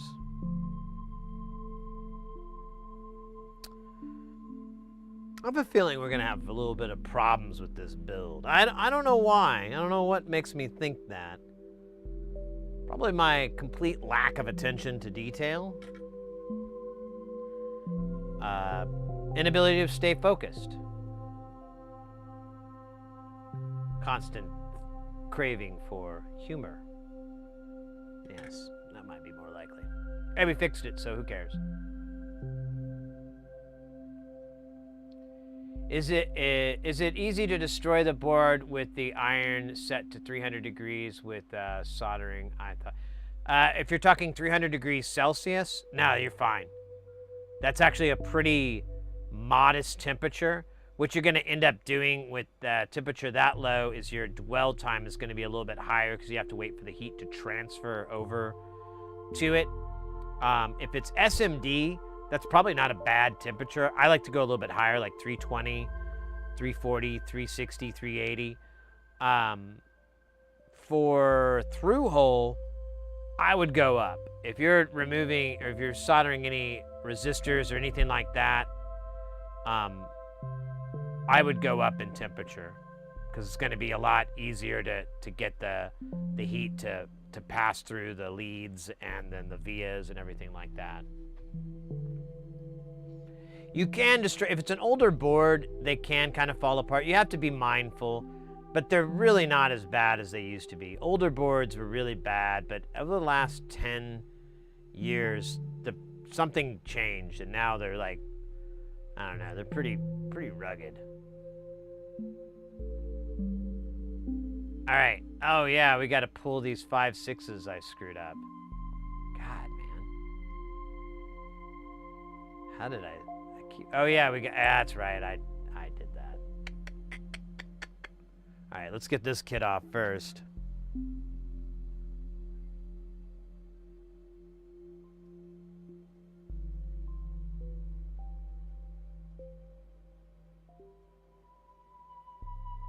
And let's put him where he belongs.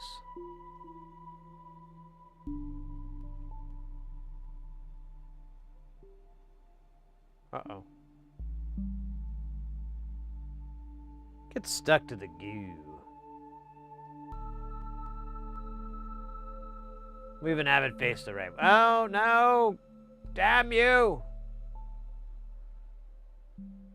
Damn you to hell.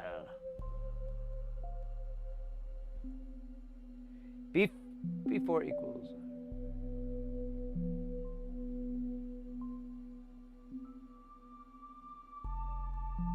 Oh, those are the values that you're getting? That's pretty comparable. You're gonna get a little bit of variance, but that's like 10-15% at the most.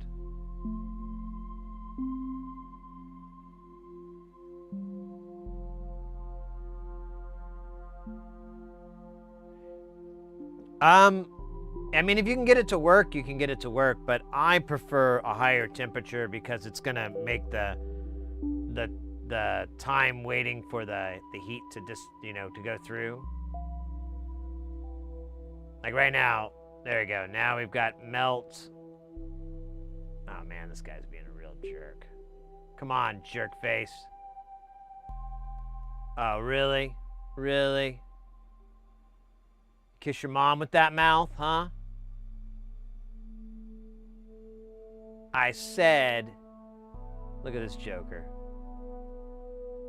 You're gonna make me go get my tweezers, aren't you?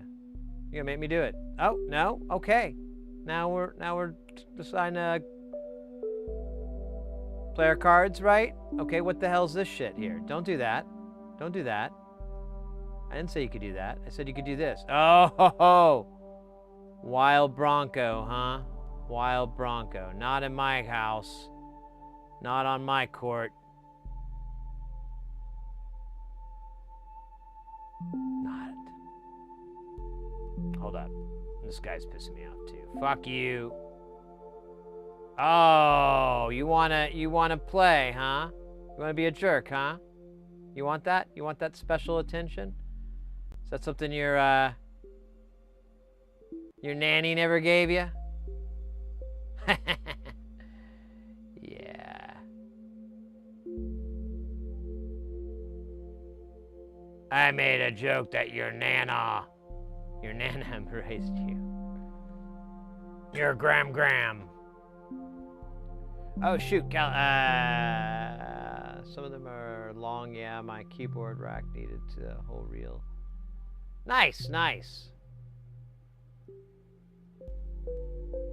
Oh, really cool. Yeah, that's my big thing. That's why I tell people, like, custom cables are great for custom lengths. You'll save money because a lot of them, it's not really that great of a deal. And I mean, yeah, you've got cables that just end right where you need them to. You don't have a bunch of excess that you have to use or whatever. Yeah, awesome, mate. That's fantastic.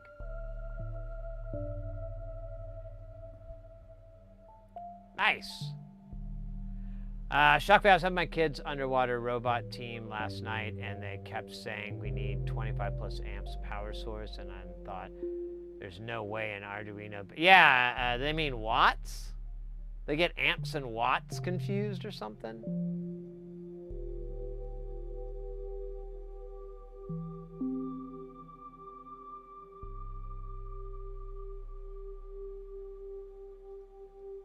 Right, yeah, Kels.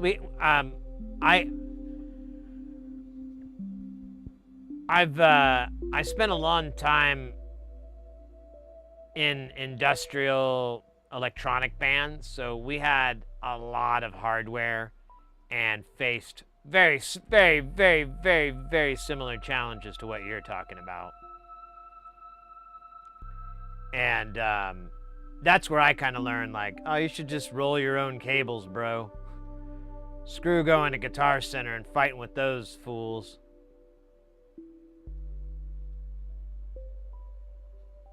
Yeah, I called the Guitar Center people fools.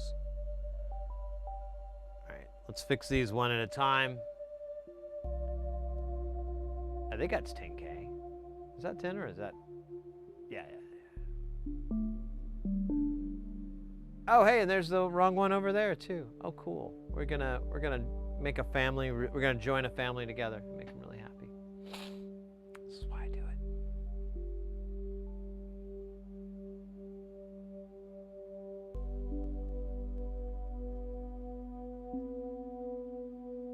By measure B12.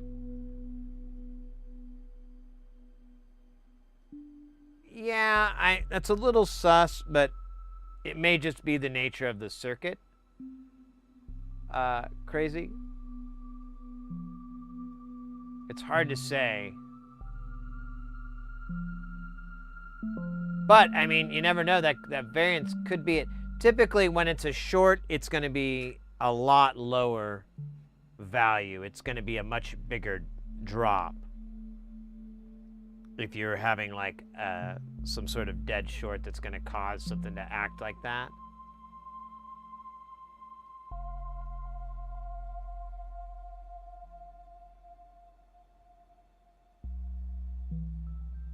Also, you are kind of measuring the pull-down resistor when you do that, because it's always going to kind of show up in that signal path since it already goes to ground.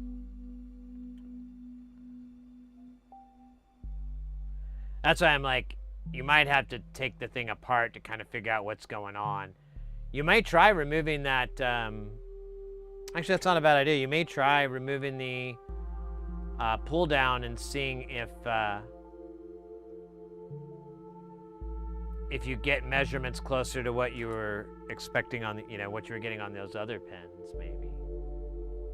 And it just depends on how identical that stuff is. I really don't know without looking. But I'm really leaning heavy that's got to be something shorting something out.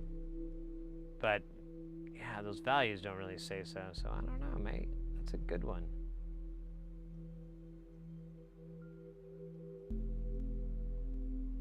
That is a toughie.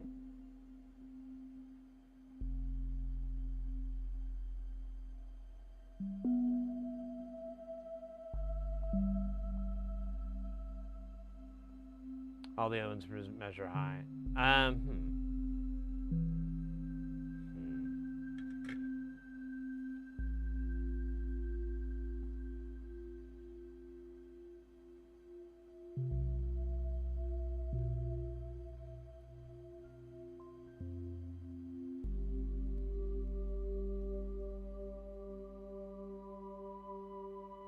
Make your own MIDI. You could do that. You'll want to get like twisted pair data lines, like 300, or I think it's 300 ohms. Might be 75.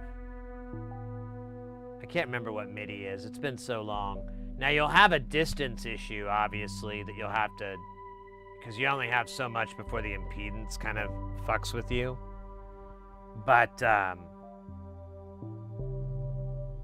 you know, if you're making like MIDI snakes and stuff like that, where you've got like 3 or 4 heads or something out of one deal, that would be nice. And you could probably get by making that with just regular twisted paired audio snake cable. So if you bought like some audio snake that had like whatever, 10 pair, 6 pair, whatever, you could, because you just need for MIDI 2 connectors. The ground is honestly like not really, I mean, it's connected, but it just needs something to activate the opto coupler. It just needs something to go high. It doesn't really give a shit. And sometimes it's nice for biasing, I guess, but you could share that ground across all of them. It doesn't matter, and because it's going to be shared back anyways. You could make like a nice little MIDI loom if you wanted to, that if your rig required such. I know we did a little bit of that, and it's great. I always wanted to make a MIDI patch bay, but like a physical one. I mean, they make digital ones, but all my digital ones were always a pain in the ass. You had a computer to program it, or have a piece of paper written down on how it was programmed. It was just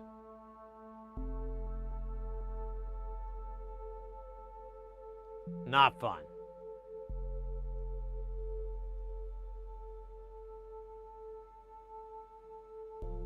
There we go. I think I should have been soldering these this way the whole time. I think I was doing it wrong. Well, too late now.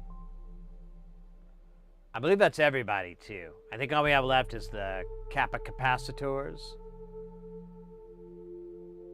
Oh, nope, that's on there. Just the light was funny. I'm gonna do a sweep.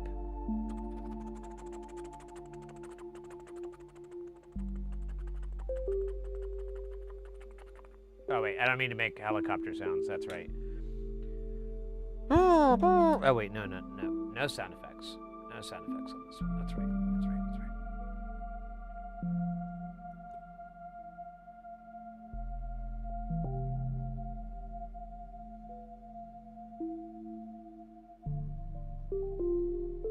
Oh yeah, the Kentons. Those are great.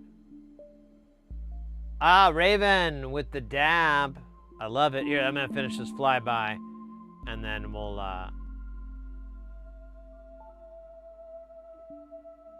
take this rude boy. We'll go get the caps, and yeah, we'll chill for a little bit, and then we'll start populating the capacitors on this. Or what time is it? We're 7:30. We have some KiCAD we should be working on. Maybe we hold off on the caps and do those Saturday. Actually, that sounds like a really good idea. Because then we could have something to do on Saturday. I don't think I'm gonna get these weirdo parts here. What the fuck is this? MCP 3208? Yeah, I got that just fucking laying everywhere. And this WM80, yeah, I don't think I have either of those. I have that though, oddly enough. Yeah, there's quite a few caps, so it's something to work on Saturday's stream if I can't find something else fun. And we still have this little rig here to work on, so we've got some stuff. We're good. We're good. But I do feel like we should switch over to KiCAD mode. KiCAD mode, activate. God damn it, I forgot I don't have to do that. Damn! Alright. Speaking of which...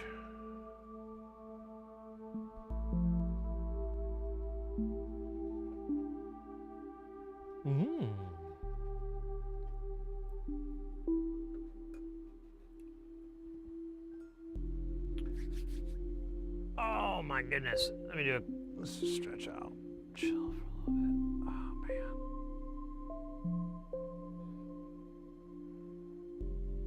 Oh, you want to hear something funny? A funny Chompers story? So, Mrs. Heresy was changing the comfort and everything on the bed. Oh wait, let me read this.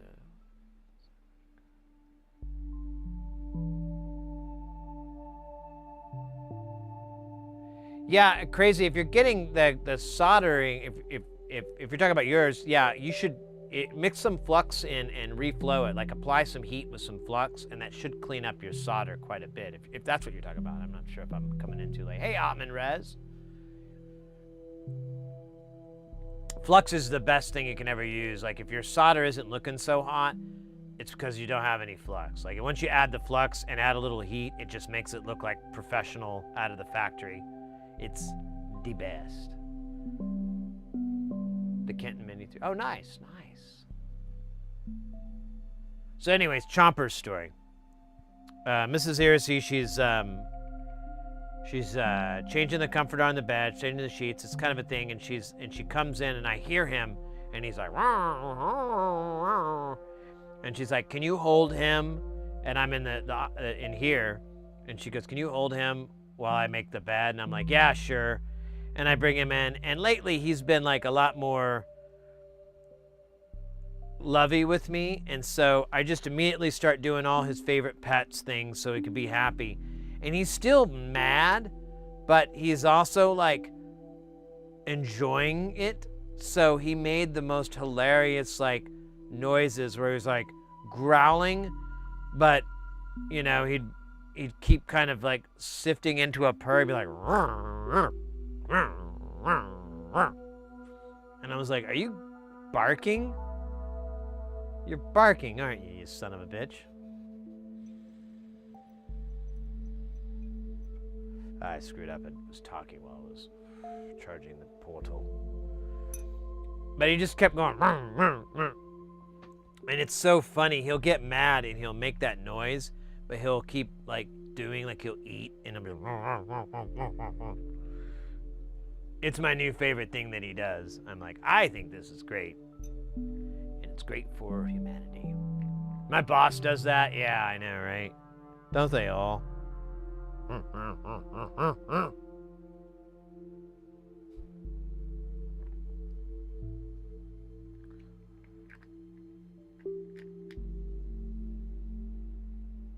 Hey! Over on the YouTube, new subscriber there with CMYKFPV. Thank you so much. Welcome in.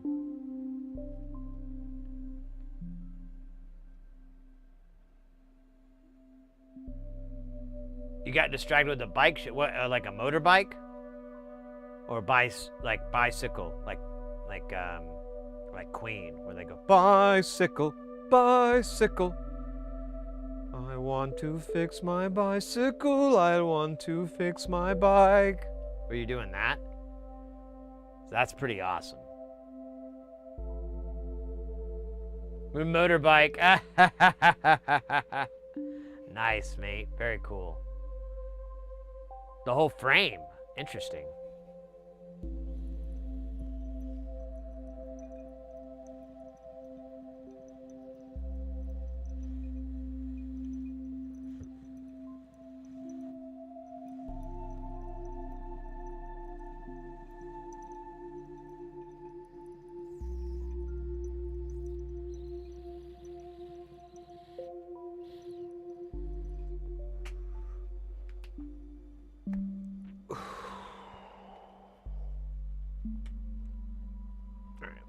this computer over here.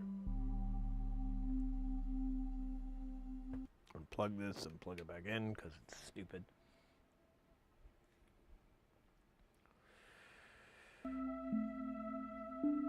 Ryan Labs, Willkommen.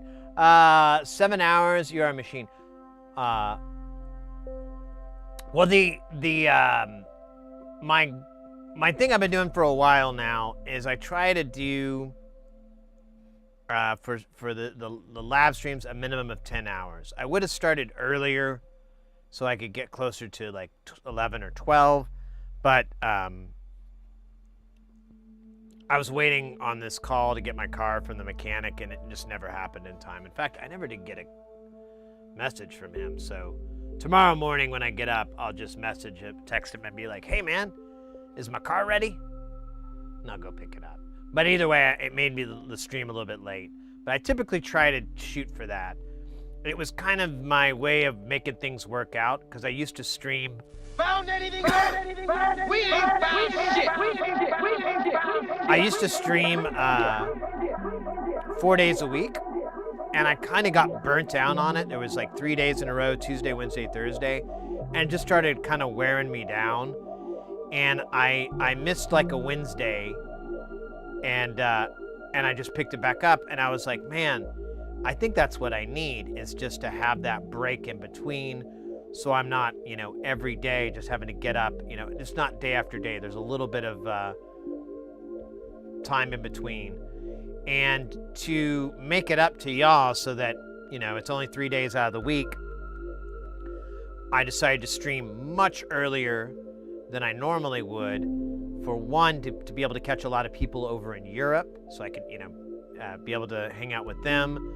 And then, and also just kind of make up for that day missing. And in fact, it's actually turned into more hours. Usually I'd get like just under 100 hours every month, but now it's like 120, 130 sometimes.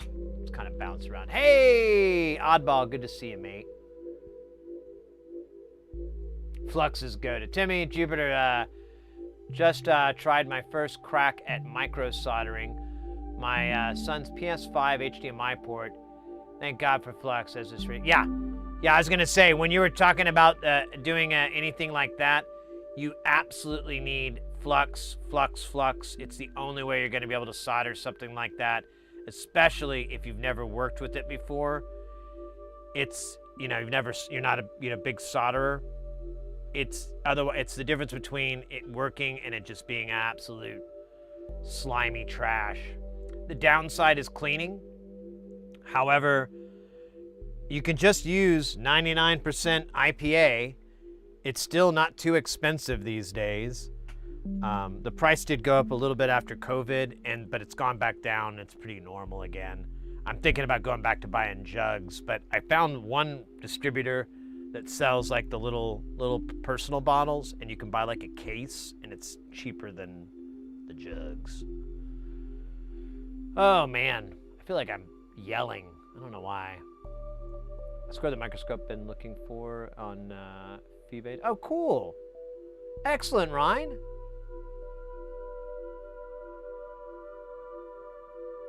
CMYK, are you a fan of Fluxmans? To be honest, I've never used them before. I've never used the pens. I've heard that they're good, but the downside is that the tip usually gets eaten up pretty quick and the pins kind of become worthless. That's the complaint I've heard from people. I've never tried it. I suggest, you can give it a try, but I don't know if it's going to be the best solution. You can get Tacky Flux. I buy this from, I used to buy it from Louis Rossmann. I don't know if he still sells it anymore. You can also get it from Northridge Fix. If you're outside the U.S., that's Amtech 559. If you're outside the U.S., you can maybe get Amtech, but you got to be careful where it's manufactured. It needs to be made in the U.S., but you can get SMD 291 from Chipquick. It is pretty good. It's a little bit of a booger to clean up. It's not my favorite thing to clean, but if you let so when it comes to cleaning, if you just let it soak let that alcohol in there. The alcohol will break the flux crud down a little bit. And then you can either you let it soak, maybe do it once or twice. The alcohol is going to evaporate. It's just going to be, water or whatever. So you need to keep applying it and then agitating it with something like a toothbrush, or you can get a fine hair brush for it, whatever. And just keep doing that. Should come off. Some people like to get like a little Tupperware, a little plastic container, fill it with alcohol, submerge it. Make sure you put a lid on it because the alcohol will evaporate. But if you put it in there and just let it soak, then bring it out, give it a rinse down with some fresh alcohol, works pretty good. It's just time consuming. It doesn't work for the stream. I'm a wild man. I'm in too much of a hurry.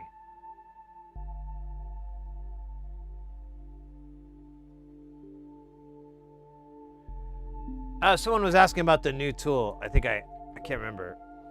We got this rude boy here. This is the Hacko, what was this? This is the FT720. It's just a tip cleaner. It has like a little sensor. Turns the motor on, has these two little brushes inside.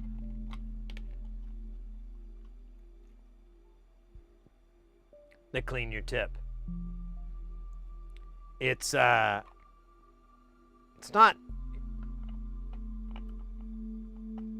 it wasn't really cheap, but it wasn't insanely expensive. I just got it. It was like a little treat for myself because I was tired of using the brass thing all the time and bringing it out and it's all dirty. So I'm like, you know what? And one of my favorite YouTubers that does micro soldering, I can always hear their little electric tip cleaner going off when they'll take their tip off and they'll bring it back, and I'm like, yo, I need to get one of those because that cat keeps bringing the tip back and it's like pristine. And I'm like cleaning it with the brass and it just comes out like 3 or 4 chunks of garbage on it.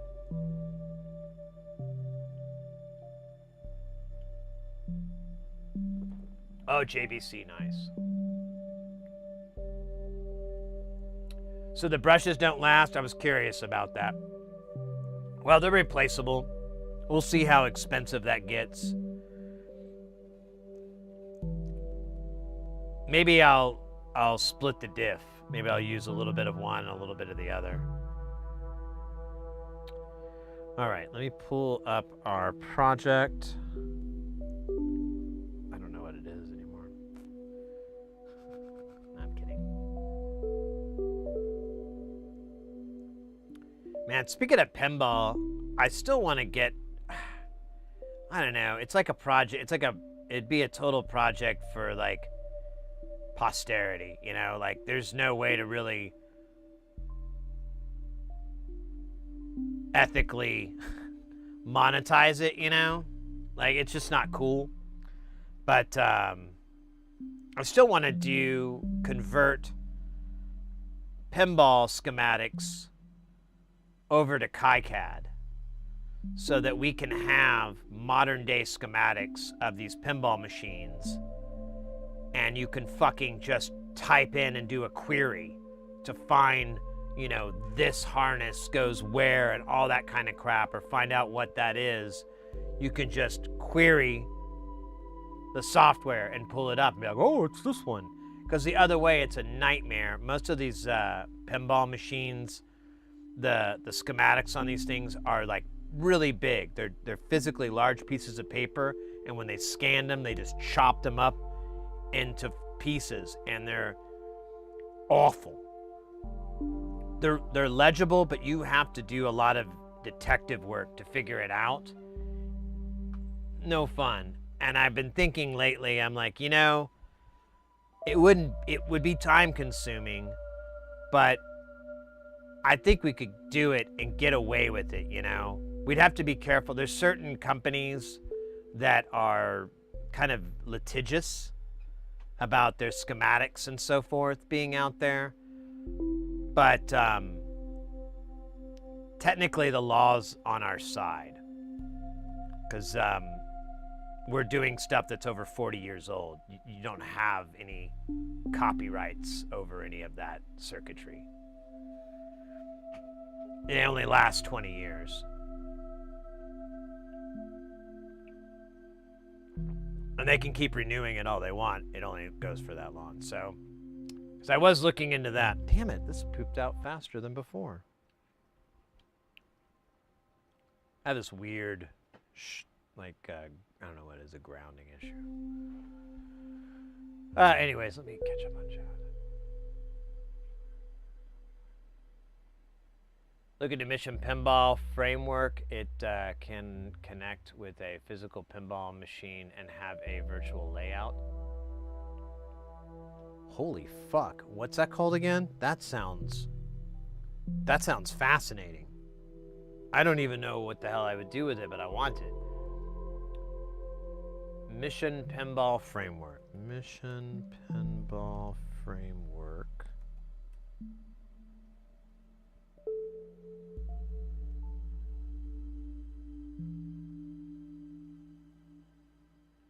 Python-based pinball software framework that used to run real pinball machines. It's compatible with virtual and all modern. Oh, interesting. Thank you. I'm gonna look into this more later on in the Stram, or maybe not in the Stram, but probably tonight. But I'll check into that. That's cool. Thank you for putting me on that, man. Get me all interested in pinball restoration shit again. I tried to put that beast to bed. Tried to put that girl down. And there was no luck.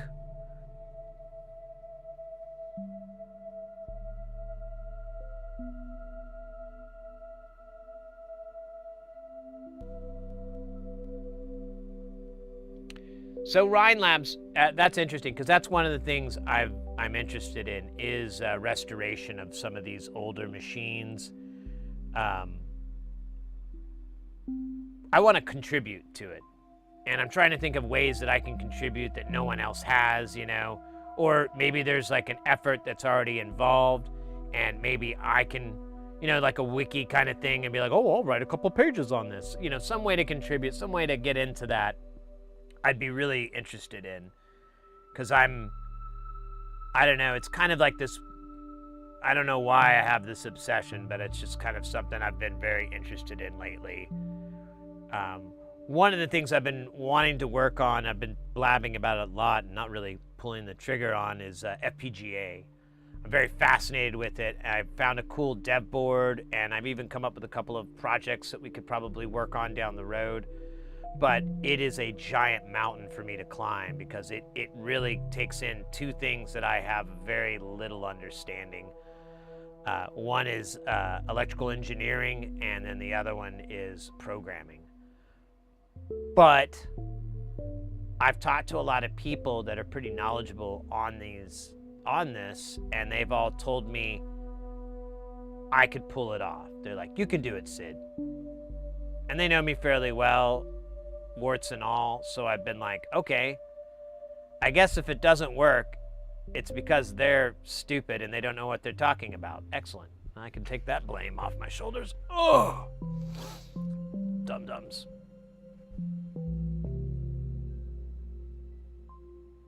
That's how you got your start. You learn TV VCR. Nice. Mission Phone can read all the switches, all display things. Fascinating. I'll look into this more. This sounds really, really cool. I'm a big pinhead. I got into it. Oh yeah, let me fix this really quickly. Pull up the schematic. I don't know where it is. Let me see if I have it in recent items. Does not look like I do. Oh wait, but I bet I have it in here. Oh, scheisse. There we go. Where is it? Mbika Tubika Mobo. There we go. Because that's what we're going to work on today. All right. Sexy. Yeah. Let's get wild, alright? Get your sexy out. I prefer easy. Right on. I started using KiCAD. I tried to use Eagle before, and years and years ago, and it was a nightmare. And recently, like within the last few years, I started using KiCAD, and I really loved it. It was super easy. I could just go on and on about how turnkey it was for me. So that's why I'm using it, but I know there's some other great stuff out there for sure. I just fucking hate it. No.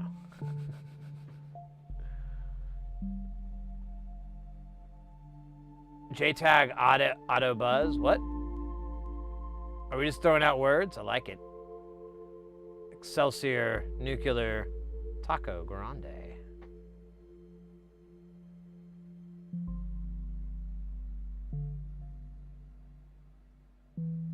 Yeah, please, crazy. Yeah, so the story is like how I got into pinball. I went to the Pinball Hall of Fame. I was in Vegas for like 2 weeks, and I was streaming out of my hotel. It was really boring. And like the last day or so I was there, I think it was the last day, I had a dark day, and so I went down to the Pinball Hall of Fame. And we've got like hundreds. I think I have like a couple hundred, 300 games, something absurd. And I get there, and I'm like, oh, this will be fun. I kind of like pinball. I'm not the biggest, arcade pinball person. I'm kind of I've always been like more into the newer stuff. So I'm getting there. I play a little bit. I'm having some fun. And I swear, I'm just walking up and down the aisle. Hey, Kelton, welcome in, mate.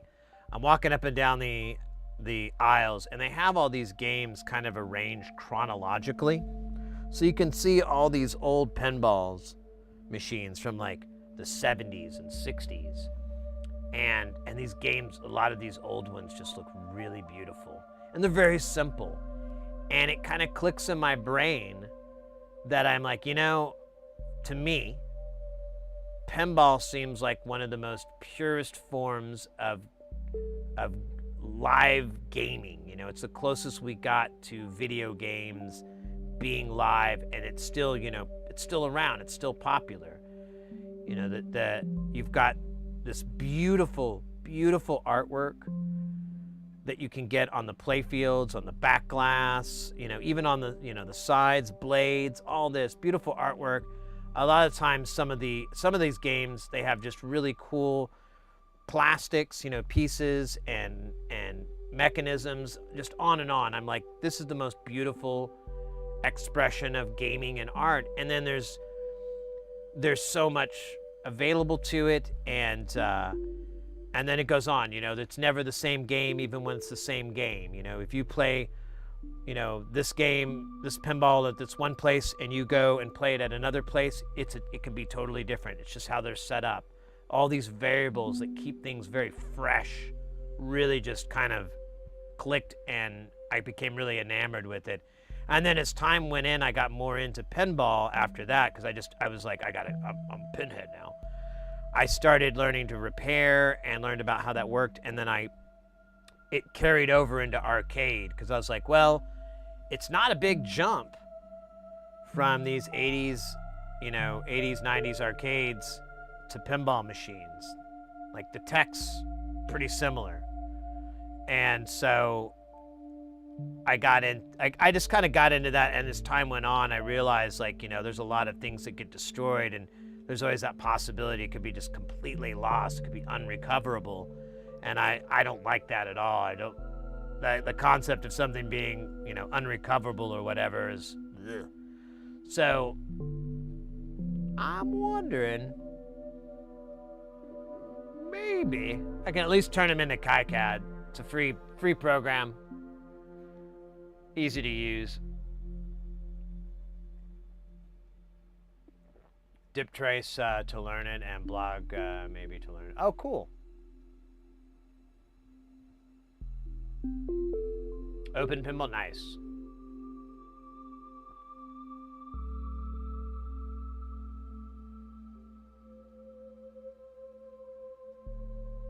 620 games? Oh, that's amazing. Well, even if you play, so that's the other thing with pinball that's really fun. The older games, so personally, I love 80s, 90s pinball games. I love them. They're probably my favorite era. I kind of lean a little bit towards the overlap of like mid to late 80s, early to mid 90s. Because then it kind of, once you get further into the 90s, it starts to do a lot of things that I care less for. I don't hate it or dislike it or anything. It's just like, you know, I kind of like it when it's like this. And so yeah, I prefer those. But what's cool is, you know, you can play a lot of these modern games. I've been playing the Dungeons and Dragons game. Awesome. I highly recommend, if you get an opportunity to play it, make sure you grind, because if you set up an account, you can save like a Stern account, and this works with all their games. You can track your progress on all your games and all that. But you can, if you do that with the D&D game, it'll track your character. So I played at a totally different venue weeks after I played this other one, and there were my characters at levels and everything. So I leveled up my wizard and worked a little bit on my paladin before I was kind of like, I'm bored. I'm gonna go play another game. Pinbot, there you go. Oh, Addams Family is fantastic. Yeah, all those, I love those games. All those games from that time period are my favorite.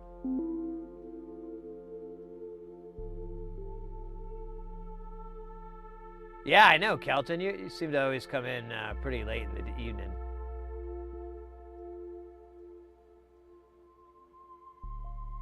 That's what the JTAG is for. OB2 port for Electronics World Auto Buzz Scene again. Okay.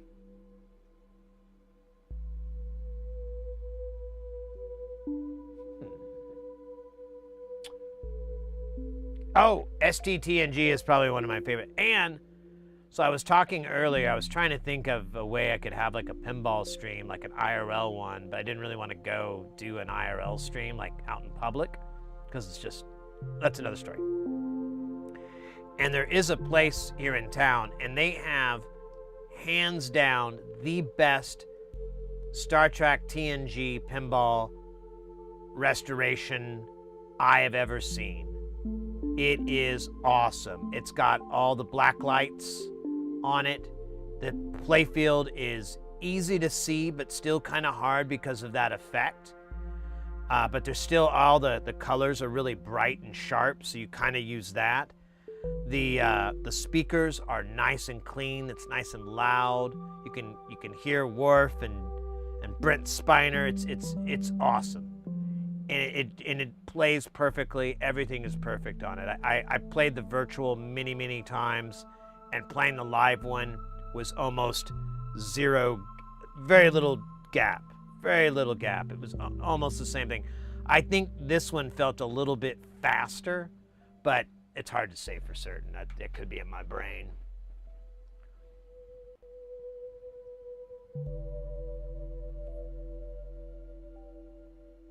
Oh, the left probe. Oh, no.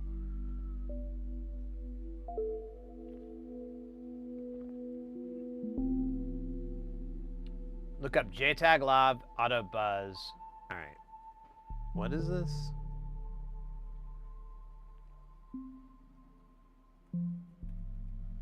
Is it JTAG Live Auto Buzz?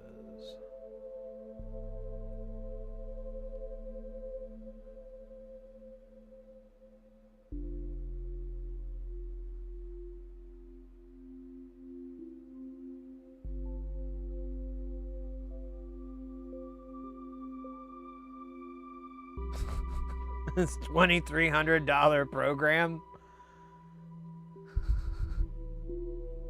That's what you're talking about?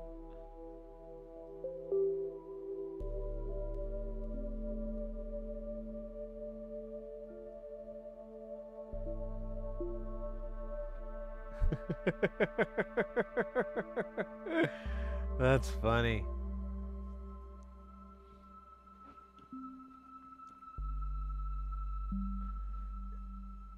Autobus totally. Here, let me pull it back up. Autobus is a totally unique tool that effectively learns a connectivity signature of all boundary scanned parts with the design. Jesus!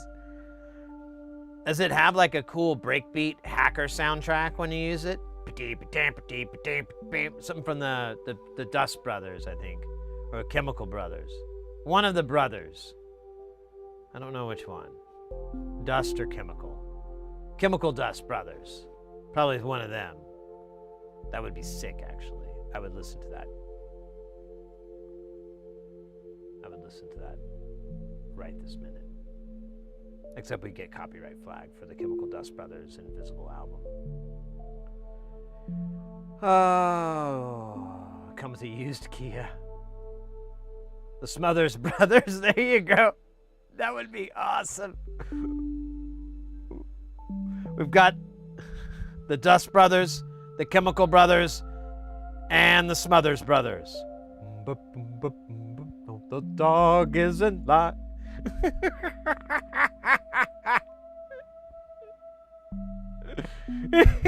The Smothers, that's awesome.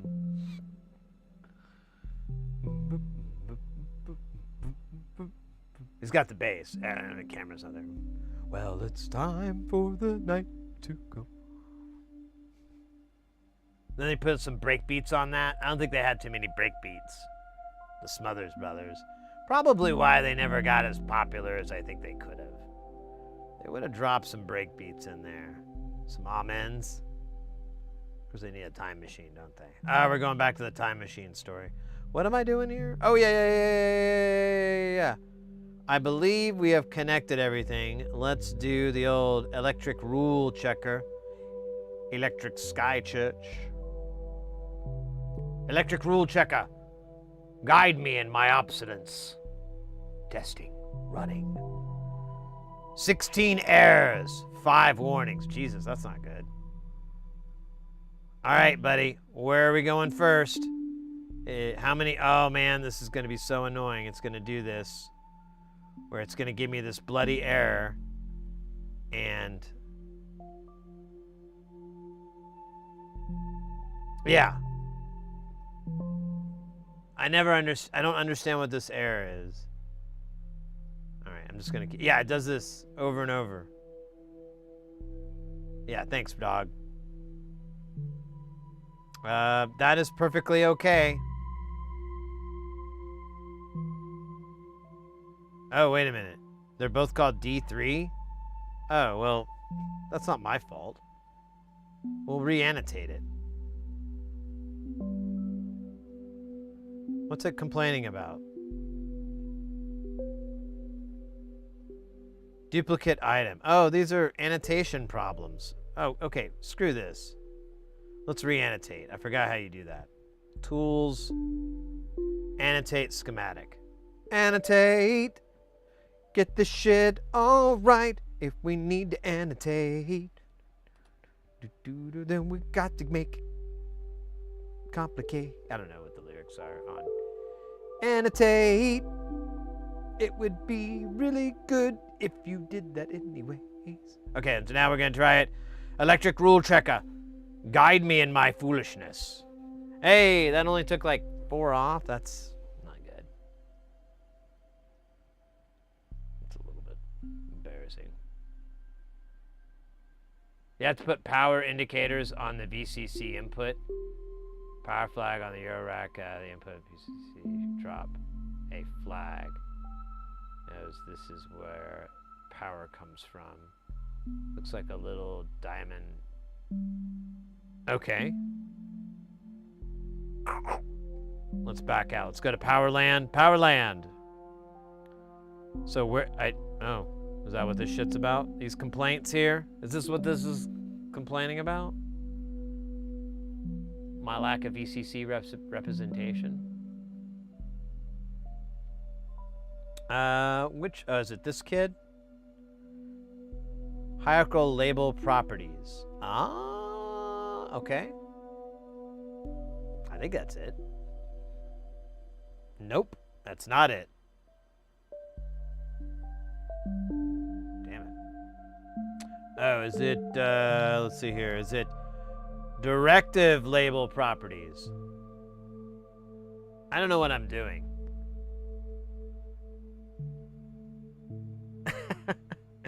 No. Power symbol, so what? Oh. I like that error, it keeps doing that.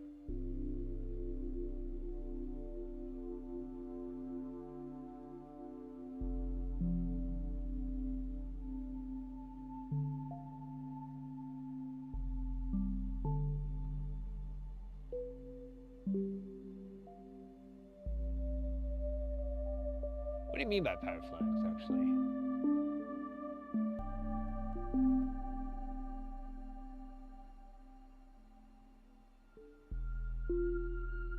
Oh, it's power underscore flag? Okay.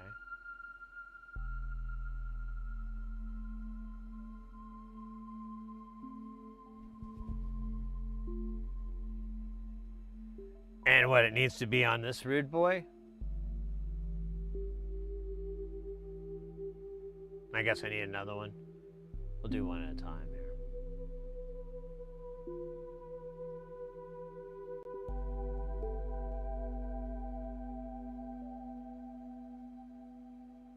Would be a naming convention for this.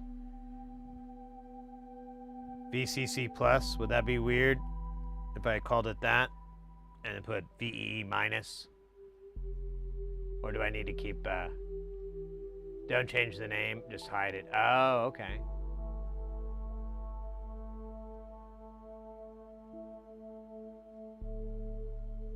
Oh, there we go.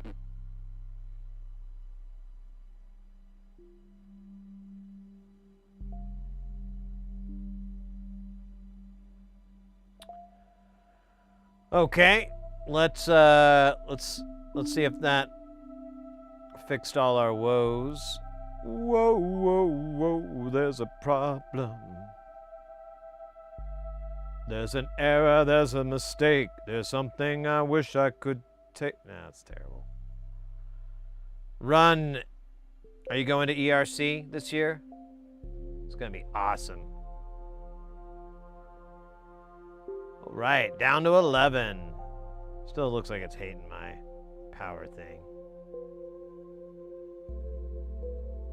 Yeah, it hates my grounds. Oh, oh God, all these. That's right.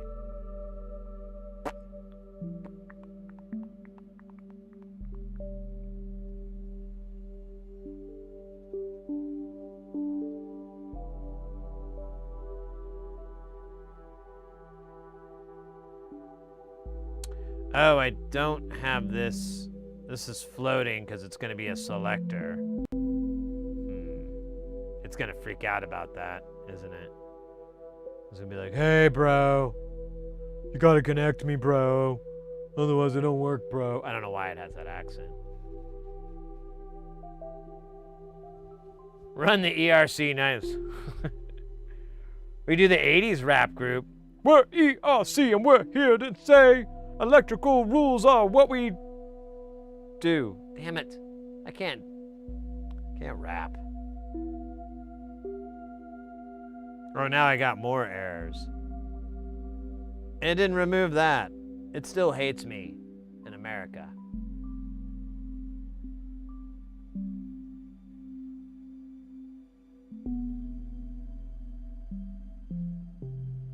Yeah, it's still giving me the same errors.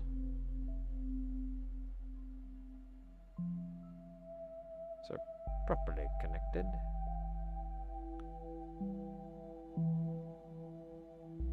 I wonder if I need to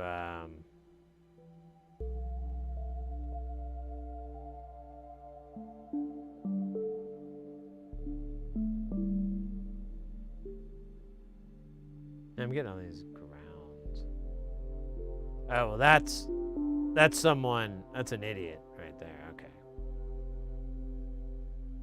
Yeah. Let's keep going, dog. Oh, I guess we need a no connect. Let me clean some of these off because they're just stupid mistakes made by a stupid man. I wonder if that's right. What is this board here? This is pin 9 of the 74HC. Let's make sure. Negative.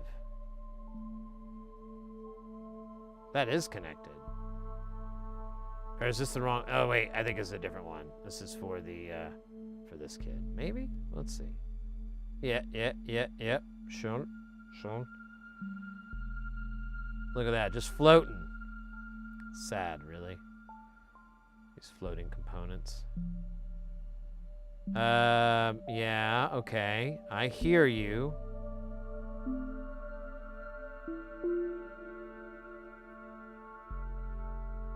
What are you fucking talking about, label not connected to anything?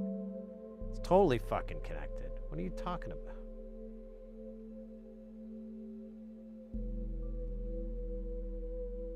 No. Here. Ah, you son of a biscuit.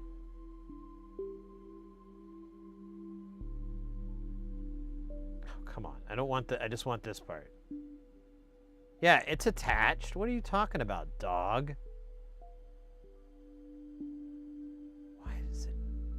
And let's talk about on the other end. Switches. That's a switch matrix. It's great. Or no, wait. Where is this matrix? Oh, that's the sound one. And, oh, that's right. Wait, no, 4 and 5 connect. Or do they?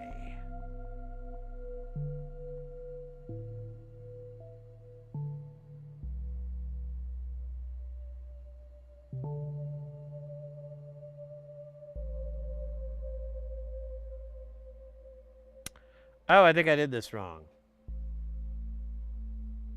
I did. Okay, cool. So, can I just disconnect all this? Yep. And this too. Then we're gonna have to get rid of this and get rid of this. And just get rid of these, they suck. And then we're gonna do one here. Oh wait, nope, let me unbus. Members? What are you talking about? Oh, dude, are you kidding me? What? It's part of this thing.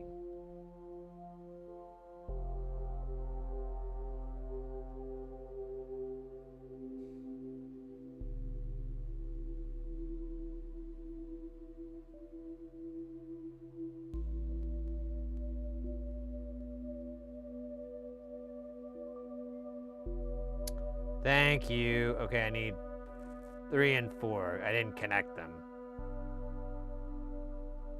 Connected the wrong guy, so I'm gonna have a weird label issue. It's okay.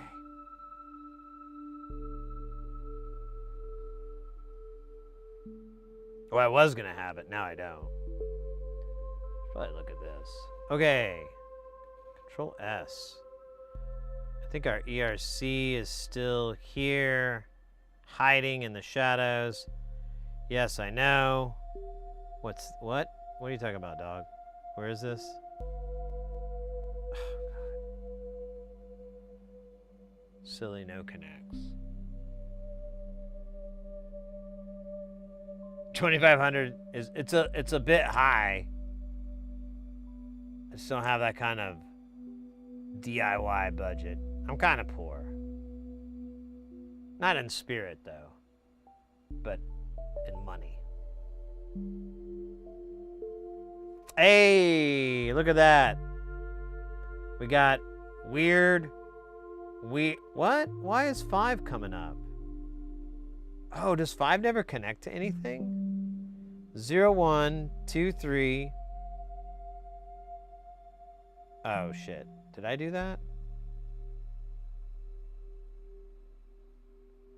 0, 1, 2, 3. Oh, god damn it.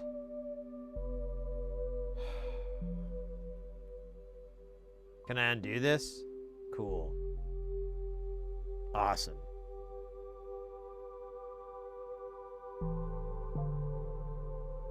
Come on.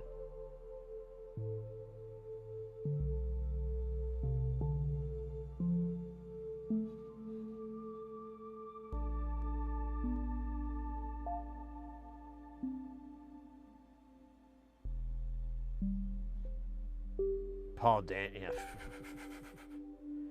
Yeah, I am absolutely not even kind of close to that level of Zen. Let me pull this up a little bit higher. But I make do, right? Do what I can. There we go. And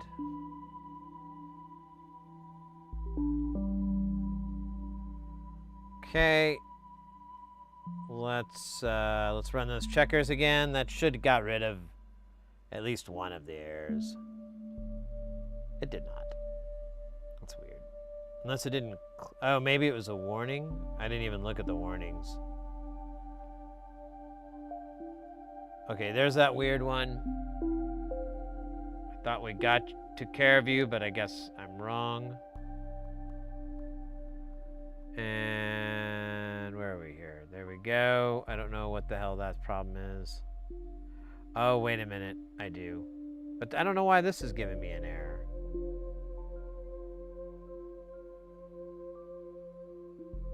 Oh, it's saying they're connecting. I don't get that.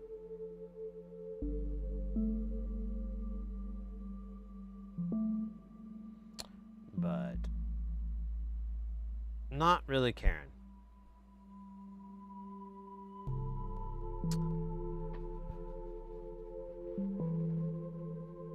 Texas Instruments for parts to the death.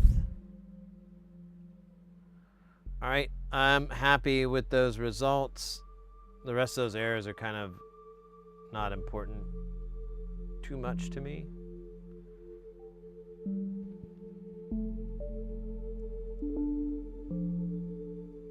I forgot it was going to take a minute to load up.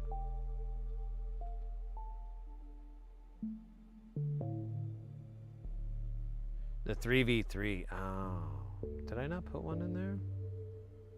Oh, it's not going to let me change. It's loaded.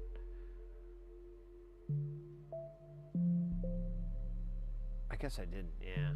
All right.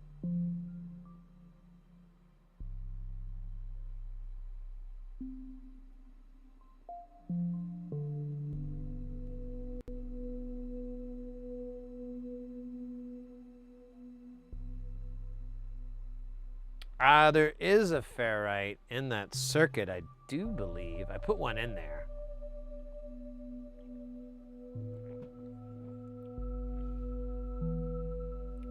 I think. We'll check. We'll find out as soon as this loads.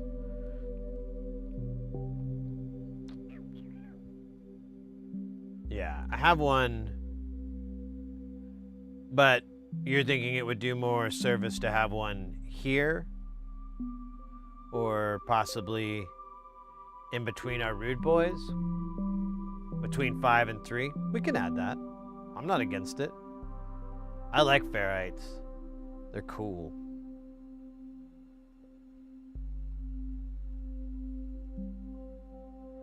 They liberated us during the Ferrite Wars. It was Ferrotimus. Ferrotimus Maximus Animus Taximus who helped us the most.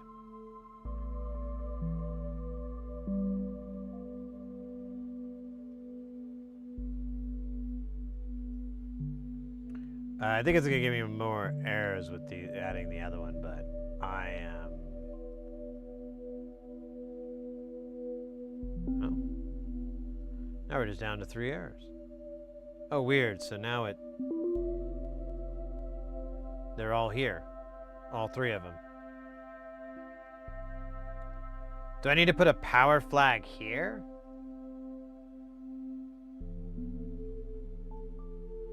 So I do need to have some sort of connection because it's flipping out that this is floating. It's going to be a pin select, but yeah, okay. Well, then I'm not going to worry about it. That's not important to me.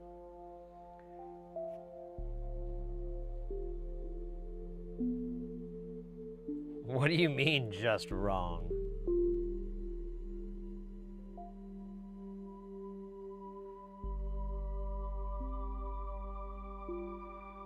I mean, I could run the lines to it. I don't know. Anyways. Let's take this rude boy. We're gonna scooch him out of the way for now. But we're gonna use him as a guide for our boxman. Oh yeah, what's the height? I think I can do 100 millimeter height.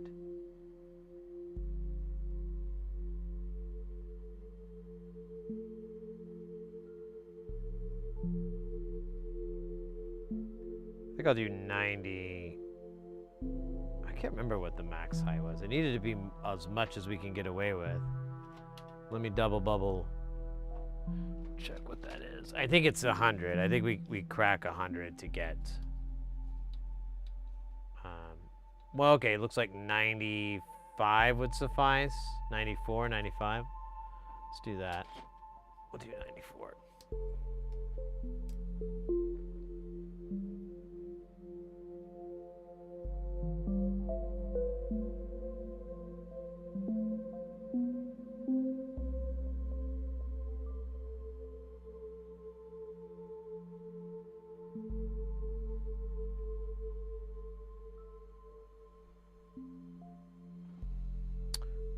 I need these to be. Oh wait, that's not even the right size. Ah ha ha. I was looking at the wrong thing. Shut up. Here, I'll just match these numbers up. What is this? This is. Oh, it's not showing. Oh, 85. So this needs to be. Oh, it's not gonna let me. What a jerk.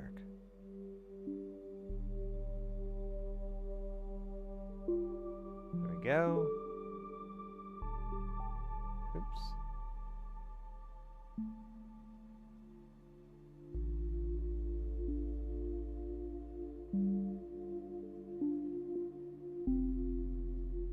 Make sure this overlaps correctly. I'm not. Yeah, it does look a little short. Okay. I thought I said 85. Let me double check. This says 85.5. Maybe that was my problem all along.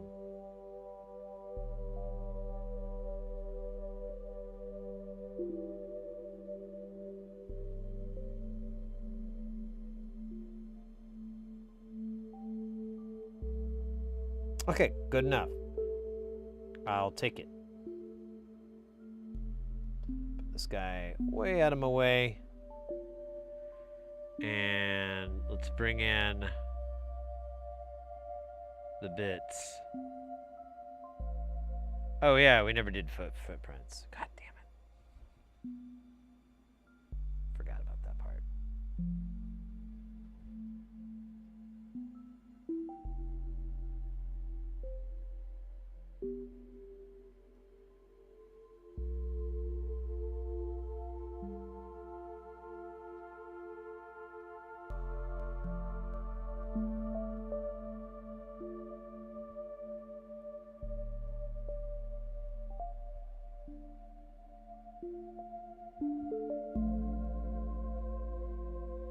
Should be on the 12 volt always. Well, that's the whole point of this design, is to not do that.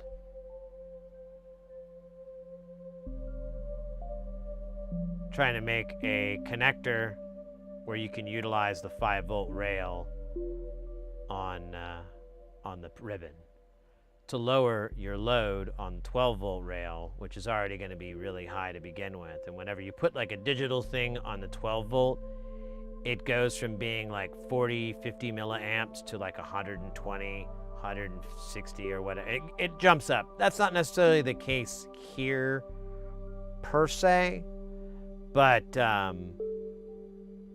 I'd like to try popping them off separately, you know? a tchotchke on there.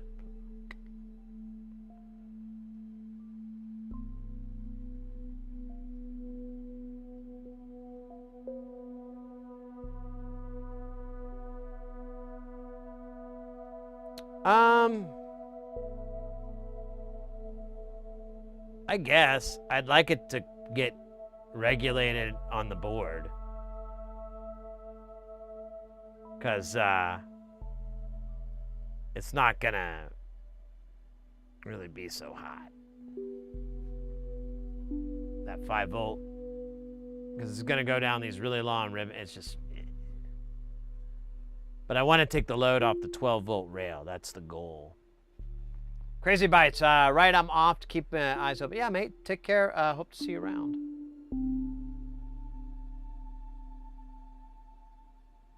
Okay. Should I use a different regulator then? I've seen this done before on other designs. I'm trying to think where I can double check it.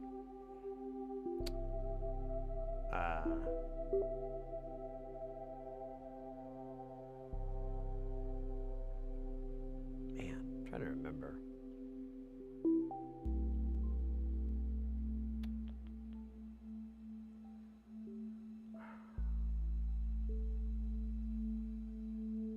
I'll have to look it up. I seem to remember. All right, let's get a little bit of work done here on this. Oh, god damn it, I keep forgetting this part. Stupid footprinting. Let's get a list. Let's see what's missing here. We've got this guy over here. This says 100 microfarad cap.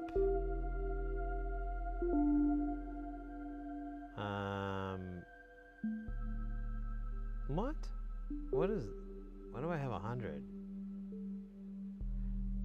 What the fuck is this 100 for? Hold up.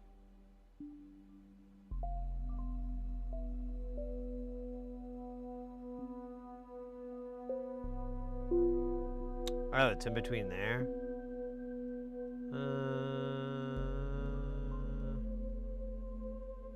I guess. I think it's kind of...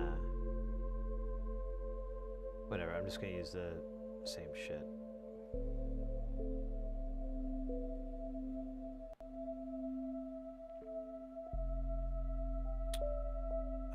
This should be the same connector. There should be a difference. Not sure what the fuck happened. Don't really care. Same thing with this. It should be the same. Let me close it, see if I can... Oh, is it all jacked up? Here, let me go back to... widescreen this. Yeah, it's weird. Okay, whatever, dog. Oh, wait, that is it. That is it. So now we're getting to J18 port 7. Oh, that's a 6-pin? I don't even know what the hell it's for. I think it's another 6-pin header. Same size. MIDI in and out are going to be the same as the audio jacks, wherever the hell they are. Did we put... Yeah, we did. Yeah, we did. Yeah, we did.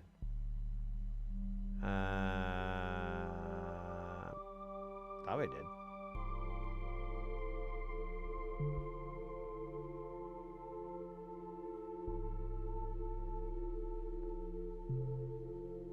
There we go. Wait, that's not right.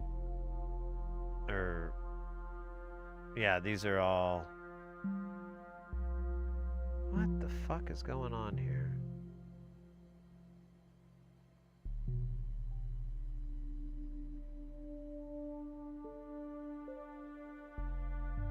AB, but there's 2. Oh, right, because we've replicated, but I don't know what the fuck. I don't know what these are. confused again. Yeah, J6.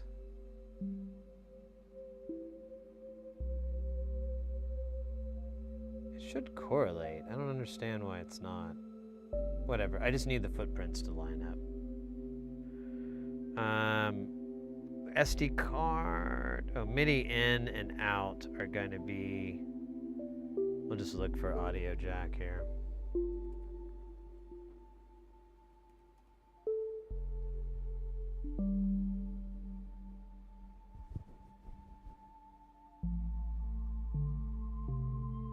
Really? That's all I'm getting? Okay.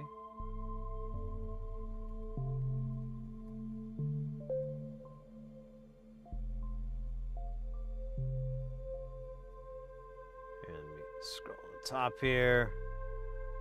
Connector. Come on, my connector. There should be one for audio.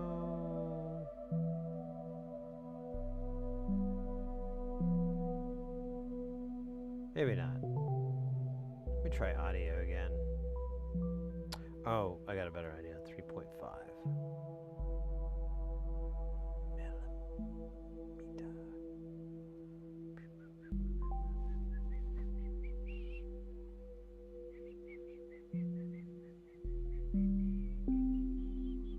I should have it in here.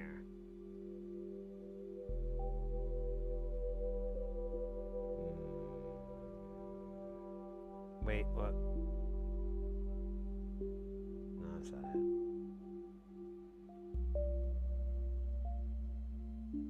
It's kind of fun. Okay, this is getting into stupid land. Packaging, connector, phone X.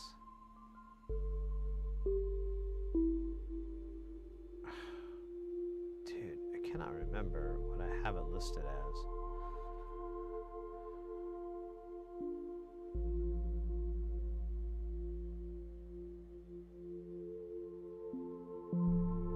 There we go. I just had to type in King Poo. I forgot. That's how you do it.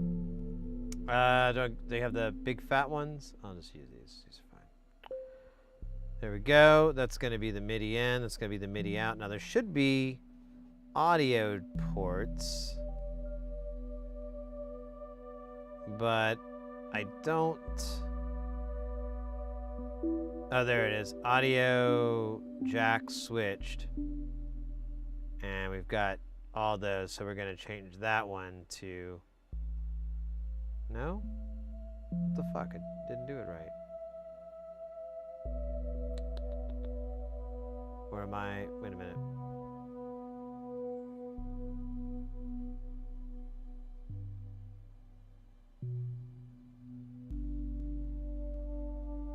There we go. I didn't have it copied and pasted correctly, I guess. Oops, wrong one wrong. There it is, audio jacks. We're gonna turn this all to that.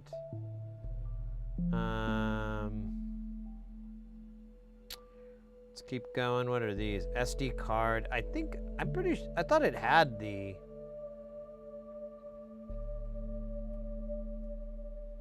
Yeah. Con odd even. I don't know what this is.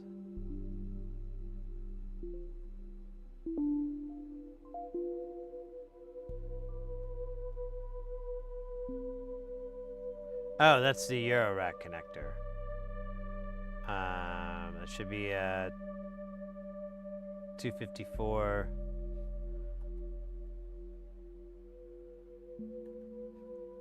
Pen header, we need a dose by 10. Can we get...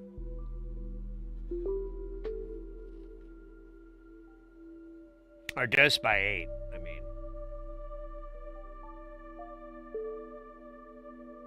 There it is. Oh shit, did I put it in the wrong spot? Or is that the... That's the right spot.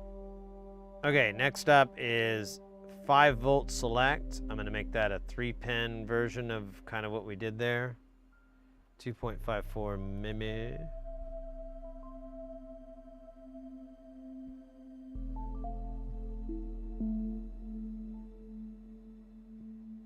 And then apparently I missed some resist. Oh wait, these are trimmers, aren't they? Yeah, this is a trimmer. So let me just get a.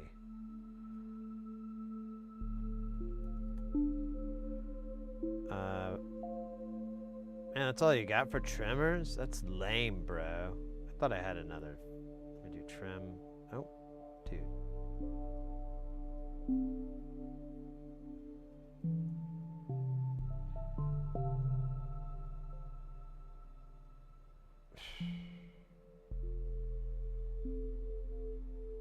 You know what? I'm happy with it. I'm just gonna do that. I'm so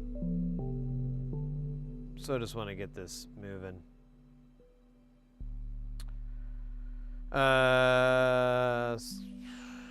Push button maybe would help me. There we go. Which switches? Those are 6 millimeters. Let's do that one. I think that's a good size. That wasn't illuminated, right? Yeah, good. What else we got here? We got the TLO 72, Nature's Dogma.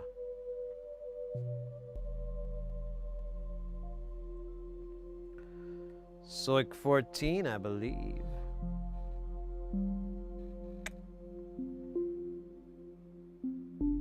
And then, actually, I don't know how many pins are on that thing.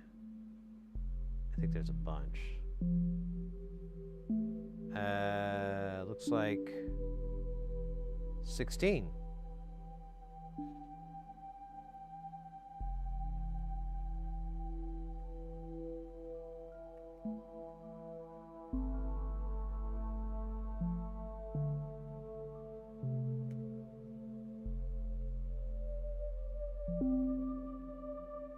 And then this doofus. Oh wait, can I get a? Thank you. This doofus is. Aww.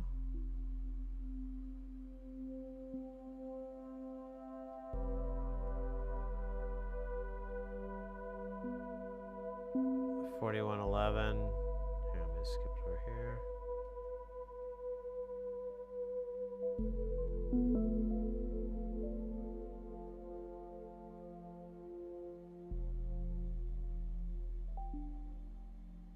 Is it this guy? No, that's a what? What's the designation? I'm so dumb. U11.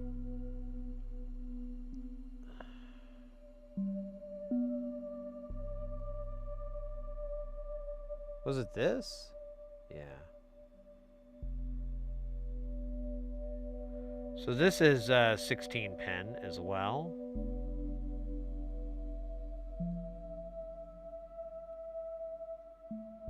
And then this is here, I'm gonna zoom in a little bit more.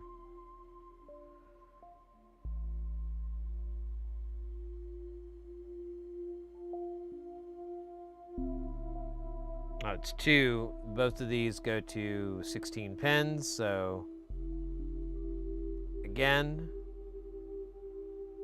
this is 16 pins. Again, and then this guy, that's funny.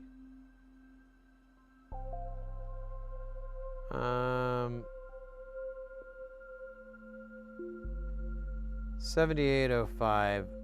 Oh, really? Or no, that's not right. I need to give it a SOT footprint or something. Oh man, I don't know the big ones. Is it SOP 3?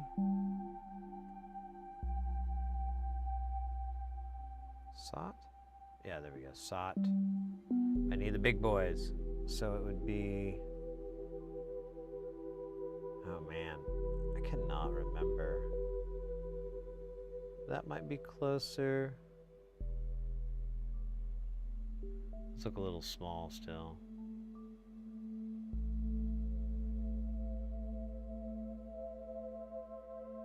No, this isn't gonna work.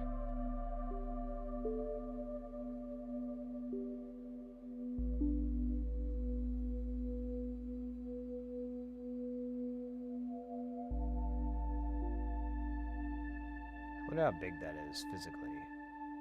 Let's just go with that for now. I don't think it's the right size, but we're not going to work on power tonight. And then, what the hell are the Y's? Oh, the crystals. The crystal. That's weird. I thought I already came up with a value for that. Jack off. Yeah, use the same one.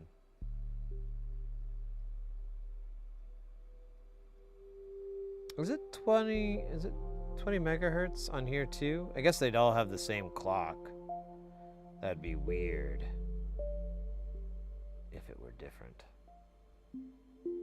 All right, that's all the footprints. Let's try this again. Feed me circuitry, oh great one. What kind of errors is that?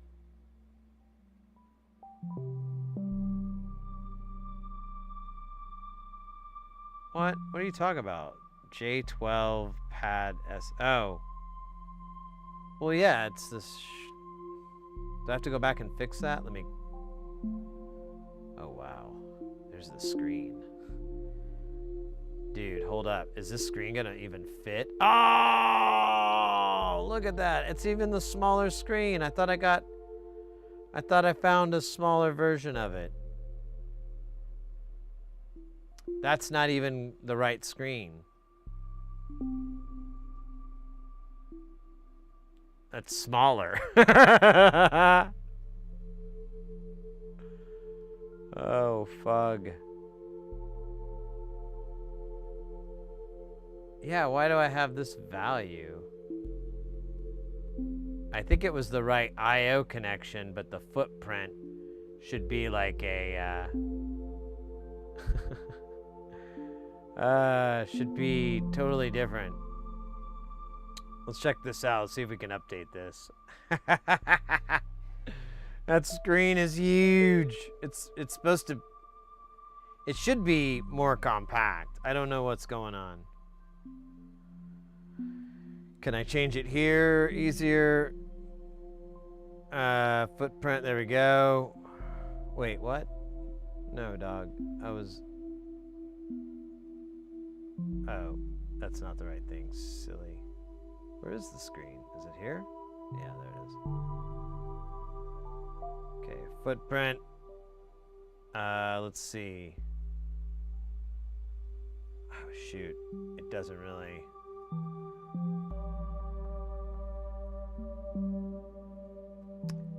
We're looking for a 4 by 20. Or 20 by 4, I think is how it's going to do it. So let's do 20x4 and nothing's showing up. Let's try 4x20 and still jack.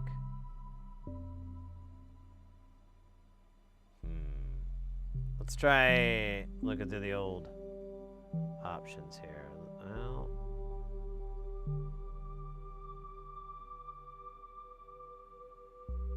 Well, oh, that's it.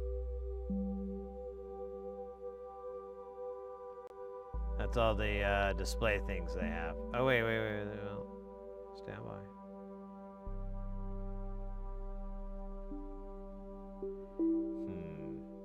I might have to go hunting for the file for this because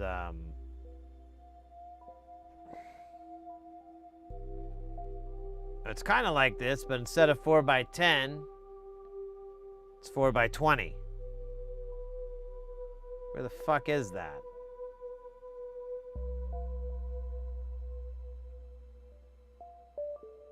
Do we have the EADOGS204?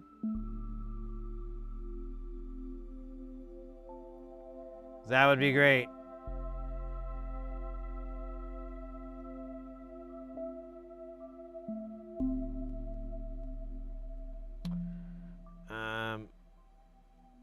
Yeah, I don't know what... I'm not sure what to do about this. I guess we'll just kind of work around it for now. It is annoying, though. So we found this screen. Let me pull it up real quick. We found like a cool screen to use. It's this one here. But I don't really have dimensions on this. I'm sure they're in here somewhere. 20 by 40 character model data sheet. It's great. Is there physical?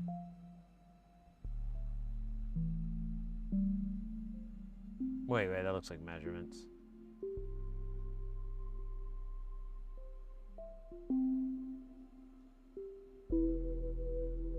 .93 millimeters. The edge of this is 98 millimeters. Oh crap, that might be the right size. What's our box set here? Oh, wow. Shit.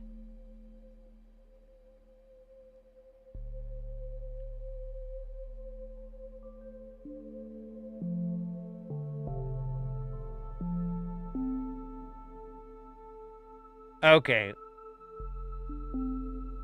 We'd come out to roughly this length. So we'd stop right there. That's still way too big. That won't fit.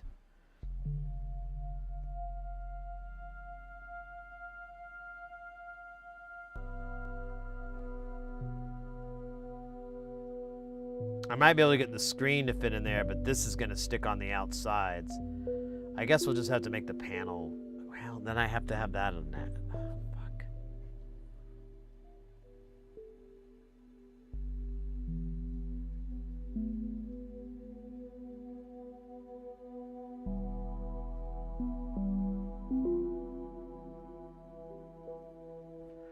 I could just toss a header. I just need the physical dimensions so I can organize the space. But you're right, I could just put one of those headers on it because, yeah, it just needs that, doesn't it?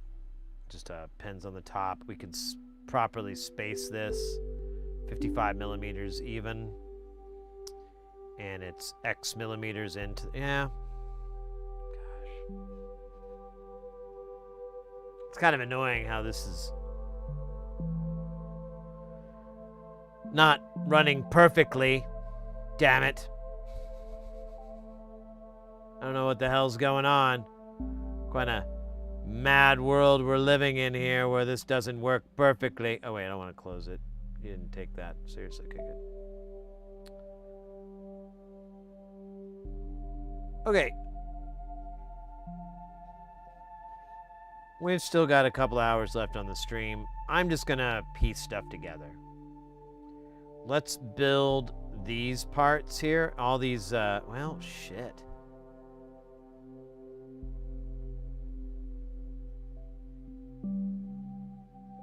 We really don't. Well, damn it. We actually need the panel layout.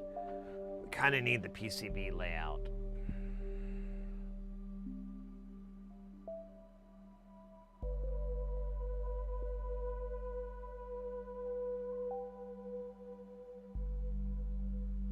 Let's look at the unit itself here. Where is it? So in the layout, we have, what is this? 8 buttons, 2, 4, 6. There's 8 buttons across the bottom here. There's an LED for each one. And then we have the 6 voice LEDs. And I believe there's another one here. We have our 4 knobs. Now this is going to be tricky actually. If we do the screen on half,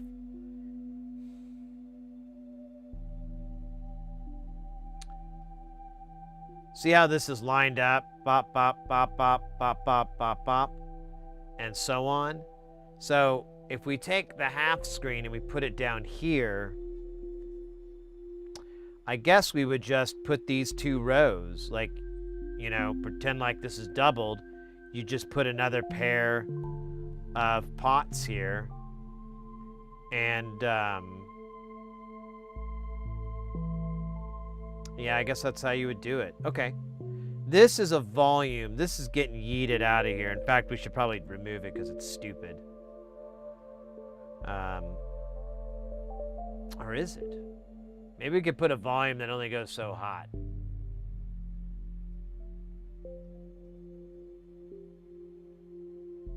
And then we have our encoder part.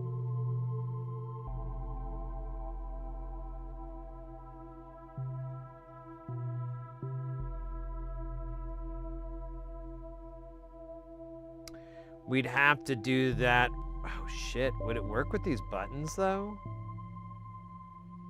I don't quite know how these buttons operate. I should maybe RTFM a little bit on how this works. Yeah, there we go. User manual.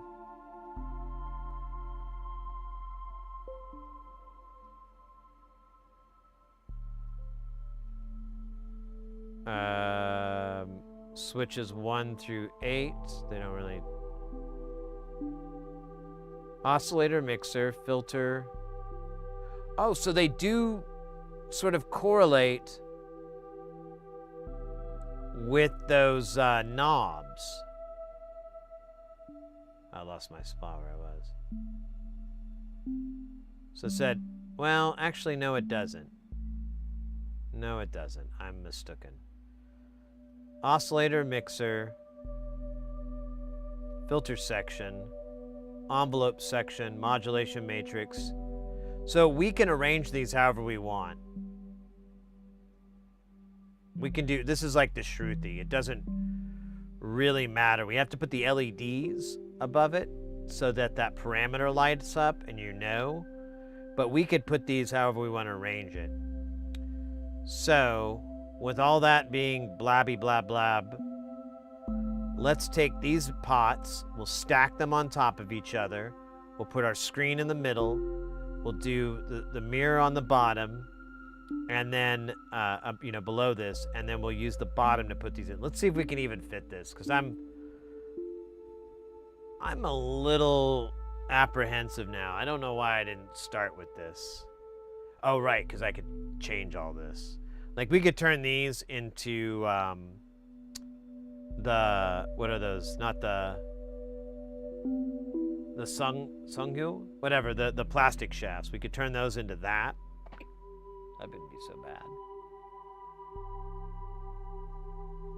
All right, so you have it. Yeah, I mean, sometimes it's intuitive. Sometimes you can just, like, you're like, of course. But this has no labels, so I had to do a little bit of reading. Light reading. This card, I don't give a shit where it lives. It's gonna be inside on the back. And then our voices. Oh, shoot. Yo, I forgot. Then we need 6 outputs. Excuse me, 7 outputs. 1 for each one of the individual voices, and then 1 for the main output.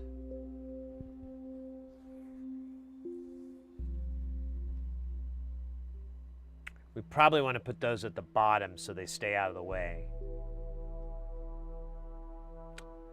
I don't know if we have the fucking real estate, mates. I think I might have really overlooked the most important part here. Let's see, how big is this screen?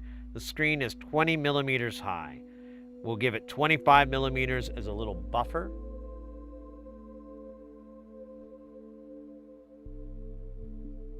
How tall are you, screen? From buffer to buffer. Oh, quite a bit more. So, man, this example sucks. Why is it? The one we got is so much tighter. Which makes me think, I wonder if I can change this footprint. Well, let me do it in here. I have to go into here. Oh, derp. Is there possibly like a smaller...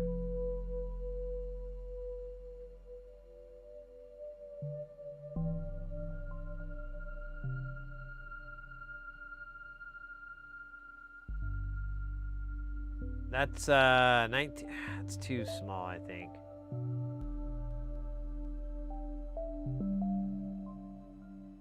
Okay, let's put 16 by 2 in here. And let's just see how that looks inside.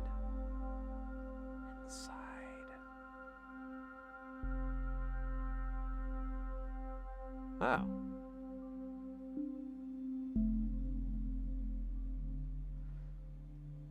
This is more of like what I was thinking of. Let's get some measurements here. What are we supposed to be? Let's see, from tip to stern, we're looking at 60 even. Wait, 60?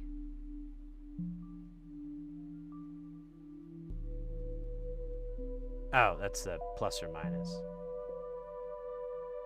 So let's measure this real quick from stern to stern. Can't read you. What? Oh, right, because it's going to be so much taller. It's going to be going up to here.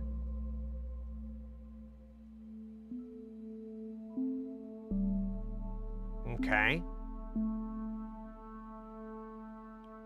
What about from tip to tip?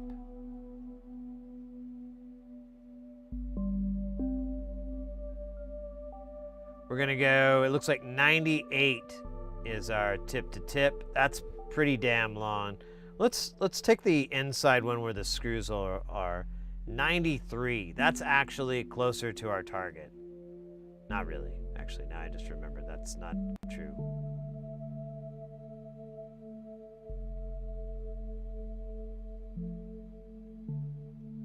Actually, it's kind of true.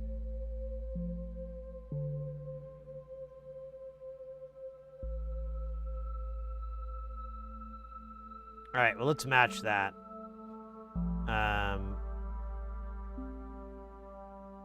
So this needs to come right to this edge, and then this needs to grab that. And then we need extra because that's where the screw holes are. So we need to add probably just need to do the maximum here, which is 98. Which sucks.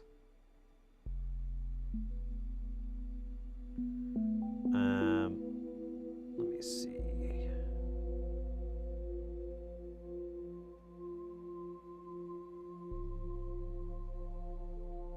I don't know if this is gonna work. My plan kind of went poopy when I never bothered to see if this was all gonna fit on one panel. Classic. Okay, so I need something. Physically mark this. So I think it's gonna be roughly there. Or you know what? I'm just being stupid. Oh no, yep, I can just do this. 98.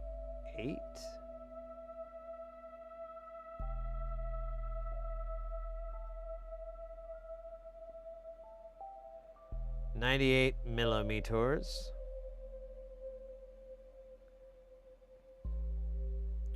And the screen would come down, I think, to here. God, this thing keeps jumping. I think it's something like that. It was 30. Yeah, from pen to pen, it was 60 millimeters. So if we go from here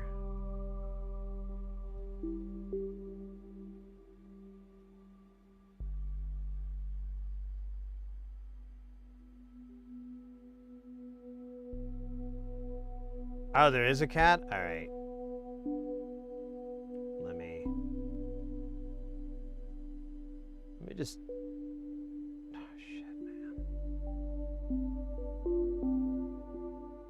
That is huge. All right, let me check out that file. Hopefully it has the proper fillings for this, because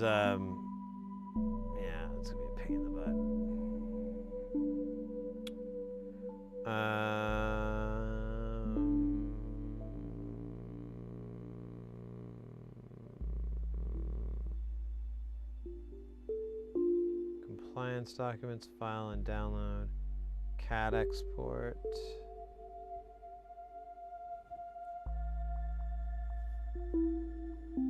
Alright, give me just a second. Let me pull this file, take a look. It's in a book. Reading Rambo.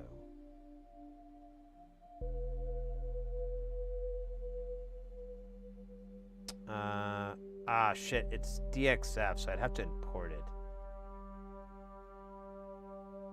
Oh wait, you know what we could do though? For the time being, we can do that. So, let's do that. Import, oh, it's gonna flip out, isn't it? Graphic. Just a second, I gotta unplug this. It's a weird bug. I don't want to get into it. Ba-ba-da-ba-da. Let's see, where did I put it? It was in downloads, right?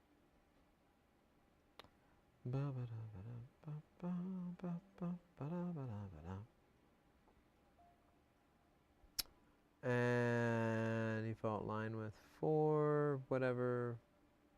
And we're gonna make this a, we'll just do this a silk screen layer for now. Oh shit, it made it.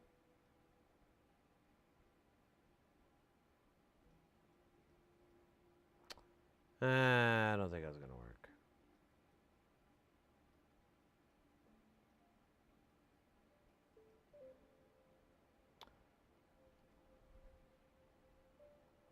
Just a second here. Let me try one.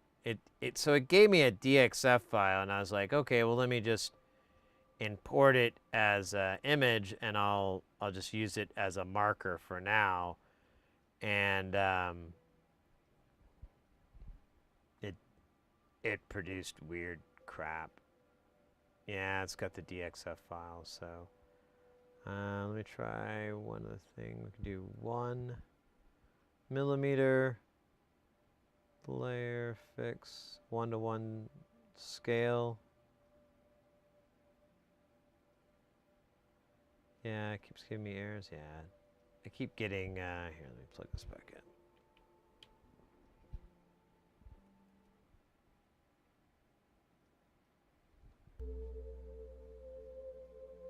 So I'm importing it and it shows up like this.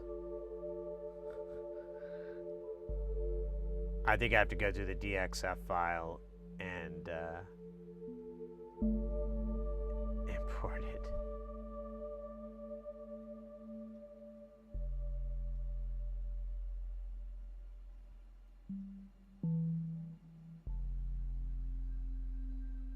All right, I've got my height and width. Let's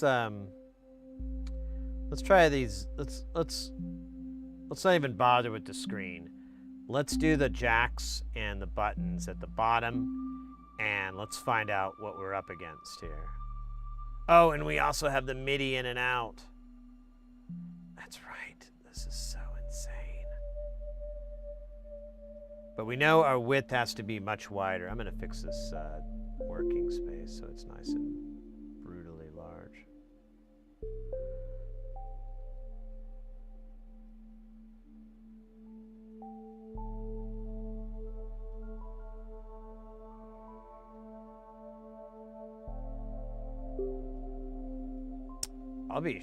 I'll be damn. Well, I'm feeling better here. These need to be organized the opposite direction though. It's weird. But wait, can I flip these guys around? Wait a minute, they are not in any linear order. 13. Oh wait, let's see.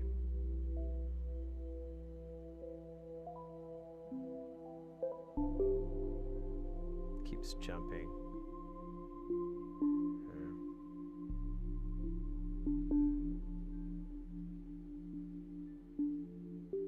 I should label these. I should do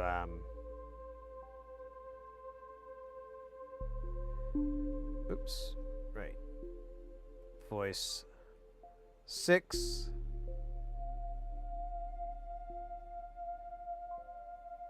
Voice 5. Voice 4, and so on.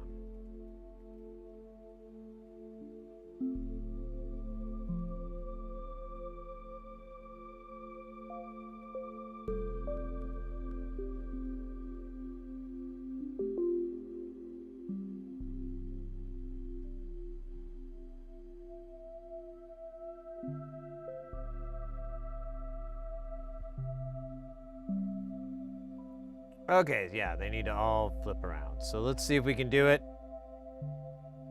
Nope, nope, nope, nope. Come on, flip around. Bastard. Is there a way to rotate?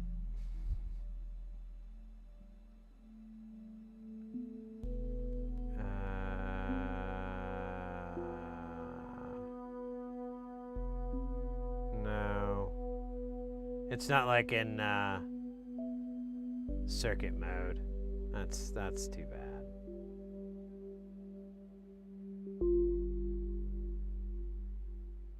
Wait, what's swap? I don't know what that is. That kind of helped? Not really.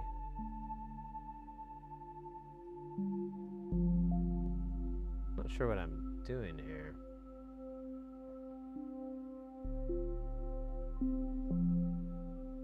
Ah, perfect. So we just need to swap these two.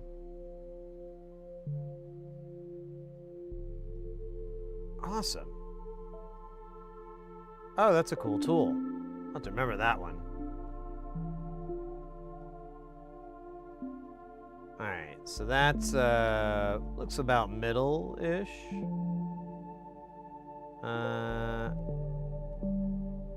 Yeah, why not? That lines up pretty close. Here, I'll go a little closer. Yeah, each side is a little bit... Yeah, this is perfect. Excellent. Okay, next up is our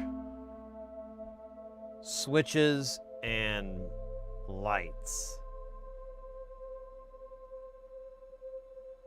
We should probably switch these to 3mm. These are big, aren't they? These are big old son bitches, aren't they? Oh, they are 3mm. Damn, dog. We are cooked.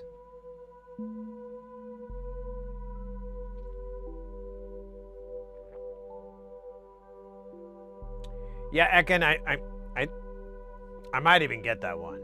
So, well, I'll look. I don't know. I need to do a bunch of proof of concepts here. See if this is gonna even fucking work at all.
Okay. So we got our switches. I think these need to line up sequentially.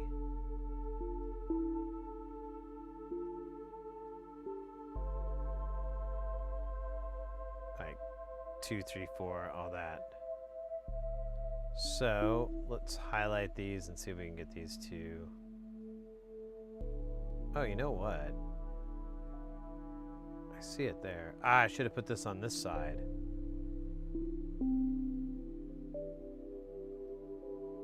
Oh wait, I see. Let's do a swap. 6, 7, 8. And then we should be able to just grab all of these and keep swapping it until 2 gets there. Oh, it didn't work. I think I did it wrong. I did. All right.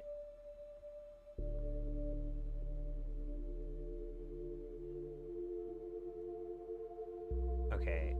2, 3, 4, 5, 6, 7. Oh, wait. Oh, 9. I'm upside down or something. Okay, so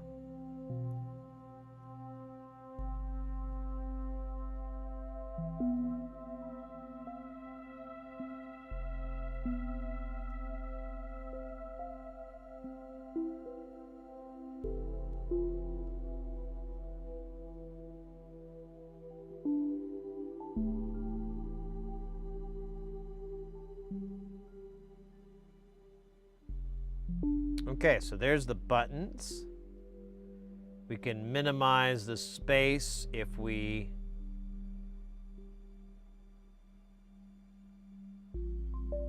kind of put them here. And then we need the LEDs to line up with them.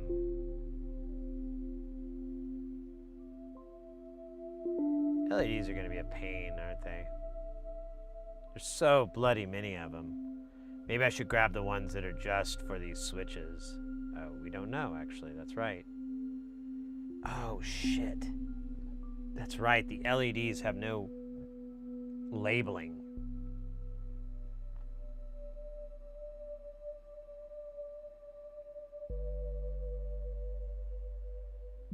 Like, I mimicked what they had here, but I don't know what the... Oh, no, I didn't.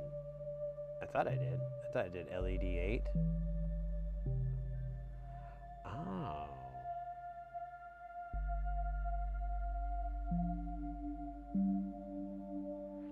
I should label these then. I thought I had, though. That's weird.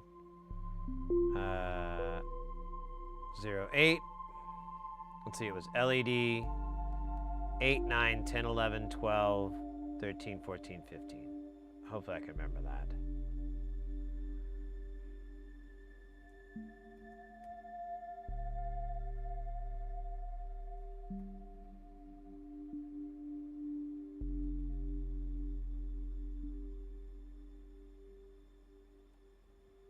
Shit, what comes after 12?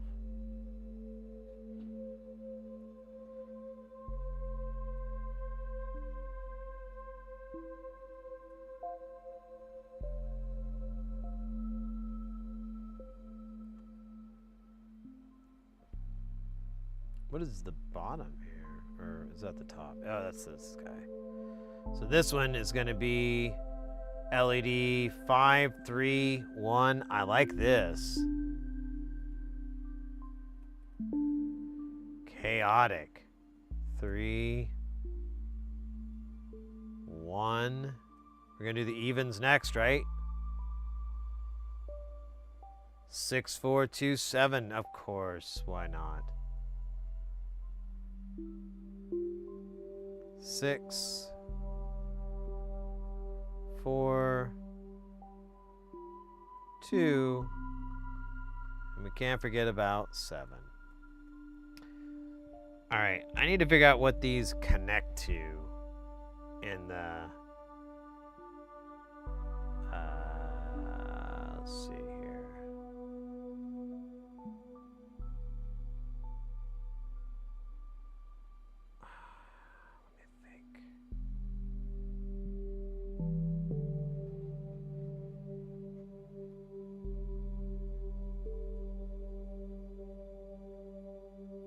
Now I need this. That's what I need.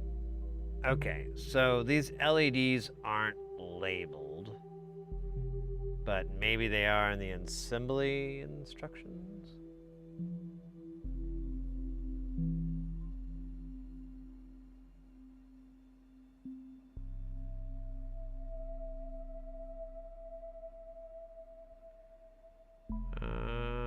Aha! Hey! The fuck? Oh, okay. So, starting from here, we have 8, 9, 10, 11, 12, 13, 14, 15. So those all go across the top. I don't have a clue what the hell's there. That's really insulting. Dude, it literally is not labeled. God, I'll have to look at the Eagle files or something.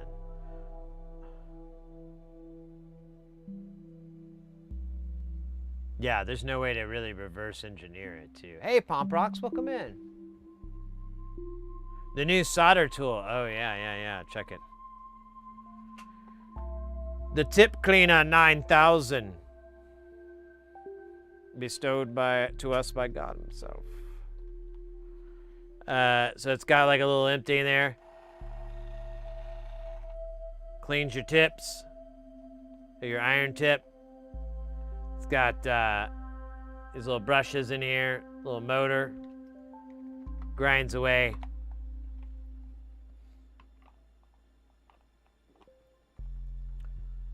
Much easier than stabbing it into the brass pocket of sadness. Oh wait, we were gonna put LEDs over the voices, weren't we?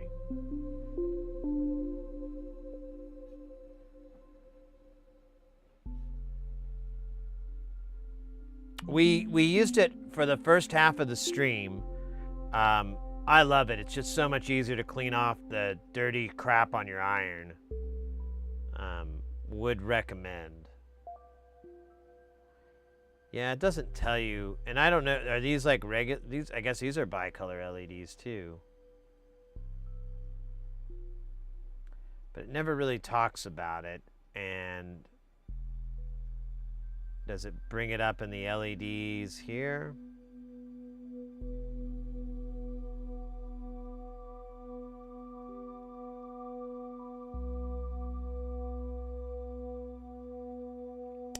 Not at all.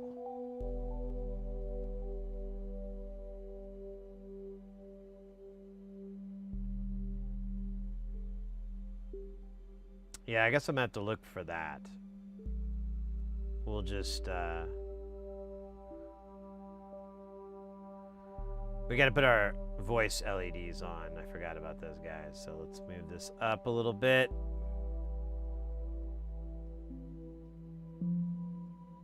So it's gonna be everything except, what was it, 7? I already forgot.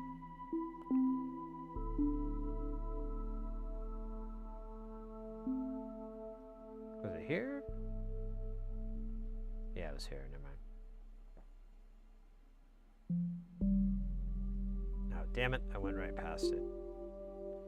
Damn me! Starts with 8. Oh, good. I was going to do the wrong one.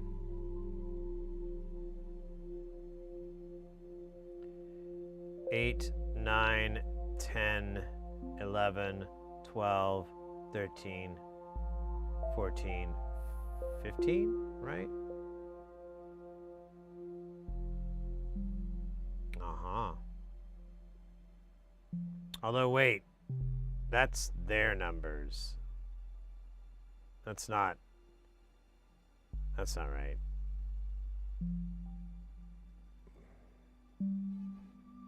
Oh, wait, we gotta update these. My bad. There we go. I can't read any of this shit. Oh, there we go. You know what? I'm just gonna do this. Because now we know this connects to...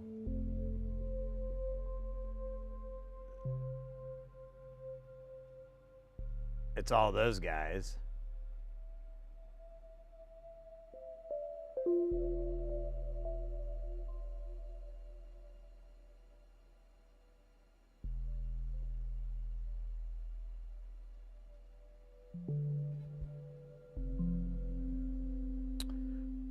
Let's see, we're gonna start with, shit, what was the low number here? There's 8.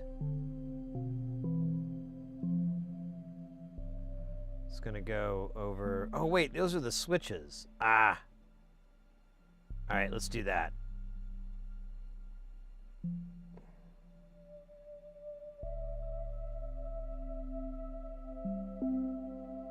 Is that pretty even? How can I metric the middle there? Oh, there we go. I've got my L right here. That looks pretty good. Let me...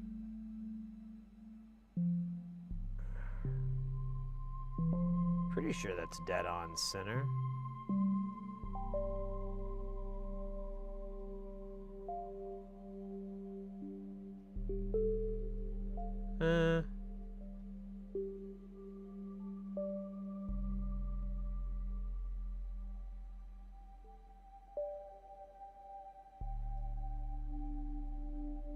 There we go, perfect. So I need L to almost kiss that one. Got it. What are we doing now? I don't even remember. L9. L10. Oh, come on, dog. L10. 11. 12. 13. Whatever, dude. 14. 15. Let me clean this up real quick and then we'll move on. Oh, you can't tell, so alright, whatever, dude.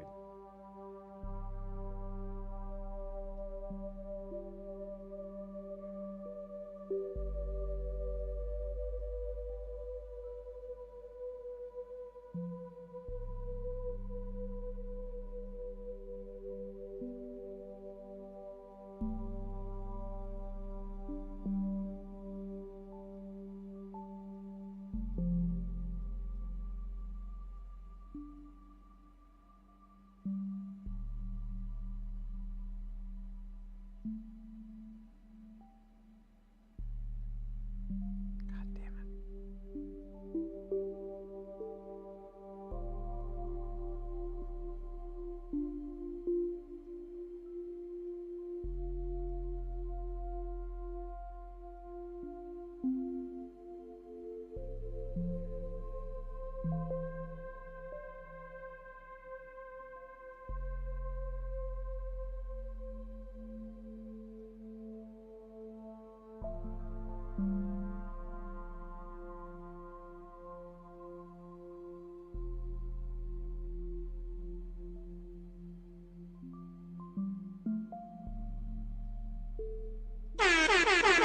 Oh yeah! We got Booze in the house. How you doing, Booze?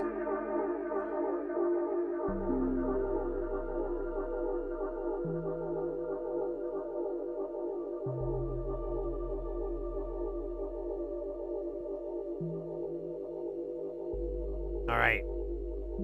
Then we'll grab these kids, pop them down here. Really running out of space. I don't know how we're gonna do the pots.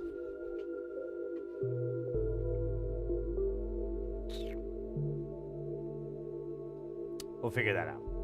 We've got a team. Top individuals. I am going to assume... Oh.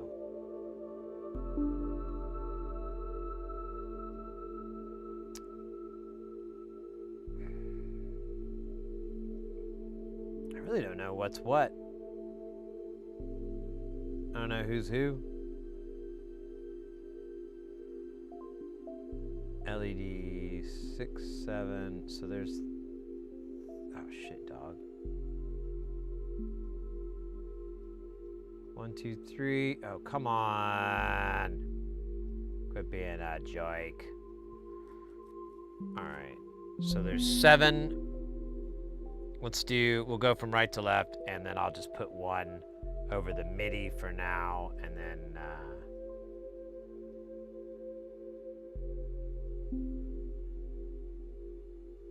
we can just kind of use that. In fact, oh, that is 1. Never mind.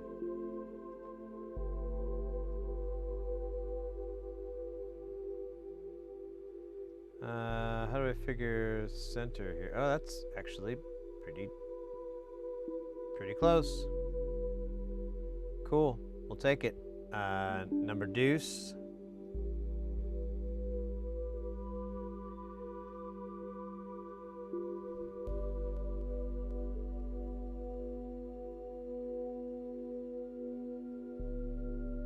What's that, Ekin, that you posted? Safety meaning indeed.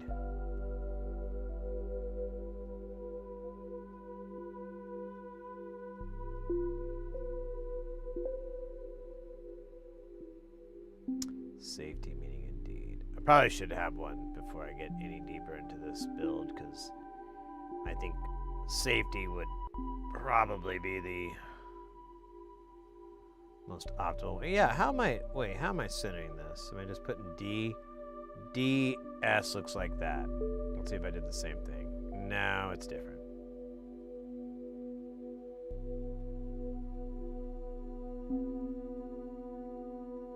So the S sits a little bit further off to the side. Okay, so boink, there you go, perfect. Do the same thing with this.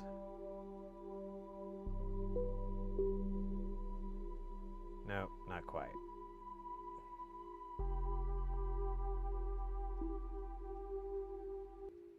Uh-oh.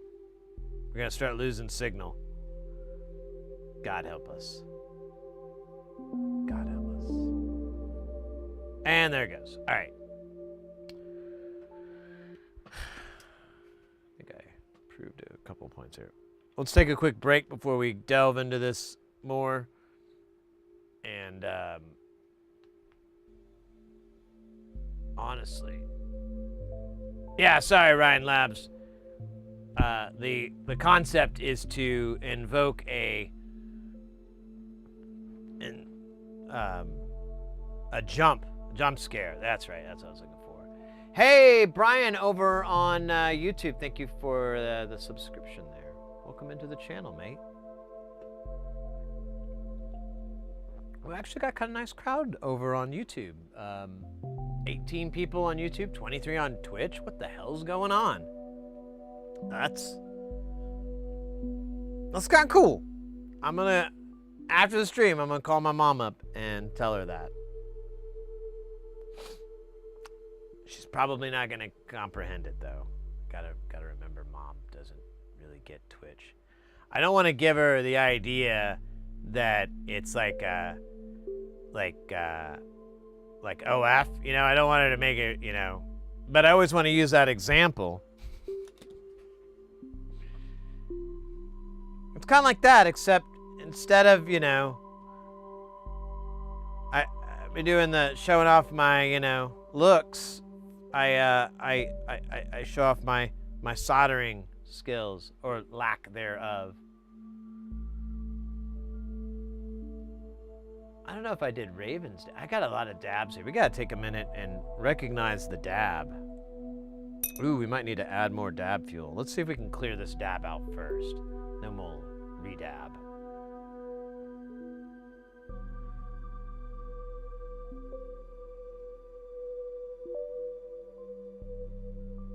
And a single fan.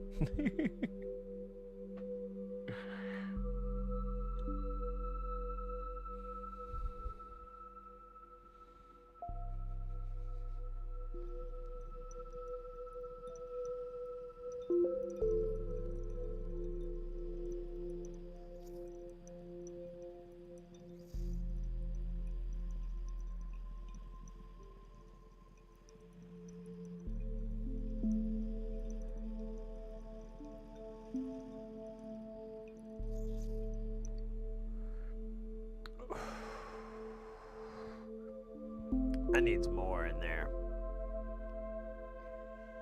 Sit down, gonna put more on. God dang. Ow, ow, ow.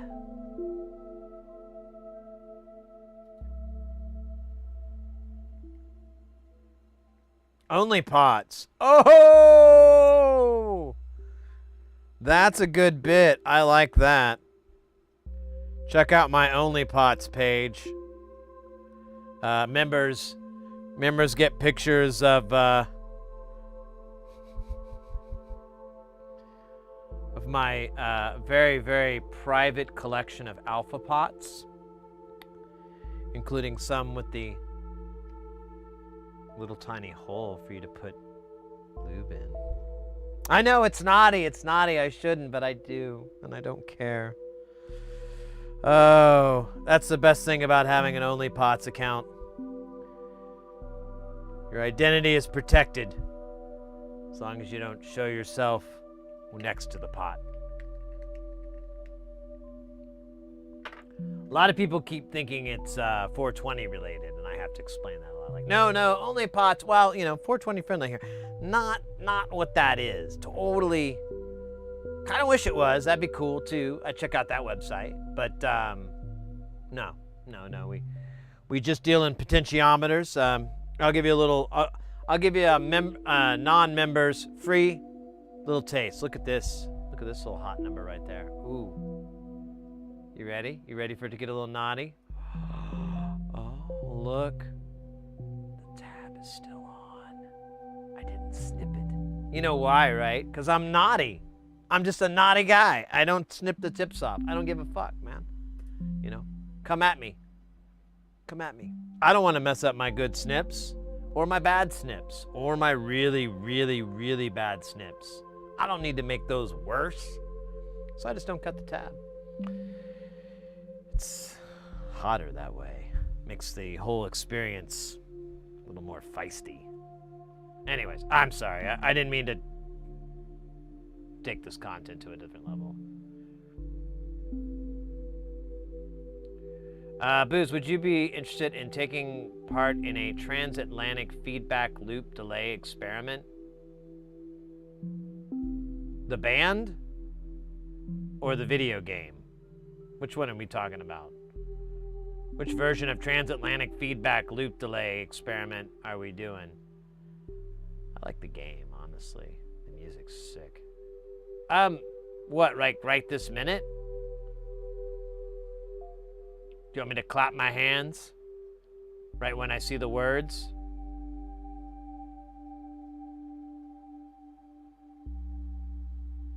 Ryan Labs, now you're talking.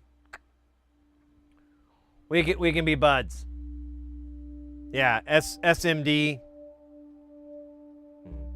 I don't know about Through-Hole sucks, but I would rather not. The epiphany I've come to over the last few years, 4 years, is that SMD soldering is very possible for a hobbyist, and there's enough projects out there that you can do hand soldering and you'll be fine. And so the need for through-hole is kind of, I feel like, is getting less and less, arguable.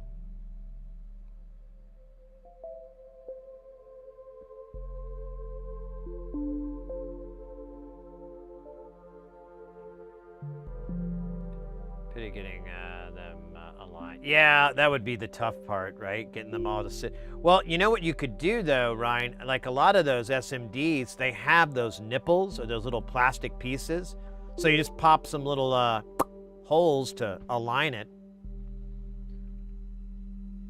I'm trying to think. I haven't used any in a long time that are SMD pots. I'm hard to remember. I had a trimmer, but it did have a nip.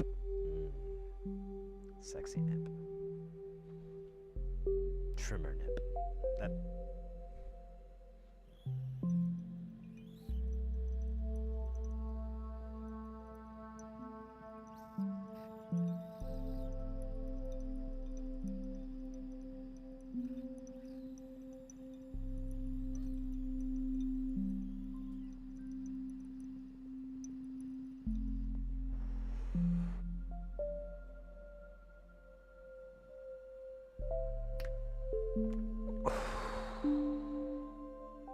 Crap. I just remembered another limitation to this plan. Damn it.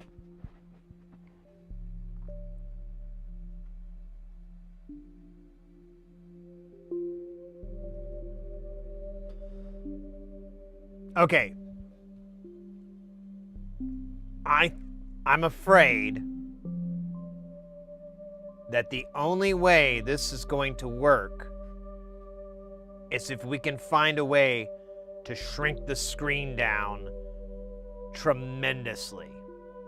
And not just the screen, the housing for everything. Wait a minute, wait. I'm sorry, I'll shut up. I'm a really bad electronics person, or whatever they're called. I don't remember the term. I just remembered that these boards are going to be two-sided. Never mind. This will still work. But to be fair, if there's any way in holy hell that we could shrink that screen down, the only thing I can think of that might work, but it would take a lot of work on my part, because I need to figure out how to do it. But so there's a really cool project that I did a while back. It was the braids. Actually, it was Oddball that sent me the working one, and then I finally got one of mine to work. So the way what it does is, normally the braids will its display is a 7 segment, and it's wired that way for a 7 segment. Everything's just designed that. So what this version does is it has a separate chip. It's like an ATmega or an Opmail. It's a very simple chip, and it basically is just doing translations. But it generates a display where it's the same thing. It uses a library that creates the character set. So it gets the data and it replicates what the character set is. I'm trying to remember. Adafruit. It's like an Adafruit library. So my point to that, and I don't even think I described it very well, I apologize, is that what if there was something, so it turned it into an OLED. You had a 7 segment, it looked like it, but it's on an OLED screen. It's not really a 7 segment. And I'm like, well, if you could do that with a 40 or 20 by 40 or a 40 by 20 display, something like that, make it all nice and scrunchy, we'd be cooking.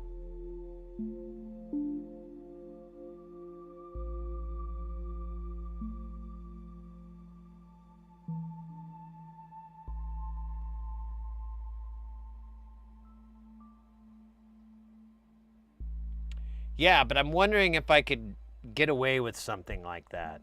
I feel like it's going to be kind of a long bridge to cross. You know, honestly. Like, that's a lot of debugging. That's a lot of, like, unfamiliar territory. So it may not be a very good idea if I want to see this done within the next 6 months.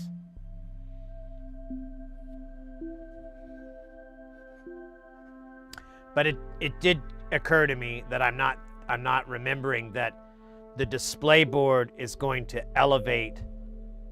be elevated above the circuit board, and its points are on this one spot, and that's towards the panel. It's going to elevate so it gets near the panel. On the other side, we'll have components. I think this will be all right. I think I was not stoned, and I panicked. So common, so sad. I wonder what the hell. I think I scratched my face here. Keep noticing it. It's embarrassing.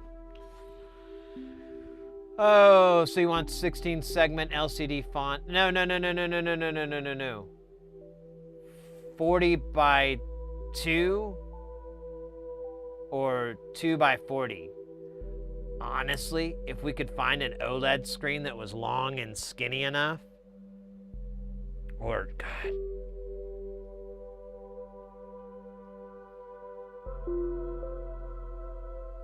because that protocol, that protocol is pretty standardized. I think there's a character set built into it, maybe. I can't remember. And it's like it just sends like this character. So that wouldn't be difficult to do with that whole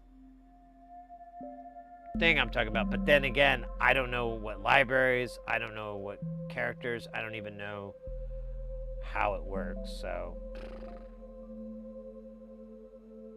let me keep with plan A for now.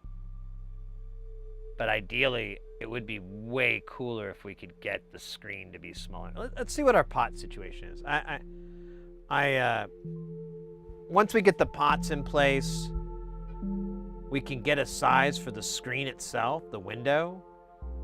We can put that on this build here and use that windows to gauge how much room we have. Because I'm still trying to feel this out. It's my favorite, it's like my worst and, well, I don't know what the hell you call it. It's the thing about CAD that I always find amusing is like, I always scale it wrong. Like I look at it and I'll be like, oh, that won't work. You know, even though my eyes are fine, I don't get it. But then I get it in there and I'm like, oh, that fits fine. And I do that a lot. In my work, I get a lot of big CAD files of the room and where the speaker hangs and all that. Every time the CAD makes it look way bigger. When I get there, I'm like, it's like half the size I thought it was in my mind. And I can measure, I don't know. It's somewhat embarrassing and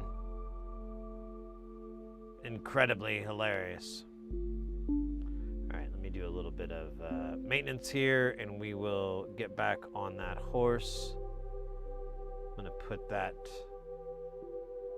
link in there. So what's the second? What do we got?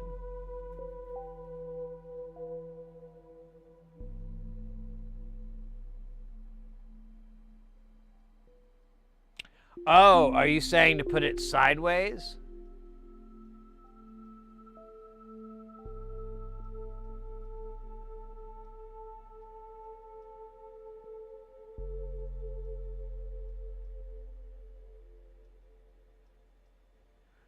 Well, it's 40 by 20 character display. So it's not the, it's one of these. So this is 20 characters and 4 rows. What I'm curious about, what I think exists, or would be possible, it would just be a lot of work, is to take an OLED screen with appropriate resolution and everything that would work. And even then, it's kind of like we might only gain like a little bit of space. But then you could use an OLED screen, use some sort of library thing to shoot out the correct data to the screen so that this would be replicated.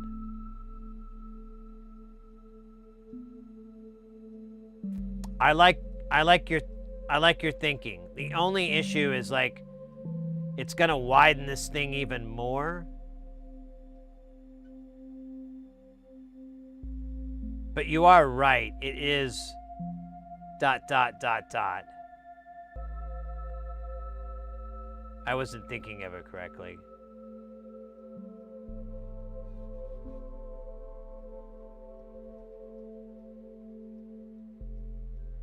What we might have to do is put 4 on the top and 4 on the bottom to matrix it. I don't know. Let me catch up on chat. I apologize.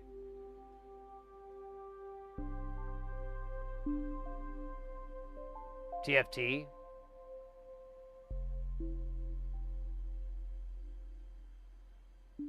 Booze, love at the end of the Get My live station, your audio live through Modular Rig. What are you talking about? Oh, you want me to go to your stream? Is that what you're talking about?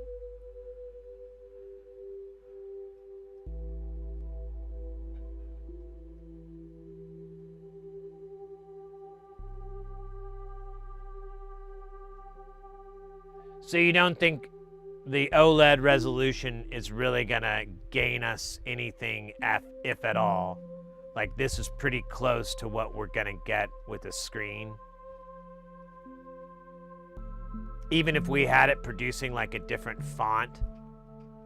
I guess it doesn't really matter, you're right. This is pretty fucking small.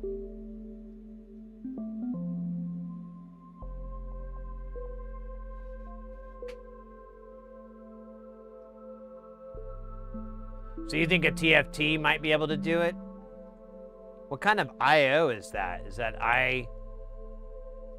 Well, it doesn't matter, honestly, if it was I squared C. Because we could just get, I don't know. Be a lot of work. SPI? Oh, okay, well, there you go. That would be, yeah, and, okay, well, it's plausible. Let's work with what we have so far. Let me see. Let me get that guy up. Let's put the rest of these LEDs on really quick. And then we'll put a box here on for the screen so we know we can't put anything near it. We might put a box. Yeah, we might do one for the screen itself and then one for maybe this physical outline. I wonder how much this sits up. But we definitely can't do that. We might be able to work our way around this. Well, not really. It's always going to be in the way. Sucks.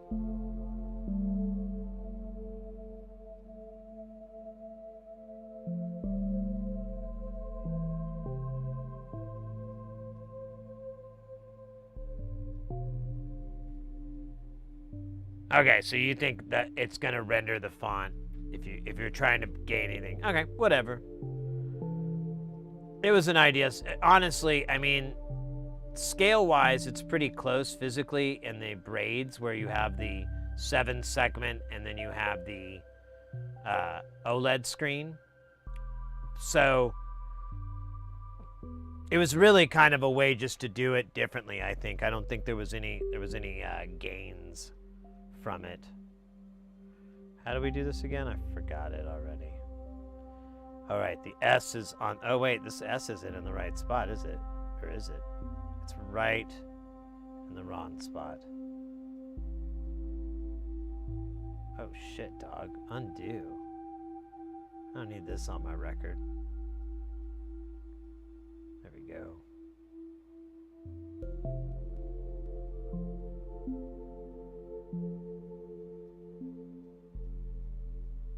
Seems kind of higher. There we go. These LEDs look so happy. I don't know why, but they look like they're smiling. Like they're happy to be an LED. Oh, I gotta fix all these stupid labels, sons of bitches. LED 04. I love it. We'll clean those up. Where's 5?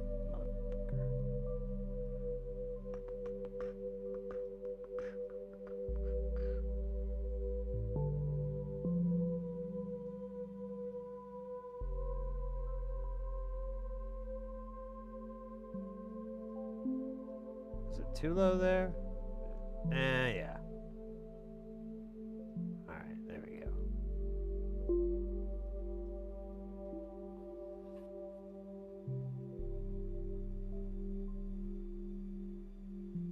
There's a special. Okay, look at what you guys are talking about.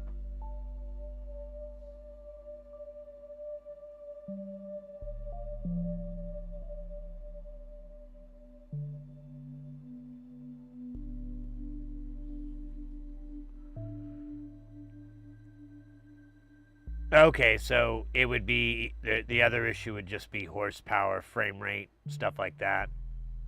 I can understand that too. That would make sense because it is asking a lot more of it than just a four-piece 7-segment. That's not a lot.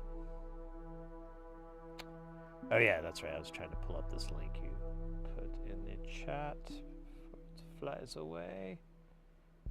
Ooh. What is this? Hold up. Is this what I hope it is, or? It's got a different pen IO. Oops. Let's see. It wouldn't be a drop-in. What is the connection, though? Display type, transfer. parallel, I think what we're dealing with, let's see, what, oh, this is a different one anyways. Well, actually it doesn't really matter, does it? They're all kind of,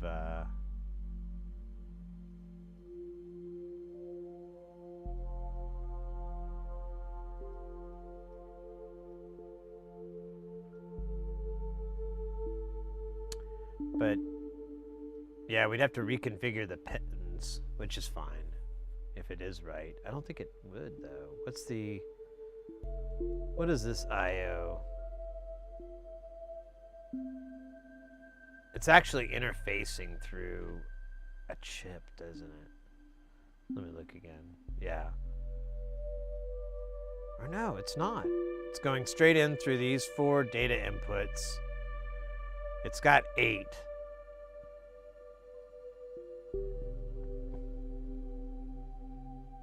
I am not seeing the interface type. Display type, visual area, pin headers. Oh, there we go. Interface 6800 4-bit parallel.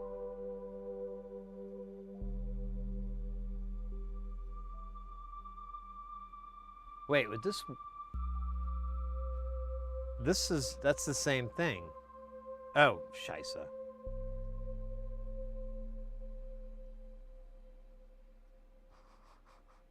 I was looking at the red.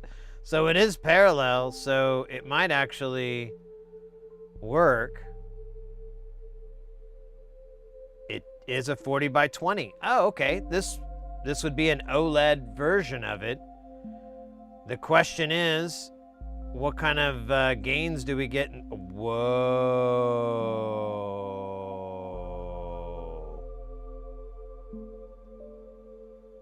Big O gains. From 60 down to 36. From 98 or something to 79. This would fit on our original width. And then some. I don't think the IO would need to change much, but I'm not 100% on that. Yeah, it's 4. Yeah, it would. It's the same IO. I'm pretty confident. Let's read, write, enable, and let me see.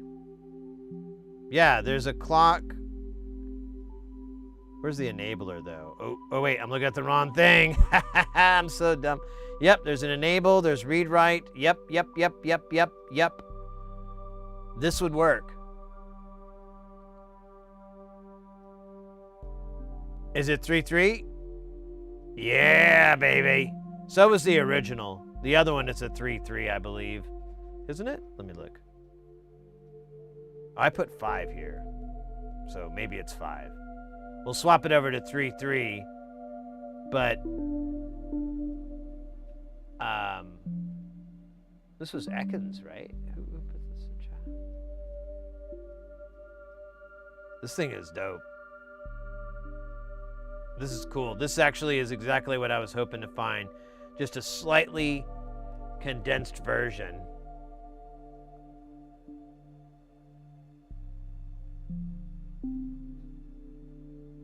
If it's only, so we could do 3.3 volt.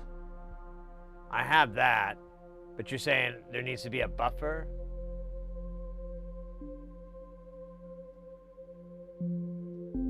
Okay.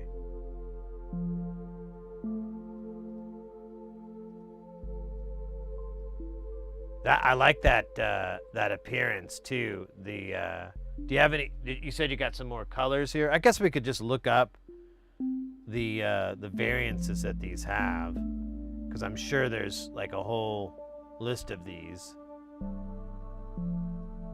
Let's see, where's the color at? Yeah, there it is at the end. So let's see if this will work for us. I don't know, maybe. Yeah, there we go. All right, so we've got, oh, maybe not. Maybe that wasn't the color. It was not. Those are all white. Okay, I thought. Oh, maybe that's it. Here, let's do that.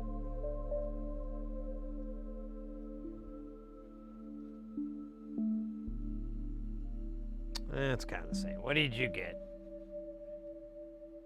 Oh, I thought you were gonna. You had another one.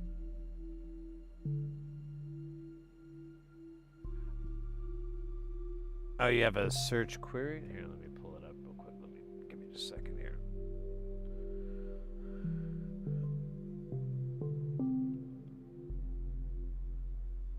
Oh, shit.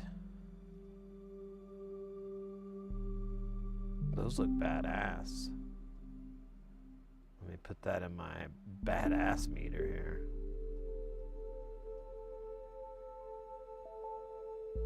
here. Oh, these are OLED versions? Are they? Oh, but oh, it does do parallel. So it's built in. Here's this.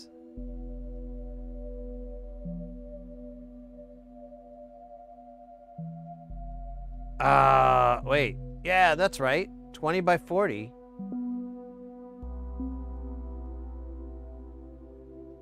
Would that work? Yeah, I guess it would. It looks like it's working in this picture.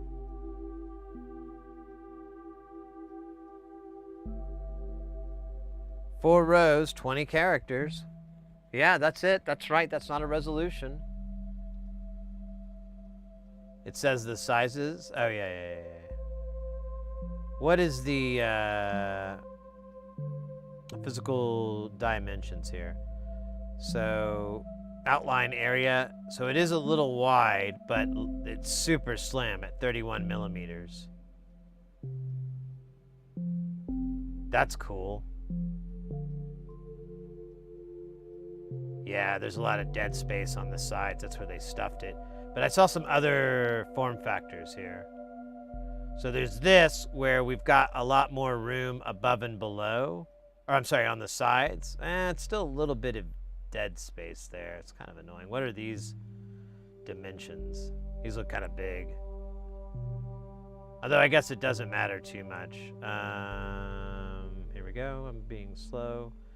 98. Oh, so this is as big as the screen we had before. So, but it is really pretty. Here we go. I think these look similar. Let's find out.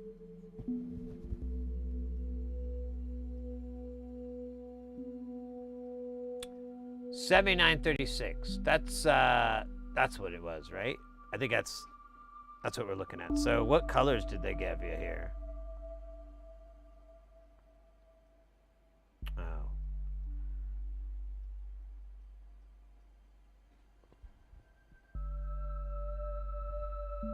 Hey, Caterpillar. I'm sorry. Oh my goodness, I'm way behind on chat.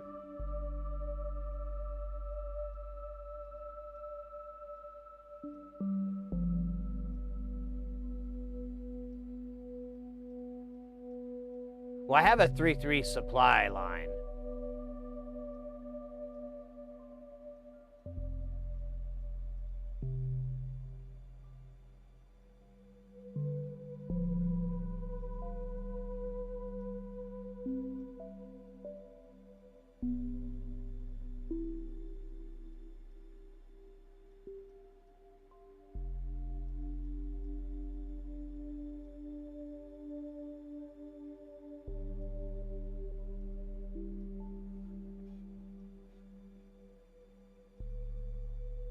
We're not or what are we using on here?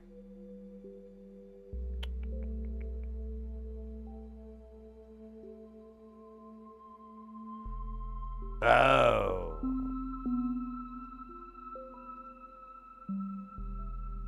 Oh, the data line's going to be 5 volts instead of 3.3.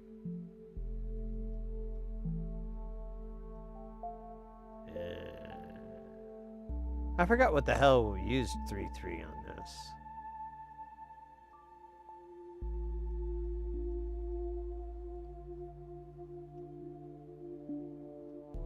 Actually, now I totally forgot. What did use 3.3? Oh, it's this card reader. Oh. Then I can just use this, right? Yeah. Here we go. I'll just use what he did, what she did here. I've got some left over. Because she has this right to here through the, oh shit, they're not the same data lines though. But we've got I think this might work. So I can get it to, well, I have these left over.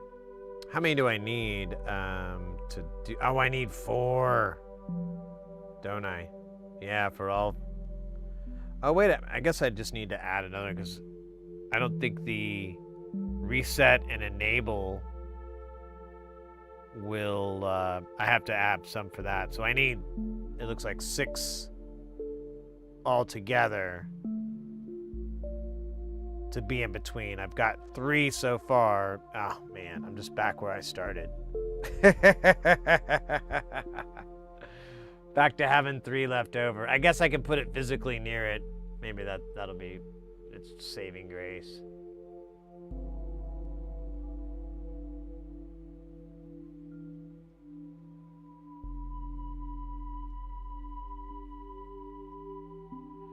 Well, okay, well, I guess we'll find out. I mean, we could try different things. I don't want to reinvent this wheel too much to accommodate something.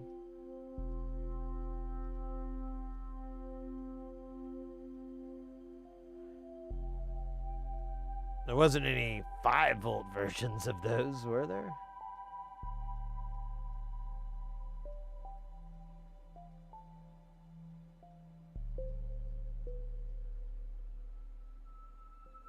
That says 3, that says 3. This doesn't have anything written, but more than likely 3. Let's give it a check.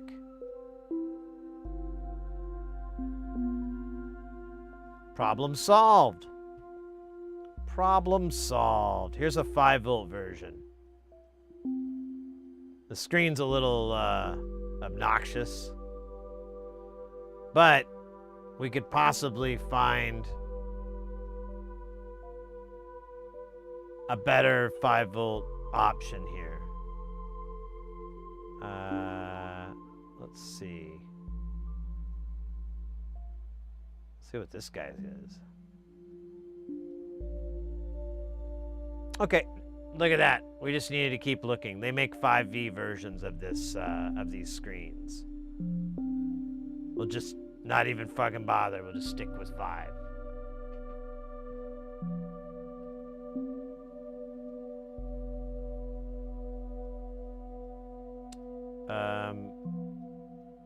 So which one looks the prettiest? I kind of like this piss yellow. I don't know why. Whoa, what's this guy? Oh, 40 by 4? Damn. Is there a 20 by 4? Or 40 by 2 laying around here? No? Okay, just wanted to check.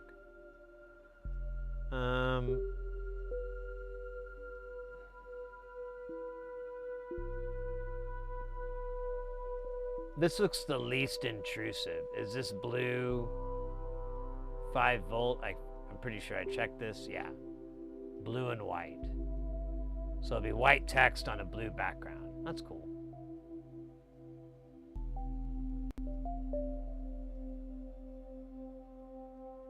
That photo is very flattering.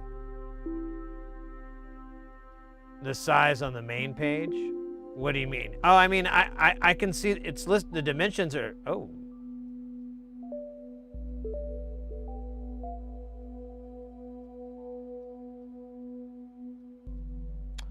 These are wildly larger than the ones we were just looking at.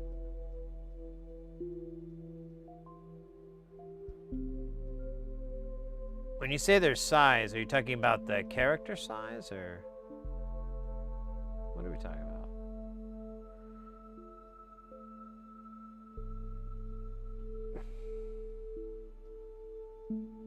Okay, here, let's get rid of anything that's not parallel.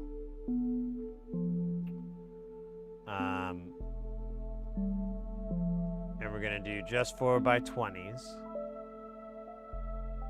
And really, that's the best.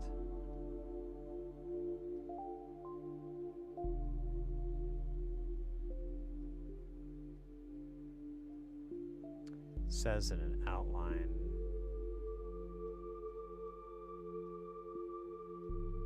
Oh, there you guys see what you're talking about.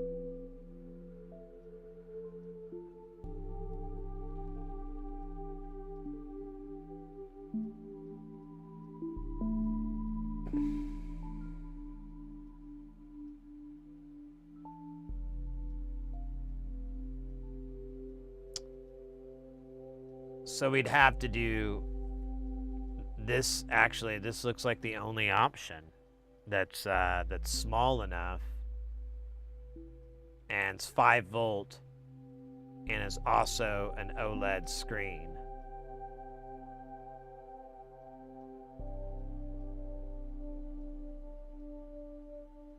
These kind of aren't too bad. They're a little bit smaller, like height-wise, by like 5 millimeters.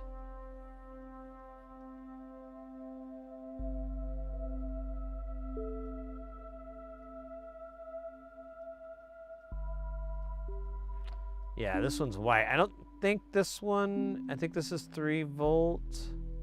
Yeah, it says 3 volt. I could have read that.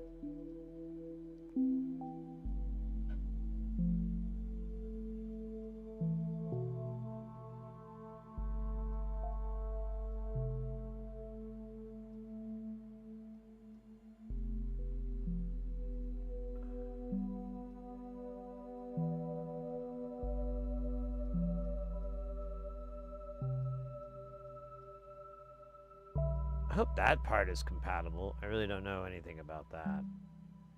Controller driver ST7066U. Might have to do some more homework here.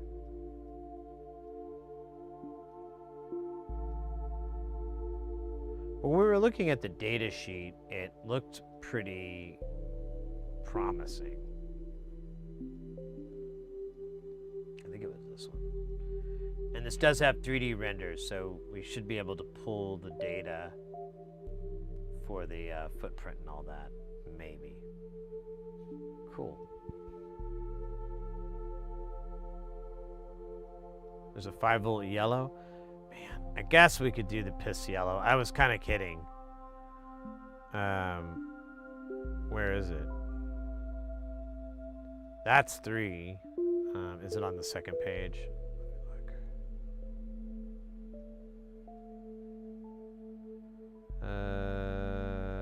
No, I don't see it.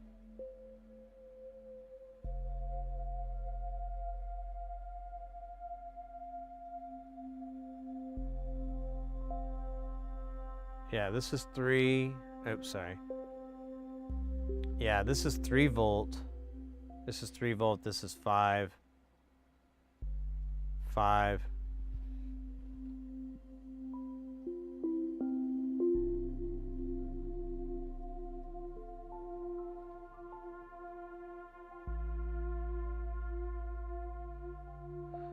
I'll tell you what, let's just stick with this because it meets our needs, and it's nice and small, and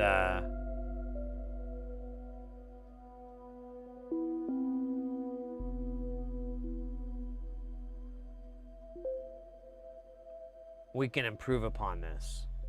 We can get some other screens. I kind of want to get closer to getting it. And in some sort of form, and then we can start taking out big chunks and replacing it. We still have that to do on the filter board. We got an overhaul to do. I have some notes written down. I need to go over it one more time. I'm gonna try to do it tonight or tomorrow. So yeah, we have these dimensions here. We'll use this to build our little boxes. Awesome boxes.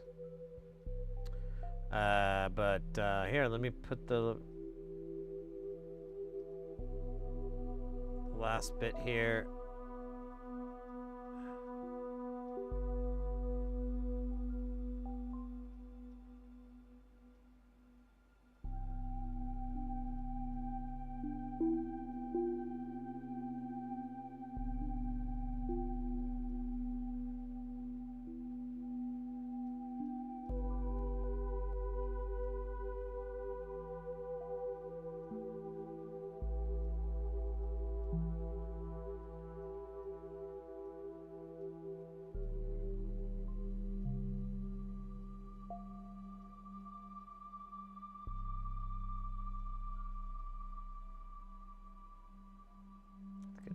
Maybe a little bit taller.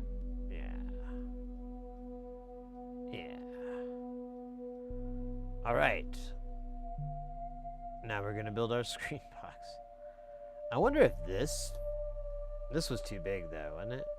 What was the size on this stupid thing? I forgot. It's like massive, isn't it? Oh wait, no, it's not. It's 80. Oh, this is way closer to what we're gonna be working with, but the height is too much, right? 36. This is the, wait, is this the screen that we're working with? What was this fucking thing called? I forgot. The WC1602. That'd be funny, right?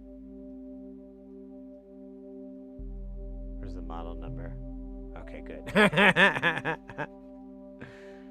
It can't be that close. I think the height is different.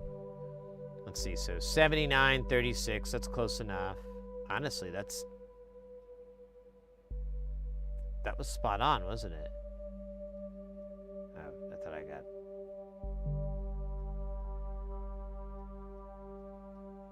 Yeah. Okay. What about viewing area? Just out of curiosity here. Let's do active viewing area, which is going to be 50. Let's do 23 or 28. I think it's going to be here.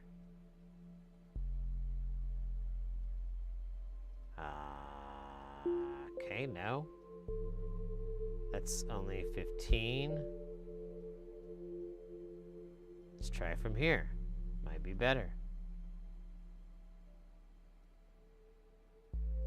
25. Honestly,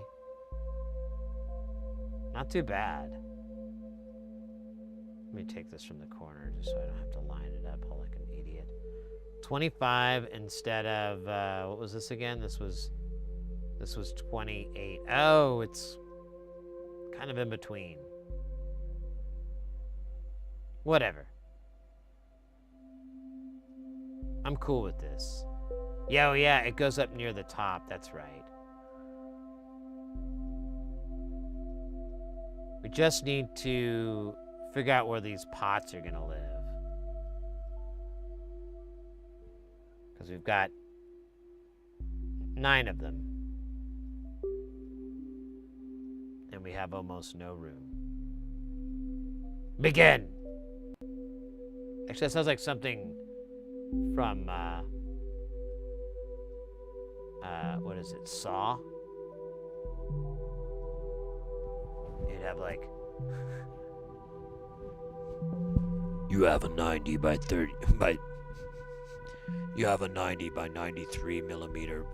Why? I can't do it without laughing. You have a 93 by 90 millimeter board. 2 sides. You have to place over 9 pots, 1 large screen, 9 jacks, 8 buttons and some LEDs. Do the math. Do the math. I like that we always encourage mathematics. A lot of people feel like Jigsaw was a very evil person, and I'm not saying he wasn't, you know. I don't really remember the lore, so I kind of tuned out after a while, but really we need to focus on his love of education and wanting people to, quote, do the math. Okay, I don't know how the fuck this is gonna happen, dog. I'm gonna be real with you, dog. This shit's gotta get a little bit wider for this to work, dog. But if we did, we could put the... Dude, how much do we need? I call this...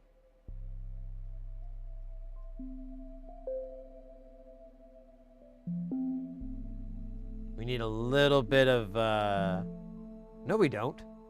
We could almost put these... Oh, shit, dude. Wait a minute.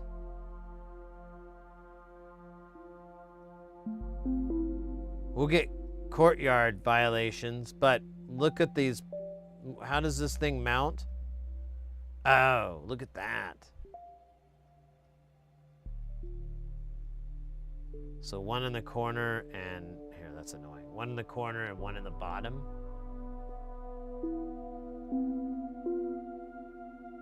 Model number. Was it 420? Yeah, right. 0420. Let's go.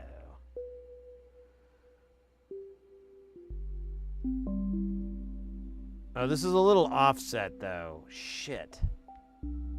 Why can't everything... That's annoying.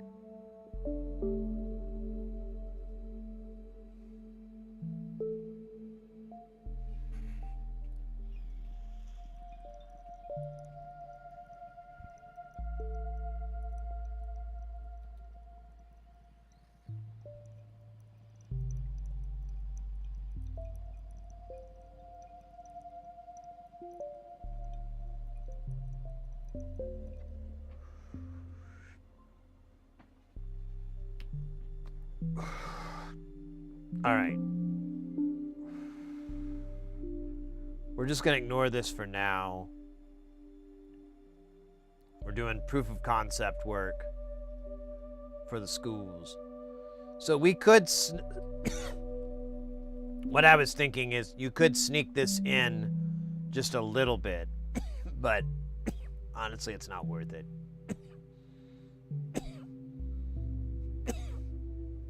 All right, that was awful. Is this even in the middle? No one knows. Oh, shoot. It's already 10:15. I didn't even realize how late it was. Damn. Time flies when you're working out. When you're working this out. Crap. All right. Well, let's get to a spot here. And we'll at least know what we're wanting to do when we do it. Oh, shit. I clicked on it. Well, I can click on these too, right? Yeah, you sucker. All right, that looks pretty middle-ish. I don't know about height, but I feel like higher... Actually, that's... We still need one for the... That's what we'll do, yo. We'll put the encoder down here. We'll move these to the right. The encoder will be on the side. Problem solved. All right, so we just need to... Honestly, I don't want to move it up or down. I kind of like where it is. It's going to be tall screen. So let's stick with that. And let's just widen out our edge here so that we can accommodate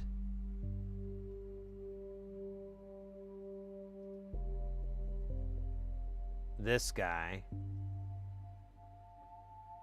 Now we've really widened it. I don't know.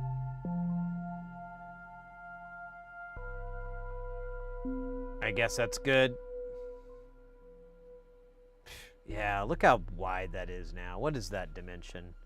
Oh, I can't even see. Oh, dude, come on. 109 millimeters. Ugh. It's so freaking wide.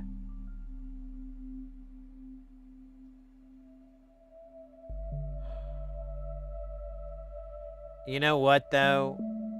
It might be for the best. I'm thinking about this more, and these pots are going to need a lot of lateral height so that you're not like stumbling on them and they're easy to control.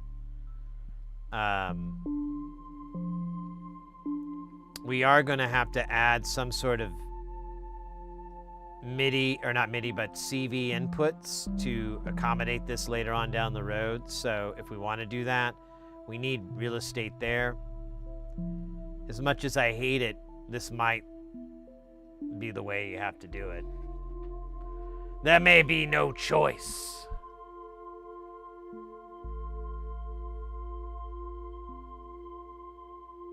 Time flies, they're the worst. They buzz. No, it needs to be that because of how the UI works. It's oh shit, man, we got a lot of tabs, dog. I might do a little tab clean in here, but where was that RTFM? I had it earlier. I guess I closed it out, but let's open one more tab. Yeah, the way it interfaces is this is, you know, each knob controls each little section here. So you have 8 live knobs at any time. And you can map it out and do all this other crap later, but that's the mindset. What we're gonna do, since we're gonna smash it, is put it like that the thing that Ekin did, where putting them on the side and everything. I like that a lot. I think that's the way to go. Smart. And honestly, we don't have height on the top to do anything differently. This is cool though. I think we're making a lot of progress, honestly. We only had a few hours to work on that, and we kind of blasted through it pretty good I was just trying to look at design and layout issues, like how are we going to get all this stuff on one panel? What kind of real estate are we going to have on the other side for components and vias and, you know, all that kind of stuff? Because it is a lot of through-hole stuff, and that, you know, you can't put SMD. You have to kind of be cautious, or not cautious, but conscientious. A conscientious objector.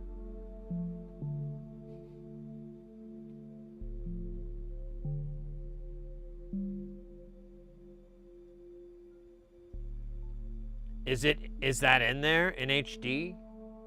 I didn't even notice. Wait, is that the same one though?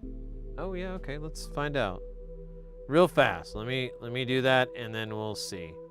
Cuz I thought I looked, but not very well. Not very well. So, booyaka, shakalaka. Let's check this update. Oh, shisa. I'm sorry, guys. Just realized you're not seeing the screen. Fuck. All right, here we go. Update. All right.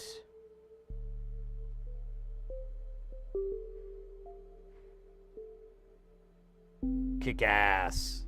Well, actually, it's going to need to go down, isn't it? Okay, now it's kicking ass. Awesome. Thank you. Thank you. We'll still have to fix that offset issue, but we'll deal with that later. I'm not going to mess with it tonight. I want to get ready for tomorrow. Got a bunch of stuff coming up, so want to make sure I can get them. Let's see here. Let me see what we got. Man, I'm pretty hungry too. We were talking about steak earlier, and I don't think I ever recovered from that. I can't stop thinking about it. I was talking about this steak I've been craving lately, and now it's just keeps coming back and back.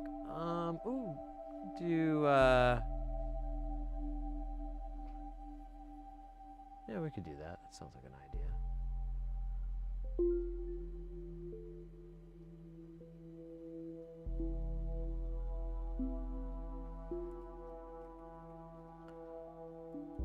Let me pull up the rest of this shit.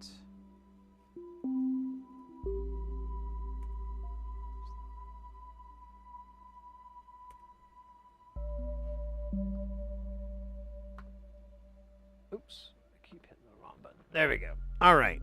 I think we're going to head out for the night, guys. Tonight's actually just mind-blowing, especially over on YouTube. We've got a bunch of... How many new subscribers did we get?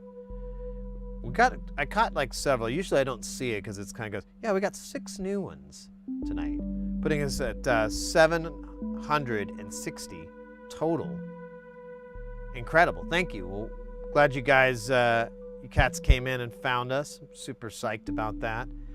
Not to be outdone over on YouTube, on Twitch.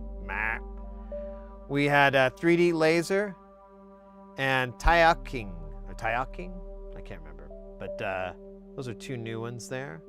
We also had some gifted subs from where was that? Was that Anonymous Flug? That put us over our deal there, so kudos to them. We also got, what was the other thing? We got the raid earlier from Super Tamaru. That was cool. And the resubs from Andromulus, Sleepy Developer, Mr. X. Yeah, let's go. Killer day. And did we get a... No, that was the gifted sub. That's right. Killer day. Really, really awesome. Really appreciate you guys. Appreciate you guys being able to get in here and rock and roll. It's awesome. I'm proud to be part of the rolling and the rocking. There's our social media links. I've already pumped that in there. If you do any of those things and you want to follow, go ahead. I try to put stuff in there pretty regularly. I'm taking a little bit of break on some of them because I'm just kind of like not feeling it, but I'm going to come back soon. I'm starting to need it again. We're going to... Oh, Shisa 9. We're going to raid out on the Twitch channel to Tom Thinks, a really awesome Twitch streamer that does live animations, a lot of live characters. It's really, really funny. It's improvisational. It's really amazing. If you haven't been there before, any of that stuff sounds remotely interesting, you're gonna love it. You're gonna love our raid target there. We'll be back on Saturday. Probably around the same time, maybe a little bit earlier. We'll see. Saturdays usually I try to keep that one going as pretty long, so we'll see how that works out. But shoot for that. And other than that, let's get our raid rolling. Thank you again, everybody, for a wonderful, wonderful, awesome, dope evening, day, stream. You guys stay guile. Keep it cool. Keep it funky. Keep it fresh. And don't forget, party till you die.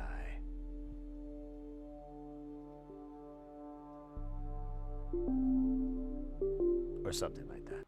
Oops. Let me turn it up. There you go. Welcome to a world of absolute tranquility. Complete with